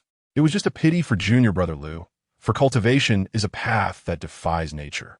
If he had also departed the marketplace with me, perhaps he too might have had a chance at full mastery of qi refining. Upon breaking through, the flying cloud fairy's thoughts shifted.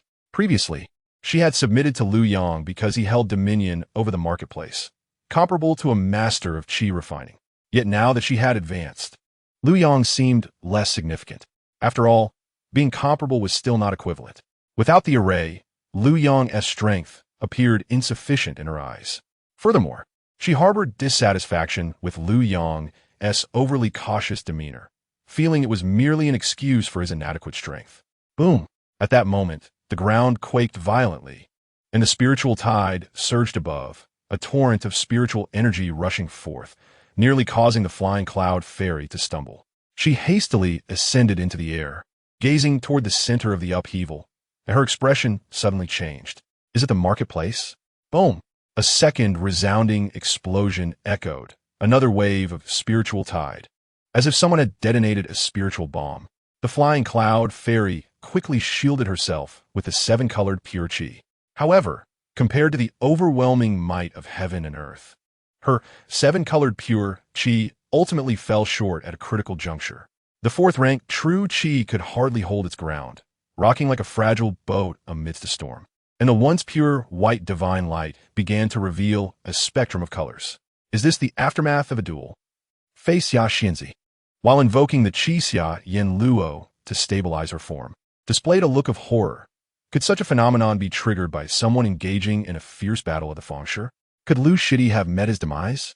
A chill ran through Fei Xia Xianzi's heart as she immediately soared towards the direction of the Fengshi, only to see from a distance that at the center of the spiritual tide, a figure was being besieged by a multitude. The attackers numbered 3, and upon recognizing them, Fei Xia Xianzi's astonishment deepened. It was Yushu Jianji's Yunji Qiu, Shen Wumen's Fan Tian, Li Shi Ouyang Feng, and the rogue monk Fu Mo Chan Shiming Chan, who were joining forces. Her gaze fell upon the sky above Skull Mountain Fengshi, where a blood-red sword formation enveloped the area, transforming myriad streams of bloodlight into a vividly detailed, lifelike 8-clawed true dragon, darting left and right, whipping its tail and striking with its horns. Ultimately, it unleashed a resounding dragon roar, which was precisely what stirred the spiritual tide. With each surge of spiritual tide, Yunji Qiu, Ouyang Feng, and Ming Chan were compelled to momentarily retreat, yet it was not long before the trio would rally their spirits and press forward once more. Ba, I did not expect that Lu Shizhu possesses such fortune with 3rd-grade true qi. Ming Chan's hands came together in prayer, a hint of surprise crossing his usually placid face. 3rd-grade true qi had already reached the level of true inheritance among the major sects. The bald donkey seeks death. Lu Yang sneered, and the dragon formed from his true qi roared once more, while the Shuiyang Jianwan emerged, causing the sword formation to explode outward. Good. We act on behalf of heaven. Why must you struggle in vain? Ming Chan, witnessing the scene, chose not to clash head-on, instead shaking his robe, causing the Rui Pearl, Mani Pearl, and other 7 treasures to emanate a brilliant Buddhist light. With this protective light, he retreated calmly, avoiding being engulfed by Lu Yang's sword formation.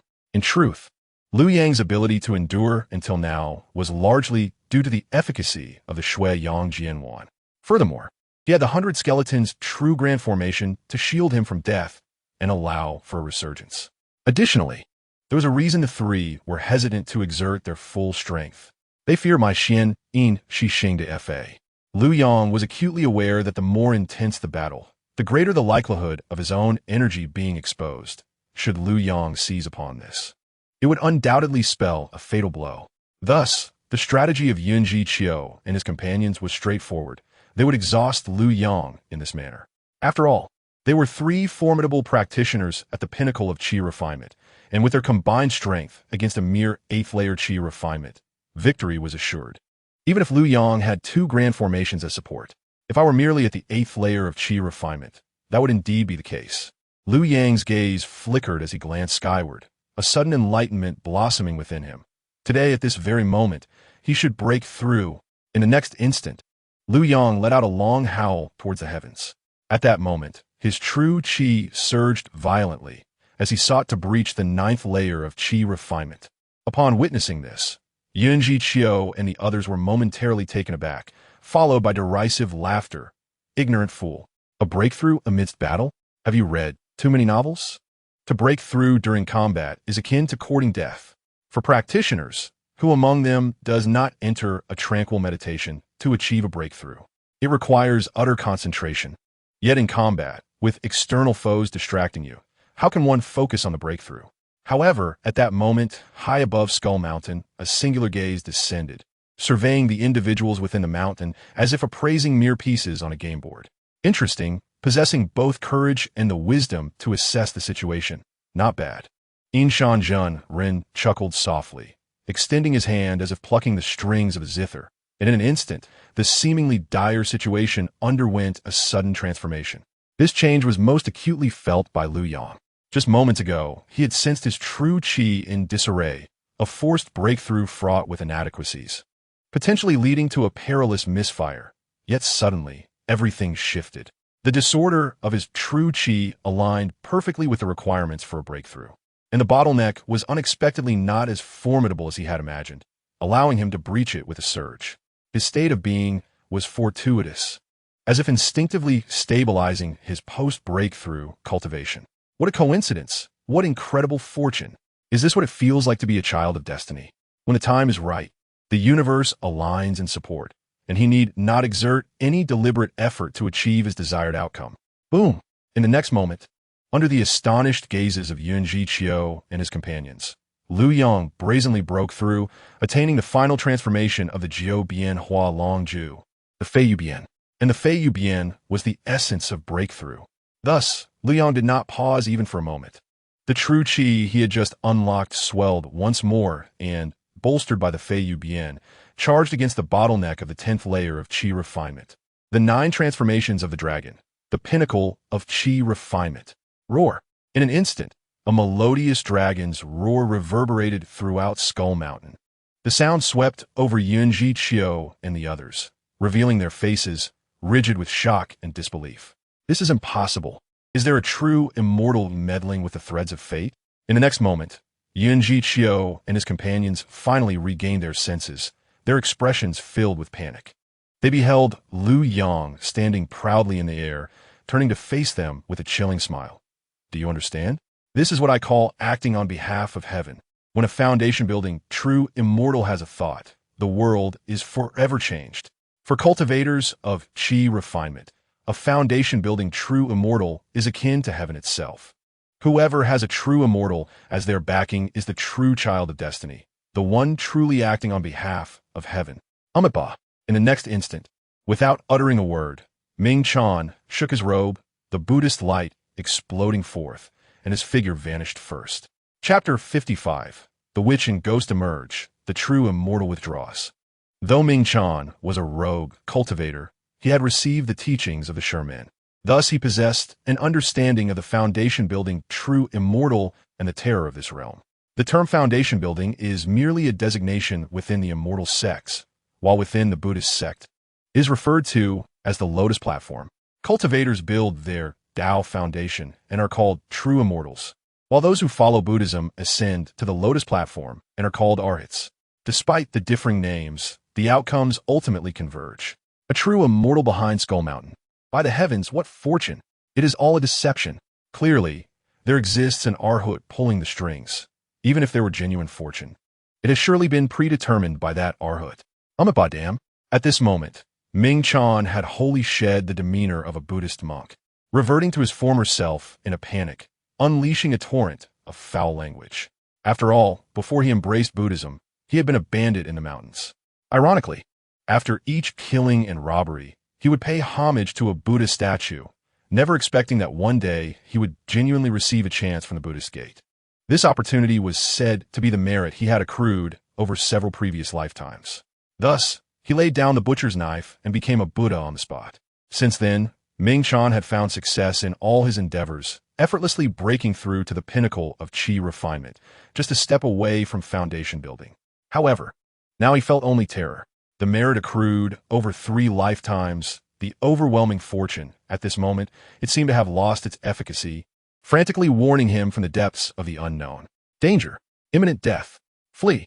As Ming Chan fled, he gradually came to a halt, sweat pouring from his bald head as he looked around, only to realize he was still in the same place as when he first began. Where's this place? Was I really fleeing just now?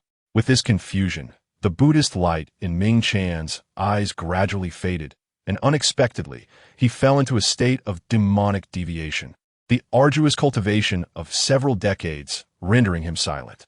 He had perished. From start to finish, the foundation building true immortal had not even made an appearance. Merely through a slight influence on the web of causality, he had naturally met his untimely end. Concurrently, outside the Fengshe of Skull Mountain, Yin Jiqiu and Ouyang Feng were also drenched in sweat. They did not flee, not because they were slower to react than Ming Chan, but because they understood that escaping was futile. Before a foundation building true immortal, could one truly hope to escape? The rogue cultivator lacked experience, especially Yin Jiqiu. As Liu Yang broke through, he felt as if the dust-covered spirit platform within him had suddenly cleared, followed by an overwhelming surge of terror. What am I doing? What did I just do? Just then, a figure quietly materialized. A young man clad in a black robe appeared, his countenance shrouded in shadows and his complexion pallid, resembling an ordinary practitioner commonly found among mortals. I have met the esteemed elder. Without a moment's hesitation, Yin Jiqiu sheathed his sword and bowed respectfully. The Yingshan Jinren paid him no heed, his gaze fixed intently on the skeleton mountain below, where a dark flame was slowly rising from the earth's veins. Meanwhile, El Yang experienced a moment of clarity. The mysterious realm of the Wugui was revealing its hidden connections, indicating that with his recent breakthrough and the surge of his vital energy, the realm had responded and chosen him. Indeed, he was being lured. In the next instant, the previously welcoming aura of the Wugui abruptly faltered, followed by an explosion of intense anger and fear. This was the emotion of the spirit of the realm. The bait had been taken. Come forth. The Yingshan Jinren spoke slowly, revealing no special powers, yet with those simple words, the Wugui could not help but rush towards him. El Yang was unable to suppress an expletive in his heart, for within the opened realm, there was a radiant sword energy lying in wait, poised to deliver a lethal strike to anyone outside. With a clang, El Yang's thoughts momentarily halted as he found himself ensnared by the sword energy's focus, as if his very essence had been laid bare. The Jin Dan sword energy. The Yingshan Jinren stepped back, shielding El Yang behind him. This was precisely why he had refrained from acting directly, opting instead to remain in the shadows. In that fleeting moment, a wave of relief washed over him. For if he had been the one to open the realm, the unfortunate soul, now targeted by the sword energy, would undoubtedly have been himself. In the face of the Jin Dan sword energy, the distinctions between the foundation establishment and qi refinement stages became irrelevant. It was merely a matter of a single strike. Yet, unexpectedly, the sword energy did not unleash its fury. El Yang sensed a subtle tremor in his recently cultivated perfected true energy. The third-grade Jinlong Sha seemed to resonate in distant harmony with the sword energy within the realm. Thus, both sides remained in a stalemate. Witnessing this scene, even the Yingshan Jinren emitted a soft exclamation of surprise, casting a glance at El Yang, clearly caught off guard by this unforeseen development.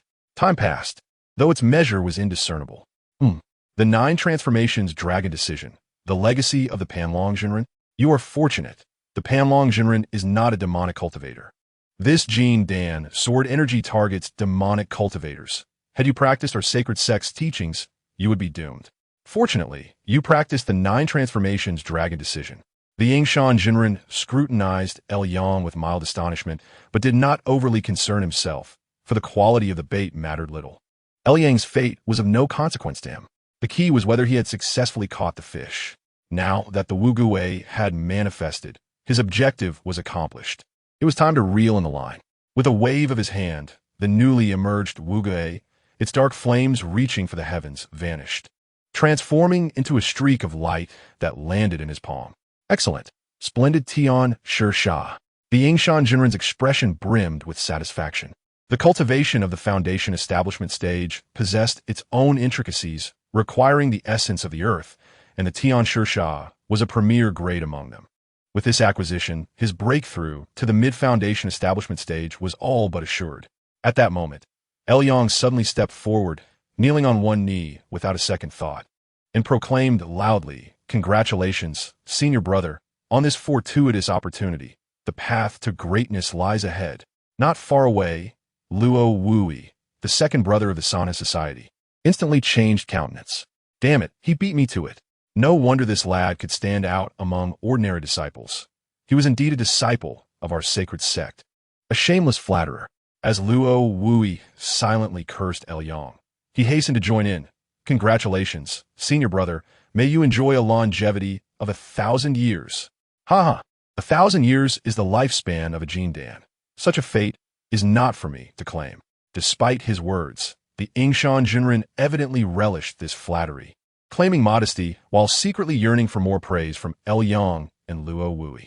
Eventually, even Yun Jiqiu and Ouyang Feng mustered the courage to offer their congratulations. However, the Yingshan Jinren, upon hearing Ouyang Feng's words, cast a knowing glance at him. "The Shenwu sect openly provokes our sacred sect, and you dare to speak in my presence?" Ouyang Feng's scalp tingled, and he stammered, "You cannot kill me. I have a Jinren in the Shenwu sect." "Not for long," the Yingshan Jinren nonchalantly replied, uttering words that sent shivers down Ouyang Feng's spine. "Since I am here, the Shenwu sect's fate is sealed." "This cannot be." Ouyang Feng's words faltered, but before he could finish, his energy and blood erupted uncontrollably, and in his panic, he could not maintain his composure, his eyes widening in fear. Boom! With a resounding explosion, Ouyang Feng, a perfected qi refinement cultivator, was obliterated, transforming into a shower of light that quietly melded into the cosmos. Only after the light subsided did the Yingshan Jinren divert his gaze, observing Yun Jiqiu, who hailed from the Yushu Sword Pavilion, drenched in sweat. Yet, he refrained from acting further, instead waving his sleeve as he vanished with Luo Wui and Yang, leaving behind a silent skeleton mountain.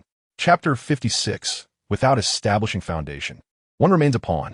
For Yang, this was an unprecedented experience. He was ascending, in a realm of the most profound mystery. His position was steadily rising, rendering the mundane increasingly insignificant. Was this the perspective of a foundation establishment Jinren? Was this the essence of ascension? Yang contemplated, realizing why foundation establishment Jinren often appeared elusive, transcending the ordinary. Perhaps this altitude was one of the reasons. Simultaneously, he recalled his previous encounter with Yun Yaojin during their duel, when she had ultimately unleashed the Tai Jinhua, a grand supernatural ability that evoked a similar sensation, though not as elevated as now. In retrospect, such divine powers might simulate the essence of foundation establishment. It became evident why it was said that mastering divine powers could enhance the success rate of foundation establishment. It was akin to the difference between starting a climb from the base of a mountain versus from halfway up. The starting point dictated the difficulty of reaching the summit. In the next moment, Yang's mind was jolted. Suddenly, he found himself enveloped in an obscured realm, seemingly all-encompassing yet void of clarity, where his spiritual awareness struggled to expand. However, the situation soon shifted. "Beasts! You wretched beasts!" With a furious roar, the mysterious realm erupted in a cascade of colors. Surrounded by suffocating black mist sealing off all directions, both the radiant light and the encroaching darkness bore a weight akin to mountains. However, it was evident that the colorful light was firmly trapped, gradually being eroded by the black mist, its once robust fury dwindling. Was this the battle for foundation establishment? Yang pondered, realizing he was merely hitching a ride on the coattails of the Yingshan Jinren, unable to truly witness the clash of Jinren. Yet, drawing upon the experiences of his past lives, he made a judgment. That radiant light must belong to the Shenwu sect's Jinren. I see. This is an entirely different scheme. However, this time, the bait is the entire Skeleton Mountain. Realizing this, Yang felt a surge of clarity. Clearly, the Yingshan Jinren's fishing expedition at Skeleton Mountain was aimed at the Wugui, and judging by his words, it likely pertained to his cultivation. Yet throughout, only the Yingshan Jinren was present at Skeleton Mountain, or the Shenwu Sect's foundation establishment. In fact, the opposite was true. This Jinren likely had no intention of concealing his actions, but rather brazenly manipulated the threads of fate, seeking to lure out the Shenwu Sect's foundation establishment. The Yingshan Jinren was fishing at Skeleton Mountain, while the Sacred Sect was casting its net across the entire northern border, using the Yingshan Jinren as bait. Now, the fish had taken the hook, and the entire assembly of the Shenwu Sect's foundation establishment was ensnared. Rumble. In an instant, the entire world was thrown into turmoil. A foundational cultivator from the Shenwu men loudly proclaimed, "Demon Sect, do you truly intend to extinguish the lineage of my Shenwu men?" To which a cultivator from a Shengzong retorted with a cold laugh. "Let me guess, you are still pinning your hopes on the lunatics of the Yushu Sword Pavilion. Are you? Allow me to inform you, they will not come. A decade ago, during the Battle of Wanmanking in Jiangnan, our sect supreme reached an agreement with the Sword Pavilion's leader. The northern territories belong to our sect, while the southern lands are for the Sword Pavilion. Therefore, today, as my Shengzong eradicates your Shenwu men, the Sword Pavilion shall annihilate the Miaojing Wandu sect in due time. It is a fair exchange. No one suffers loss." What nonsense! Chongwang, you deceive me. In the face of the furious accusation from the foundational cultivator of Shenwu men, Chongwang chuckled derisively. "Consider my deception. After today, there shall be no more Shenwu men. Kill." In that moment, colorful lights surged forth, ultimately manifesting as 5 radiant auras that did not converge but rather dispersed, fleeing in all directions with great haste. Flee? An absurd notion. Chongwang, the foundational cultivator from Shengzong, appeared especially domineering, laughing heartily. "Heaven and earth. There is no escape for you." Boom! Awakened? Beside him, Inshur Jinren stood with his hands clasped behind his back, a cryptic smile playing on his lips as he observed. "I have seen my senior brother." Without hesitation, Yang performed a deep bow in greeting. "Rise." Inshur Jinren lifted a hand. Chuckling lightly, "Your assistance in securing the Wugui secret realm has been of great merit. Thus I wish to offer you a few words of guidance. Please enlighten me." "Senior brother," Yang replied respectfully. "First, I forcibly elevated your fortune and aided you in seizing others' fortunes. While this has propelled your progress in the short term, it carries significant repercussions." Inshur Jinren paused deliberately, observing Yang's unperturbed expression, a visage of indifference to honor and disgrace, before nodding slightly and continuing. "Thus, I predict that for the next 30 years, your luck will be exceedingly poor. It would be wise to refrain from cultivation and avoid venturing outside. Otherwise, you may face mortal peril." "I shall heed your counsel," Yang said, suppressing any hint of dissatisfaction. After all, although he had lost 30 years of fortune, Inshur Jinren had gained a Wugui secret realm. Failing to establish a foundation, one remains merely a pawn. To be utilized by a foundational cultivator is indeed a stroke of fortune. Moreover, Inshur Jinren's willingness to advise him was a favor due to Yang's affiliation with the Sanha Association, a reflection of camaraderie. Seeing Yang's perceptiveness, Inshur Jinren was quite pleased and remarked, "Regardless, your aid has been significant. I have always rewarded merit in the Sanha Association. Since you have already broken through to the 10th level of Qi refinement, the next step is naturally foundation establishment. I shall bestow upon you a rare treasure for foundation establishment. How does that sound?" Upon hearing this, Yang's eyes widened in astonishment. A treasure for foundation establishment? Indeed, in the previous life, Zhao Shuhe likely obtained his first treasure for foundation establishment in such a manner. It was no wonder that despite his prolonged presence in the market, he had sent people to gather information daily, yet had not caught a glimpse of such treasures. In retrospect, it must have been a deliberate ruse to mislead others, orchestrated by Zhao Shuhe to obscure the truth. Yang's mind raced, filled with excitement and desire. "Oh, are you certain?" Inshur Jinren was genuinely taken aback. "This ascension token in my possession can enhance the probability of foundation establishment by at least 10%. "I am certain," Yang affirmed with a nod. The treasure for foundation establishment was indeed precious, yet he understood that in the face of diminished fortune over the next 30 years, he could not safeguard this treasure. To him, such a treasure would not be a blessing, but rather a potential calamity, likely leading to his untimely demise, as evidenced by Zhao Xu's fate. Thus, Yang, with great resolve, repressed his greedy inclinations. For me, there is no need to rush. I have just achieved perfection in qi refinement, with ample room for growth. I can always seek treasures for foundation establishment in future lifetimes. Yang's resolute decision left Shi Jinren momentarily speechless. Truth be told, he had not intended to pay Yang any mind initially. His consideration stemmed from Yang's ability to break through two realms, his understanding of the situation, and his membership in the Sanha Association, which inspired a desire to nurture him. After a brief silence, Shi Jinren resumed. What reward would you prefer instead? Without hesitation, Yang replied. I desire an item to enhance my comprehension. After all, the grand technique in his possession, the Taiyin Tue Xing Shiji Jinfa, still required the completion of a Tai Wei Qi Zhao talisman, which was heavily reliant on comprehension. That will not do, Shi Jinren firmly stated. Hence, without an item to enhance his understanding, Yang feared he would be unable to cultivate this technique for several lifetimes. Chapter 57. Cultivating immortality unaware of age in the Sheng Zone. The skies connect with the ocean. This was merely the visible injury.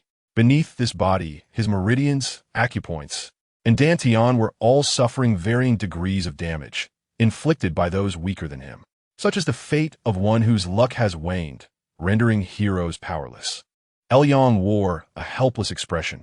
His fortune for the next 30 years had already been expended by Shi Jinren's fishing, leaving him currently plagued by misfortune and thwarted in every endeavor. Initially, Yang attempted to fight back. However, whenever he engaged in combat, he would encounter an array of unforeseen mishaps, such as the resurgence of hidden injuries, excessive exertion, and backlash from his techniques. Ultimately, he found himself in a position of constant retreat. As for the subsequent purge initiated by the Shengzong against the Shenwu men, Yang dared not involve himself. For in his current state, he feared even a foundational cultivator from 800 miles away could easily dispatch him. He then proceeded to deploy the blood-washing Tianhe sword array, plastering various talismans throughout his cave dwelling, sealing it off entirely from external disturbances. For the next 30 years, I shall not leave this place. Moreover, in his unfortunate state, even cultivation seemed a luxury. Forget about advancing his skills. The only outcome would be succumbing to demonic deviation. Fortunately, he had already achieved great perfection in qi refinement, so further cultivation was unnecessary. Yang sat cross-legged on a mat, retrieving a golden jade slip from his storage bag. This jade slip was unlike ordinary ones. It shimmered with a radiant golden hue. This object, known as the Mingdao Yujian, was bestowed upon him by Shi Jinren as a substitute for a treasure for foundation establishment. It was a secret treasure capable of aiding one's understanding of the Tao. In my current state, comprehending techniques appears futile. Given my misfortune, I am bound to misinterpret the correct path, potentially leading me astray. However, this Mingdao Yujian is different. That Shi Jinren mentioned, this extraordinary item has subtly approached the threshold of foundation establishment, so its revelations will not be influenced by my ill fortune. That said, Yang did not rush to use it for comprehending the Tai Wei Qi Zhao talisman. Although only this last technique remained for his grand skill, he valued another acquisition from Skull Mountain, the Tai Jinhua Dan Shu. Of course, he had not obtained the complete Tai Jinhua Dan Shu, as he was not the true disciple of Batian Peak. The dual cultivation method he practiced had its limitations. Even though he had nearly perished at the hands of Yun Miao Zhan, he had not been able to gather the entire text. He had only acquired 1/3 of it, a technique named Tai Yuanjing Yuhua. As the name implies, upon mastering this technique, one could condense a jade-like brilliance that, when infused into the physical body, would render it indestructible. Additionally, it possessed the ability to heal bodily injuries. This was particularly significant for Yang at present, for due to his misfortune, he was severely lacking, with his physical form having sustained grave damage. Once my injuries and fortune are restored, I may need to seek a body refining technique to cultivate. With this thought in mind, Yang promptly took out his disciple token and contacted his second senior brother, Luo Wuyo, from the Sanha Association, intending to inquire about suitable cultivation techniques. As a master of the qi refinement stage, he now possessed the qualifications to converse equally with Luo Wui. Indeed, There exists a particular technique that is exceedingly suitable for my junior brother. However, it is not yet time for him to cultivate it. It would be prudent for him to wait a few years until the matter is accomplished, at which point I shall inform him. Yang naturally agreed with alacrity, subsequently entering a state of meditation and seclusion. Years later, a spirited young man arrived at Yang's cave dwelling. This youth, named Wang Song, had recently joined the sacred sect, having been introduced by his grandfather Wang Beirong to the Sana Society, where he accepted a commission from Luo Wui. Luo Shixiang had made an agreement with Shixiang regarding a body-refining technique. However, after years of fierce battles with the divine martial sect, Luo Shixiang had garnered significant contributions and received a rare treasure from a true immortal in preparation for his breakthrough into the foundation establishment stage. Unable to come in person, he had sent Wang Song to relay the technique. Yet now, with Shixiang also in seclusion, what was to be done? Wang Song wore a frown, ultimately deciding to find a cave dwelling nearby to await Yang's emergence, as he was young and had the time to wait. With this thought, he cast another hopeful glance at Yang's cave. As he understood it, this Shixiang had once been an ordinary disciple, but had distinguished himself to become a master of the Qi refinement stage, now on the brink of foundation establishment. If Shixiang could achieve this, why could he not? Now that he was at the first level of Qi refinement, with diligent study and relentless effort, he too could aspire to be a figure like Luo Shixiang or Shixiang.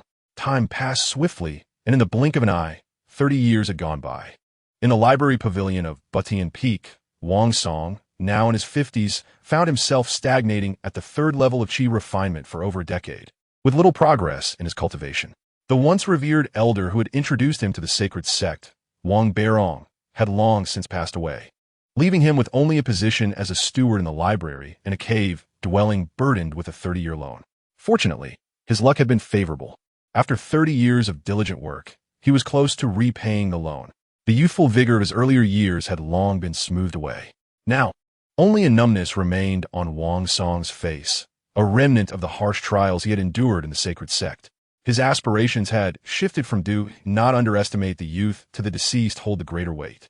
He resigned himself to the present, thinking positively that he was nearing the completion of his cave-dwelling loan, thus ensuring a foundation for his son when he joined the sacred sect. At that moment, a sudden thunderous sound echoed from afar.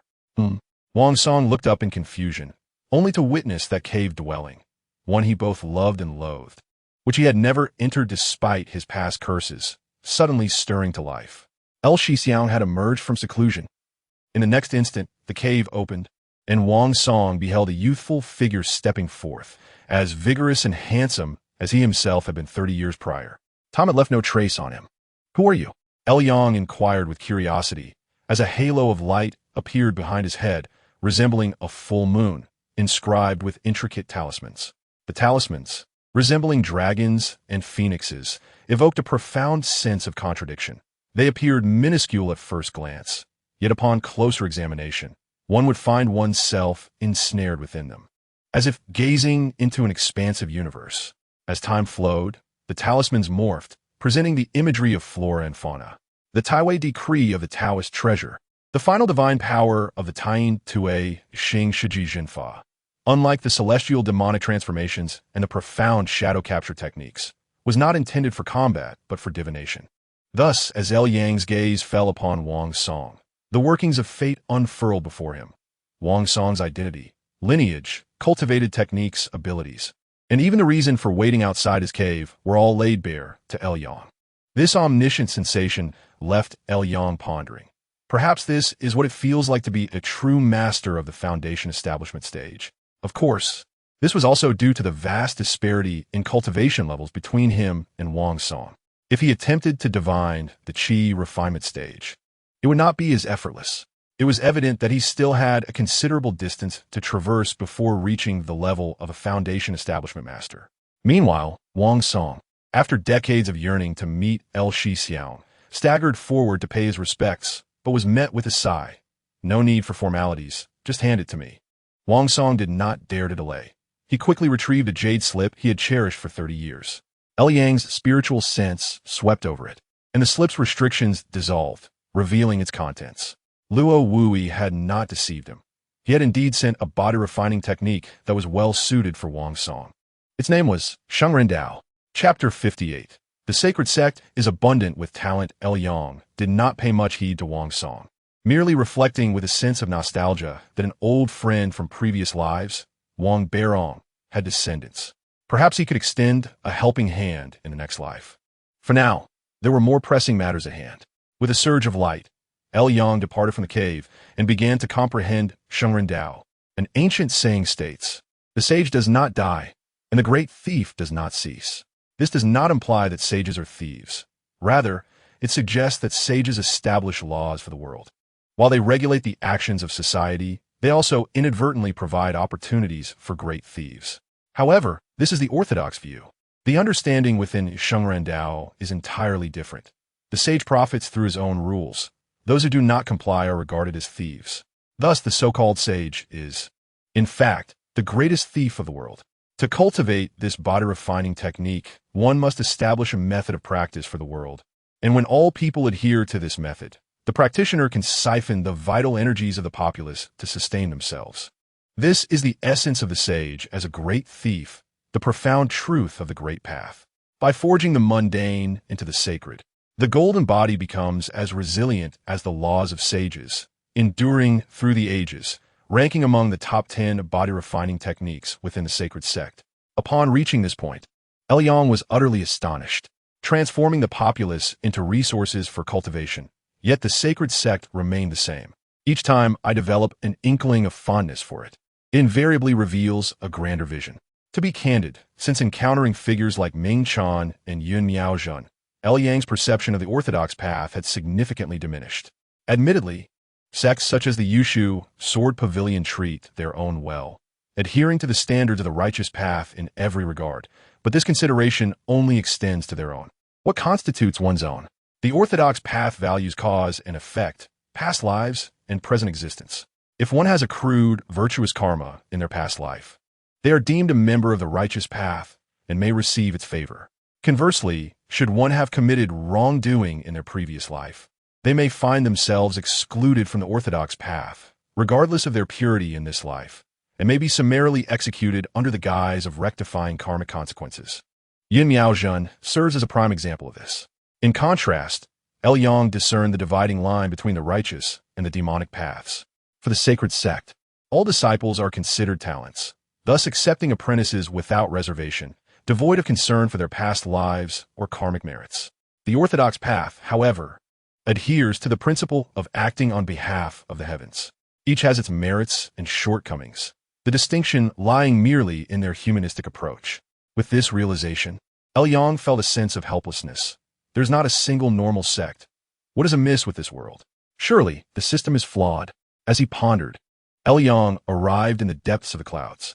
Soon, a magnificent and towering black mountain came into view, revealing itself as YNSHN, the headquarters of the Sanha Society.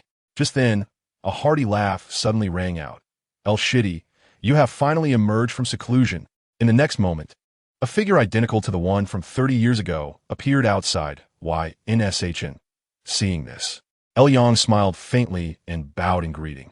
I pay my respects to Luo Shixiang. There is no need for formality between us. Luo Wui chuckled as he patted Yang's shoulder. He had always held Yang in high regard, which was why he had specifically sent the Sheng Dao technique. Moreover, he had a sense of what Yang's intentions might be. Disciple, you have come for the Sheng Dao, haven't you? Yang nodded and replied.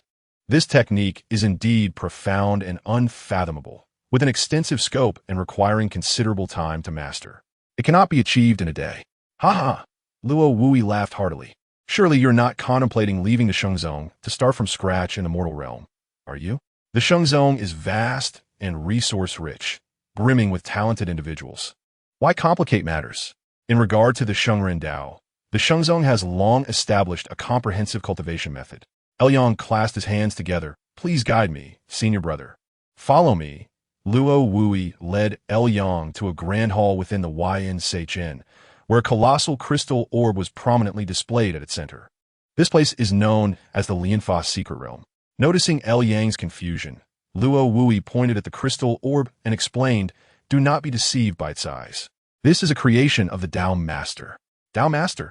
Liang's heart surged with shock. To be a true person in the foundation establishment stage is to achieve the rank of true monarch, and only the Yuan Ying can be honored as the Tao Master. This object was indeed crafted by such an esteemed existence. Within the Lianfa secret realm, there are 140 million living beings, each with formidable vitality and pure souls, each equivalent to more than 10 mortals from the outside world. Whether for forging magical treasures or cultivating techniques, they are excellent materials, perfectly suited for your practice of the Shengren Dao. At this, Liang gasped, 140 million talents? It seems that with his breakthrough to the great perfection of qi refinement and joining the Sana society, he is qualified to grasp a portion of the true essence of the Shengzong. Suddenly, the secret realm erupted with brilliant light. In the next moment, a young man clad in a black robe emerged, his face contorted with anger. Damn it, a bunch of unruly peasants have failed again. After casting a glance at Luo Wui, the youth left without a word. Seeing this, Liang remained silent until the young man had distanced himself, then turned to Luo Wui, who appeared to revel in the misfortune. That is a true disciple within our sect, the only son of the Zhongwang Zhenren, named Zhongming. You need not concern yourself with him. He has failed in his attempt to cultivate the Shengren Dao. I shall not conceal it from you, dear junior. The Shengren Dao is not easily practiced. Luo Wui resumed a serious demeanor. Do not underestimate the individuals within this secret realm. Though they are talented, they are not foolish. The failures in cultivating the Shengren Dao arise from this. In the past, disciples attempting the Shengren Dao have even been discovered by these beings and have had to resort to deceit, only to be turned against and become the laughingstock of the Shengzong. Thus, how one cultivates this technique requires careful consideration. With that, Luo Wui took out a jade slip and handed it to Liang. In my youth, I too have practiced this technique and possess some shallow experiences. Thank you, senior brother. It is all for the Sanha society. I await your successful emergence from seclusion. Should you truly master the Shengren Dao, you shall not be weak among the true disciples. Upon hearing this, Liang raised an eyebrow, discerning Luo Wui's implicit meaning. To master the Shengren Dao is to not be weak. So, does this imply that I am currently inadequate? Liang maintained a respectful demeanor and bowed before approaching the Lianfa secret realm. As he extended his spiritual sense, a multitude of information flooded into his mind. One must indeed commend the Tao Master's creation. This secret realm is capable of being tailored. The cultural history, geographical features, and architectural structures can be molded according to one's imagination. This immense power to alter the world with a mere thought fills Liang with both awe and trepidation. For in his heart, an unshakable thought persists. If the secret realm is a creation of the Tao Master, could he not wield equal might in reality? The beings within the realm are resources for me. But what are the Shengzong cultivators in the eyes of the Tao Master? Liang dared not ponder further.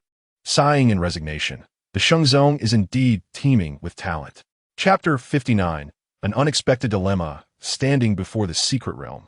Liang meticulously contemplated how to configure the realm to best benefit himself. First, I certainly shall not take the stage myself. I merely need to sow the seeds and patiently await the blossoming of results. If there are no behind-the-scenes machinations from the outset, naturally, no one will pursue the matter. Secondly, I do not require a peaceful world. After all, it is in chaotic times that heroes emerge. It is in turmoil that one can take advantage. Even if a hero who uncovers the truth were to arise, they would not stir much trouble. For I can easily set heroes against heroes and valiant men against valiant men. Thus, a multitude of configurations was inscribed into the secret realm. In the next moment, the entire realm radiated with brilliance, swirling in circles, and Liang beheld countless fleeting scenes of the mortal world. Noticing this, Luo Wui remarked, "If you intend to enter the secret realm for cultivation, I shall not disturb you. I wish you success, junior brother." Luo Wui smiled with satisfaction. "You are destined for great accomplishments." In an instant, the light of the secret realm enveloped Liang. It seems quite promising. Within the secret realm, Liang stood atop a mountain peak, his eyes shimmering with curiosity as he observed the surrounding flora and fauna, all appearing remarkably real. Yet, there were flaws. It was not perfect. A luminous orb appeared behind Liang as he activated the Taiwei decree of the precious talisman. employing divination to pierce through the illusions and uncover the discrepancies that starkly contrasted with the true world. These flaws were minor, residing in the microscopic realm, discernible only through Yang's divinatory prowess. A common cultivator, viewing from a macroscopic perspective, would be unable to perceive these discrepancies. And as for those who have lived in the secret realm since childhood, they would be utterly oblivious. Rather than a world, it resembled an enormous stage. The flowers, birds, fish, and insects, everything was genuine. However, the world comprising all of this was entirely fictitious, akin in nature to a pigsty in a rural household. This is the talent cultivation base of the Shengzong. Yang shook his head, ceasing his reflections, and turned his focus to preparing for his transmission of the teachings, with the most crucial aspect being the establishment of a cultivation system. With the Mingdao jade slip in hand, it is no wonder Luo Wui claimed the Shengren Dao was well suited for me. The Mingdao jade slip, a divinatory artifact, allows me to create a cultivation system with fewer flaws, making it less detectable to the locals within the secret realm. The cultivation system must not be overly complex. Given my capabilities, the more intricate it is, the more susceptible it becomes to scrutiny. Thus, simplicity is paramount, easily comprehensible even to a fool, allowing anyone to practice. Yet it must not be too weak. If the strongest within this system is merely at the qi refinement stage, although it poses no threat to me, the fortune that the Shengren Dao can seize would be woefully inadequate, hindering my cultivation progress. Therefore, I must be bold and elevate the system's strongest combatant. With this thought, Yang's understanding deepened. The true disciple previously mentioned, who was countered by the beings within the secret realm, likely sought to maximize benefits, only to encounter unforeseen setbacks. No, I must establish a safeguard. After a moment of contemplation, Yang arrived at a decision. The Shengren Dao is, after all, a body refining technique. Thus, if I am to establish a cultivation system, it should naturally prioritize body refinement for enhanced efficiency. Regarding bodily constitution, the highest level of knowledge I possess comes from the Tai Yuan Jing Yuhua acquired from Yun Miaozhenren. Therefore, I intend to base this new technique on this divine ability. With this in mind, Yang began to activate the divine ability. Heart fire, lung gold, spleen earth, liver wood, kidney water, eye, ear, nose, tongue, tendons, bones, flesh, blood, consciousness. Yang calmed his mind, gathering the radiant essence from his 5 organs and all parts of his body, directing it towards the crown of his head. Erupting from the heavenly gate, brilliant flames enveloped Yang, purging all imperfections and rendering his physique as flawless as jade. This is the Tai Yuan Jing Yuhua. Simultaneously, Yang utilized the Mingdao jade slip to record the transformations of the divine ability, thereby quickly organizing a complete system. This technique is named Wudao. Wudao practitioners prioritize vitality, mastering the 5 elements within their bodies, opening the 9 heavenly orifices, and breaking through the mysterious gateway of creation. The grand martial artist should be able to rival those in the late stages of qi refinement. However, despite the robust strength of martial arts, one cannot soar into the sky. This is the safety measure set by Lu Yang. Martial artists cannot fly. Consequently, even in the worst-case scenario, should he be backlashed by those within the secret realm, he could simply take flight. If he could not prevail, at the very least, he could escape. After an indeterminate period, Lu Yang finally awakened from his deep meditation. In his hand, he now held a tome chronicling the essence of martial arts.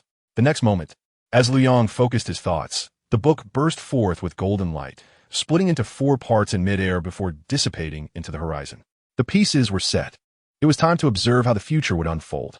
For instance, he had already mastered the Tianma Huaxue Xingguang, Xian Yin Shixing Dafa, and Tai Wei Qi Sha Bao Lu, thus completing the 3 divine abilities that comprised the Taiyin Tue Xing Shiji Jinfa, which was akin to the prowess of Yun Miaozhen from that day. Yet, he remained utterly perplexed regarding the integration of these techniques. This was not due to a lack of understanding.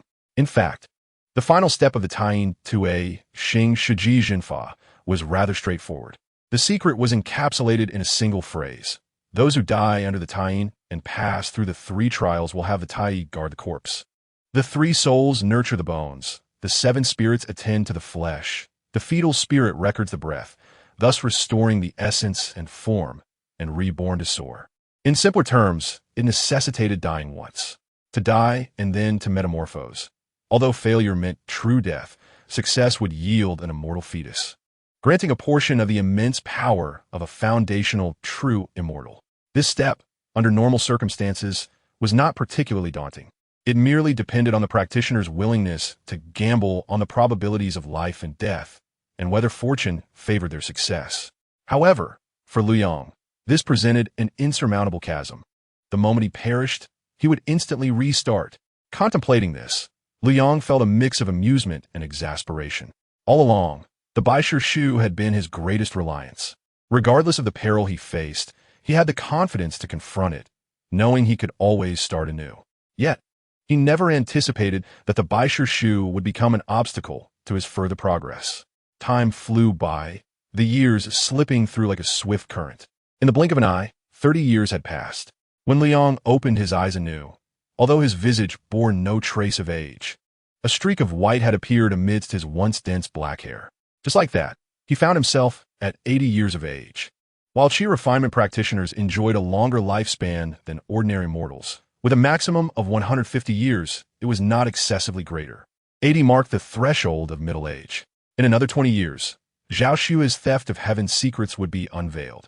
Although there was no hope for foundational establishment in this lifetime, once he became a saintly thief, he could attempt to break through to foundational establishment, accumulating experience in advance. The path to enlightenment lay ahead. Even the tying to a Sheng Sect, after 3 decades of intensive research, had yielded a clever method, thanks to the Mingdao Yujian. To truly cultivate the tying to a Sheng Sect, one must undergo death and then metamorphosis. However, the moment he died, the Baisher Shu would trigger a restart. Yet, this death was not so absolute. The tying to a Sheng Sect could not truly bring about the death of the cultivator. The so-called death was confined to the physical body. After the physical form perished, it could be refined underground, as nails and hair continued to grow, the body remaining lifelike. And after a prolonged period, one could attain enlightenment. For others, once the physical body perished, it was regarded as true death. After all, the physical body is the vessel for the soul. Once the body dies, the soul gradually dissipates, making death merely a matter of time. Conversely, as long as he could maintain the soul's awareness during the body's demise, preventing the soul from perishing, the Baisher Shu would not be triggered.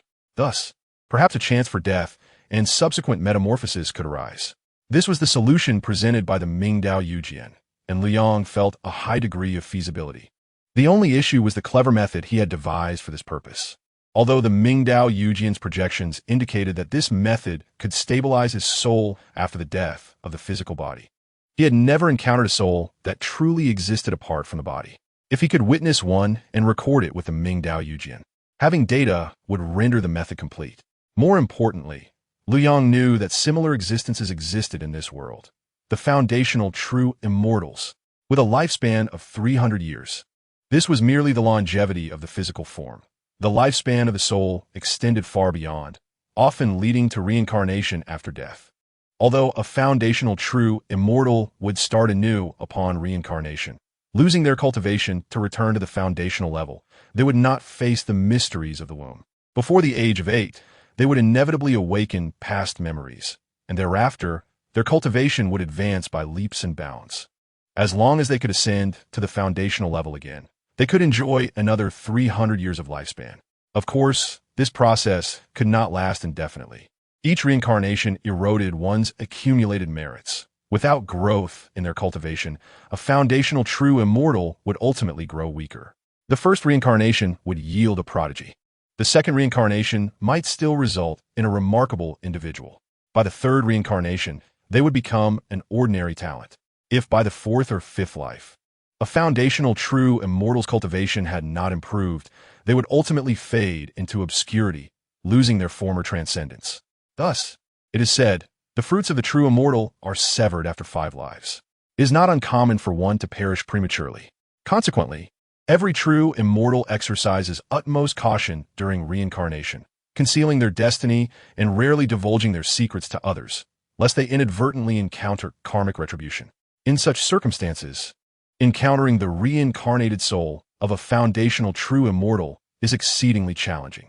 Reflecting on this, Luyang felt a headache coming on, forcing him to set aside these thoughts and instead contemplate the progress of his transmission of teachings.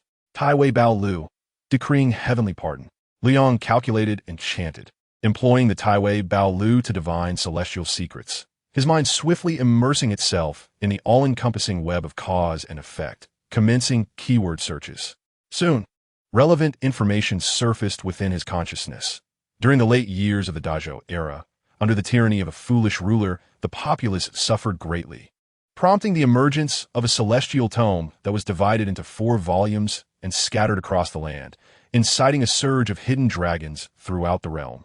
Once the chaotic times settled, the 4 volumes of the celestial tome found their bearings.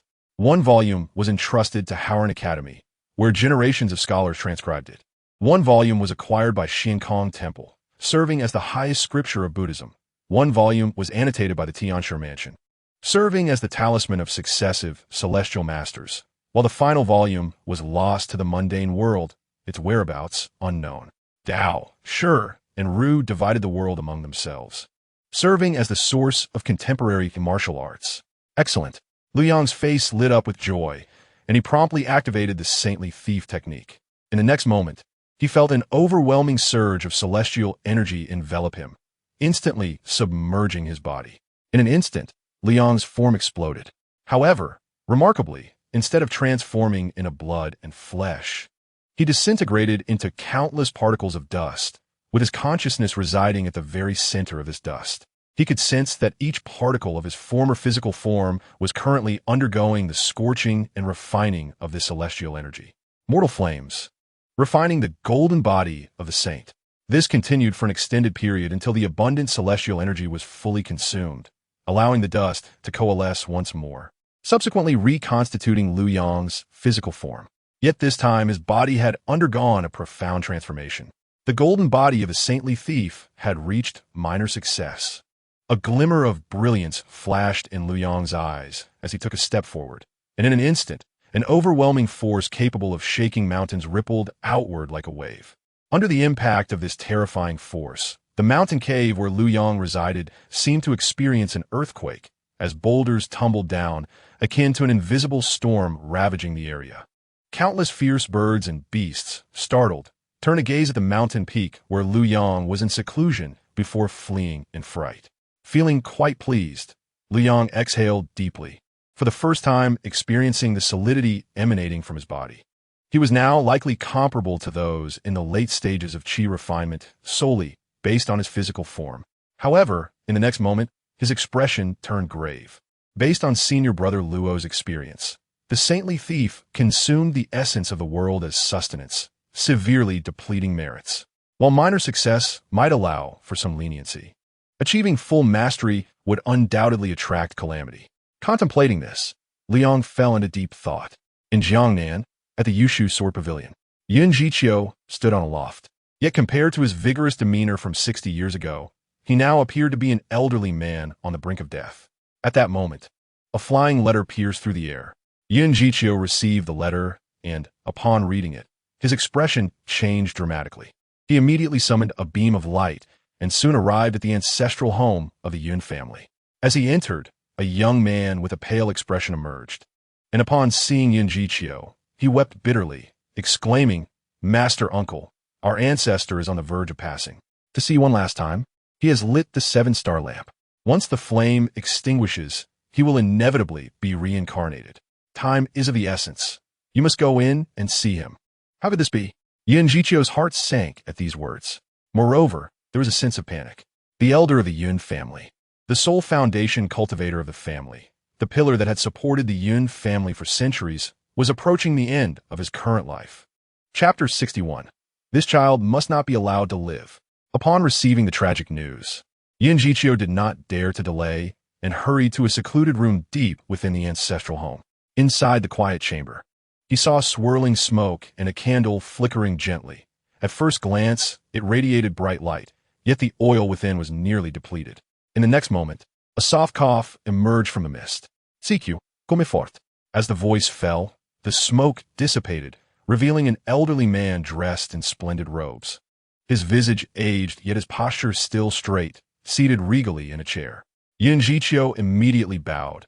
"I pay my respects to the ancestor." "Rise." The elder of the Yun family said with a faint smile, "Do not worry. This is my second reincarnation. I have experience, and I believe there will be no issues. It is a pity that after my reincarnation, it will take at least 20 years before I can hope to return, during which time the family will lack a leader. I am to blame." Yun Jiqiu felt increasingly despondent, fully understanding the underlying meaning of the elder's words. Yun Miaozhen, the most outstanding member of the family in nearly a century, the true seed of foundation cultivation. Such a gifted daughter of heaven had perished at the hands of a demon due to his momentary negligence. Because of this incident, his prestige within the clan had plummeted, and the Yun family had lost considerable esteem due to the absence of a foundation seed. Over the years, Yun Jiqiu had traveled repeatedly to the battlefield between the righteous and the demonic, seeking vengeance against the one who had killed Yun Miaozhen, Liang, yet he had achieved nothing. After diligent inquiry, he discovered that the old turtle had been in the holy sect for a full 60 years. This filled Yun Jiqiu with righteous indignation. "You need not blame yourself too harshly," the elder of the Yun family said calmly. 60 years ago, the Skull Mountain was a trap laid by the demon, obscuring the heavenly secrets. Ultimately, it was my failure to foresee it. Had it not been for that, I would never have allowed Yun Miaozhen to go to Skull Mountain. In any case, Miaozhen is dead, and our Yun family must now seek another path. Therefore, not long ago, I agreed to the task entrusted by the sect leader. What? Yun Jiqiu was instantly alarmed. Does the sect leader intend to utilize your reincarnated self to eliminate the foundation seed of the demon sect? Such occurrences were not uncommon on the battlefield between the righteous and the demonic.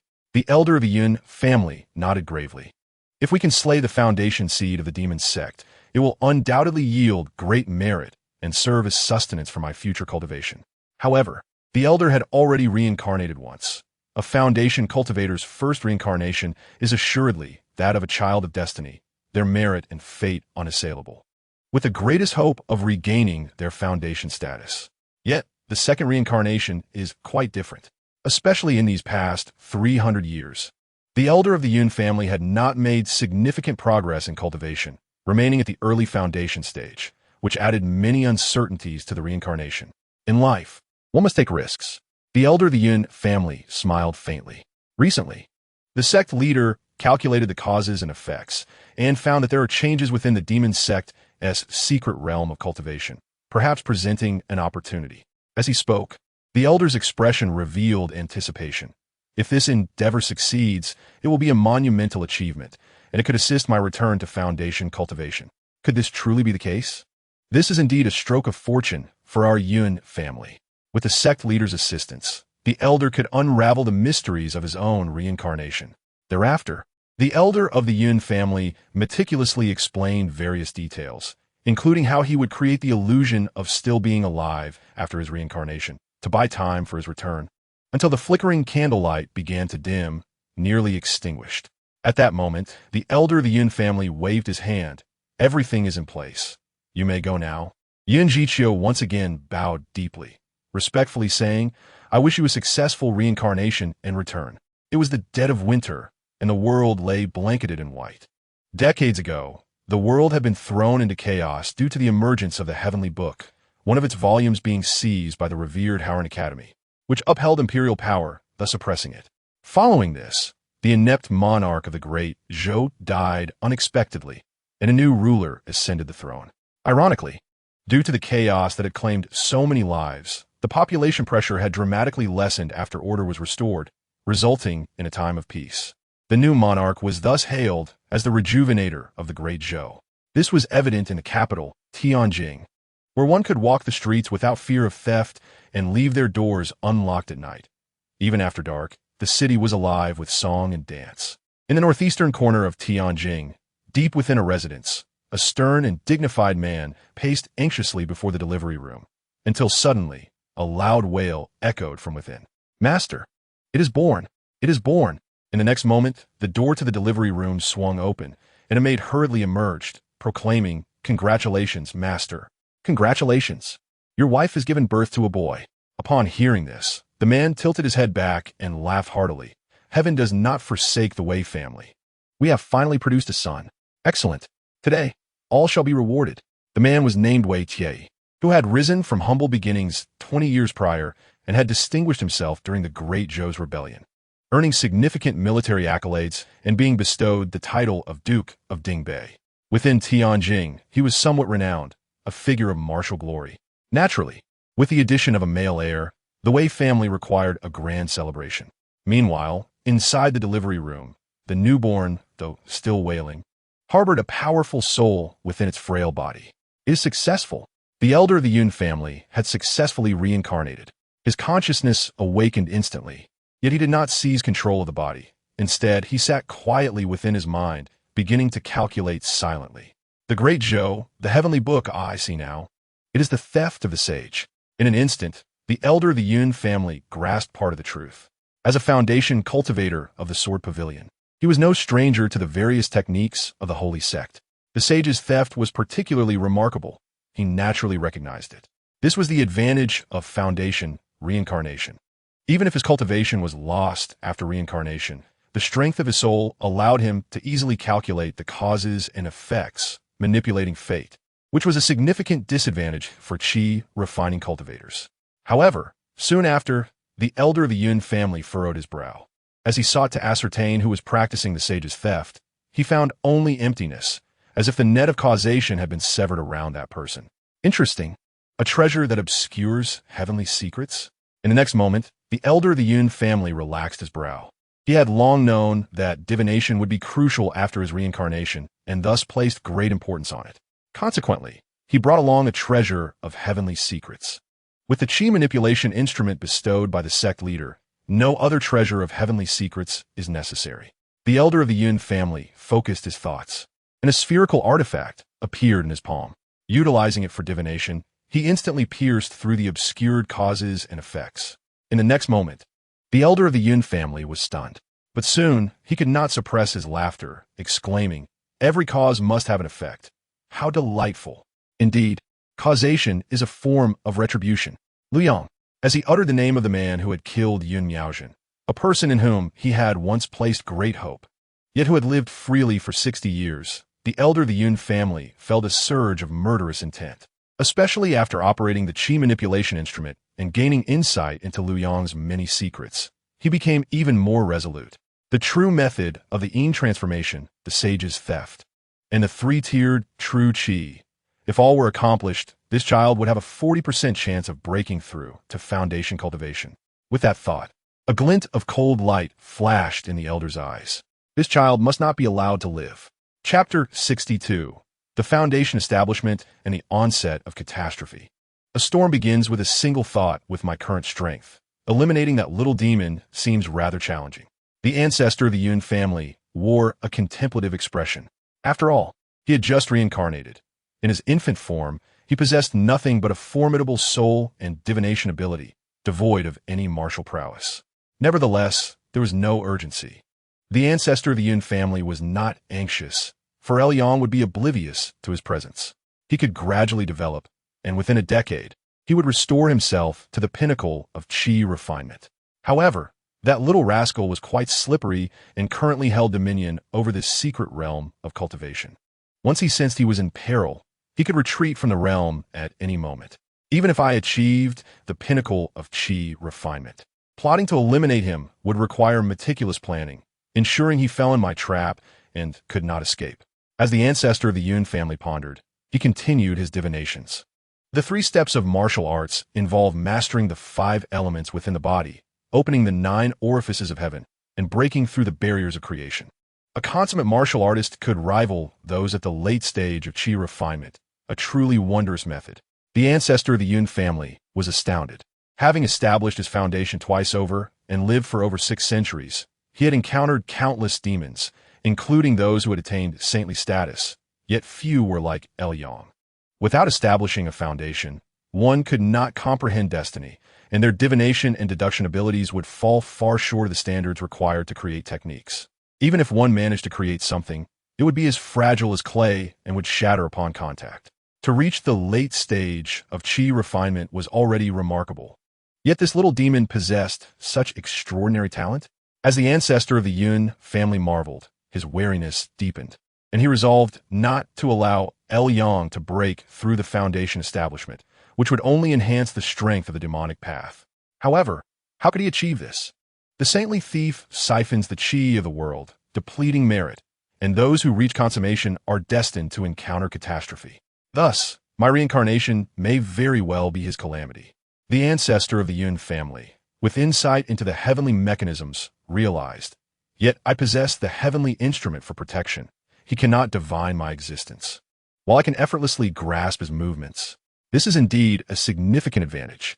Given this, I can create a calamity for him. This calamity must not be too easy to resolve nor too difficult. It should present a glimmer of hope for resolution, prompting him to act personally. I will use this calamity to draw him into my scheme, ensnaring him in my trap, for as the saying goes, even a lion exerts its full strength when hunting a rabbit. The ancestor of the Yun family had already reincarnated once. Thus, he did not carry the airs of a foundation establishment, nor did he underestimate Yang. His planning and scheming were executed with utmost seriousness. So, what calamity shall be devised? After a moment of contemplation, the ancestor of the Yun family smiled faintly, formulating a plan. For this child, the greatest concern must be the missteps in the training of the saintly thief. In that case, I shall lend him a hand. He has created the 3 steps of martial arts. I shall create the 4th step for him, but this step shall not be confined within the framework of his established system. With this thought, the ancestor of the Yun family immediately began to manipulate causality. In the blink of an eye, another decade passed. Over the course of 10 years, heroes emerged throughout the world, and martial arts reached unprecedented heights. The 3 steps of martial arts became widely known and were practiced by many. One fateful night, amidst a thunderous storm in Tianjin City, the citizens witnessed a towering column of righteous energy piercing the skies, parting the rain clouds and reversing the celestial phenomena. Within the span of an hour and a quarter, the clouds dispersed, revealing a bright sun. The following day, news spread like wildfire across the land. The master of the Howren Academy, the sage heart scholar Wang Buiyuan, had attained enlightenment overnight, unraveling the mysteries of the universe, and had stepped into the 4th stage of martial arts. The first step of martial arts involves mastering the 5 elements within the body. When the heart, lungs, spleen, liver, and kidneys are perfected, one becomes a martial artist. The second step involves opening the 9 orifices of heaven. When the eyes, ears, nose, tongue, tendons, bones, flesh, blood, and consciousness are all opened, one is deemed a martial master. The third step entails breaking through the barriers of creation, with divine beings above one's head and the 5 organs transforming the body's essence. Channeling the power of heaven and earth through the 9 orifices, harmonizing the internal and external, one can break through the celestial barriers above and perceive divine beings.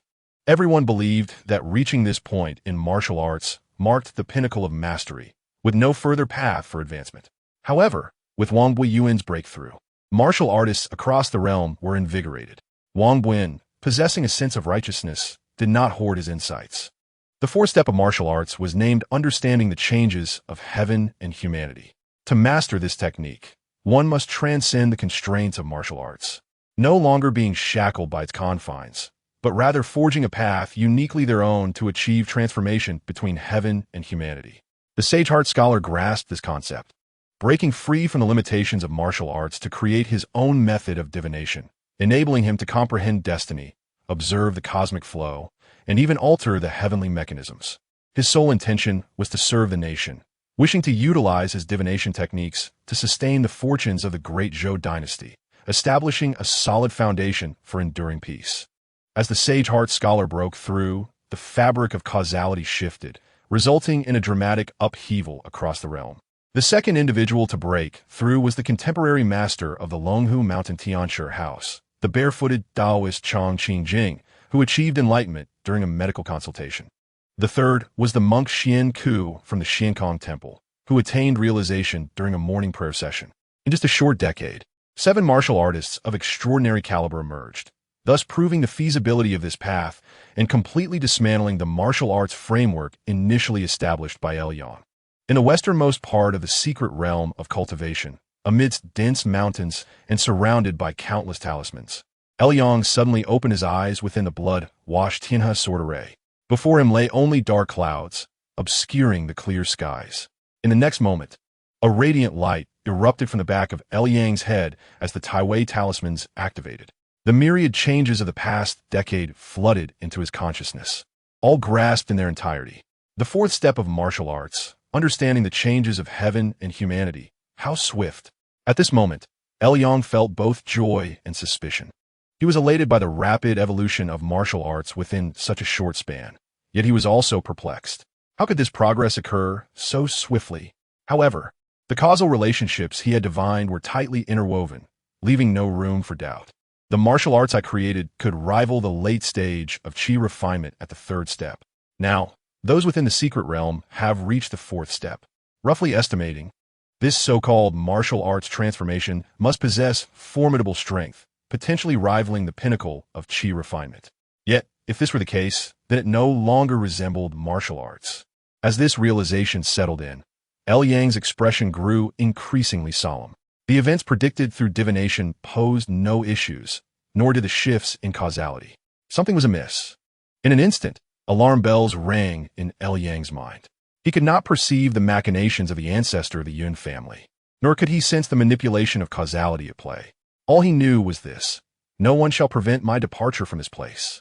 Here, he possessed countless talismans at his disposal, along with arrays for protection. Even if confronted by a dozen individuals at the pinnacle of chi refinement, he remained unafraid, firmly seated upon his proverbial fishing platform. Moreover, he was now the one orchestrating the game, transcending the mundane. Should he choose to engage with the world, becoming widely known, it would equate to stepping into the chessboard as a piece. A single misstep could lead to total defeat. With this thought, Yang calmed himself. Although the emergence of martial artists with transformative capabilities could disrupt his plans regarding the saintly thief, it would still require time to unfold. For now, he would deploy a clone to probe the situation. With a flicker of his thoughts, the Wanling banner materialized in his hand, and soon a white aura manifested at his fingertip, revealing a pure, innate energy. This energy had been condensed during his second life after refining himself. In the past, this innate energy had proven remarkably effective, assisting him in breaking through to the mid-stage of chi refinement in his third life. Regrettably, it had gradually lost its efficacy in subsequent lives. Now, it was time to make use of it once more. Chapter 63. Warriors confronting celestial beings soon. Another month passed. Within the cave abode, Yang sat cross-legged on a mat, his palm revealing a swirling mass of white energy. After a considerable time, he gently cast it outward. Boom! With a resounding explosion, the white energy rapidly expanded, reshaping itself into a human form, revealing a visage indistinguishable from Yang's, yet its aura was entirely distinct. Due to the ethereal aura emanating from Yang's true self, he embodied the essence of a genuine cultivator, showcasing the profound Tao contained within superior vital energy. In stark contrast, the Yang before him, manifested as a formidable presence of sanguine energy, exuded a weightiness in every movement. His handsome visage radiating an inherent authority that required no anger to command respect. Indeed, he mused with satisfaction at the success of his month-long endeavor to refine the innate vital energy avatar. He had not anticipated such a utility in martial arts. Typically, the innate vital energy avatar is incapable of transcending its limitations, as its essence is a fluctuating mass of white energy, elusive and unattainable for cultivation. Akin to Yang's prior transformation into a blood shadow through the Tianma Huaxue Xingu Ying technique. However, martial arts had altered this paradigm. By eschewing the path of immortal cultivation, martial arts merely nurtured and refined vital blood, which fortuitously suited the innate vital energy avatar, enabling it to break free from the shackles of its inherent limitations. Regrettably, he remained uncertain about the proper progression to the fourth step. At that moment, his innate vital energy avatar possessed only the strength of the third step in martial arts. Although Yang had theorized the fourth step, he could not discern the correct path. Consequently, on this excursion, Yang resolved to first visit New Jersey Ying City, intending to seek an audience with the illustrious WDOSB pioneer, SHNGX and SHSH in WNBUN, perhaps to glean some inspiration from him. He thought, let your avatar venture forth on my behalf. With a flicker of intention, Yang's innate vital energy avatar disintegrated on the spot, transforming into a wisp of white energy that vanished into the horizon, soaring towards New Jersey Ying City. Finally, action had commenced. Almost simultaneously, within the Wei family estate in New Jersey City, 10-year-old W.I.Y.N. abruptly looked skyward, his dark eyes shimmering with a sudden brilliance. However, the next moment, he furrowed his brow. No, it is merely a clone.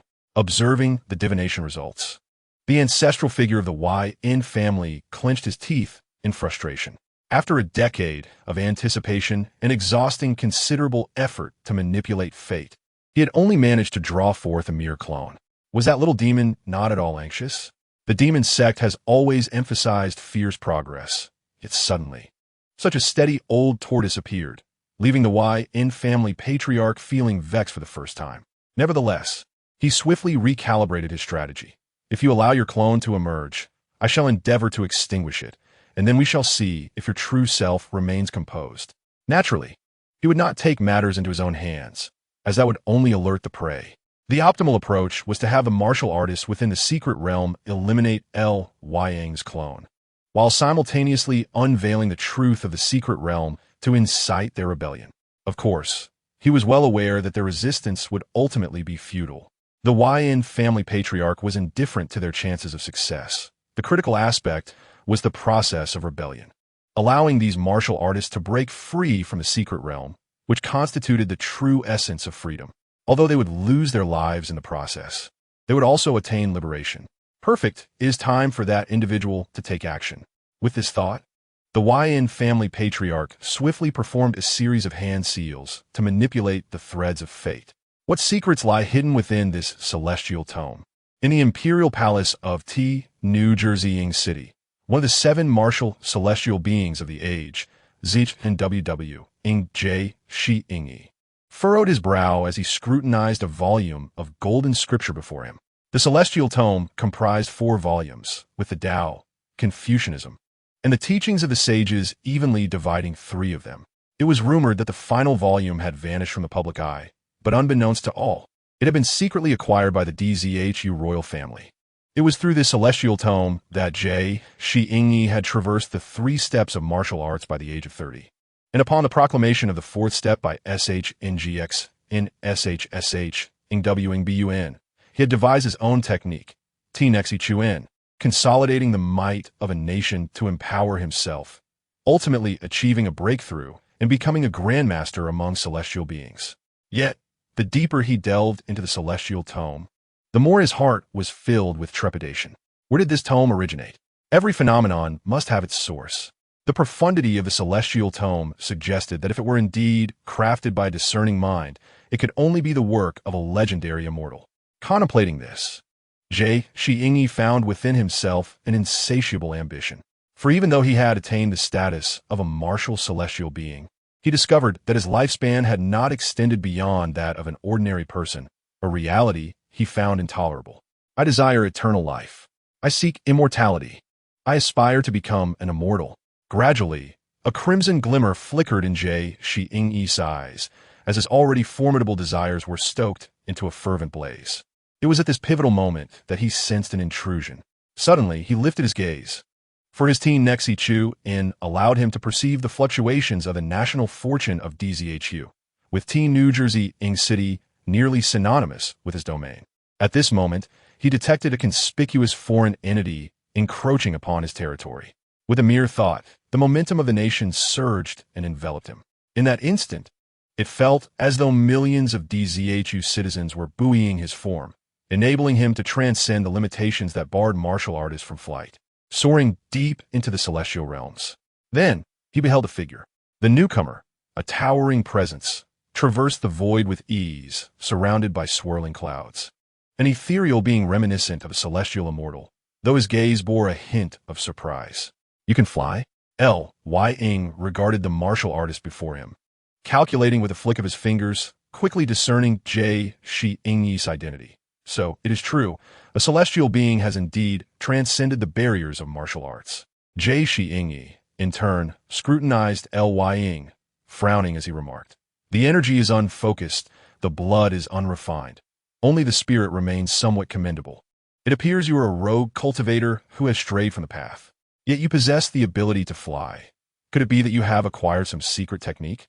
I shall subdue you first, and through you, uncover the truth."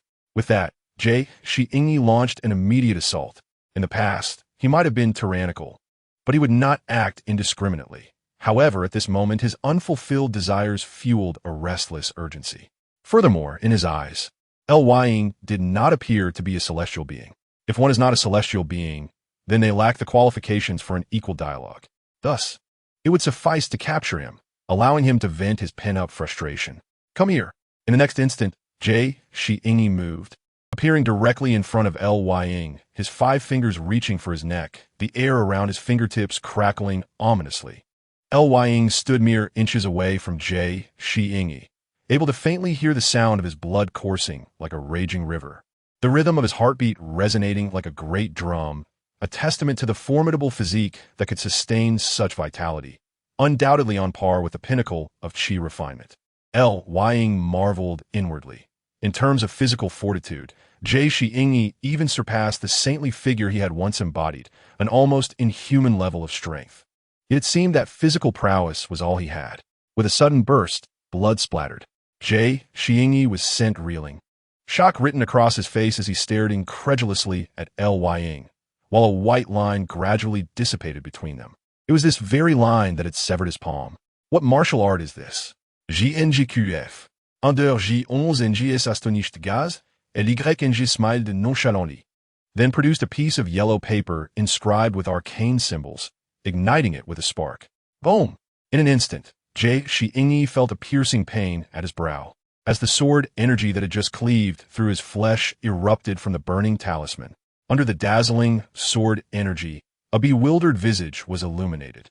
What on earth? Chapter 64. The Day of Astonishment. 7 martial artists slay immortals.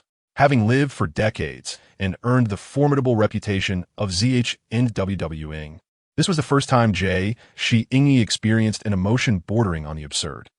Ying merely raised a hand, and another piece of yellow paper appeared beside him, which he ignited, manifesting a series of phenomena entirely unconnected to martial arts. Sword energy slicing through the air, thunder crashing above, and golden light bursting forth. Each piece of yellow paper posed a lethal threat. Swish! The sword energy sliced Shi Ingyi's cheek. A thunderbolt struck him, leaving him tingling all over, while his most powerful punch was intercepted by an inexplicable golden light. It is impossible. Shi Ingyi retreated once more, now unwilling to engage with Ying, gritting his teeth as he regarded him with a mixture of fear and hidden yearning. In the next moment, a single term surged to the forefront of his mind. Immortal? Upon reaching this point, Ji Xiong once again distanced himself from Ying, his voice tinged with excitement as he proclaimed, "Wait, we harbor no significant grievances between us, do we? Thus, if you join my royal and impart to me a portion of that yellow paper technique, I shall grant you a fortune of 10,000 taels of gold and allow you to choose your own domain." Choose my own domain? Ying chuckled, shaking his head. Do I even need to choose? The entirety of Dezhou is already the sacred sect's secret realm. It is inherently mine. How dare you offer me what is rightfully mine? Very well then, I am quite intrigued by the methods of the celestial martial artist, Ji Xiong declared, producing a tome and tossing it to Ying without a second thought. It contains only half a volume. You give me the technique, and I shall provide you the remaining half. Ying noted the sheer ambition etched across Ji Xiong's face, and while he recognized it, he was not concerned, nor would he ever consider passing on his cultivation methods. After all, such an act would be of no benefit to his own practice of the saintly thief and would violate the sect's regulations. What a pity, Ying sighed, putting away the tome titled Tian Xia Quan and casting a detached glance at Ji Xiong before suddenly dissipating, intending to depart without further ado. Trying to leave, witnessing Ying disintegrate from his corporeal form into a wisp of ethereal white mist, Ji Xiong's anger surged alongside a deeper yearning. Celestial technique. I must possess it. Power that dominates the world. With a deep breath, Ji Xiong raised his hand, fingers splayed, as torrents of vital energy surged into it, transforming his entire palm into a vivid crimson hue. In an instant, Ying seemed to behold an immense landscape unfurling before his eyes, with scholars rising at the crow of roosters, farmers resting at sundown, martial artists traversing the rivers and lakes, and merchants engaged in the myriad dealings of the world. This was the essence of the Zhou, and indeed the grand tapestry of the realm. To dominate the world also meant to dominate with one's fists. Ji Xiong-ying's forceful strike was devoid of physicality. It was purely an oppressive manifestation of intent, a mental accumulation of a martial artist who had transcended mere physicality. Yet, do you think you can compete with my will? I cultivate immortality and possess spiritual awareness. While Ji Xiong-ying's might may have proven effective against those who only understood the crude art of combat, it proved utterly futile against Yang. With a thought, Yang shattered Ji Xiong-ying's force, sweeping away all notions of national might and vast landscapes with his spiritual perception. You managed to withstand my strike? Ji Xiong-ying's teeth ground together in frustration. Again, such obstinacy. With that, dozens of talismans manifested from thin air, a myriad of present. He had prepared ample talismans for this venture and was unperturbed by their consumption. As the talismans shattered, they transformed into a tempest of sword energy that descended upon Ji Xiong-ying, eliciting a horrified scream as blood stained the sky. However, his physique, comparable to a perfected qi refinement, remained formidable. Although the sword energy talismans could slice through his flesh, they could not sever his bones. Once the sword energy dissipated, Ji Xiong-ying emerged as a bloodied figure, every inch of him marred, as if he had just endured a brutal execution. Not daring to linger, he vanished in the blink of an eye. Such decisiveness in retreat. Yang furrowed his brow. His current incarnation specialized in martial arts and relied on talismans to combat foes. While he could fly, his speed did not rival that of Ji Xiong-ying. Yang's expression turned enigmatic. The vitality of the celestial martial artist surpassed his expectations. Despite Ji Xiong-ying's disheveled state, as long as he escaped and recuperated for a few days, he could restore a significant portion of his formidable physique, lacking the corresponding divine abilities. Truly excellent material for corpse refinement. Reflecting on this, Yang felt a pang of guilt. Indeed, proximity to darkness had tainted even his virtuous self during his prolonged stay in the sacred sect. I am not that kind of person. Yang shook his head. Besides, the efficiency of corpse refinement was far too low. Utilizing the would undoubtedly yield better results. That being said, Yang had no intention of dedicating himself to this path. For upon the conclusion of this lifetime, he would surely choose cultivation, leaving behind the. Such thoughts would be deferred to the next life. With this in mind, Yang disbanded his form and silently descended into an alley within the capital city, reconstituting himself and seamlessly blending into the crowd. Indeed, it was a loss, but entirely expected. After all, the purpose of the confrontation between Ji Xiong-ying and Yang was not victory, but to prompt Ji Xiong-ying to recognize Yang's existence, thereby gradually disseminating this awareness and ultimately rallying all celestial beings to unite against Yang. So long as they could sever his incarnation, they need not worry about his true form remaining hidden.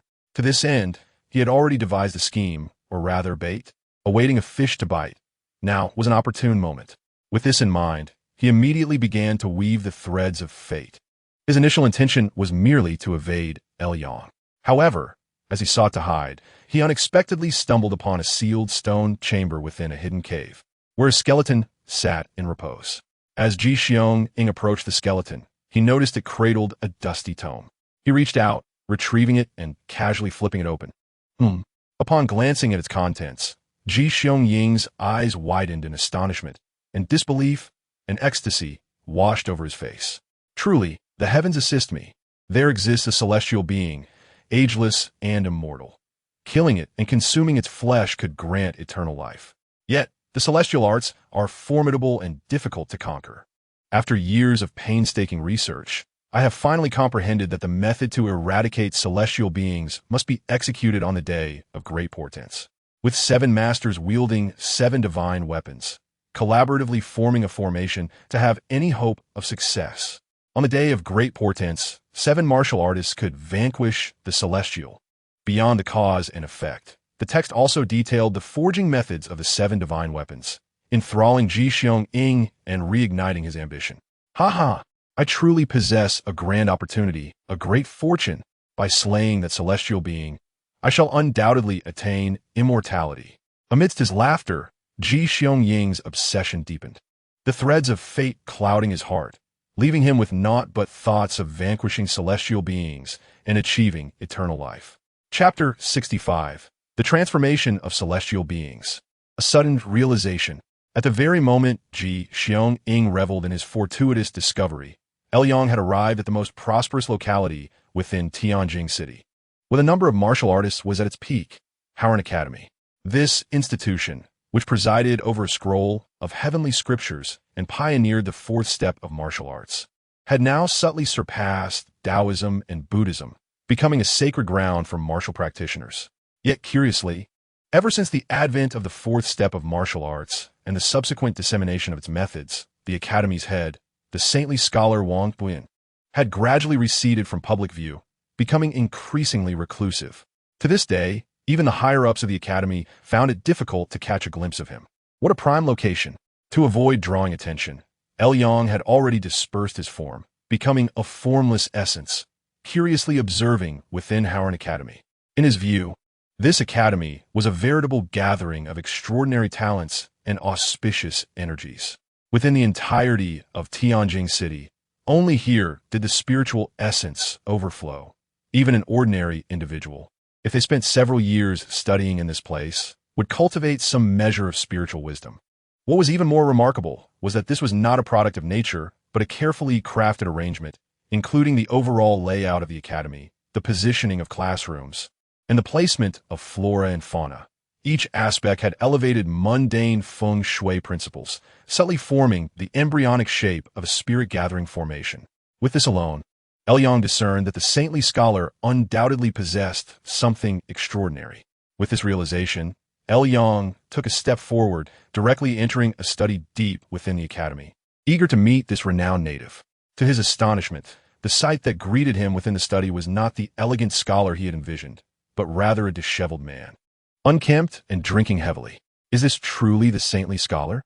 At that moment, the disheveled man suddenly lifted his head, his bleary eyes locking onto Elyong's position. What a surprise to have esteemed guests. With a thought, Elyong reformed his corporeal body from formless essence to solid form, bowing respectfully to the disheveled man. Elyong grets dois tuong. Wu Yuan welcomes esteemed guests. The disheveled man also returned a bow, then brushed off his sleeves and stood up, exclaiming, "Esteemed guest, your prowess is extraordinary. The earlier battle with Zhenwu Wang Chong Kong left me in awe, as if a celestial being had descended. I am curious as to the purpose of your visit. I wish to discuss the Tao of celestial beings with you," Elyong stated directly. The fourth step of martial arts seeks to understand the transformations of celestial beings. Although I have some insights, I have yet to grasp the essence fully. I implore you to enlighten me. Wang Buiyuan blinked in surprise at this. With your capabilities, you are also interested in martial arts? Indeed, one can learn from the stones of other mountains. Elyong responded with a calm demeanor. Are you willing to teach me? Upon hearing this, Wang Buiyuan burst into laughter. A guest is a guest, especially one of your caliber. If you wish to learn, I shall share everything I know without reservation. However, the path of celestial beings is diverse, stemming from a martial artist's understanding of heaven and earth, as well as self-awareness. Thus, I can only briefly share my personal methods. Should you have any doubts, feel free to consult other celestial beings. With that, the two men sat facing each other. Wang Buiyuan referred to the fourth step of martial arts as the pursuit of the transformations of celestial beings. As the name implies, it involves leveraging one's own strength to pry open the heavens and glimpse the celestial mysteries. My method, the Wang Yin Shu, embodies this concept, which encompasses the transformations of the three talents: heaven, earth, and man. First, one observes humanity to discern appearances. Next, the earth is examined to understand geomancy. Finally, one looks to the heavens to comprehend fate. These three are intricately linked. By observing humanity to understand the earth, observing the earth to glimpse the heavens, and observing the heavens to perceive destiny, I can discern the changes of the world without leaving my abode. I can foresee national fortunes, discern where calamities may arise, where civil unrest may occur, and where officials may be negligent. Despite some inaccuracies, I can achieve about 70 to 80% accuracy. Elyong was taken aback by Wang Buiyuan's openness, as he revealed the entirety of the Wang Yin Shu, including aspects that touched upon causality. Of course, this was not a true divination of causality. Nevertheless, it was astonishing. How had he achieved this? In response to Yang's confusion, Wang Buyin shook his head. To be frank, I merely had a moment of inspiration and do not possess any clever tricks. Understanding this, Yang nodded, and the two continued their exchange for several hours. Eventually, he rose to take his leave, intending to visit other celestial beings. Meanwhile, within the Wei family residence, a sinister figure scoffed at Wang Buyuan's insights, expressing no interest. For no one understood better than he that Wang Buyuan's enlightenment was merely a consequence of his manipulation of causality. It was sheer folly. After all, it was he who had guided Wang Buyuan to create the fourth step of martial arts, raising the limits of martial arts to the pinnacle of qi refinement, beyond which lay the foundation establishment. And how could the method of foundation establishment be conceived by Yang? Thus, in the eyes of the Yun family patriarch, Yang's actions were nothing but meaningless exertions. According to his calculations, the methods of celestial beings had already disrupted Yang Shinren's cultivation.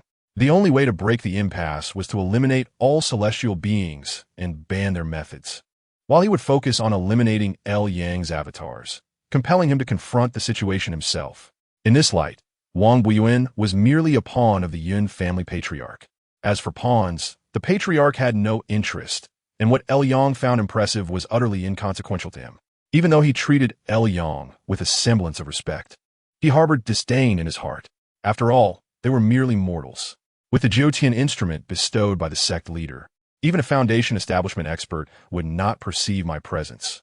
How much disturbance could mere mortals truly create? After departing from Howren Academy, Yang transformed into an ethereal presence.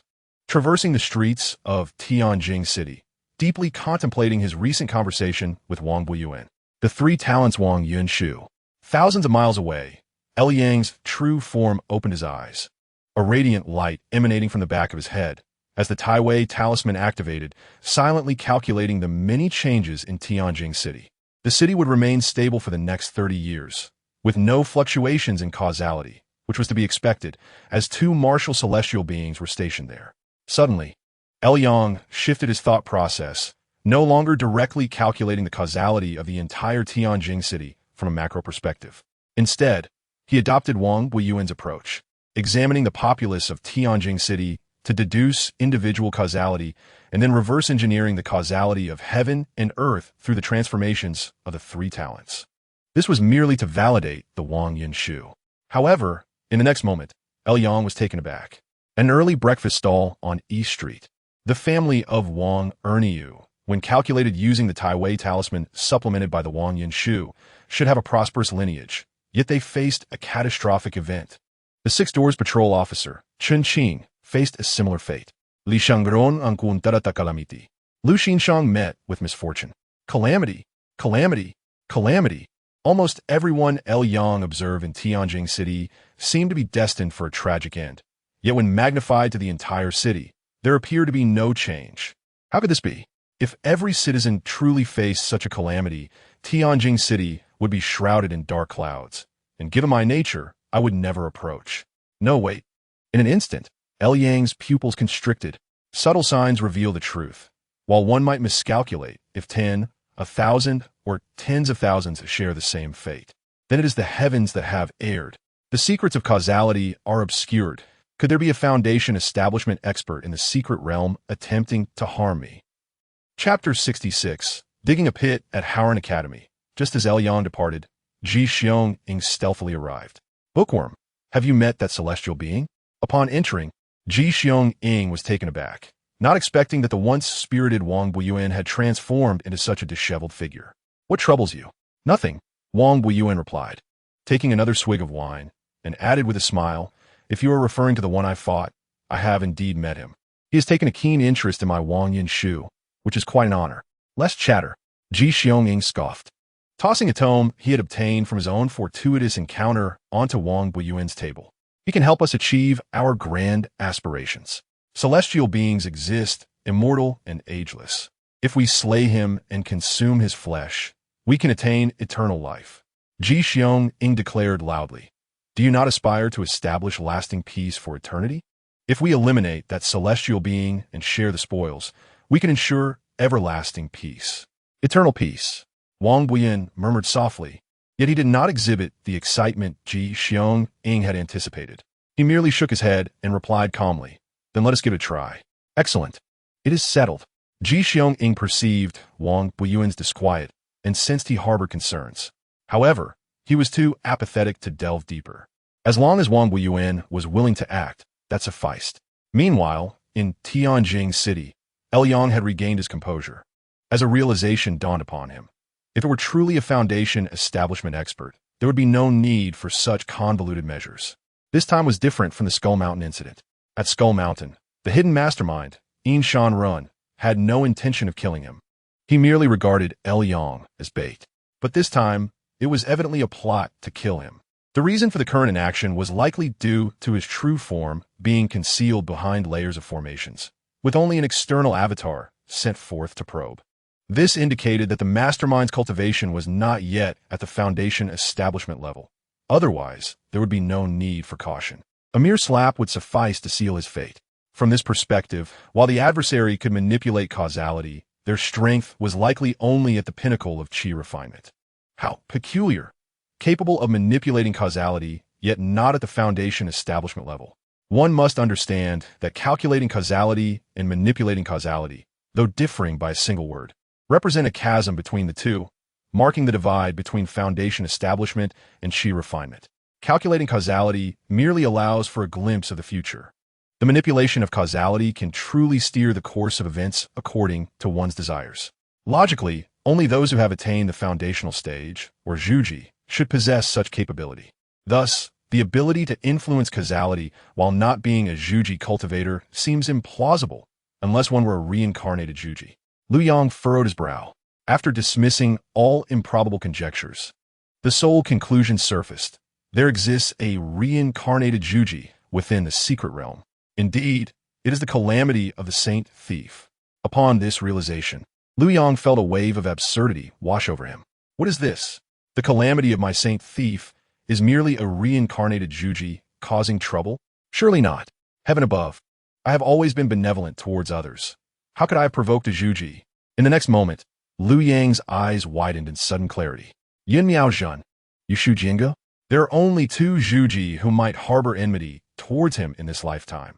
One is the master of Butian Peak, who is in the prime of his life and certainly not at the stage of reincarnation. The other is indeed from Yushu Jiange. Given the stature of Yushu Jiange, it would not be unusual for a zhuji to reincarnate. And perhaps this enmity has drawn upon the calamity of the saint thief. Could it truly be so outrageous?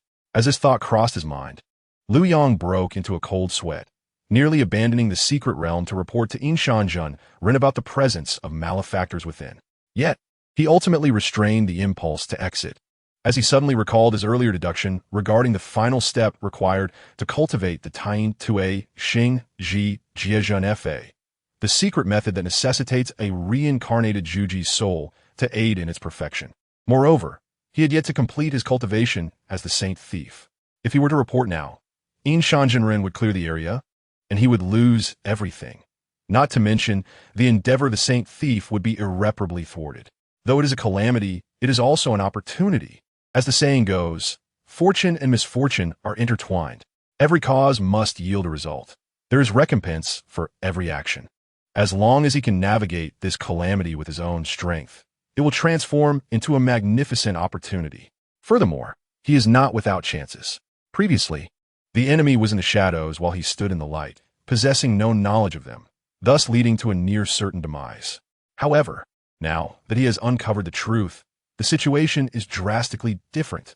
He can indeed turn the tables, since the reincarnated zhuji is scheming against him. It stands to reason that this so-called Martial Dao Tian Run is also one of his creation. He had sensed something amiss. This foe seeks to lure him out. Presently, Lu Yang has only dispatched a single avatar, which surely does not satisfy him, hence the sudden appearance of Ji Xiong-ing to engage him in combat. If all goes as anticipated, he likely possesses additional contingencies, aiming to eliminate this avatar, thereby enticing Lu Yang to exit his secluded chamber and step beyond the protective formation. Yet, Ji Xiong-ing is no match for this avatar. To kill him, an alliance with other Tian Run would be required. Understanding dawned upon Lu Yang. He remained composed outwardly, while mentally unraveling the schemes of the Yun family's ancestor.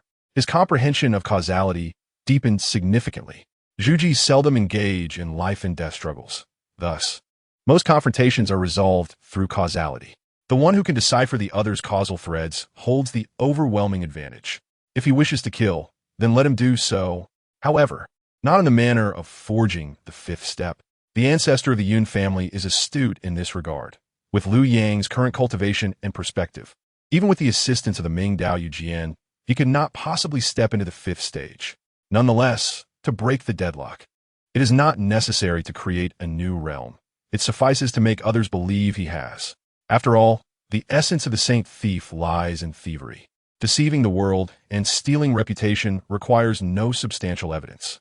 First and foremost, he requires a new identity. If he desires to have everyone believe he has established a new realm, he must present a compelling background, one of sufficient gravitas. His true name shall henceforth be Di Shi Tian. I have lived for over a millennium, the sole immortal in this world, having reached the limits of existence, and now seeking a method of breakthrough.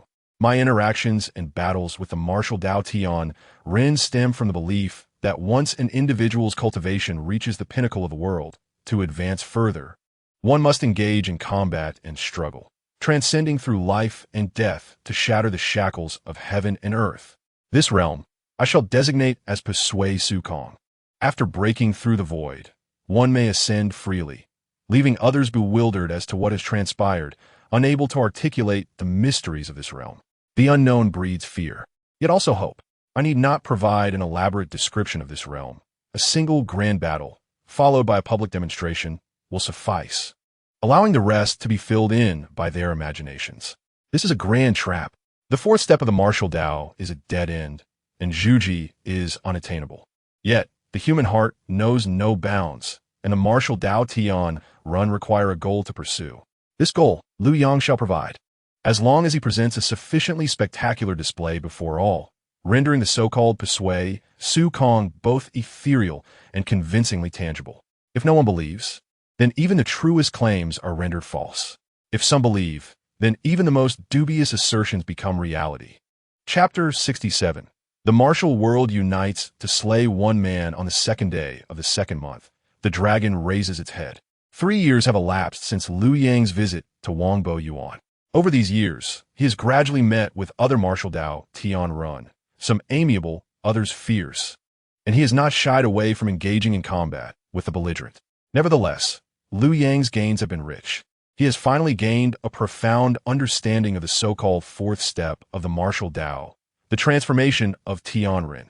His previously dormant spirit has become incredibly vibrant, as if his very essence were on the verge of bursting forth, an extraordinary experience.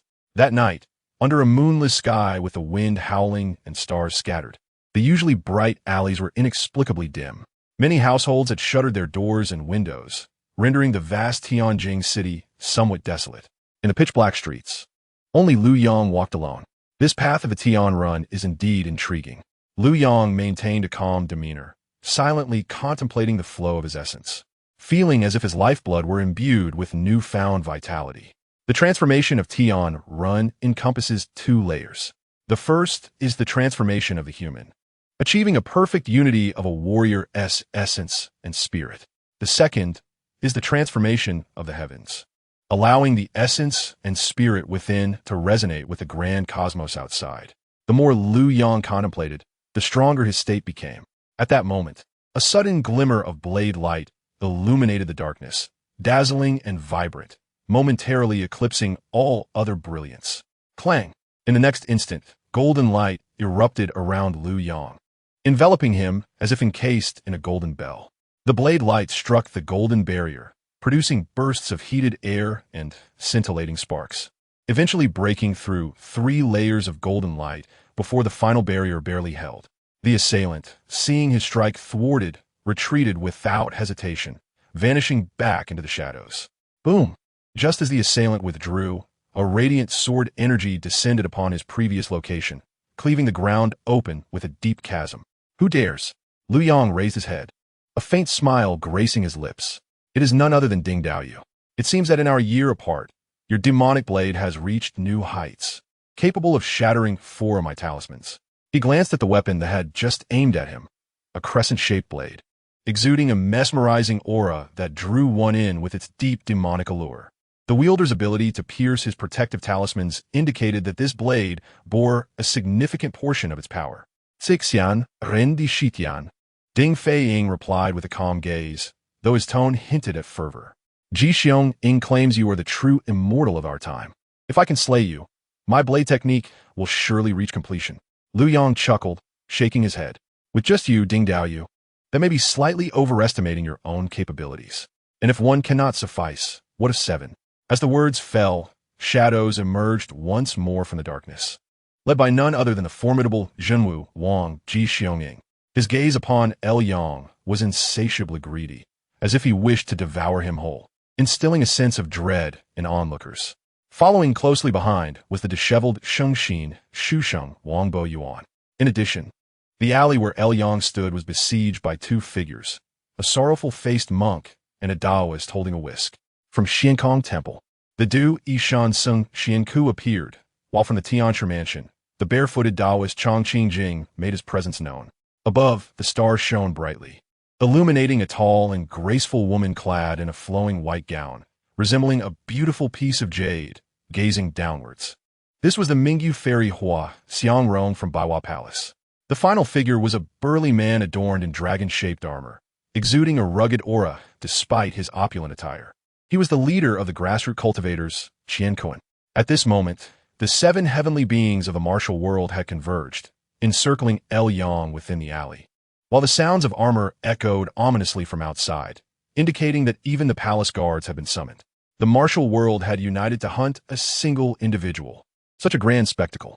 El Yang marveled, his face betraying not an ounce of fear. Instead, he laughed heartily, proclaiming that it was fortuitous, for he would harness their strength to shatter the void today. Without waiting for a response, he unleashed a powerful punch, targeting the Du Yishan Sung Xianku, who stepped forward to intercept, raising his hand to meet El Yang's fist. In that instant, El Yang revealed a talisman hidden in his palm. With a clang, the brilliant sword Qi erupted forth, slicing towards Xianku's forehead. Yet, to everyone's astonishment, as the sword Qi dissipated, Xianku stood firm, his hands clasped in prayer. His skin radiated a golden hue, distinct from that of ordinary mortals, and the roar of his vital energy echoed like a great river. El Yang's sword Qi merely pierced his brow, drawing forth a single drop of blood. Truly, Master Xianku's physique was unparalleled in the world. Ji Xiong Ying rejoiced at this sight and immediately called for an all-out assault. However, El Yang remained composed, producing an impressive stack of talismans. Yixiong Ying exclaimed. And in the next moment, dozens if not hundreds of talismans were unleashed, a kaleidoscope of colors that transformed the alleyway into mere dust. During this process, El Yang's energy surged.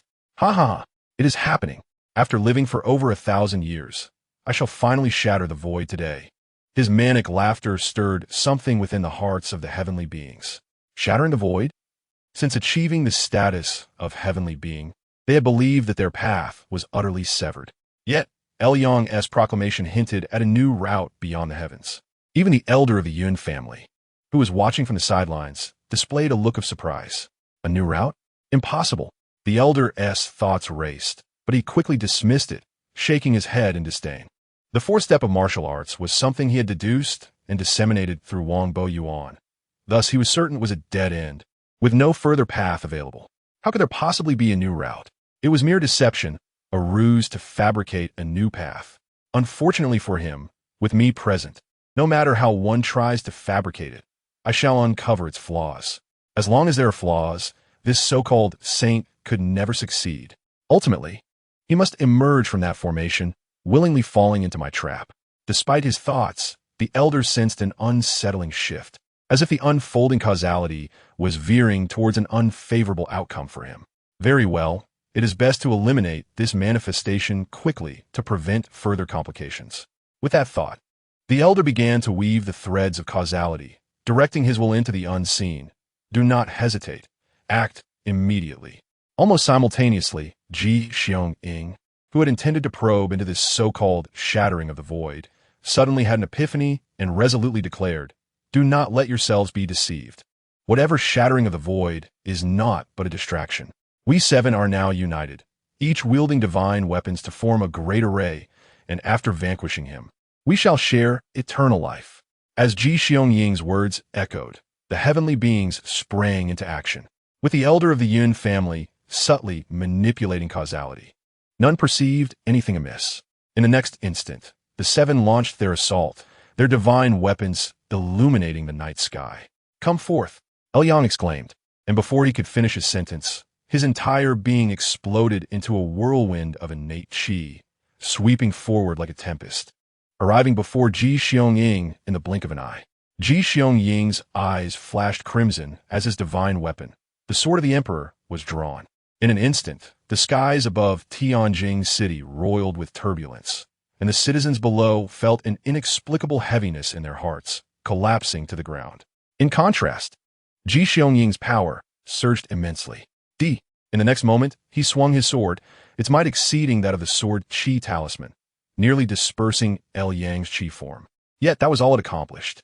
The innate Qi form, ever-changing, was least susceptible to physical strikes, thus countering martial arts. Otherwise, he would not have dispatched this manifestation. Ultimately, martial arts were a rudimentary system established by Yang himself, even if the elder of the Yun family had advanced it to the fourth step, allowing its practitioners' physiques to rival the pinnacle of Qi refinement. The flaws remained vast.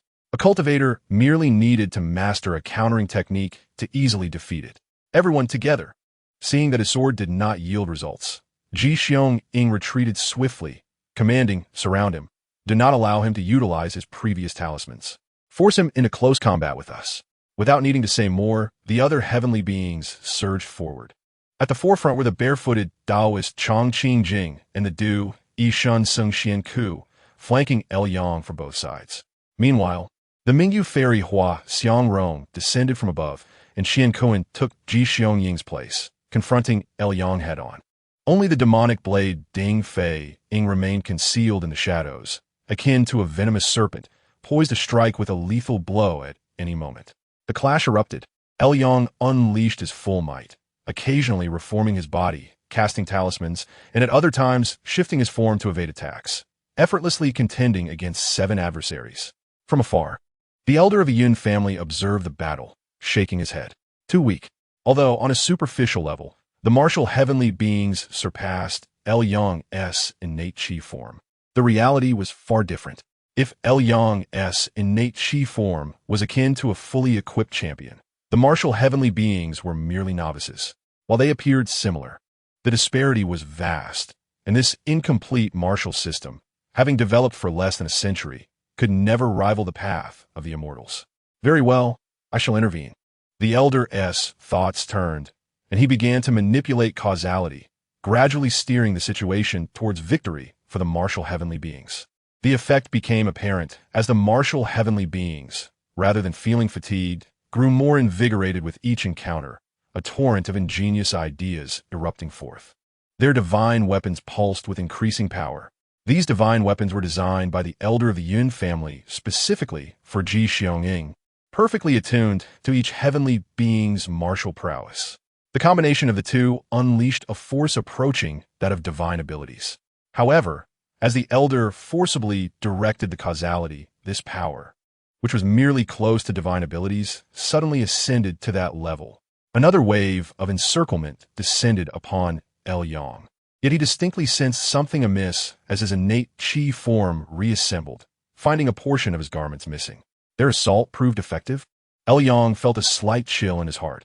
His avatar was flawless and without error, and the only possibility for such a situation was that some of the innate Qi had been extinguished by the celestial beings. It seemed that the one who had initiated this was that Foundation establishment practitioner. Yang's thoughts raced. Although he sensed no anomalies and divination yielded no insights, he immediately identified the instigator. Well, the performance had reached its climax.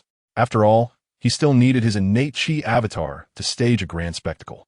If carelessness led to his downfall and demise, it would be quite the calamity. In the next moment, all celestial beings present heard a profound breath, accompanied by the surrounding airflow and tumult, like clouds swirling in a tempest. The sound was both melodious and clear, as if a true dragon was inhaling and exhaling the essence of heaven and earth. Subsequently, a vast expanse of white qi coalesced, and El Yang's figure emerged, no longer in hiding, but instead displaying a confident smile. Begone! In an instant, a powerful aura erupted from El Yang, a radiant light appearing behind his head, resembling a circular mirror reflecting the tempest. The Taishao mirror. As a weapon, this spiritual treasure far surpassed the so-called divine weapons in the hands of the celestial beings. At this moment of eruption, it instantly solidified the situation. Boom! The mirror shook and thunderous winds exploded around El Yang, directly sending the celestial beings flying, all of them severely injured. Yet, despite this, the celestial beings showed no signs of despair. Rather, they became even more exhilarated, their minds clearing of all distractions, leaving only one thought: to kill, to slay this person. With such intense, murderous intent fueling them, all celestial beings felt as though they were imbued with divine assistance, effortlessly overcoming obstacles that had once burdened them. Only Xingxin Shusheng Wang Buiyuan, though equally infused with killing intent, moved with a hint of struggle, as if he realized something but could not extricate himself, merely drifting along with the tide. Only his eyes, capable of perceiving fortunes and observing qi, revealed a trace of fear. Rest assured, Brother Wang, you are a talent. In the next life, I shall guide you. El Yang sighed inwardly, yet his actions were resolute. A bolt of wind and thunder once again repelled the celestial beings, and then his entire being erupted with blinding radiance. In an instant, the void trembled. Qi and blood surged like a dragon, piercing through the clouds, as if a colossal pillar was descending, stabilizing the moonlit tempest, breaking through the dark clouds to reveal the luminous full moon. In the dark and windy night, in the blink of an eye, it transformed into a scene of clear moonlight and sparse stars. In the heavens, only El Yang's resonant roar remained. This immortal, the great way, is accomplished. Crack! In the next moment, the void shattered, a massive rift appearing above Tianjing City, and El Yang leaped, his figure flashing as he vanished within. Shattering the void! Shattering the void! The immense visual impact even jolted the celestial beings back to reality, their eyes filled with astonishment, as if witnessing an unimaginable martial legend. Is this the realm above the celestial beings? Shattering the void, ascending, transcending the mundane, how similar it is to the immortal tales in novels. What mysteries lie within? I see it. Among the 7 celestial beings, only Chu Sheng Sect mumbled softly. He was the most valued chess piece of a Yun family's ancestor, and thus received the greatest endowment of fortune, nearly exhausting all his fortune for the latter part of his life. Yet, precisely because of this, his understanding had now ascended to the pinnacle of his life. It was as if he saw the method by which El Yang opened that void rift, merely by pinpointing a connection within the void, then breaking it, and stepping in before it closed. Ha ha ha, I could do it too. In the next moment, Chu Sheng Sect suddenly laughed joyously. Then with the Tianzi sword in hand, he also slashed at the void, causing a rift to emerge. Without hesitation, Chu Sheng Sect strode boldly into it. In the next moment, all the rifts closed with a thunderous roar, leaving the remaining celestial beings standing in place, staring blankly at the positions where El Yang and Chu Sheng Sect had been. They broke through? Such a thing actually occurred. Shattering the void. It turns out there truly exists another realm above the celestial beings, shattering the void and ascending, forever free from the mundane world. Meanwhile, outside the refining lost secret realm, following Chu Sheng Sect's shattering of the void, he saw El Yang, who had entered first, standing within a grand hall, regarding him with a peculiar expression. I truly do not know whether to call you fortunate or unfortunate. Where's this? It was a perplexed celestial being. In addition, within the crystalline sphere were countless microscopic structures. Chu Sheng Sect recognized them as the cities of the Dezhou, the territory under his governance. This is Dezhou. How is that possible? Chu Sheng Sect was no fool. On the contrary, having emerged from among many warriors and being favored by the Yun family's ancestor, his wisdom was certainly not lacking. A deception. All of it is a deception. What's shattering the void? It is all false. Boom! No sooner had he spoken than a radiant light descended, pinning him in place, and then Luo Wuyo, the second senior brother of the Sana Society, stepped into the grand hall. Went excellent material for refining a corpse. Luo Wuyo's face lit up with joy, Is this what you cultivated in the secret realm, junior brother? To have attained the perfection of chi refining. How did you cultivate this?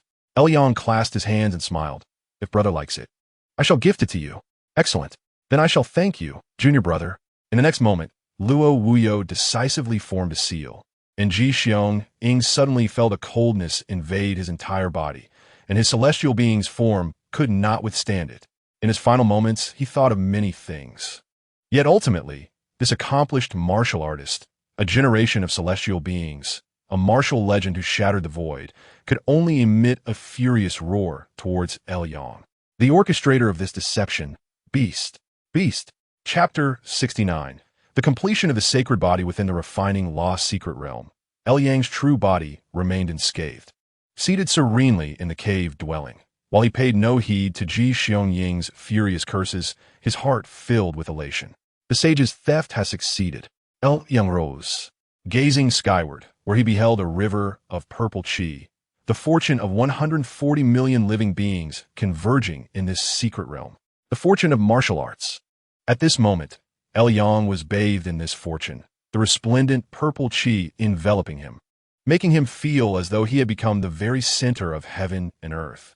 Simultaneously, within the refining lost secret realm, the 140 million beings, from mortals to celestial beings, felt a resonance, each one gazing skyward, as if they observed a magnificent golden body rising from the ground, majestic and solemn. The vast mundane world supporting it as it slowly ascended. With the law upon him, the sacred body was complete. Yang opened his eyes, once again feeling the essence of ascension he had only previously sensed in great powers and foundation establishment practitioners. His stature was rising. An infinite amount of fortune was wholly absorbed by Yang, without a trace remaining, and within him, this fortune slowly constructed an extraordinarily intricate ritual. At that moment, Yang suddenly raised his head, looking towards the sky. Meanwhile, within Tianjing City, as Yang shattered the void and Ji Xiong Ing followed closely, the face of the Yun family's ancestor suddenly revealed a look of shock and fury. Not good. It was only at this moment that he comprehended Yang's scheme. He had fabricated the realm of shattering the void above the celestial beings, with himself as evidence, and now added Ji Xiong Ing to the mix. Henceforth, the world would only firmly believe in the feasibility of this path, each person following suit in pursuit. The entire system was seamlessly interconnected. Even the fourth step of martial arts he had created was perfectly encompassed within it, resulting not only in failure to hinder Yang's cultivation, but rather enhancing its might. For if it solely relied on Yang, the martial arts would at most reach the late stage of chi refining. However, with the assistance of the Yun family's ancestor, the limit of martial arts had astonishingly reached the perfection of chi refining. Thus, the fortune returned from the sage's theft would also be immense. Yet at this juncture, even he could not dismantle the martial arts system. In theory, the martial arts celestial being, comparable to the pinnacle of chi refinement, represents a dead end. This applies not only to Yang, but also to himself. Moreover, he is unable to find any flaws in the realm of shattering void. After all, once one has shattered the void, the person ceases to exist, and such matters are devoid of witnesses, allowing for various interpretations. How can he seek flaws in this scenario? To break the deadlock, he must create a method that transcends the shattering void, enabling true breakthroughs in martial arts. However, prior to his reincarnation, he was merely at the beginning stage of foundation establishment, and his abilities were limited. How could he devise a method to facilitate such a breakthrough? A true Golden Core master might suffice. Alternatively, he could eliminate everyone who witnessed Yang shatter the void. But that would serve no purpose and would only expose his existence. In other words, Yang's achievement of the sage thief's force has become unstoppable. Damn it! Damn it! Upon this realization, the patriarch of the Yun family felt his teeth nearly shatter in frustration. He never anticipated that his carefully laid plans would backfire, even becoming a boon for the enemy. After laboriously influencing the threads of causality, he found himself merely sewing garments for others. He could not accept this. With this thought, the patriarch of the Yun family ground his teeth in resentment and once again sought to influence causality for one last attempt. He activated the Qi observing instrument to enhance his influence over causality. The sage thief faces a calamity that should have befallen me. However, as long as I can extract it and employ the method of calamity substitution, transforming heavenly tribulations into human tribulations, I can summon the power of heaven and earth to strike him down, to steal the fate of the world, and act against heaven will surely incur divine retribution. With a thunderous roar, the sky above El Yang's retreat suddenly darkened, thick clouds gathering as lightning danced. Boom! Thunder erupted from the mountains, illuminating the heavens and earth. A massive bolt of lightning struck down from the clouds with such speed that it was impossible to react, landing directly upon El Yang in the blink of an eye. As the lightning dissipated, El Yang's figure gradually emerged.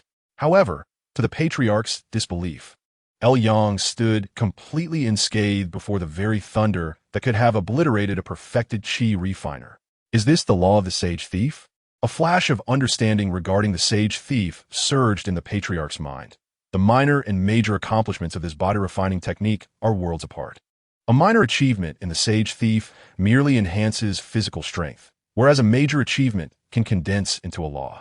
In the realm of immortal cultivation, rank often symbolizes an absolute disparity.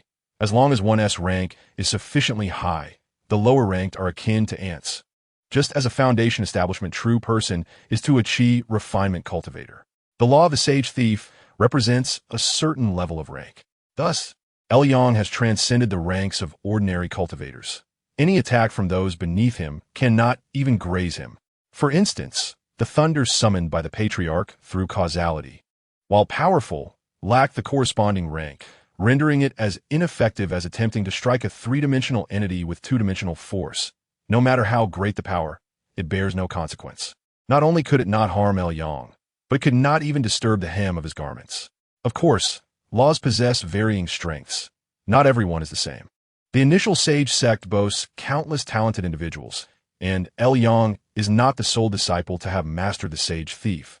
But the law he has condensed is the strongest to date. The strength of a law is determined by the system established during the cultivation of the sage thief.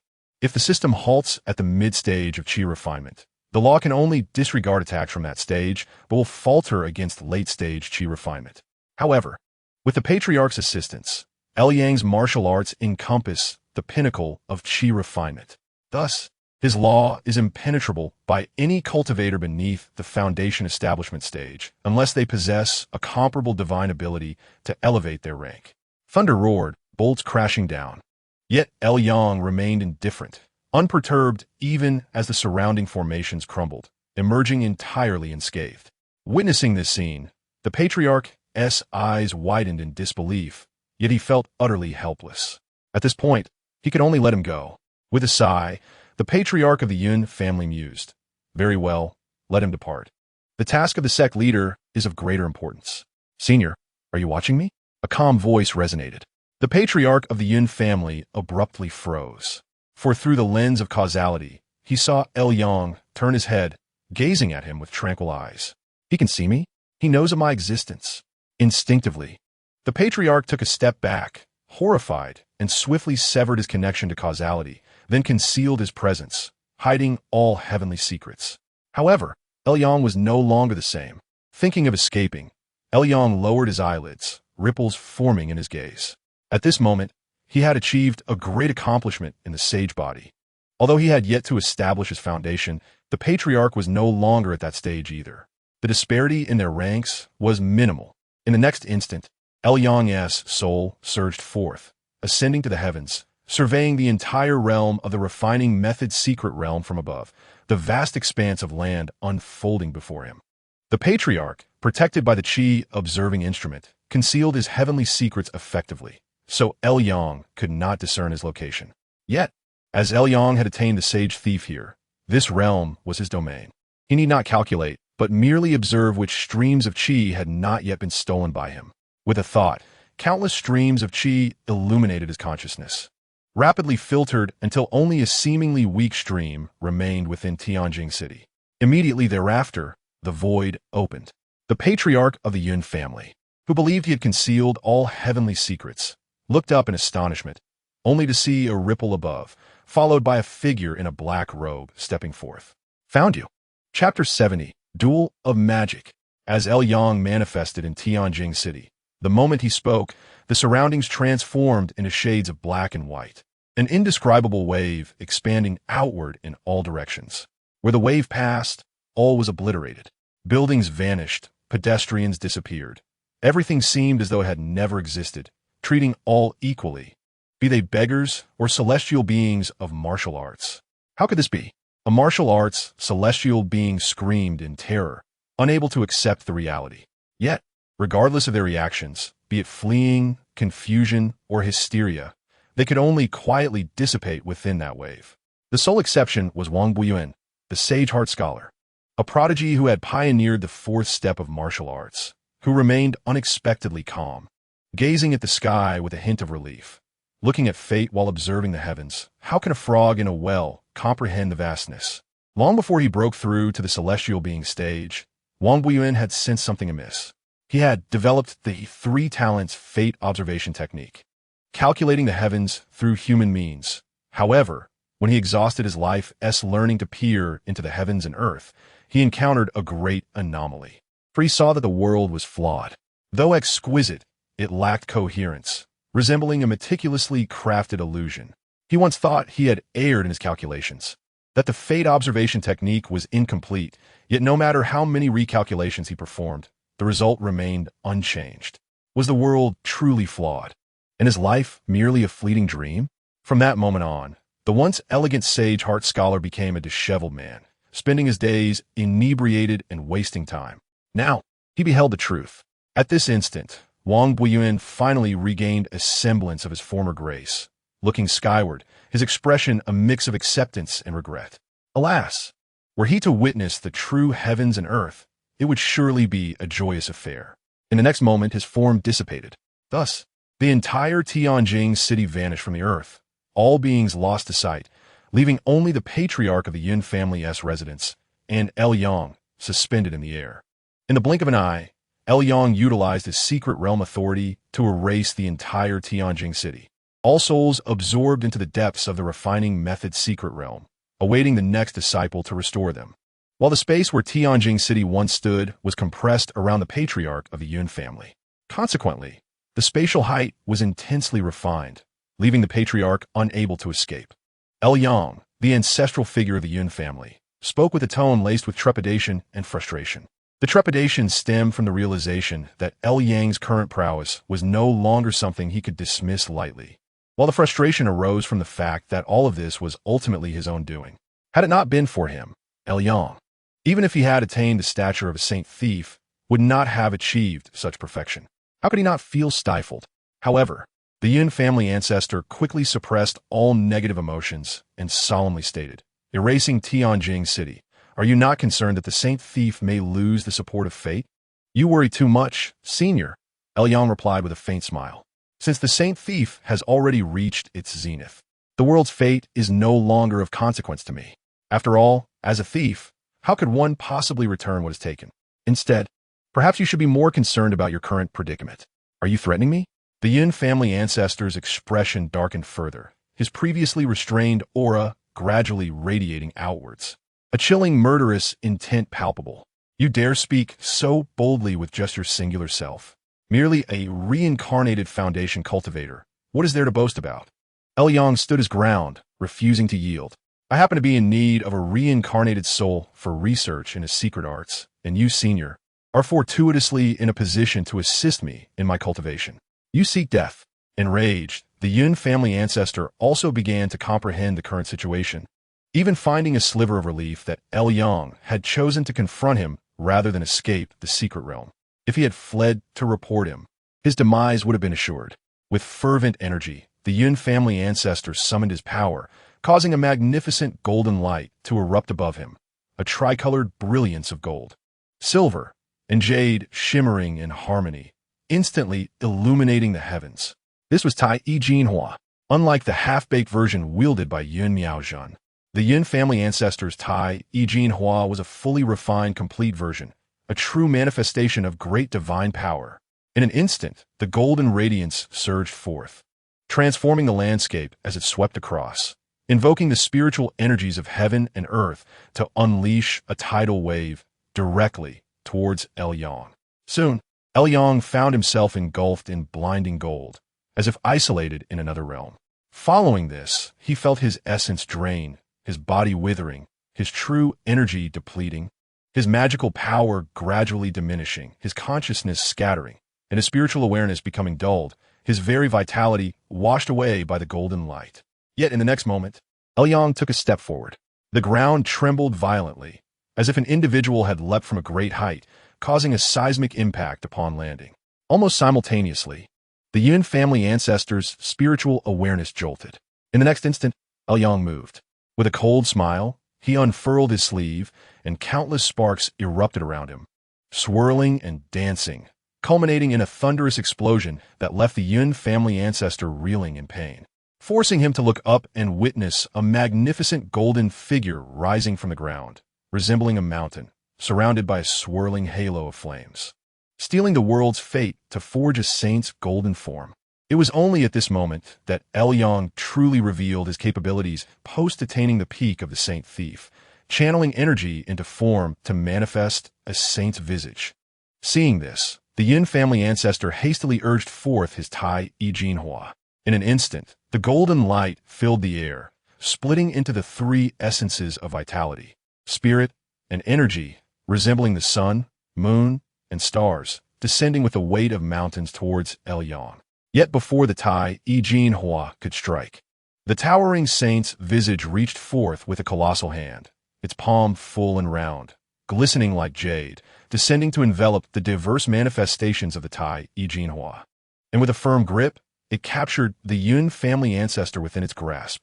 Bold indeed, the Yun family ancestor grunted, as the Tai I Jinhua continued to swell and intensify, nearly transforming into a blazing sun, attempting to force open the saint's grasp. However, Yang, witnessing the struggle, also formed a hand sign. His true form began to grow ethereal, while the saint's visage behind him became increasingly solid, solemn, and unyielding to external influences. The Tai I Jinhua unleashed upon him merely stripped away a layer of flesh. Yet as it did, Yang swiftly regenerated, resulting in a protracted battle of attrition, with neither side gaining a decisive advantage. The urgency to conclude this confrontation mounted. He must swiftly subdue Yang. The Yin family ancestor's thoughts raced, aware that Yang had attained immense fortune through him, the saint thief approaching its pinnacle, now rivaling a form of divine power. Realizing this, the Yin family ancestor promptly retrieved a spherical magical artifact, the Jiutian instrument, bestowed upon him by the sect master before his reincarnation. He held the treasure aloft and bowed deeply. "I beseech the heavens to intervene." As he spoke, the Jiutian instrument began to spin, distorting the surrounding space, causing directions to become inverted.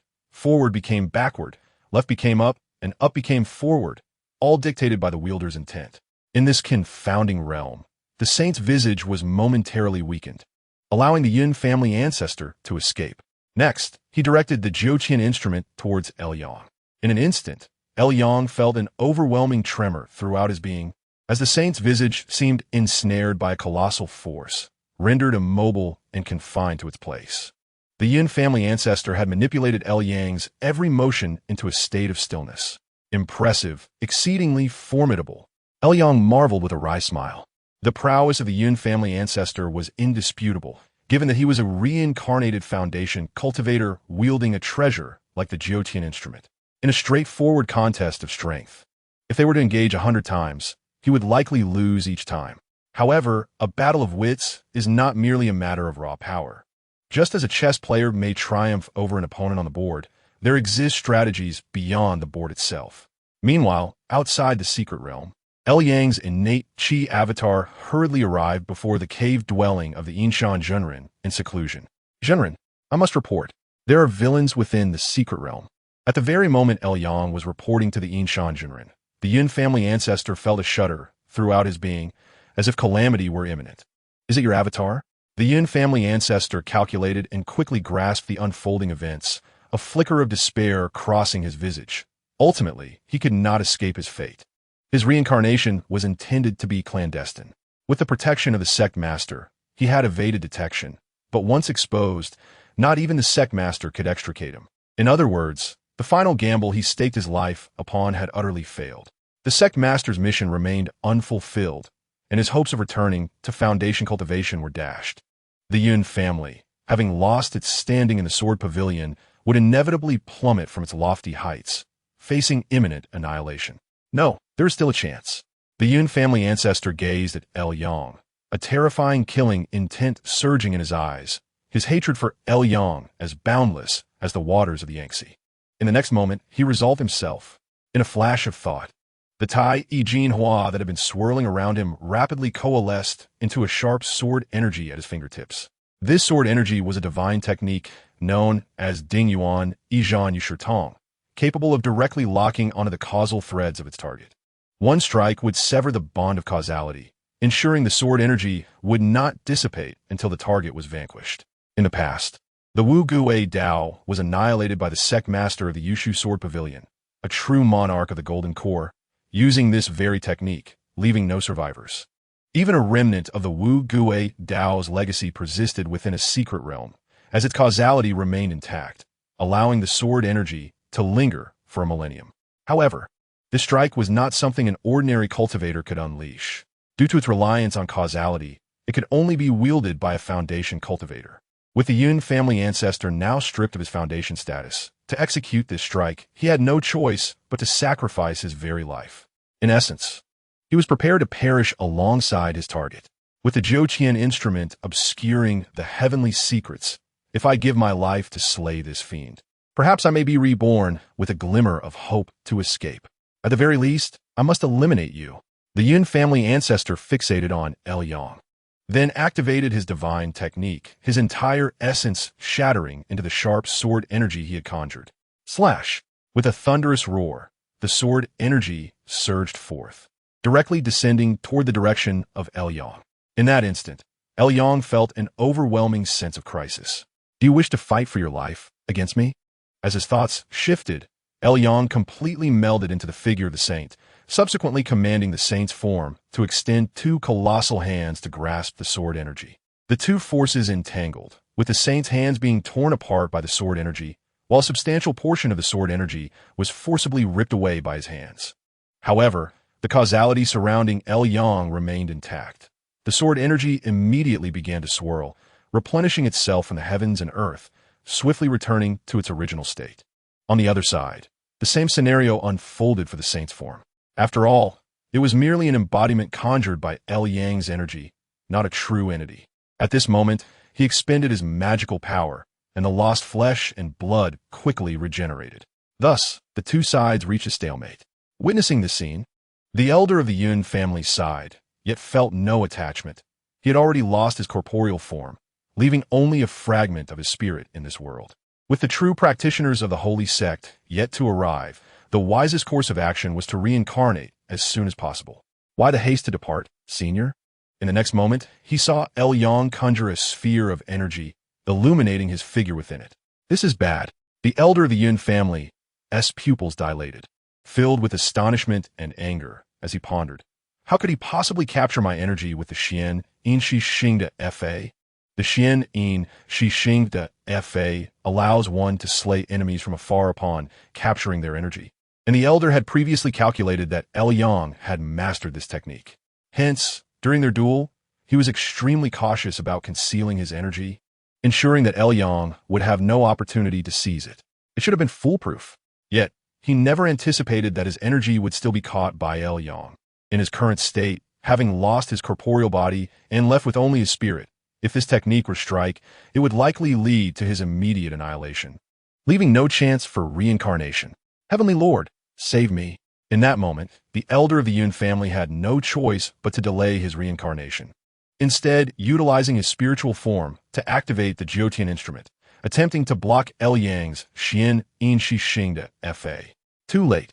With a wave of his hand, Yang severed the elder's figure within the sphere of light, prompting the elder to focus and prepare for confrontation. Then, nothing happened. The elder blinked in confusion, frozen in place, as the anticipated lethal spell from the Xian In Shi Xing de Fa failed to manifest, rendering it almost surreal. No, it's a ruse. He is stalling for time. Suddenly, the elder of the Yun family became aware, his hesitation dissipating as he swiftly summoned a black portal, intending to flee through it. However, at that very moment, a magnificent surge of energy abruptly entered the realm of magical refinement. Seal the heavens and earth. No, what do you do to me? Yang smiled faintly as another colossal hand emerged from beyond the realm, gently crushing the sword energy that was entangled with him, instantly shattering it. No matter how formidable the divine ability, it remains utterly powerless when confronted with a higher tier of existence. This is the essence of foundation establishment. Yang said. Even having witnessed it numerous times, the overwhelming dominance of a foundation establishment practitioner over a chi refining cultivator still inspired deep reverence within him. In the next moment, the figure of the Een Mountain True Man appeared beside Yang. Well done, he commended, before turning his gaze toward the spirit of the elder of the Yun family. Laughing heartily, so, it is you, Yun Qingchuan, you old wretch. The elder of the Yun family, with a glint in his eye, seemed poised to utter something. Yet before he could speak, the Een Mountain True Man raised his hand and struck down upon his spirit. Boom! In the next instant, all of the elder's consciousness was obliterated by the Een Mountain True Man, leaving only a blank spirit in his grasp. Ultimately, having fallen from the ranks of foundation establishment.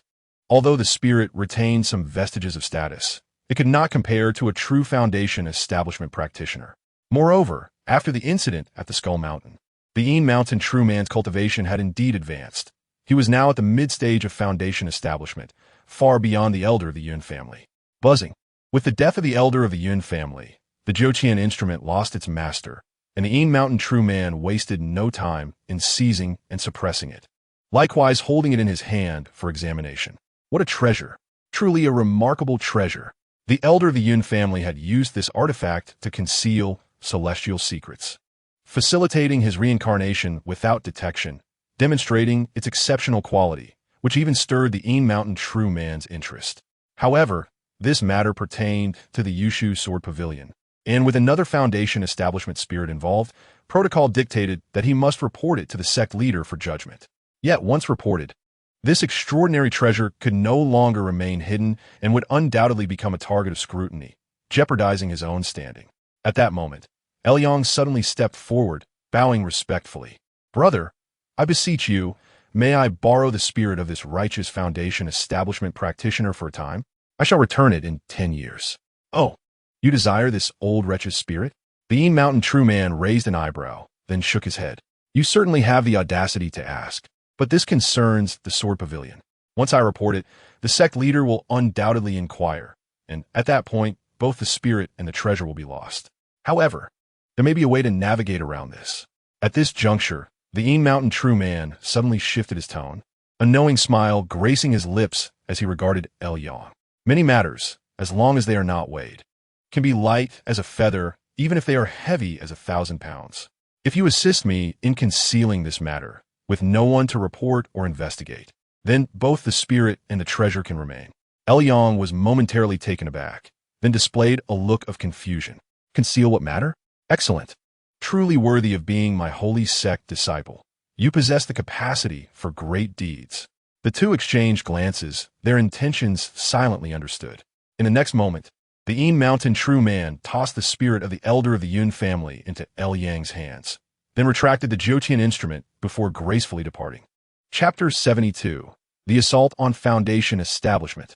The following day, Yang exited the realm of magical refinement.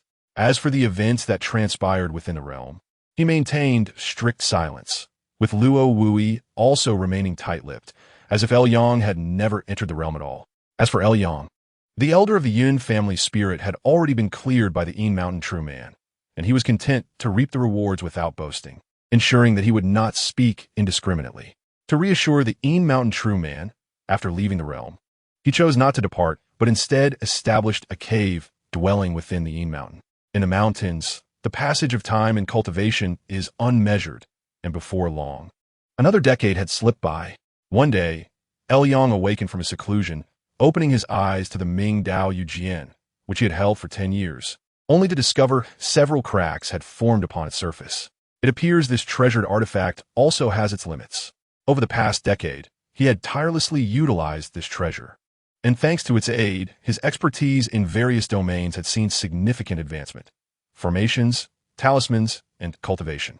Most importantly, without triggering the 100 Generations book, he had successfully deduced the secret technique of the Tai Yin Tue Xing Shi Jiejian Fa, which he named the Yin Shan Gue CNFA.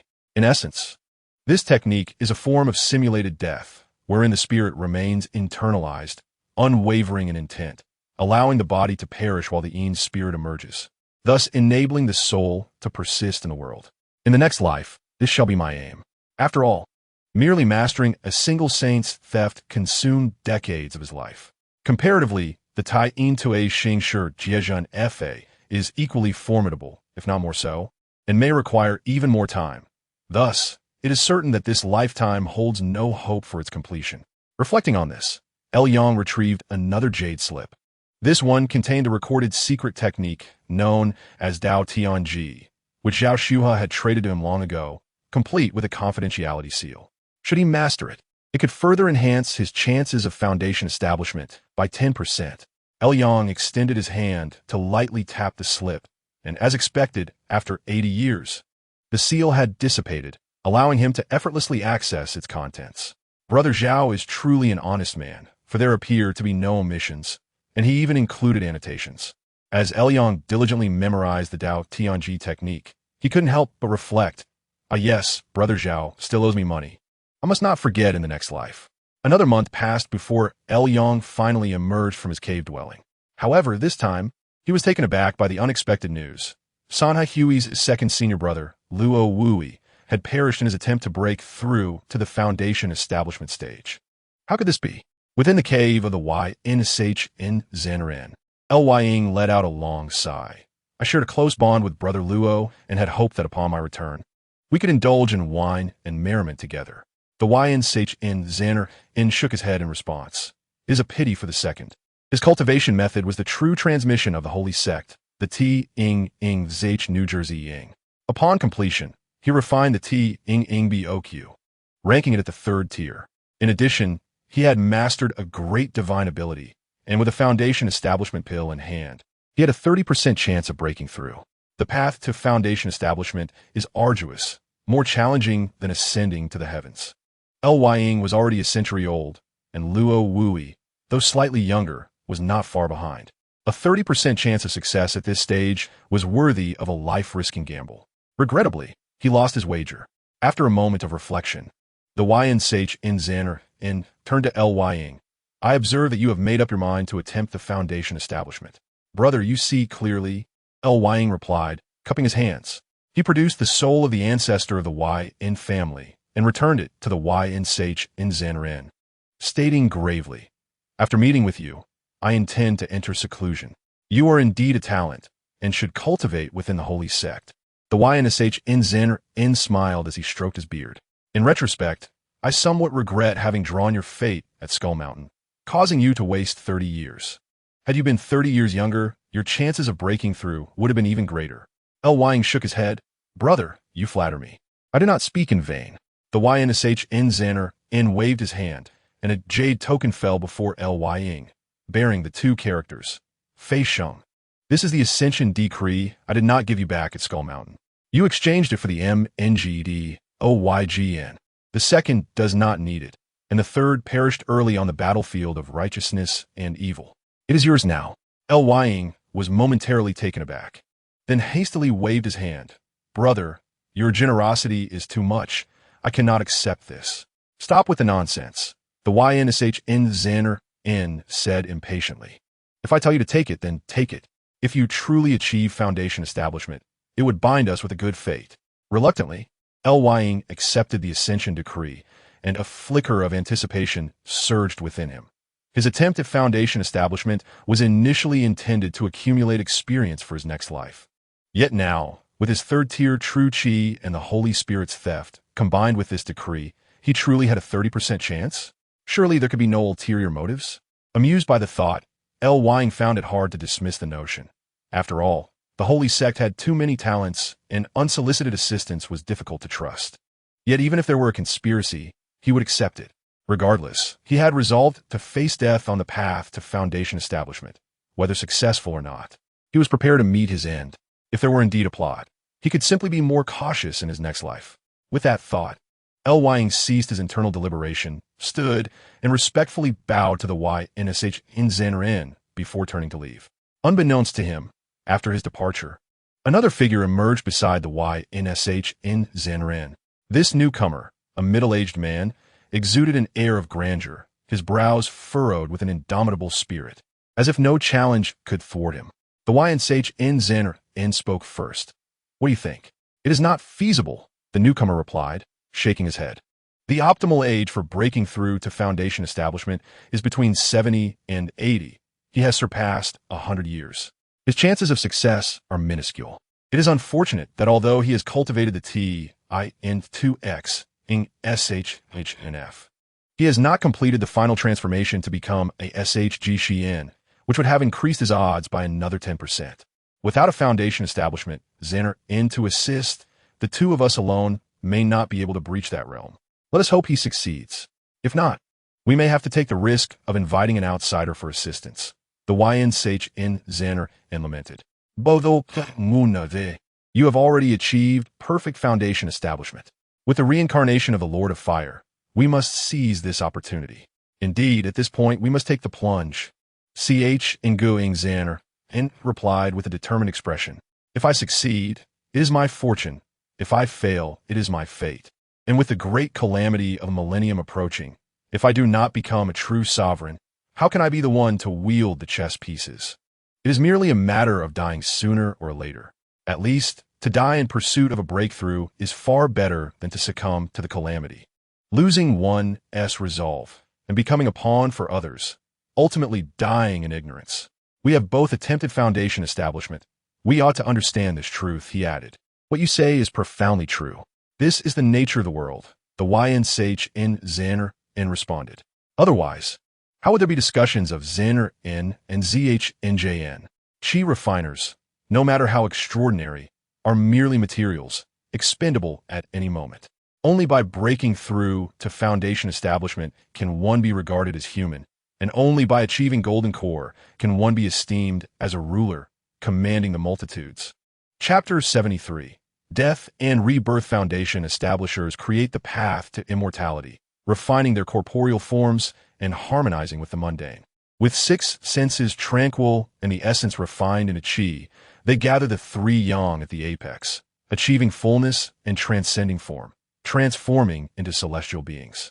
When the yin is exhausted and the yang is pure, with an existence beyond existence, one can ascend and become immortal, transcending the mundane and entering the ranks of the celestial. Within the cave, Lying sat cross-legged on a mat, quietly comprehending. The step of Foundation establishment varies in description across different cultivation methods, yet the practical steps are not significantly different. Essentially, it involves using one's true chi as a foundation to elevate the sea of consciousness and refine the form for ascension. For instance, the ji by new Elnju he cultivated, upon completion, could refine a 3rd-tier true chi true dragon. The more advanced Foundation establishment method, the WNCH ing Y Ling F ish ing B Oju in, explicitly details how to utilize the true dragon to achieve the form refinement for ascension. This underscores the importance of the tier of true chi. If the true chi tier is insufficient, one may either be unable to lift the sea of consciousness or exhaust their energy midway through the ascension, resulting in a catastrophic fall with no chance of burial. The entire process of Foundation establishment is a path of ascension, with the destination being the Foundation establishment realm. Upon this realization, Lying could not help but exclaim, "The Foundation establishment realm does not merely denote a level. Rather, it signifies a place." That said, ascension is merely the first step. Once a cultivator elevates their sea of consciousness into the Foundation establishment realm, they must begin to forge their immortal foundation, ensuring they can remain within that realm. This presents another formidable challenge. Common cultivators, even if they successfully complete the ascension step, often exhaust their innate reserves, resulting in a fragile immortal foundation. Consequently, such a foundation may not withstand the pressures of the Foundation establishment realm, leading to a catastrophic collapse. Failure in ascension may still offer a glimmer of hope for survival, but the destruction of the immortal foundation guarantees death for the cultivator. Luo Wui likely fell at this very threshold. It is essential to note that when a cultivator ascends to the foundation establishment realm and begins to forge their immortal foundation, not only must their cultivation be solid, but they will also be beset by boundless demonic thoughts. If their resolve is weak and their heart strays, they are bound to be influenced by these demonic thoughts. In such cases, even profound cultivation proves futile. Truly, each step is fraught with peril. After meticulously reviewing the process of breaking through to foundation establishment, Ying committed the contents secrets and various points of the WNCH ing Y Ling F ish ing B Oju into memory. Next, he retrieved the Ascension Decree, placing it in his palm to channel its energy. In the blink of an eye, the decree transformed into a streak of light, soaring into his sea of consciousness, illuminating his mind with clarity and imparting a sensation of ethereal lightness throughout his being. As he closed his eyes, Ying entered a state of deep meditation. Within his dantian, a true qi manifested, sprouting limbs, scales, claws, teeth, and whiskers, ultimately transforming into a vividly lifelike true dragon.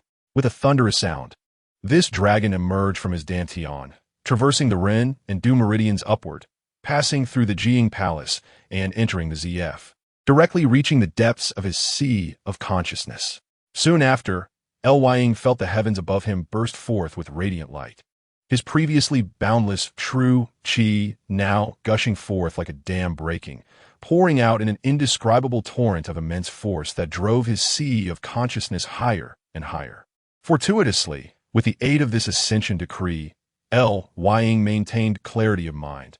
Elevating the sea of consciousness was no simple task. There should have been 9 layers of celestial barriers to overcome, with each barrier exacting a heavy toll on his vitality. However, with the ascension order bestowed by YN, all portals of the 9 heavens and Earth's barrier flung wide open, rendering his path to ascension utterly unobstructed. More significantly, he did not commence his ascension from the very bottom. Having achieved the status of a saintly thief, he inherently possessed a certain rank. Thus it could be said that he began his ascension from mid-air. The saintly thief and the ascension order each alleviated a tribulation on Ying's path to ascension, while the third grade NL-ing-SH provided him with a sufficiently solid foundation, allowing him to ascend without the fear of exhausting his true energy midway, instead proceeding methodically into the foundation establishment realm. Time passed, though Ying could not ascertain how long. He sensed the resplendent, celestial light before him gradually dimming, as though traversing through a certain expanse, revealing an infinite territory within his view. Lowering his gaze, Ying was astonished to see himself. Additionally, he beheld YNSHN, CHSH Ing, the mountains and rivers, the sun and moon, along with the myriad beings bustling about their lives. Or perhaps, the mundane world. This scene was reminiscent of a previous encounter at Skull Mountain, where YNSHN had shown him a battle between Foundation establishment practitioners. The imagery was strikingly similar. However, at that time, his true spirit was muddled, rendering him incapable of discerning the countenance of the Foundation establishment practitioner, only able to perceive the radiating law light. Given another opportunity to witness, he should be able to see more clearly. Indeed, at this moment, he could discern a figure seated in the northwestern direction closest to him. It was YNSHNZHNRN. The celestial foundation beneath him manifested as a grand black mountain, stretching for miles. Yet in the boundless expanse of the foundation establishment realm, it appeared diminutive to the extreme. Simultaneously, YNSHNRN seemed to have noticed him as well. In the next instant, a voice resonated. Concentrate your thoughts, do not lose focus. The voice flowed like a clear spring, washing away Ying's contemplations, awakening him to the intrusion of demonic thoughts that had stirred his distractions. Realizing this, Ying no longer dared to delay, immediately redirecting his attention to the Foundation establishment realm. At present, the effects of the saintly thief, the Ascension Order, and the third grade true energy had reached their zenith. Beyond this point, he would have to rely on himself. Ying meticulously reigned in his true energy, embarking on the construction of his celestial foundation. However, he soon encountered a predicament. His true energy was insufficient. The momentary lapse in concentration had cost him 30% of his true energy, exacerbating his already limited reserves to a critical shortage. With no other recourse, Ying was compelled to reduce the scale of his celestial foundation. The dimensions of the celestial foundation often corresponded to the potential, cultivation, and magical prowess of a foundation establishment practitioner. Thus, by scaling down, he was sacrificing future prospects for the sake of a breakthrough. After persistently diminishing the size to half of its original scale, the true energy was barely adequate. Yet the next moment, Ying was startled to see Shen abruptly rise and stride toward him, emitting a chilling laugh. Very well, very well. The celestial foundation has been established. It was not in vain that I exerted my efforts to assist you. Now I am in need of a celestial foundation to supplement the spiritual treasure in my possession. Shidi, you have indeed lived up to my expectations, proving to be a remarkable talent. Before his words could fade, Ying extended his hand. The familiar sensation, the familiar terror. Ying had witnessed Ying's prowess firsthand, and the power displayed now was identical to what he remembered. Wait, identical? No. Ying suddenly awakened, realizing that the Yin from his memories was dealing with the ancestor of the Yin family. There was no need for such grand display against him. This was an illusion. In the next instant, Ying's vision blurred, and upon refocusing, the demonic thoughts receded, revealing North still seated in place, merely emitting a sigh of regret. Shitty, what a pity.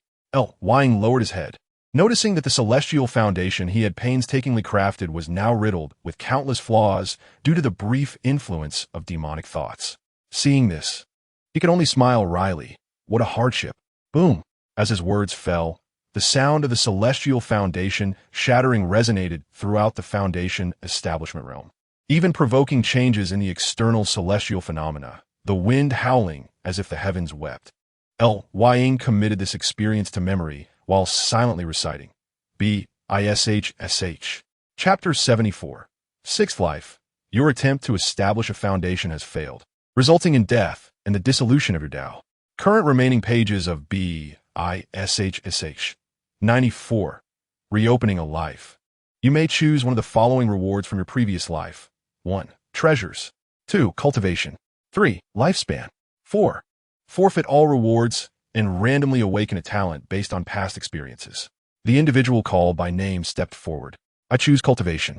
In the next moment, his vacant form was filled with a torrent of true energy, restoring him to the pinnacle of the 10th level of chi refinement from his previous life. Along with the divine abilities of TNM, Hu Su SH and Guing, Su NYN SHX Ing DEF, and TIW ISHBOL, all returning to Ying, who could not help but let out a satisfied sigh. TIW IBOL, Decree of Celestial Absolution. In the following moment, Ying activated the TIW IZHSHBOL, simultaneously reinforcing it with the status of the saintly thief, enveloping himself in a layer of illusory causality along his causal line. He had not wasted a moment in his century of arduous cultivation in his previous life. With the aid of the Ing DOYGN, his mastery of formations and talismans had reached the 7th grade, the apex attainable by a chi refinement practitioner. Among these, talismans were his primary focus. His greatest achievement was the successful restoration of the innate mixed vitality talisman used to obscure the heavenly secrets from his previous life, retaining 30% of its original efficacy. For temporary use, this was sufficient. After all, the original was drawn by a foundation establishment practitioner, fortified by their rank. It was unrealistic for him to perfectly restore it. And achieving 30% was already commendable. Boom! In the next moment, Ying sensed a disturbance from the great web of causality, as if a tremendous force swept through, tracing along the causal line of the P in N's legacy, heading back toward him. In an instant, he recognized the source of the energy. It was none other than the master of BTNFing. What swift reflexes! In previous lives, the master of BTNFing had taken years to locate him. Yet now, he had almost immediately come seeking him. Was it due to his elevated cultivation? However, times had changed. Ying remained calm, recognizing that having chosen cultivation and inheriting the causality of P in L English in RN, it was only natural for the master of BT in F ing to seek him out. Yet this time there was a significant difference from before. He now possessed rank. The divinations of a foundation establishment practitioner against a mortal without rank were invariably successful, yet once the target held rank, the difficulty of divination would soar. A reckless junior. In the next moment, Ly felt the master of BT in F ing become serious. A formidable divine consciousness surged forth, directly piercing through the layer of illusory causality he had set, racing toward the source. Within mere moments, it would lock onto him. So powerful, incredibly powerful. Ly marveled inwardly, yet remained unperturbed, while the master of BT in F ing required a mere moment to lock onto him. What he intended to do would not even take that long. In the next moment, Ly sprang into action. He left an incarnation of innate vitality in place while his true self concealed its form and slipped away, subsequently seeking out Li Xin to retrieve his authentic talisman. With Ly's current cultivation, dealing with Li Xin, still in the mid-stage of qi refinement, was effortless. Li Xin remained utterly oblivious to any anomalies. To avoid alerting the snake, after taking the talisman, Ly even replaced it with a youth version of his own creation. Who is it? Almost immediately after Ly took the authentic talisman, the master of BT in F ing broke through Ly's barriers, commencing a relentless pursuit through the web of causality. Yet he found nothing. This experience of being outsmarted sent the master of BT in F ing into a fury. However, regardless of how he divined the heavenly secrets, he could not identify the instigator. This bizarre turn of events left the master of BT in F ing in silence, and after a long while, he finally spoke again. Yin, is it you? Huh? Within the holy sect, a strikingly handsome Taoist, possessing an aura of elegance, opened his eyes, revealing a hint of helplessness on his face. Old Chun, do not slander me. It must be you. The master of Butian Peak seemed to have concluded that all of this was the handiwork of Hong Yun Daorun. He let out a cold laugh and said, Pan Long entrusted the inheritance to me during his lifetime, stating that I would designate the successor. Yet you dare to secretly snatch it away through the hands of Junior? Do you truly believe I would be intimidated by your status and refrain from taking action? Upon hearing this, Hong Yun Daorun narrowed his eyes. The inheritance of Pan Long has been taken? Do not feign ignorance here. The voice of the Butian Peak master continued. This matter is far from settled between us. A true monarch reincarnated is still not a true monarch. Soon, the fluctuations on the web of causality dissipated. Clearly, although the Butian Peak master spoke fiercely, he remained cautious and did not dare to act directly. However, Hong Yun Daorun found himself somewhat perturbed. After all, the Butian Peak master was among the elite of the Sheng Zone's foundational cultivators and was not easily dismissed. While he had been peacefully isolating himself in his cave dwelling, he had unwittingly attracted a formidable opponent, which naturally did not please him and sparked immense curiosity within him. Who is plotting against me? Hong Yun Daorun calculated with his fingers, but found no results, frowning. If it is not a scheme, then it must be an unintended mistake that has inadvertently involved me?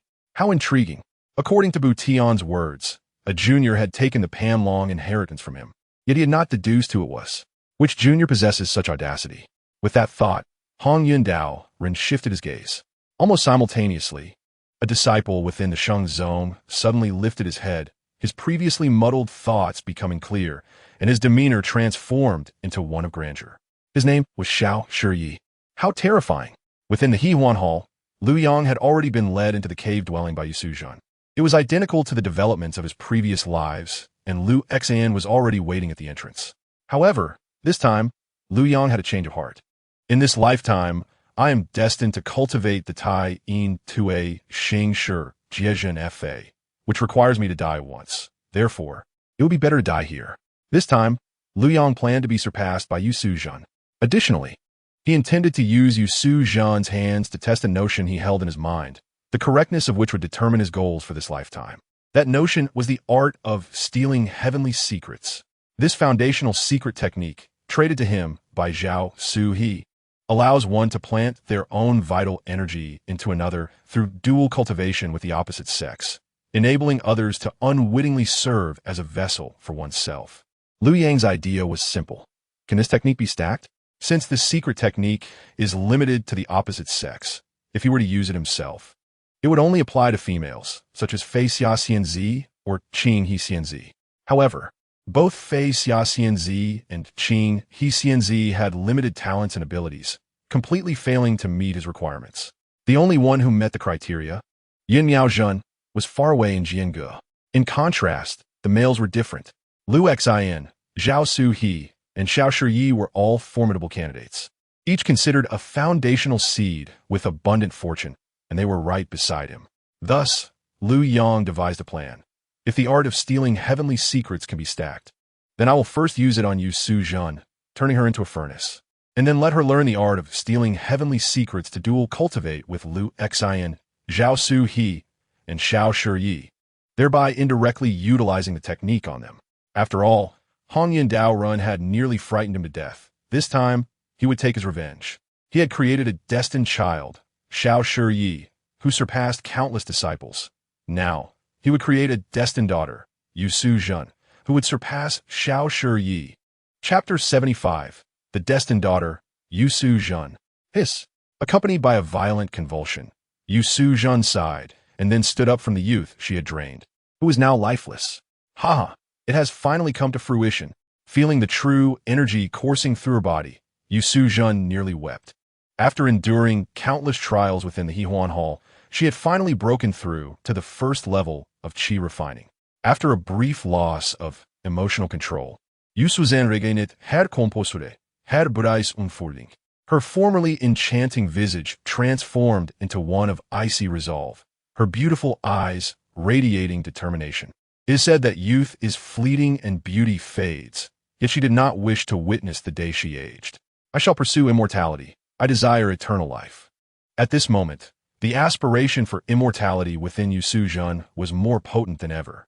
She was determined to ascend step by step within the initial Sheng Zone to reach the pinnacle. Unbeknownst to her, there was another presence within the cave dwelling. Next to the youth she had drained, a shadow, imperceptible to the naked eye, stood with its hands clasped behind its back, observing her with keen interest. The art of stealing heavenly secrets has taken its first step towards fruition. Senior Sister Yu is quite remarkable. She inherently possesses the desire for cultivation, requiring no deliberate provocation from me. Everything arises from her genuine heart. This is the best scenario. After all, Liu Yang was not yet foundational and could not naturally influence others' thoughts as a foundational true being could. Any deliberate influence would easily reveal flaws. Next, Liu Yang assessed himself. His physical body was dead, having entered the state of death and subsequent transformation of the Tai into a Xing, Shi, Jiezhen, Fa. His soul remained preserved through the Yin, Shen, Ge, Xian, Fa, derived from his previous life's calculations, manifesting as a shadowy spirit that sustained his vitality. Death and rebirth, this is what it means, Liu Yang pondered. At this moment, his physical form resembled a furnace, while the three superior divine abilities he had mastered during his lifetime became the medicinal materials within the furnace. The physical body served as the furnace, the divine abilities as the medicine, and the transformative process as the craftsmanship. The result would be the refining of the three superior divine abilities into the status of Shi Jiesian, at which point the Tai Yin Tue Xing Shi Jiezhen Fa would be considered fully mastered. This process would likely be lengthy and could not simply be achieved through the passage of time. The physical body served as the furnace, yet the fire used for refining was fueled by his own merit and destiny. Burning merit and destiny to create the furnace fire and infusing it into the physical body was inherently an act of seeking life through death. If, by the time the merit was exhausted, he had not refined the status of Shi Jiesian, then he would truly be dead.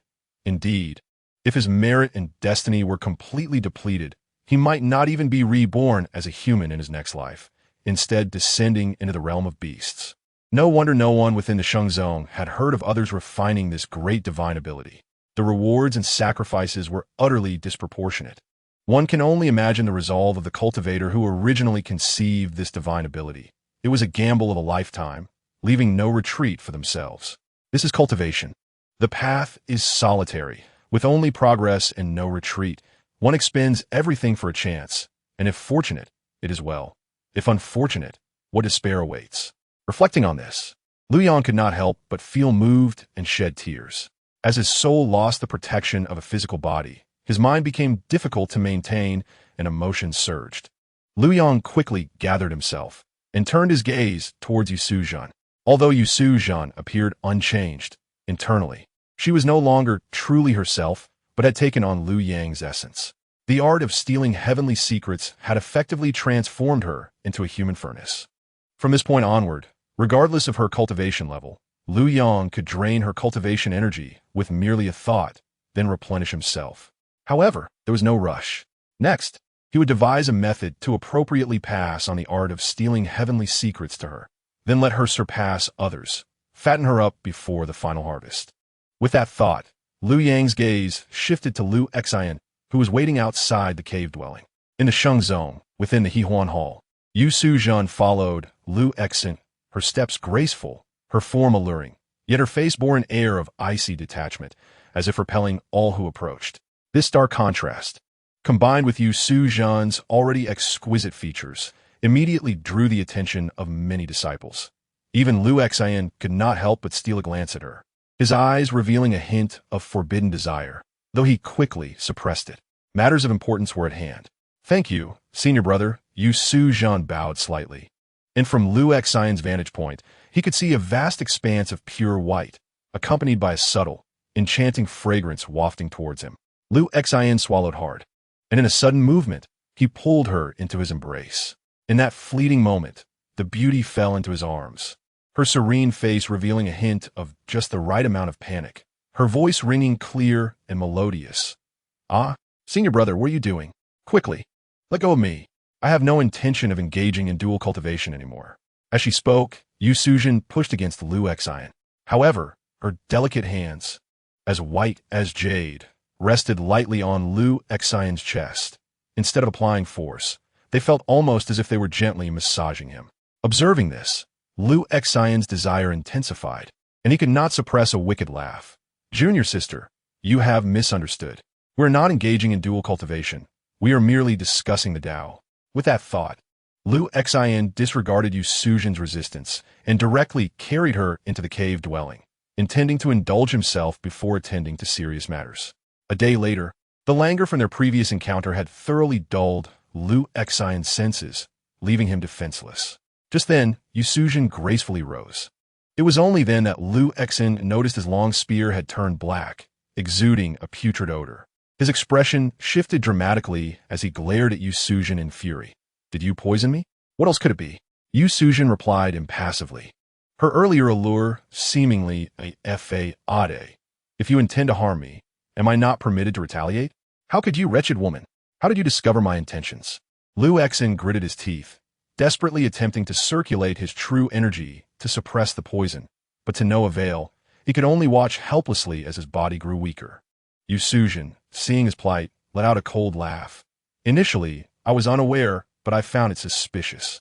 After all, I had ascended from the Hehuan Dian, where I should have been taught a dual cultivation technique. Yet you presented me with an inexplicable Xintian Dao Shu, clearly harboring ill intentions." Lu Xian's face was one of disbelief. "Is this sufficient for you to seek my life? Why not?" Yu Suzhan smiled, revealing her teeth. "A woman's intuition is remarkably keen, and even if I am mistaken, I stand to lose nothing." Lu Xian, upon hearing this, was immediately incensed. "You, rest assured, I will not kill you so swiftly." Yu Suzhan continued. "As a mid-stage qi refinement cultivator, you must possess numerous formidable techniques. These are invaluable resources that cannot be wasted." Just as she finished speaking, Lu Xian, already overwhelmed with rage, could no longer contain himself and spat out a mouthful of warm blood, subsequently losing consciousness. Chapter 76. The Legend of the Superhuman Cultivator. Indeed, the more beautiful a woman is, the more deceitful she can be. Observing Lu Xian's pitiful state, poisoned by Yu Suzhan and ultimately drained of his essence through dual cultivation techniques, Yang felt a sense of satisfaction. "This is what you get for harming me in my previous life." He then turned his gaze towards Yu Suzhan, remaining hidden as he cast a veil of illusion, bringing forth the Xintian I Chi Wanling fan. As for the Xintian Dao Shu, Yang retained a copy for Yu Suzhen, albeit with the content regarding the Wanling fan omitted, instead incorporating the Tao of stealing heaven. As he expected, upon encountering this dual cultivation secret, Yu Suzhen was instantly captivated. The Tao of stealing heaven allowed one to absorb the cultivation and fortune of a partner during dual cultivation. Yu Suzhen's eyes gleamed with fervor as she perused the contents of the technique, feeling as though it was tailor-made for her. With this newfound knowledge, her ambition surged. Previously, she had merely aspired to immortality through cultivation, unsure of how to achieve it. Now, she had discovered a path. For Yu Suzhen, becoming a superhuman was far easier than traditional cultivation. With her talent, it had taken her an extensive period in the He Huan Dian to break through to the first layer of qi refinement. Even if she lived her entire life, she might only reach the third layer. However, if she could master the Tao of stealing heaven, with her beauty, she could cast her net wide, ensnaring those gifted cultivators, creating a bountiful fish pond of resources and advancing at breakneck speed. Even the foundation establishment was not beyond reach. The more she contemplated, the more fervent her heart became. She then utilized corpse water to dispose of Lu Xin's body, as well as that of the young disciple, gradually tidying up the scene. 3 months later, within the cave dwelling. Wretched woman, you dare to poison me? In this manner, Lu Xin's body visibly shriveled, while Yu Suzhen's complexion grew increasingly radiant. With a light sound, Yu Suzhen's aura surged violently, shattering the bottleneck of the third layer of qi refinement, propelling her into the mid-stage. In that moment, under the nurturing of true energy, she appeared almost sanctified, yet her actions betrayed a hint of decadence, creating a striking visual impact. Yang, concealed nearby, witnessed the entire transformation. In just 3 months, he observed Yu Suzhen ascend the beds of various disciples, advancing from the first layer of qi refinement to the third, surpassing them one by one. Superhumans can become powerful. Yu Suzhen even took care to maintain her reputation, engaging in clandestine affairs while publicly maintaining an aloof and haughty demeanor, treating all men with disdain. The more frigid and proud she became, the more men were drawn to her charm. Thus, within a mere 3 months, she had ensnared numerous infatuated fools, draining them dry using the Tao of stealing heaven. Reflecting on this, if not for my previous life's misfortunes, she might have succeeded in eliminating Lu Xing. Even without the Tao of stealing heaven, she could have obtained the Xintian Dao Shuan, the Wanling fan, potentially still ascending to great heights. The twists of fate are indeed mysterious. Regardless, this bait has been cast. Undoubtedly, Yu Suzhen possesses great potential. She is ruthless, cunning, and unrestrained, willing to do whatever benefits her, a natural disciple of the sacred sect. All she lacked was an opportunity. Now, Yang has provided her with that opportunity, enabling her rapid growth. More importantly, this trajectory would lead her to encounter Xiao Shiye. Yang was curious to see if she would have the chance to ascend to Xiao Shiye's bed. If she could indeed engage in dual cultivation with Xiao Shiye, it would be a tremendous gain for him, as Xiao Shiye is destined to catch the colorful merit fish from the pond of merit. If Yang could use Yu Suzhen to transform Xiao Shiye into a furnace for the Tao of stealing heaven, he could then strike when Xiao Shiye captures the colorful merit fish, stealing all of its cultivation and fortune through Yu Suzhen as an intermediary. The Taoist of good fortune uses Xiao Shiye as bait to fish for merit, while Yang employs Yu Suzhen as bait to execute a grand theft. This plan is akin to snatching food from tiger's mouth. If successful, it would undoubtedly provoke the wrath of the Taoist of good fortune, who would stop at nothing to pursue him. Therefore, he must keep his distance. With a Wanling fan in hand, Yang observed Yu Suzhen for several more days, confirming that all was well before quietly departing the sacred sect, hastening towards the mundane world. Remaining within the sacred sect would yield no benefits. After all, on the surface, he was already dead, and staying would only mean hiding in the shadows, waiting for death while Yu Suzhen cultivated. Such a waste of time. Yu Suzhen is the most significant scheme of this life for me, but not the only one.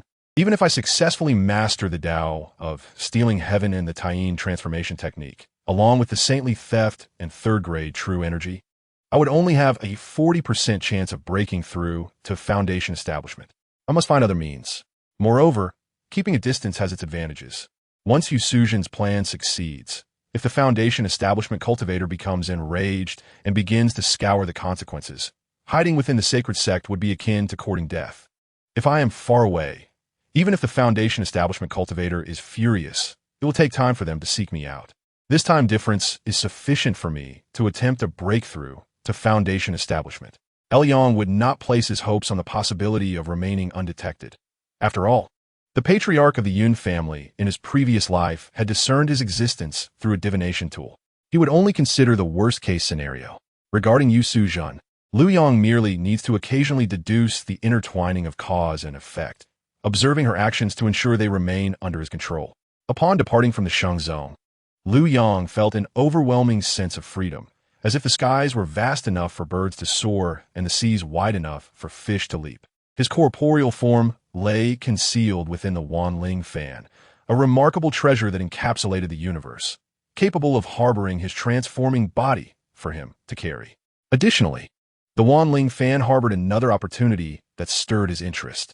Liu Yang gestured with a hand, unfurling the banner, and in an instant, dark smoke billowed forth. Following this, a striking young man clad in black robes descended from the banner. The true disciple of Sheng Zong, Chu Sheng. In his previous life, Liu Yang had refrained from retaining this individual, as he sought to validate the efficacy of the innate mixed Yuan-Qi divine talisman to obscure celestial mechanics, compounded by his insufficient cultivation at that time, which left him feeling incapable of managing the situation. However, the present was different. Having attained the status of sage thief, Liu Yang now possessed ample confidence. Where's this? Liu Xian is dead? Chen Xian pondered for a moment. Then, with a furrowed brow, turned to Liu Yang and inquired, "Which sect do you belong to? Did you slay Liu Xian?" Indeed, Liu Yang nodded, maintaining an air of composure. Unlike his previous life, where Chen Xian and merely glanced at him and discerned his affiliation with Sheng Zong, this time, there was no immediate recognition.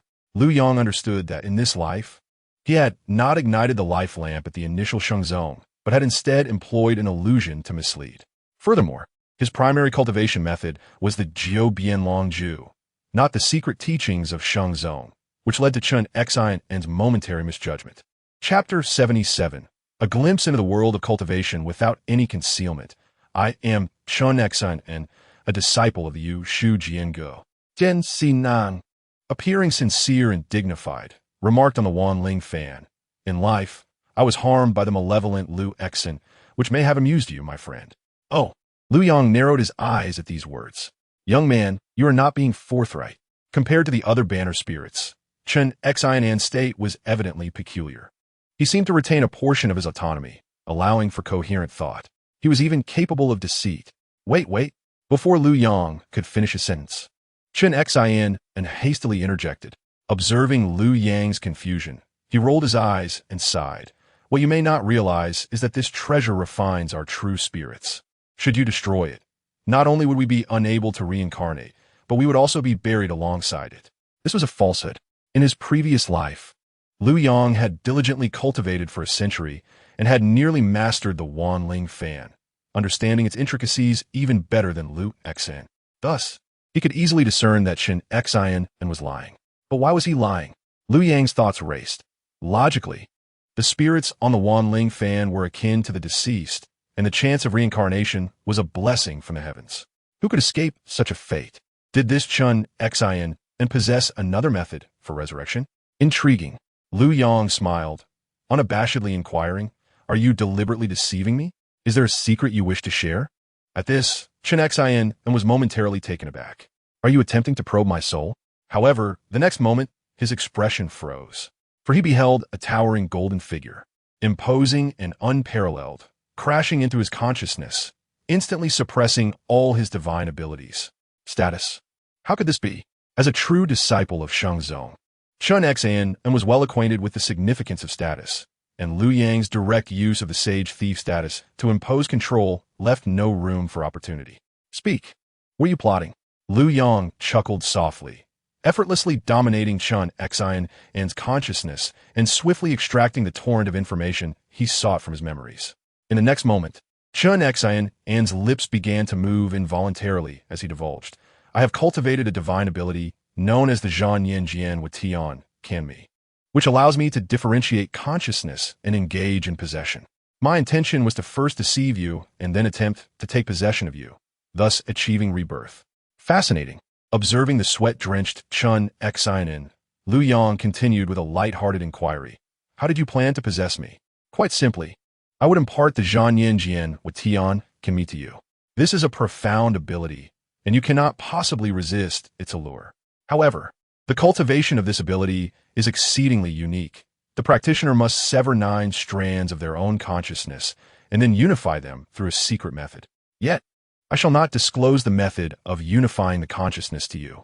Therefore, once you cultivate it, you will inevitably generate 9 distinct consciousnesses, each vying for dominance, resulting in a situation where the clam and the snipe contend, and I, the fisherman, reap the benefits. After hearing Chun Xian's description, Lu Yang felt a twinge of intrigue. Suddenly, a thought struck him, and he asked, "Are you truly Chun Xian?" Upon hearing this, Chun Xian fell silent, a look of struggle crossing his face, but ultimately, he could not withstand the pressure of Lu Yang's status. Strictly speaking, no. The true Chun Xian has perished. I am merely a fragment of his consciousness severed in the past. However, since he is dead, I am Chun Xian. Lu Yang, intrigued, remarked, "Your divine ability, the Zhanyan Jian with Tian Kanmi, indeed piques my interest. For according to your description, once this divine ability is perfected, it not only enhances status, but also allows for the early condensation of the divine consciousness typical of foundational real beings. This is particularly significant, as the breakthrough to foundational cultivation is fundamentally a process of transforming spiritual consciousness into divine consciousness, and if one achieves this transformation in advance, it greatly aids in the establishment of an immortal foundation. Brother Chun, you have met your demise well. In this life, seeking you out has proven fortuitous. It must be said that status is a formidable tool. Otherwise, it would have been nearly impossible for Lu Yang to extract such extensive information from Chun Xian. Now, with the augmentation of status, Chun Xian was forthcoming with all knowledge, even revealing the original content of the Zhanyan Jian with Tian Kinmi. Once this was accomplished, Lu Yang withdrew his divine ability and turned to the now-recovered, yet pallid-faced Chun Xian. You are a disciple of Shengzong, are you not? After a prolonged silence, Chun Xian finally spoke, his tone resolute. Such actions can only be undertaken by a disciple of Shengzong. With this thought, Chun Xian glanced at Lu Yang again, his tone complex. You have slain Lu Xian, but do not intend to return to Tian Yunhai. Do you perhaps plan to betray the sect? At this statement, Lu Yang raised an eyebrow. Perhaps. In contrast, Chun Xian tilted his head, confusion evident on his face. What is so strange about that? Given the integrity of Shengzong, it is quite normal for disciples to betray the sect. However, you are perhaps the strongest among them thus far. It is simply unfathomable. At this point, Chun Xian found it hard to comprehend. Disciples who are granted divine abilities are typically bound by restrictions to prevent future betrayals. I am free from such restrictions because my father is the master of Butian Feng. But what about you? Chun Xian's words were not unfounded. In his previous life, Lu Yang had acquired his divine ability through servitude to the San He Hui, but that was a matter of the past. What relevance did it have to his current life? However, knowing that he could not let others discover this, Lu Yang promptly shifted the topic. Are you knowledgeable about this world? Chun Xian was momentarily taken aback. The world? Lu Yang nodded. To be honest, this is my first journey, and I am at a loss as to where to go, so I sought your counsel. Do not venture south. After a brief silence, Chun Xian replied candidly. To the north of the Dalongjiang is the territory of Shengzong, where all sects are dominated by Shengzong. In contrast, the Jiangnan region is under the jurisdiction of Yushu Jienge. Apart from that, the northern frontiers and southern barbarians are desolate lands with no significant powers. If compelled to mention, only Jiangdong, Jiangxi, and overseas regions are somewhat noteworthy. Oh, Lu Yang inquired with curiosity. Why do you say so? Because the paths diverge. Chun Xian elucidated, be it Shengzong or Jienge, whether in Jiangnan or Jiangbei, they all practice the path of refining forms for ascension. However, Jiangdong, Jiangxi, and overseas regions are different. Jiangdong cultivates the path of heavenly patrol, while Jiangxi practices the deep, serene path of extinction. Overseas, A myriad of flowers blossoms in diverse forms. Although these paths may not rival our orthodox traditions, they exhibit considerable ingenuity. Tian Xinang, as a true disciple and a blood relative of the master of Batian Peak, possesses insights that surpass those of Yang. At this moment, he eloquently reveals a glimpse of the world, particularly regarding Jiangdong, Jiangxi, and beyond, igniting a sense of longing in the listener. However, he quickly gathers his thoughts and returns to a state of calm. I know where I must go. The immediate priority is to seek out the secret methods that enhance the chances of foundation establishment. The ZHNNI in GNWT NCNM is a delightful surprise, yet it cannot disrupt his plans. The matters concerning Jiangdong, Jiangxi, and overseas can wait. He intends to revisit Skull Mountain, the site of the ancient Wugui secret realm that harbors the legacy of the Wugui path. For such grand sects, the so-called inheritance surely cannot be limited to the Qi refinement stage, right? In his previous life, he had yet to enter the secret realm when it was destroyed. In this life, he aims to enter it in advance to see if there are any opportunities related to foundation establishment. Moreover, the Wugui secret realm is exceedingly concealed, making it an ideal refuge. Should any incidents arise with Yusu, hiding within the secret realm would provide greater safety. Chapter 78. Re-entering the Wugui realm a month later. At Skull Mountain, Yang traversed through the air with ease, for his current strength rendered ordinary Qi refinement great perfection practitioners inconsequential. Even though he now possessed only a soul refined into a shadow spirit, his elevated status allowed him to handle Qi refinement great perfection with mere flicks of his sleeve. Unless the opponent, like the past Yun Miao Zhen, had mastered grand supernatural powers or possessed extraordinary treasures, in which case they might stand a chance against Yang. Naturally, this applies only to those he could easily defeat. After losing his physical form, Yang's state was indeed at its nadir. Should he encounter a practitioner of the same level, escape would be his only option. Soon, Yang halted his flight. In the distance, a black mountain, emanating an aura of dark energy, came into view. Excellent. It seems the Yin Mountain Master has yet to arrive. Yang, perceiving the intertwining of cause and effect, confirmed that the Wugui secret realm had not yet appeared, and the members of the Shenwu sect had not yet arrived, allowing him to slip into the mountain like a gentle breeze. In his previous life, when the Wugui secret realm emerged, Yang had noted its location, making it easy to find in this life. Before long, he stood before a cavern, stepping inside. Initially narrow, it opened up to reveal a vast underground lake. This is the place. Yang gazed at the lake, sensing a powerful fluctuation of emptiness, yet he did not rush in. Instead, he lingered at the entrance of the secret realm. Though circumstances had changed, his resolve remained steadfast. Patience brings resolution. One must not act in haste. He decided to toy with it first. Yang took out the Wanling banner, giving it a gentle shake, and Chen Xinan's figure immediately appeared, only to be tossed into the entrance of the Wugui secret realm by Yang. He had not forgotten that there was a sword energy within the secret realm. In his previous life, he had not practiced the Saint Sect's techniques, thus evading the sword energy's wrath, but in this life, he had cultivated the body-refining technique of the Saint Sect, Shengren. In this scenario, who could say whether the sword energy would spare him? To be safe, it was best to have his senior brother Chen scout the path first. Boom! The next moment, the underground lake rippled, and through Chen Xinan's perspective, Yang quickly discerned the scene within. A brilliant sword energy came into view. However, the sword energy did not strike down.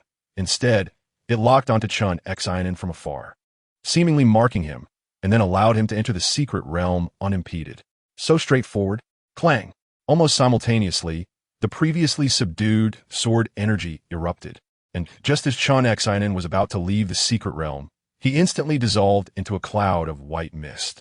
Is entry permitted but not exit? Yang pondered, realizing that the purpose of this sword energy was to extinguish the lineage of the Wugui path, thus forbidding anyone from leaving the secret realm. As for why entry was allowed, it seemed to be a trap to lure demonic practitioners into seeking treasure, only to slaughter them together later. The righteous path is far too sinister. Although Yang was uncertain of the accuracy of this conjecture, if he were in their position, he would undoubtedly act in the same manner. Using oneself as a gauge, he believed the truth was likely close to his assumption. With this thought, Yang grew increasingly cautious. He thus patiently waited for several months until his innate essence transformed into a martial artist once more before sending it into the secret realm. This time, he did not intend to leave, but to delve deeper into the realm. Soon, structures began to emerge in Yang's line of sight, most of which had turned to bones, with shattered artifacts strewn about. Yang surveyed his surroundings. The entire Wugui's secret realm was unlike the outside world. Devoid of any spiritual energy, only a dense and extreme aura of earthly yin energy remained. Ordinary practitioners, without the corresponding techniques, would struggle to cultivate here, and over time, even their physical forms would be eroded by the yin energy. In such a place, would there be any practitioners? Yang mused while continuing his movements. Keenly observing his surroundings, he had discerned that he seemed to be within a city. At that moment, a suppressed shout suddenly pierced the air nearby. "What are you doing, you fool?" Yang turned his head to see a face emerging from the ruins, growling softly. "Are you trying to get yourself killed? It's already night." Following that, the face displayed hesitation and struggle before gritting its teeth and crawling out of the ruins, revealing a youth of no more than 14 or 15 years. He hurriedly approached Yang and roughly grabbed his hand, attempting to drag him away. Seeing this, Yang raised an eyebrow but did not resist. However, in the next moment, the youth's expression froze in place, and turning his head, despair quickly overtook his otherwise handsome features. "I shouldn't have saved you. We're doomed." Tap, tap, tap. Almost simultaneously, footsteps echoed throughout the desolate ruins. Yang turned to look and saw an elderly man clad in yellow, his eyes lifeless. The elder's gaze, devoid of focus, fixated directly on Yang and the mysterious youth. As his gaze fell upon them, a palpable darkness began to encroach upon the two, accompanied by a potent stench of decay. Yellow robes. How could it be yellow robes? The youth followed Yang's gaze and noticed the elder's presence. However, upon seeing the color of the elder's clothing, his face turned pale. Behind the youth, Yang watched this scene with keen interest. In truth, he had not comprehended the youth's earlier words, but this did not diminish his curiosity towards the suddenly appearing elder in yellow. In the next moment, Yang placed his hand on the youth's head. He had no interest in wasting time conversing or slowly gathering information. As a disciple of the Saint Sect, directly searching the soul was more to his liking. "You?" The youth had never expected Yang would repay kindness with malice, letting out a scream before Yang's consciousness pierced into his mind. Before long, a wealth of information flooded Yang's mind. Language, culture, worldview, and all details regarding this Wugui secret realm were meticulously unearthed.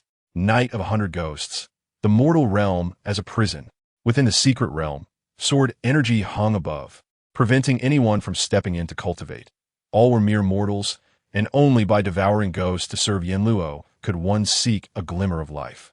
White-robed ghosts, yellow-robed ghosts, black-robed ghosts, red-robed ghosts, listening to the teachings of ghosts, ghost messengers. An avalanche of information cascaded through Yang's mind, leaving him both astonished and filled with doubt. The secret realm in his previous life was not like this at all. In the previous incarnation, the Wugui secret realm was nearly devoid of life, remaining desolate until the destruction wrought by Yin Shanjunren, who left not a single creature in sight. However, in this current life, the secret realm evidently still harbors vitality. The practitioners of the past, Wugui Dao, not only survived but also discovered an alternative path to cultivation. Could be due to that sword energy, recalling the golden elixir sword energy that lingered within the realm. Liu Yang felt an icy chill pierce through him. Could it be that it annihilated all life? Yet, upon further reflection, Liu Yang sensed something amiss. After all, the golden elixir sword energy had remained dormant for so many years within the secret realm. What could have transpired that would allow it to eradicate the entire realm in the future? Chapter 79. Xianming Fu Jun's capture of the ghostly position time, as always, does not wait for anyone. As Liu Yang pondered, the darkness emanating from the elderly man in yellow nearby had already encroached upon him, infused with a potent corrosive force. Liu Yang lifted his gaze, intrigued as he observed the figure before him. Is this the Wugui? The Wugui Dao is a major sect of ancient demonic pathways, where each disciple was required to forge a personal Wugui to serve as the foundation of their future cultivation. However, With the emergence of the golden elixir sword energy, the Wu Gui Dao was utterly eradicated, leaving these Wu Gui unbound by the control of cultivators to wander the secret realm. The hierarchy of the Wu Gui was classified based on the strength of their former practitioners, resulting in categories such as by Yi, white robe, Huang, yellow robe, He, black robe, and the most fearsome, Hong, red robe ghost. The living beings within the secret realm have similarly complex origins. Some are remnants of servants once nurtured by the Wu Gui Dao, while others are disciples who resolutely abandoned their cultivation when the sect was besieged. The secret realm forbids cultivation. The golden elixir sword energy seeks to obliterate the legacy of the Wu Gui Dao.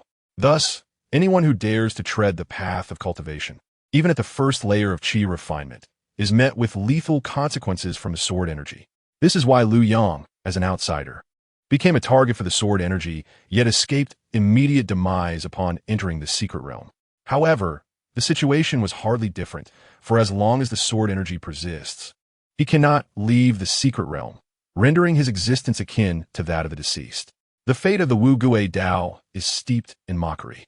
Only mortals survived, unable to cultivate, and thus they became prey for the uncontrollable Wu Gui, perpetually hunted and consumed.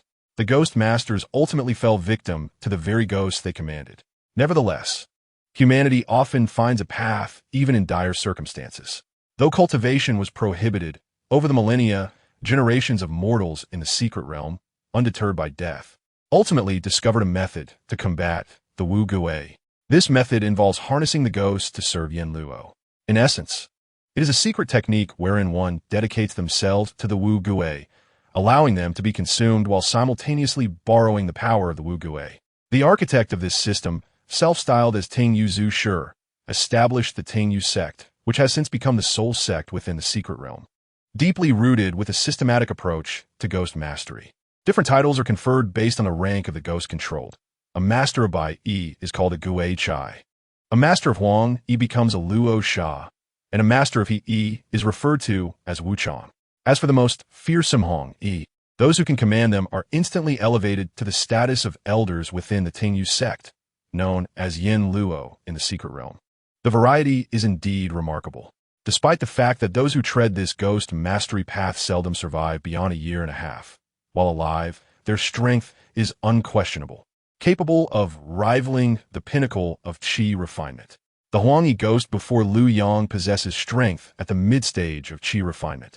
However, what truly piques Lu Yang's interest is the faint, enigmatic aura he perceives emanating from the Huangyi ghost, seemingly related to a certain rank.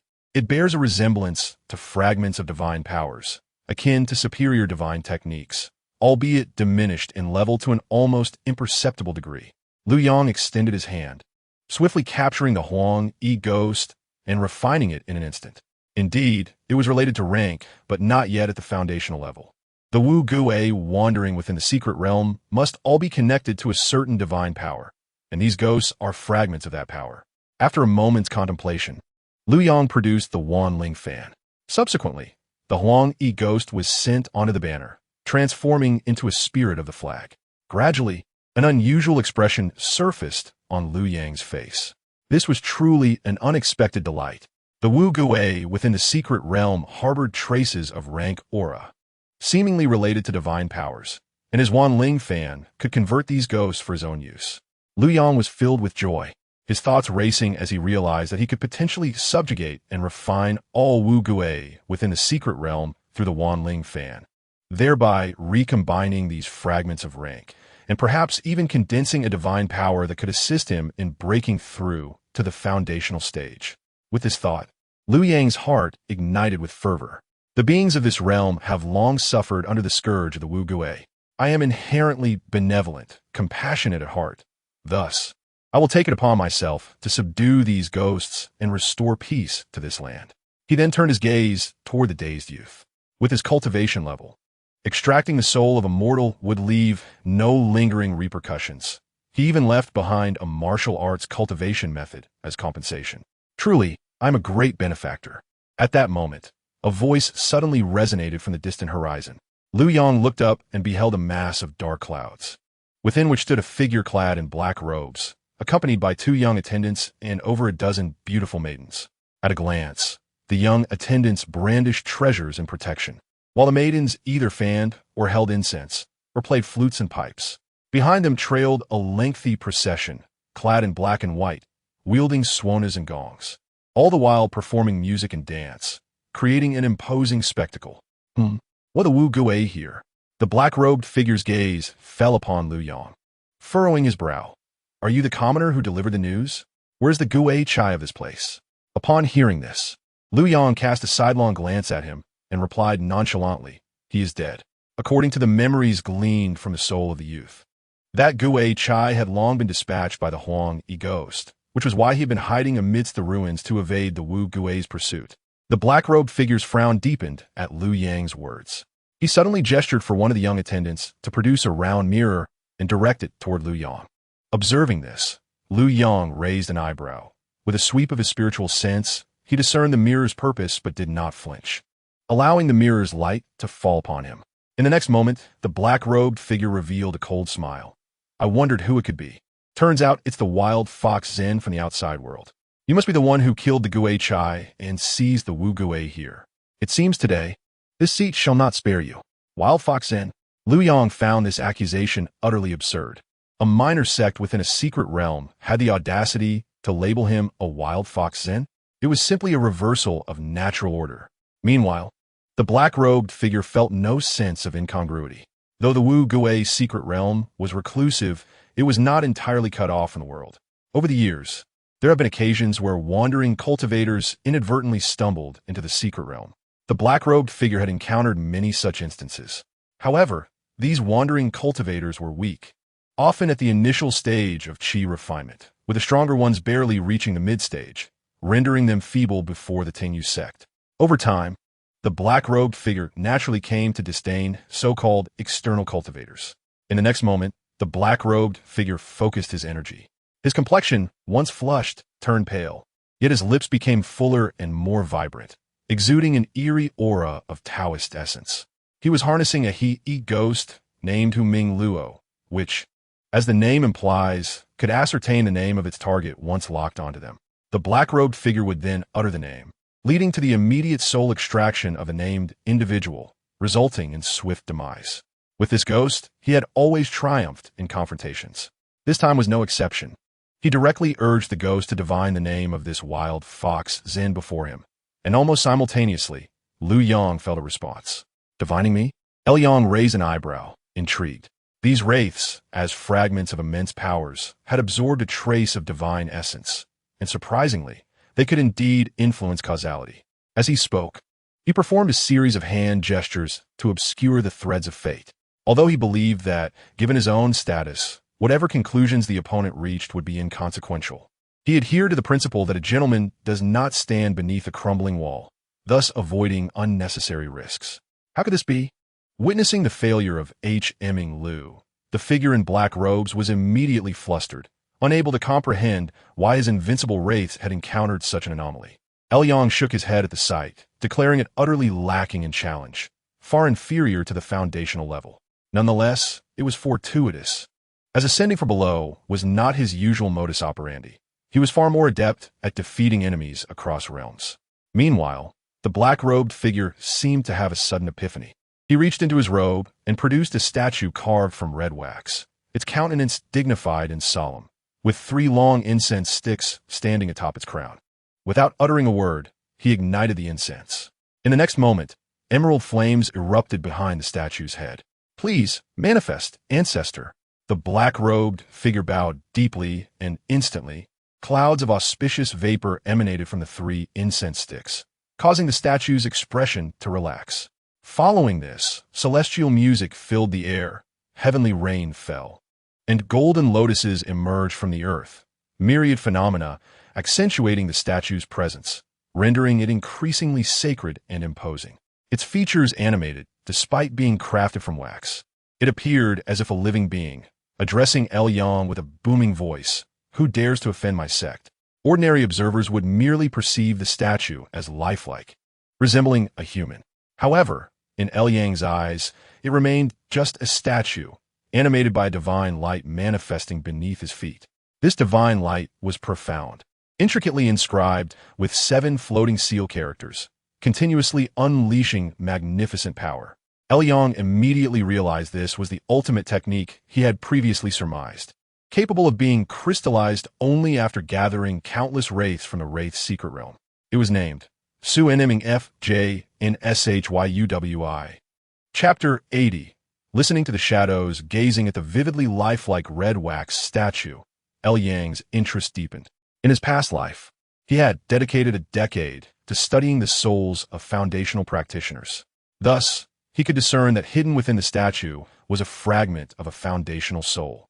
Might I inquire as to which esteemed ancestor stands before me?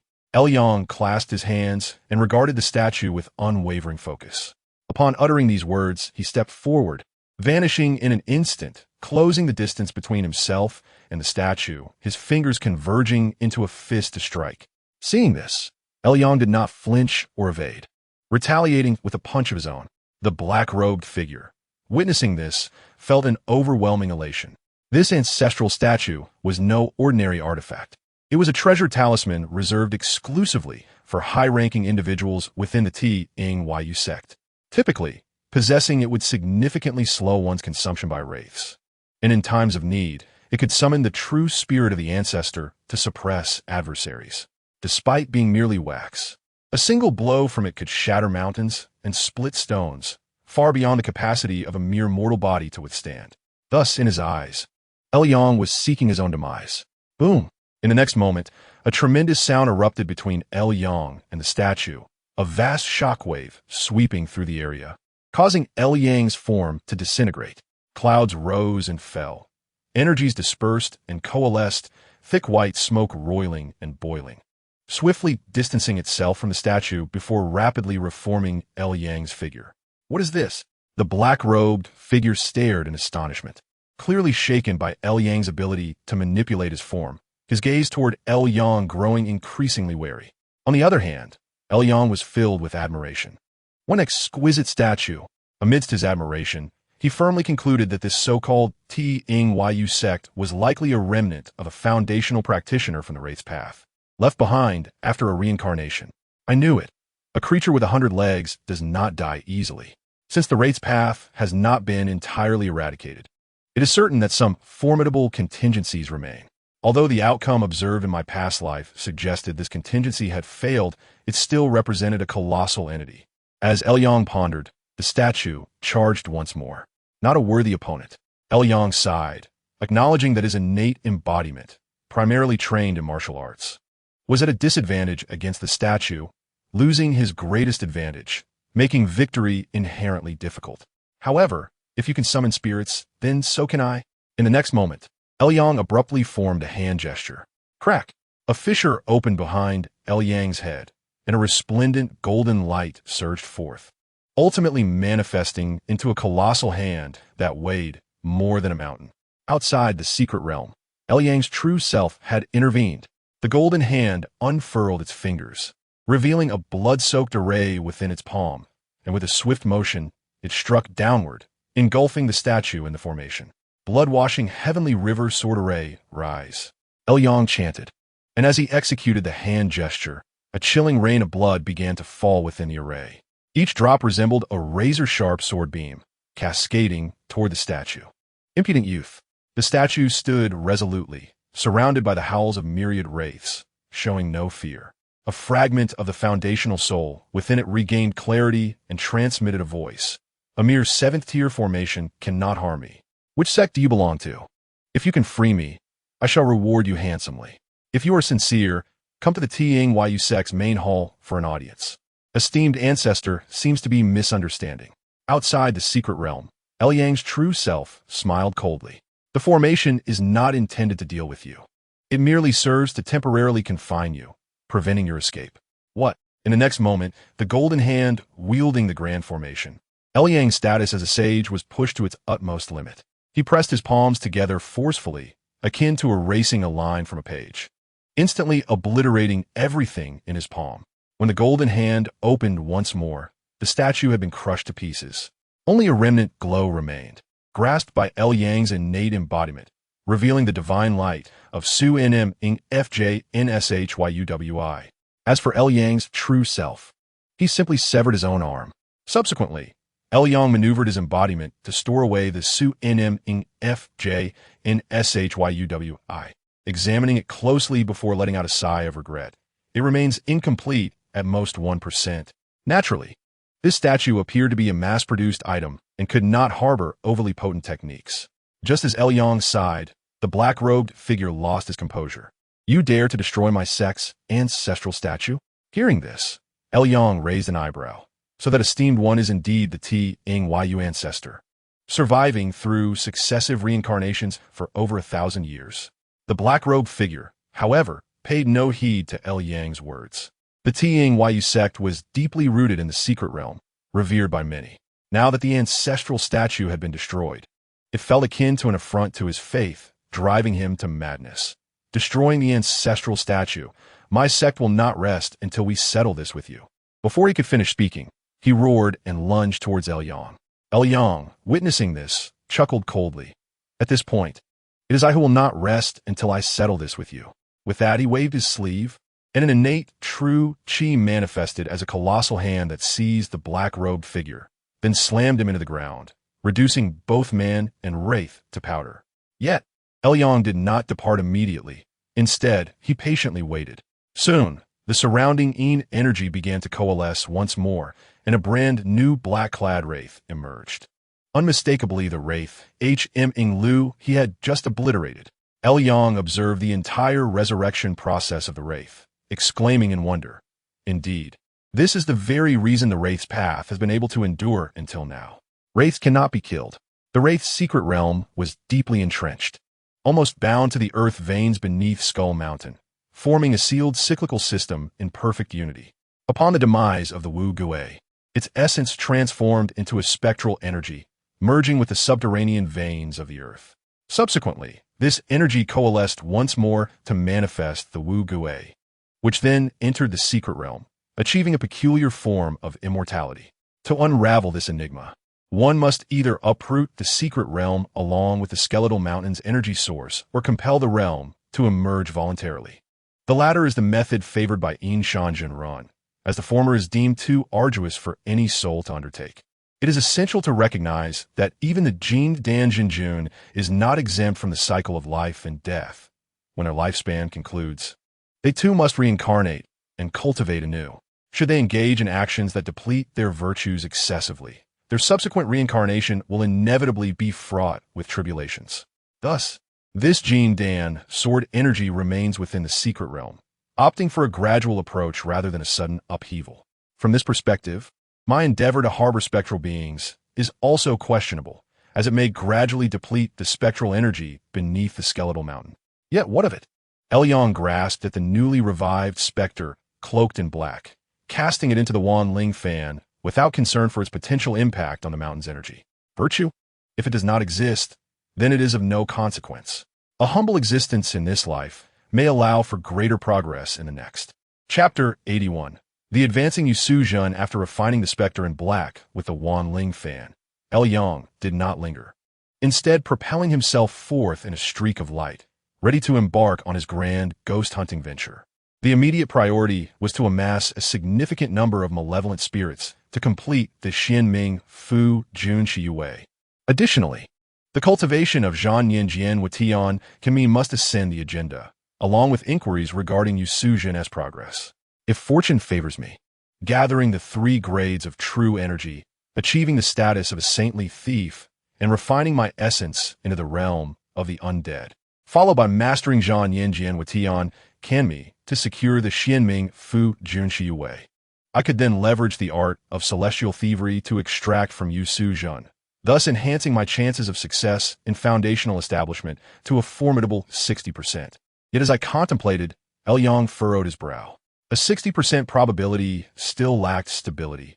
If I could acquire the Ascension Order from Yinshan Jinran, a 70% chance would indeed present a genuine opportunity. The Ascension Order is not entirely out of reach.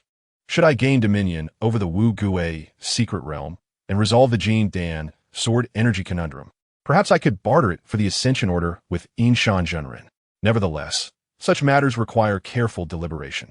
Yang was acutely aware that in this life, he was not a member of the San He Hui, and rather than engaging in trade, eliminating himself for a darker gain would be more in line with the ways of the holy sect.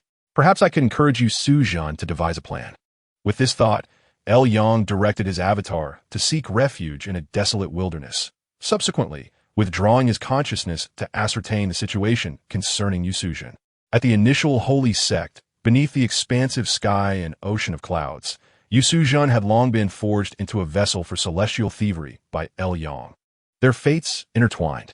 Thus, divining her circumstances required little effort, and soon he established a connection. At Butian Peak, within a cave of the San He Hui, the area was bustling with activity, a throng of disciples surrounding a young man with fervent admiration. Congratulations, Brother Luo, on achieving grand mastery. Foundational establishment is within your grasp. We hope you will guide us more in the future. Brother Luo, do you remember? I once treated you to a meal. Luo wu yamantan da kang diminer. Though satisfaction swelled within him. At a young age, attaining such mastery promised a bright future for foundational establishment. A surge of ambition arose within him. If my elder brother has paved the way to sainthood, I too may not fall short. At that moment, an uproar arose from outside, and someone exclaimed in astonishment, "The fairy Su Zhen has arrived." In the next instant, a graceful figure entered the cave. With an exquisite visage and a lithe form, accompanied by a frigid demeanor and a cultivation level of 6 layers of qi refining. She appeared as a proud and majestic ice lotus, evoking the imagination of what fervor might lie beneath her icy exterior. What a beautiful woman! Many gazed at Yu Suzhen, revealing expressions of admiration. Indeed, she was the fairy Su Zhen, in less than a year since formally entering the sect.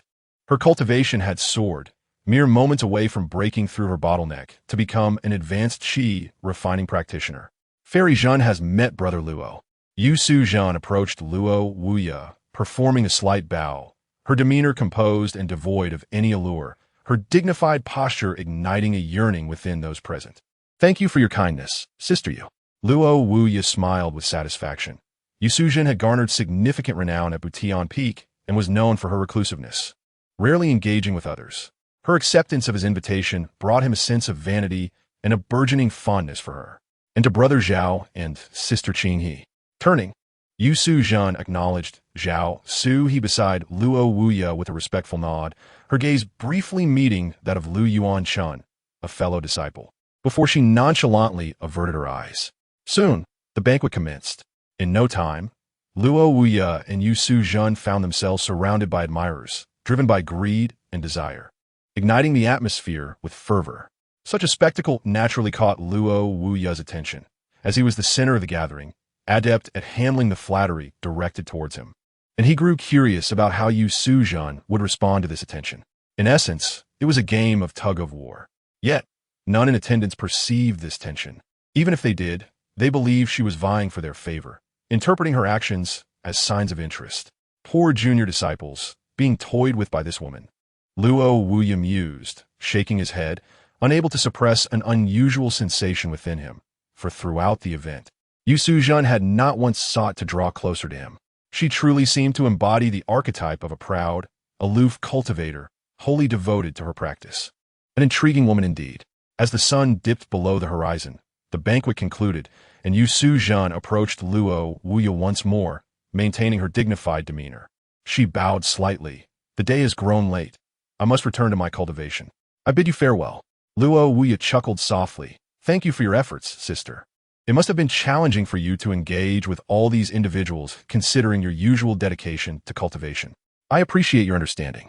Upon hearing this, Yu Suzhen lifted her gaze, her previously cool expression suddenly softening, a hint of annoyance flashing across her features as she half-heartedly reproached Luo Wuya.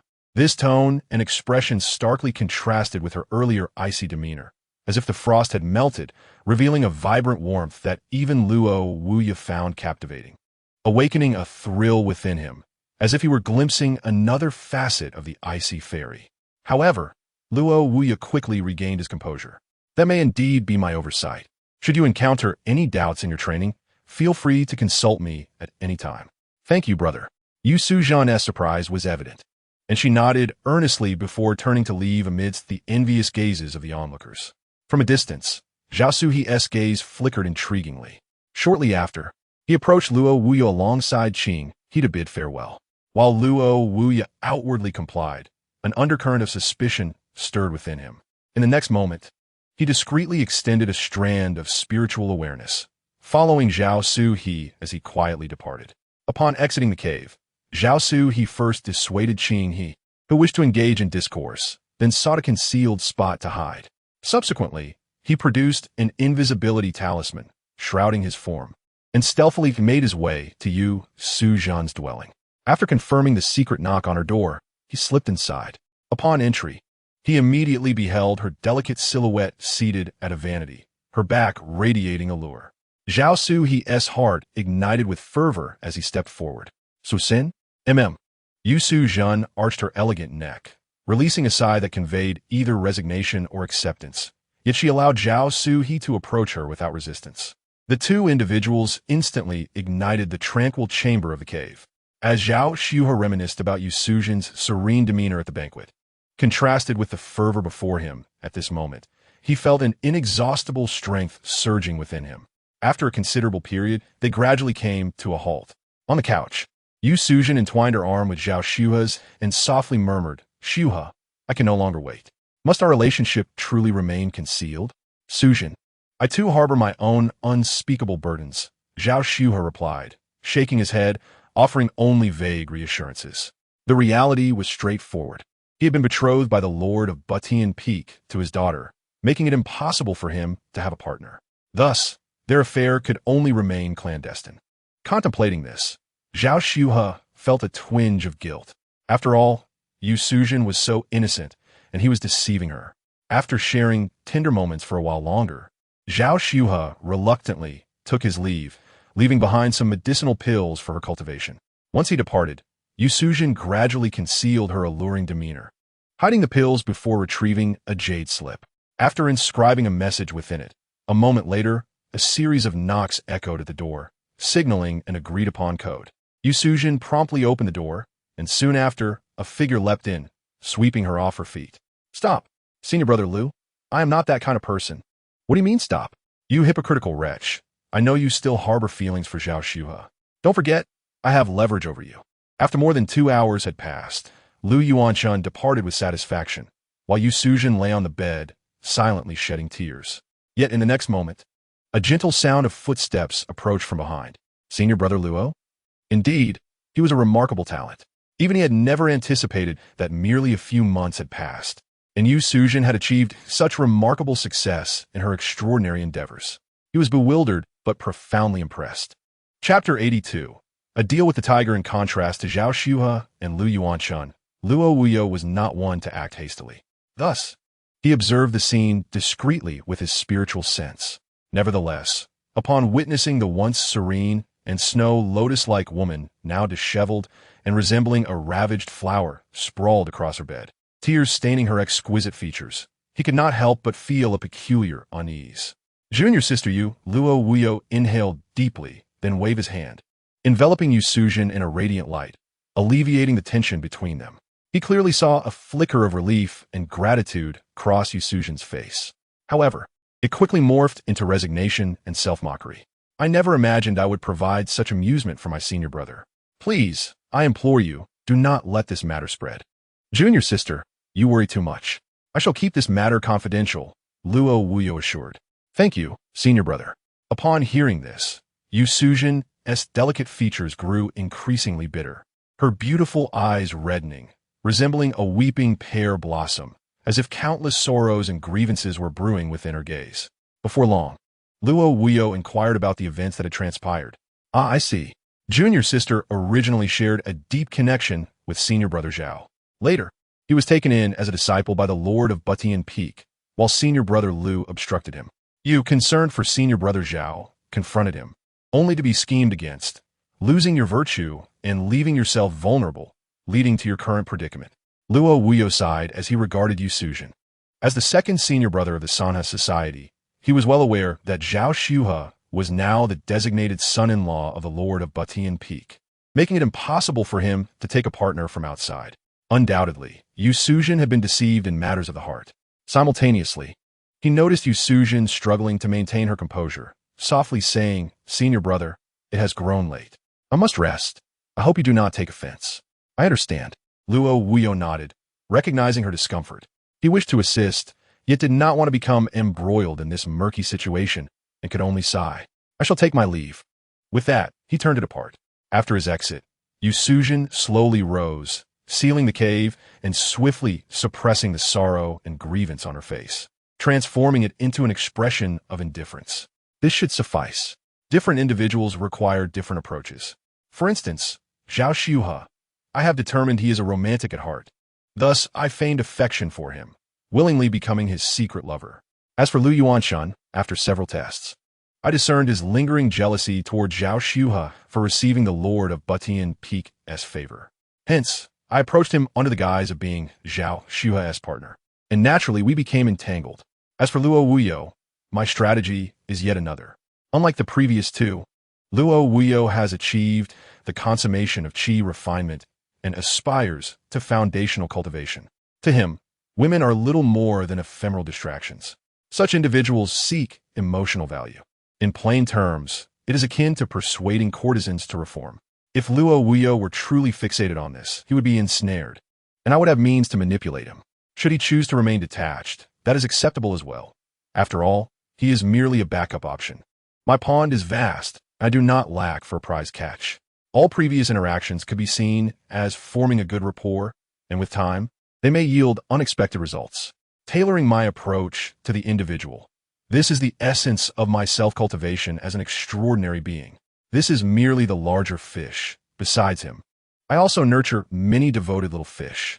Were it not so, how can my cultivation progress be so rapid? Truly remarkable. Within Skull Mountain, Lu Yang could not help but marvel at Yu Suzhen's extraordinary talent and her unique path. If this continues, she might indeed surpass all her peers. However, it is regrettable that her actions are still too conspicuous. Lu Yang formed a hand seal, and behind him, a circular light spun, illuminating numerous potential events, all leading to a singular outcome. "What are you doing?" Suddenly, an unexpected voice startled Yu Suzhen, causing her to turn abruptly. Even Lu Yang, who had been prepared, swallowed hard. Before them stood a young man clad in a black and white Taoist robe, with white hair and a youthful visage, exuding an ethereal presence.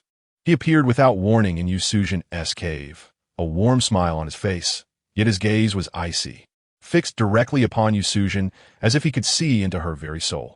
In that instant, Yu Suzhen froze, not only her face but her thoughts, fears, and even her very essence felt as if it had been transformed into a hard, unyielding statue.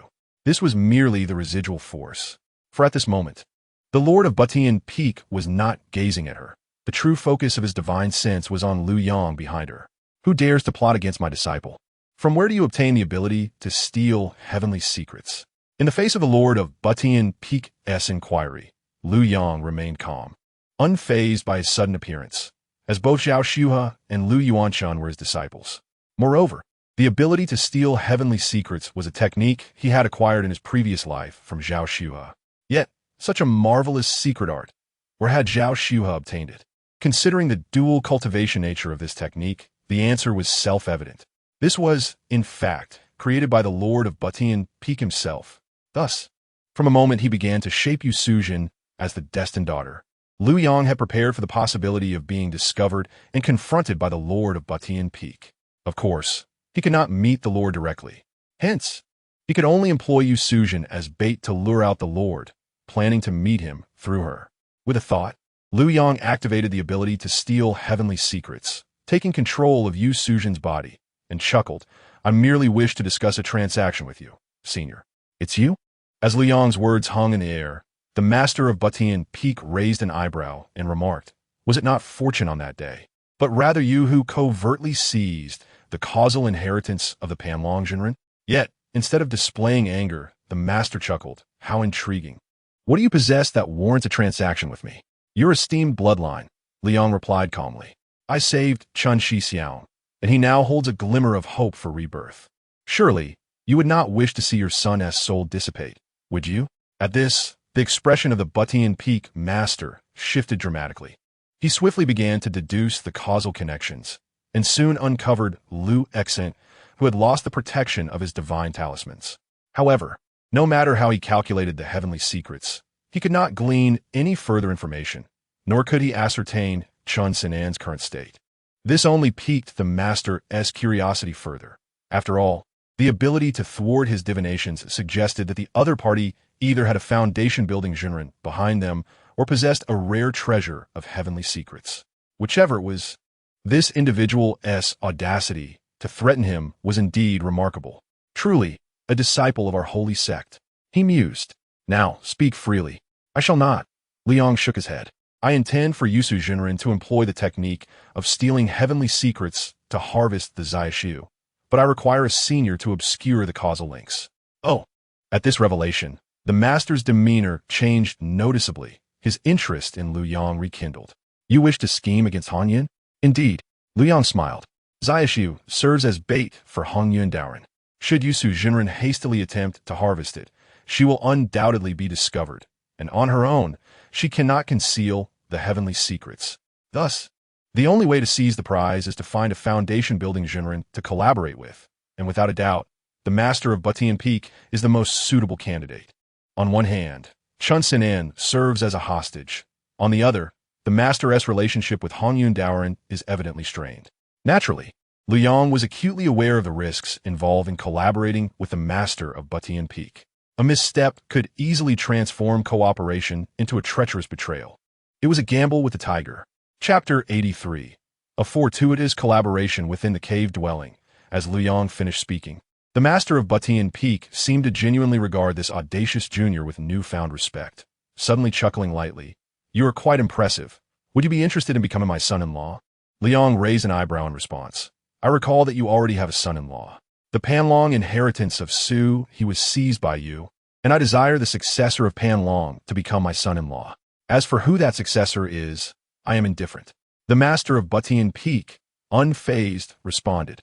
"Your proposal is intriguing, but it also reveals your vulnerabilities. It appears you lack the backing of a foundation-building genre. Am I correct? Should you become my son-in-law, we shall be family, and I could indeed lend you assistance." Before he could finish his statement, the master waved his hand. In an instant, the heavens spun, and Lu Yang found himself amidst a dazzling night sky atop Batian Peak. "Kinga, come forth." As the master's words echoed, a radiant light emerged, revealing a graceful woman of stunning beauty, a red dot adorning her brow. "Father, another one has arrived?" The young woman, initially languid, froze upon seeing Yusu Jinren. "Father, well, I do not mind, it feels a bit. You, who neglects her studies, if only you had mastered the great divine ability of your father. How could you not discern the intricacies of this lady?" The master of Batian Peak sighed, then with a shift in consciousness, conveyed the entire matter to the woman's mind.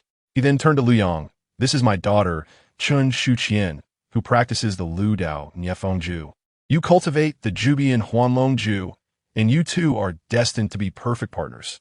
Together, you will cultivate, merging the 6 and 9, yielding effects equivalent to a rare foundation-building treasure."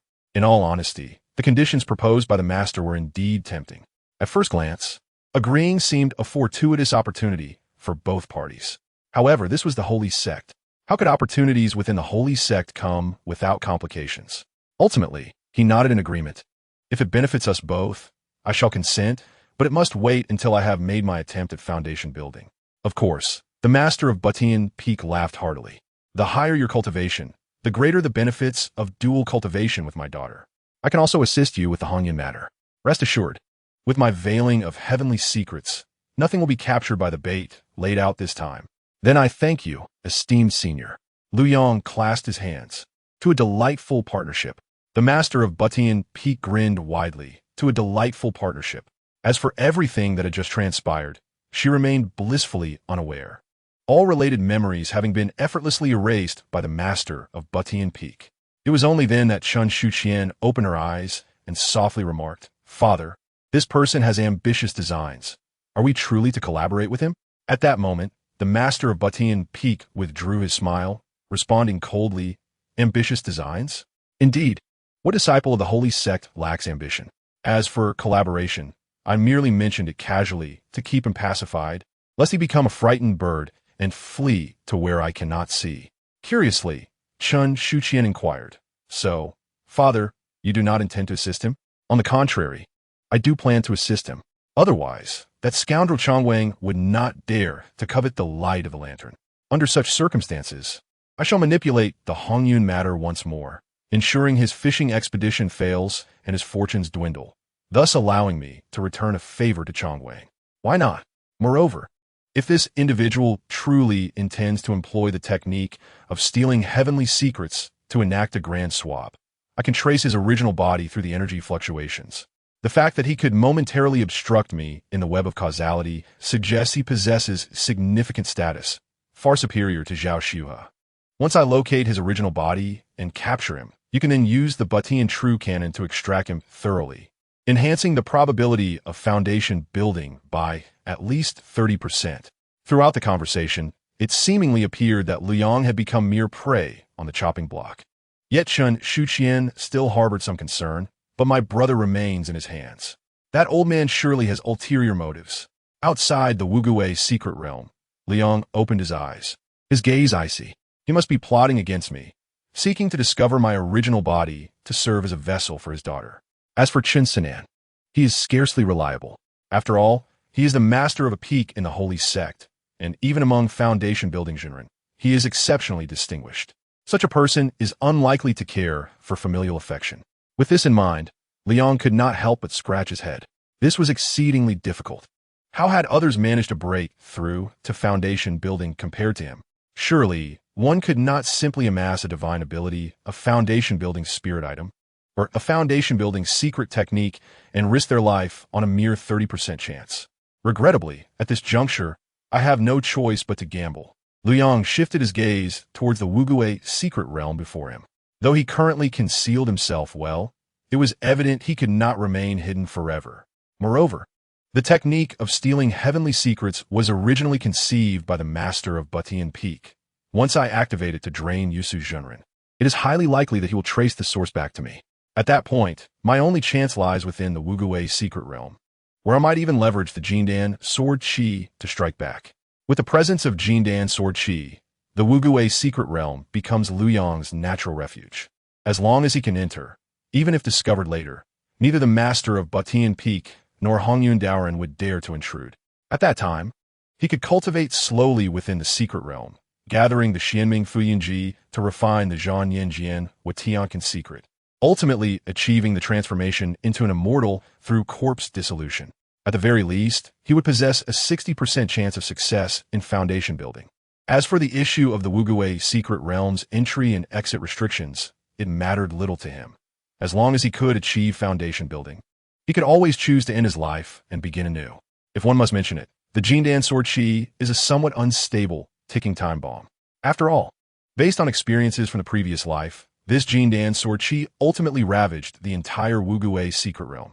Liang remained unaware of the underlying reasons behind this calamity. The answer to this dilemma, I fear, lies with T. Ingi Ugio.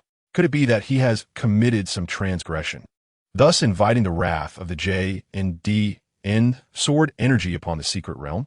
The more Wang pondered, the heavier his expression became. It appeared that in order to cultivate securely within the secret realm, he must first address the issue of T. Ingi Ugio. Otherwise, he would inevitably be vanquished by the J and D N sword energy. With this in mind, Wang finally made a resolute decision. He would enter the secret realm in his true form and take a chance. Chapter 84. Aiming to conquer the W-Gu realm. In the W-Gu secret realm, the headquarters of T. Ingi Uji-O stood in stark contrast to other areas of the realm. As the main temple, it was continuously patrolled by various ghostly enforcers, who over time had even established a city known as WNGS-CHing. At the center of this imposing city, a statue soared into the heavens. Nearly 80% of the population within the secret realm congregated in WNGS-CHing, where they could behold this towering statue of their founder at every moment. The statue bore a striking resemblance to the founder of T. Ingi Uji-O, and beneath it stood a magnificent palace, resplendent in gold and jade, serving as the retreat for the 8 elders of T. Ingi Uji-O. The sect did not appoint a leader, but revered the founder. Thus, all matters were decided collectively by the 8 elders. Typically, only one elder would be active at a time, while the others remained in a dormant state. Given that the sect's system relied on self-sacrifice to nourish the ghosts, their lifespans were exceedingly brief. Without such measures, they would soon be devoured by the Wu. However, at this moment, 6 of the elders had entered a state of awakening. The Grand Elder, Biwch, presided at the forefront. Appearing remarkably youthful in his flowing white robes, tall and slender, his face perpetually adorned with a chilling smile. The destruction of the founder's statue is no trivial matter, he declared. Before the statue was damaged, a decree from the founder reached us, commanding that we spare no effort in locating the one responsible for its ruin. This is why I have summoned my fellow disciples. As he spoke, Biwch glanced toward the 2 empty seats and furrowed his brow. Where are our brothers W, N, and W?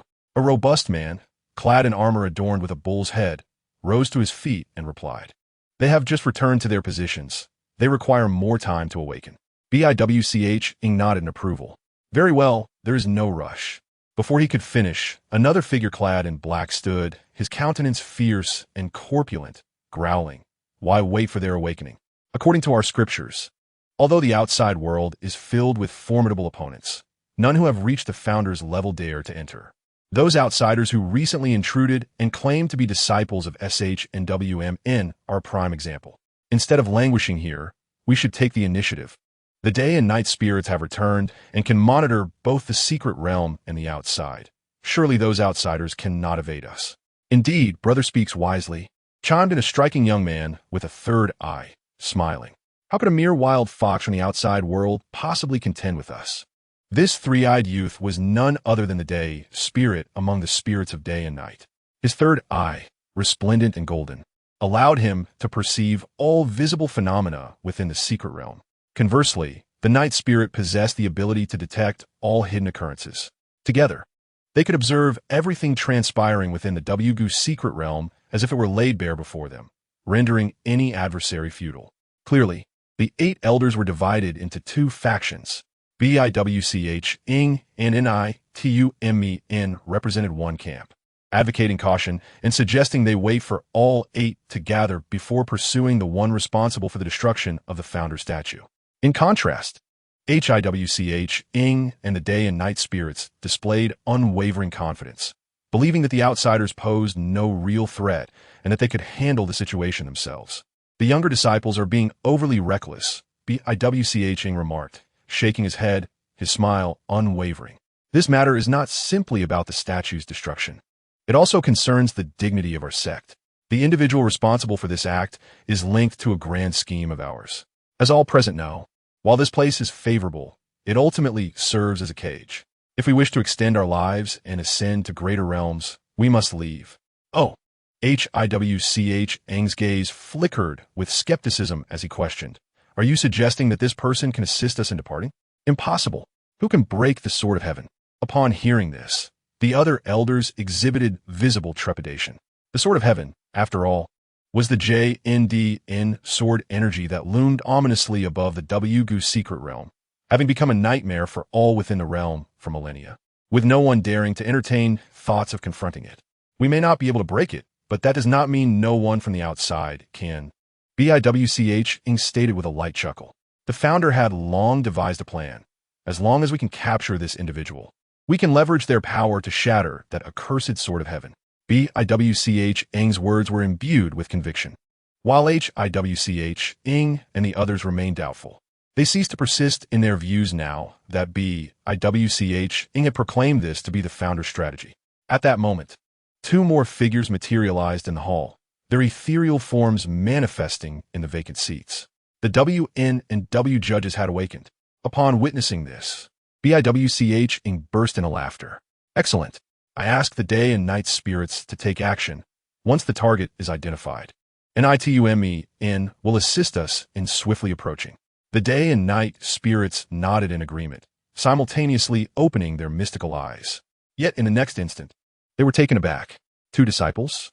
Biwch furrowed his brow, murmuring, could it be that the one who destroyed the founder statue is exceptionally skilled in concealment, making it difficult for you to track him? Not all. The day and night spirits responded, incredulity etched upon their faces. He is not hiding elsewhere. He stands right outside WNGSCH-ing. Outside WNGSCH-ing, Ly-ing, in his true form, stood with the WNL-ing-B-in hand, arms crossed behind him. He would not allow T-ing-e-u-g-o to remain unchallenged if he intended to make the WGU secret realm his foundation. Moreover, he yearned to meet the ancient WGU Taoist behind T-ing-e-u-g-o. It was time to extend a greeting, with a thought. A luminous orb appeared behind his head, clear as a mirror, and utilizing the status of Sphingiar, he looked down upon the city from above. Almost simultaneously, nearly all practitioners of T-ing-e-u-g-o felt an uncanny sensation. Yet, none could comprehend the occurrence. They merely observed their internal WGU suddenly erupt in chaos, emitting indescribable wails. In the next moment, the Sioux New York NSHX-ing-DF was invoked. Ly-ing executed a slicing gesture, and the orb that illuminated the entire city shattered quietly. Instantly, a terrifying force of curse and slaughter began to spread. Crack, crack, crack. Without any warning, within WNGSCH-ing, the commoners remained oblivious, while the practitioners suddenly wore expressions of horror, instinctively clutching their necks. A fissure appeared upon their throats, and soon thereafter, blood gushed forth. Thud! The sound of countless heads meeting the ground resounded in unison, creating a thunderous echo that reverberated throughout the entire city. In an instant, numerous WGU, freed from the constraints of their practitioners, soared into the sky, yet uncontrollably surged toward Ly-ing outside the city. With the WNL-ing-B-in unfurled, Ly-ing welcomed all who approached, consuming hundreds, even thousands, of WGU in mere moments. Bold lunatic! Only then did 8 beams of scarlet light, as red as blood, erupt from the center of WNGSH-ing, where the 8 elders of T-ing-e-u-g-o were visibly enraged. They paid little heed to their nearly annihilated disciples. However, Ly-ing's actions in gathering the WGU incited their fury. Each WGU was crucial to T-ing-e-u-g-o, and his action struck at their very roots. Be-ifteha-ng stepped forward. Are you the thief who desecrated the statue of our founder? Merely surveying his surroundings as if sensing something. His gaze ultimately fell upon the towering statue within WNGSCH-ing. So it was there, in the blink of an eye,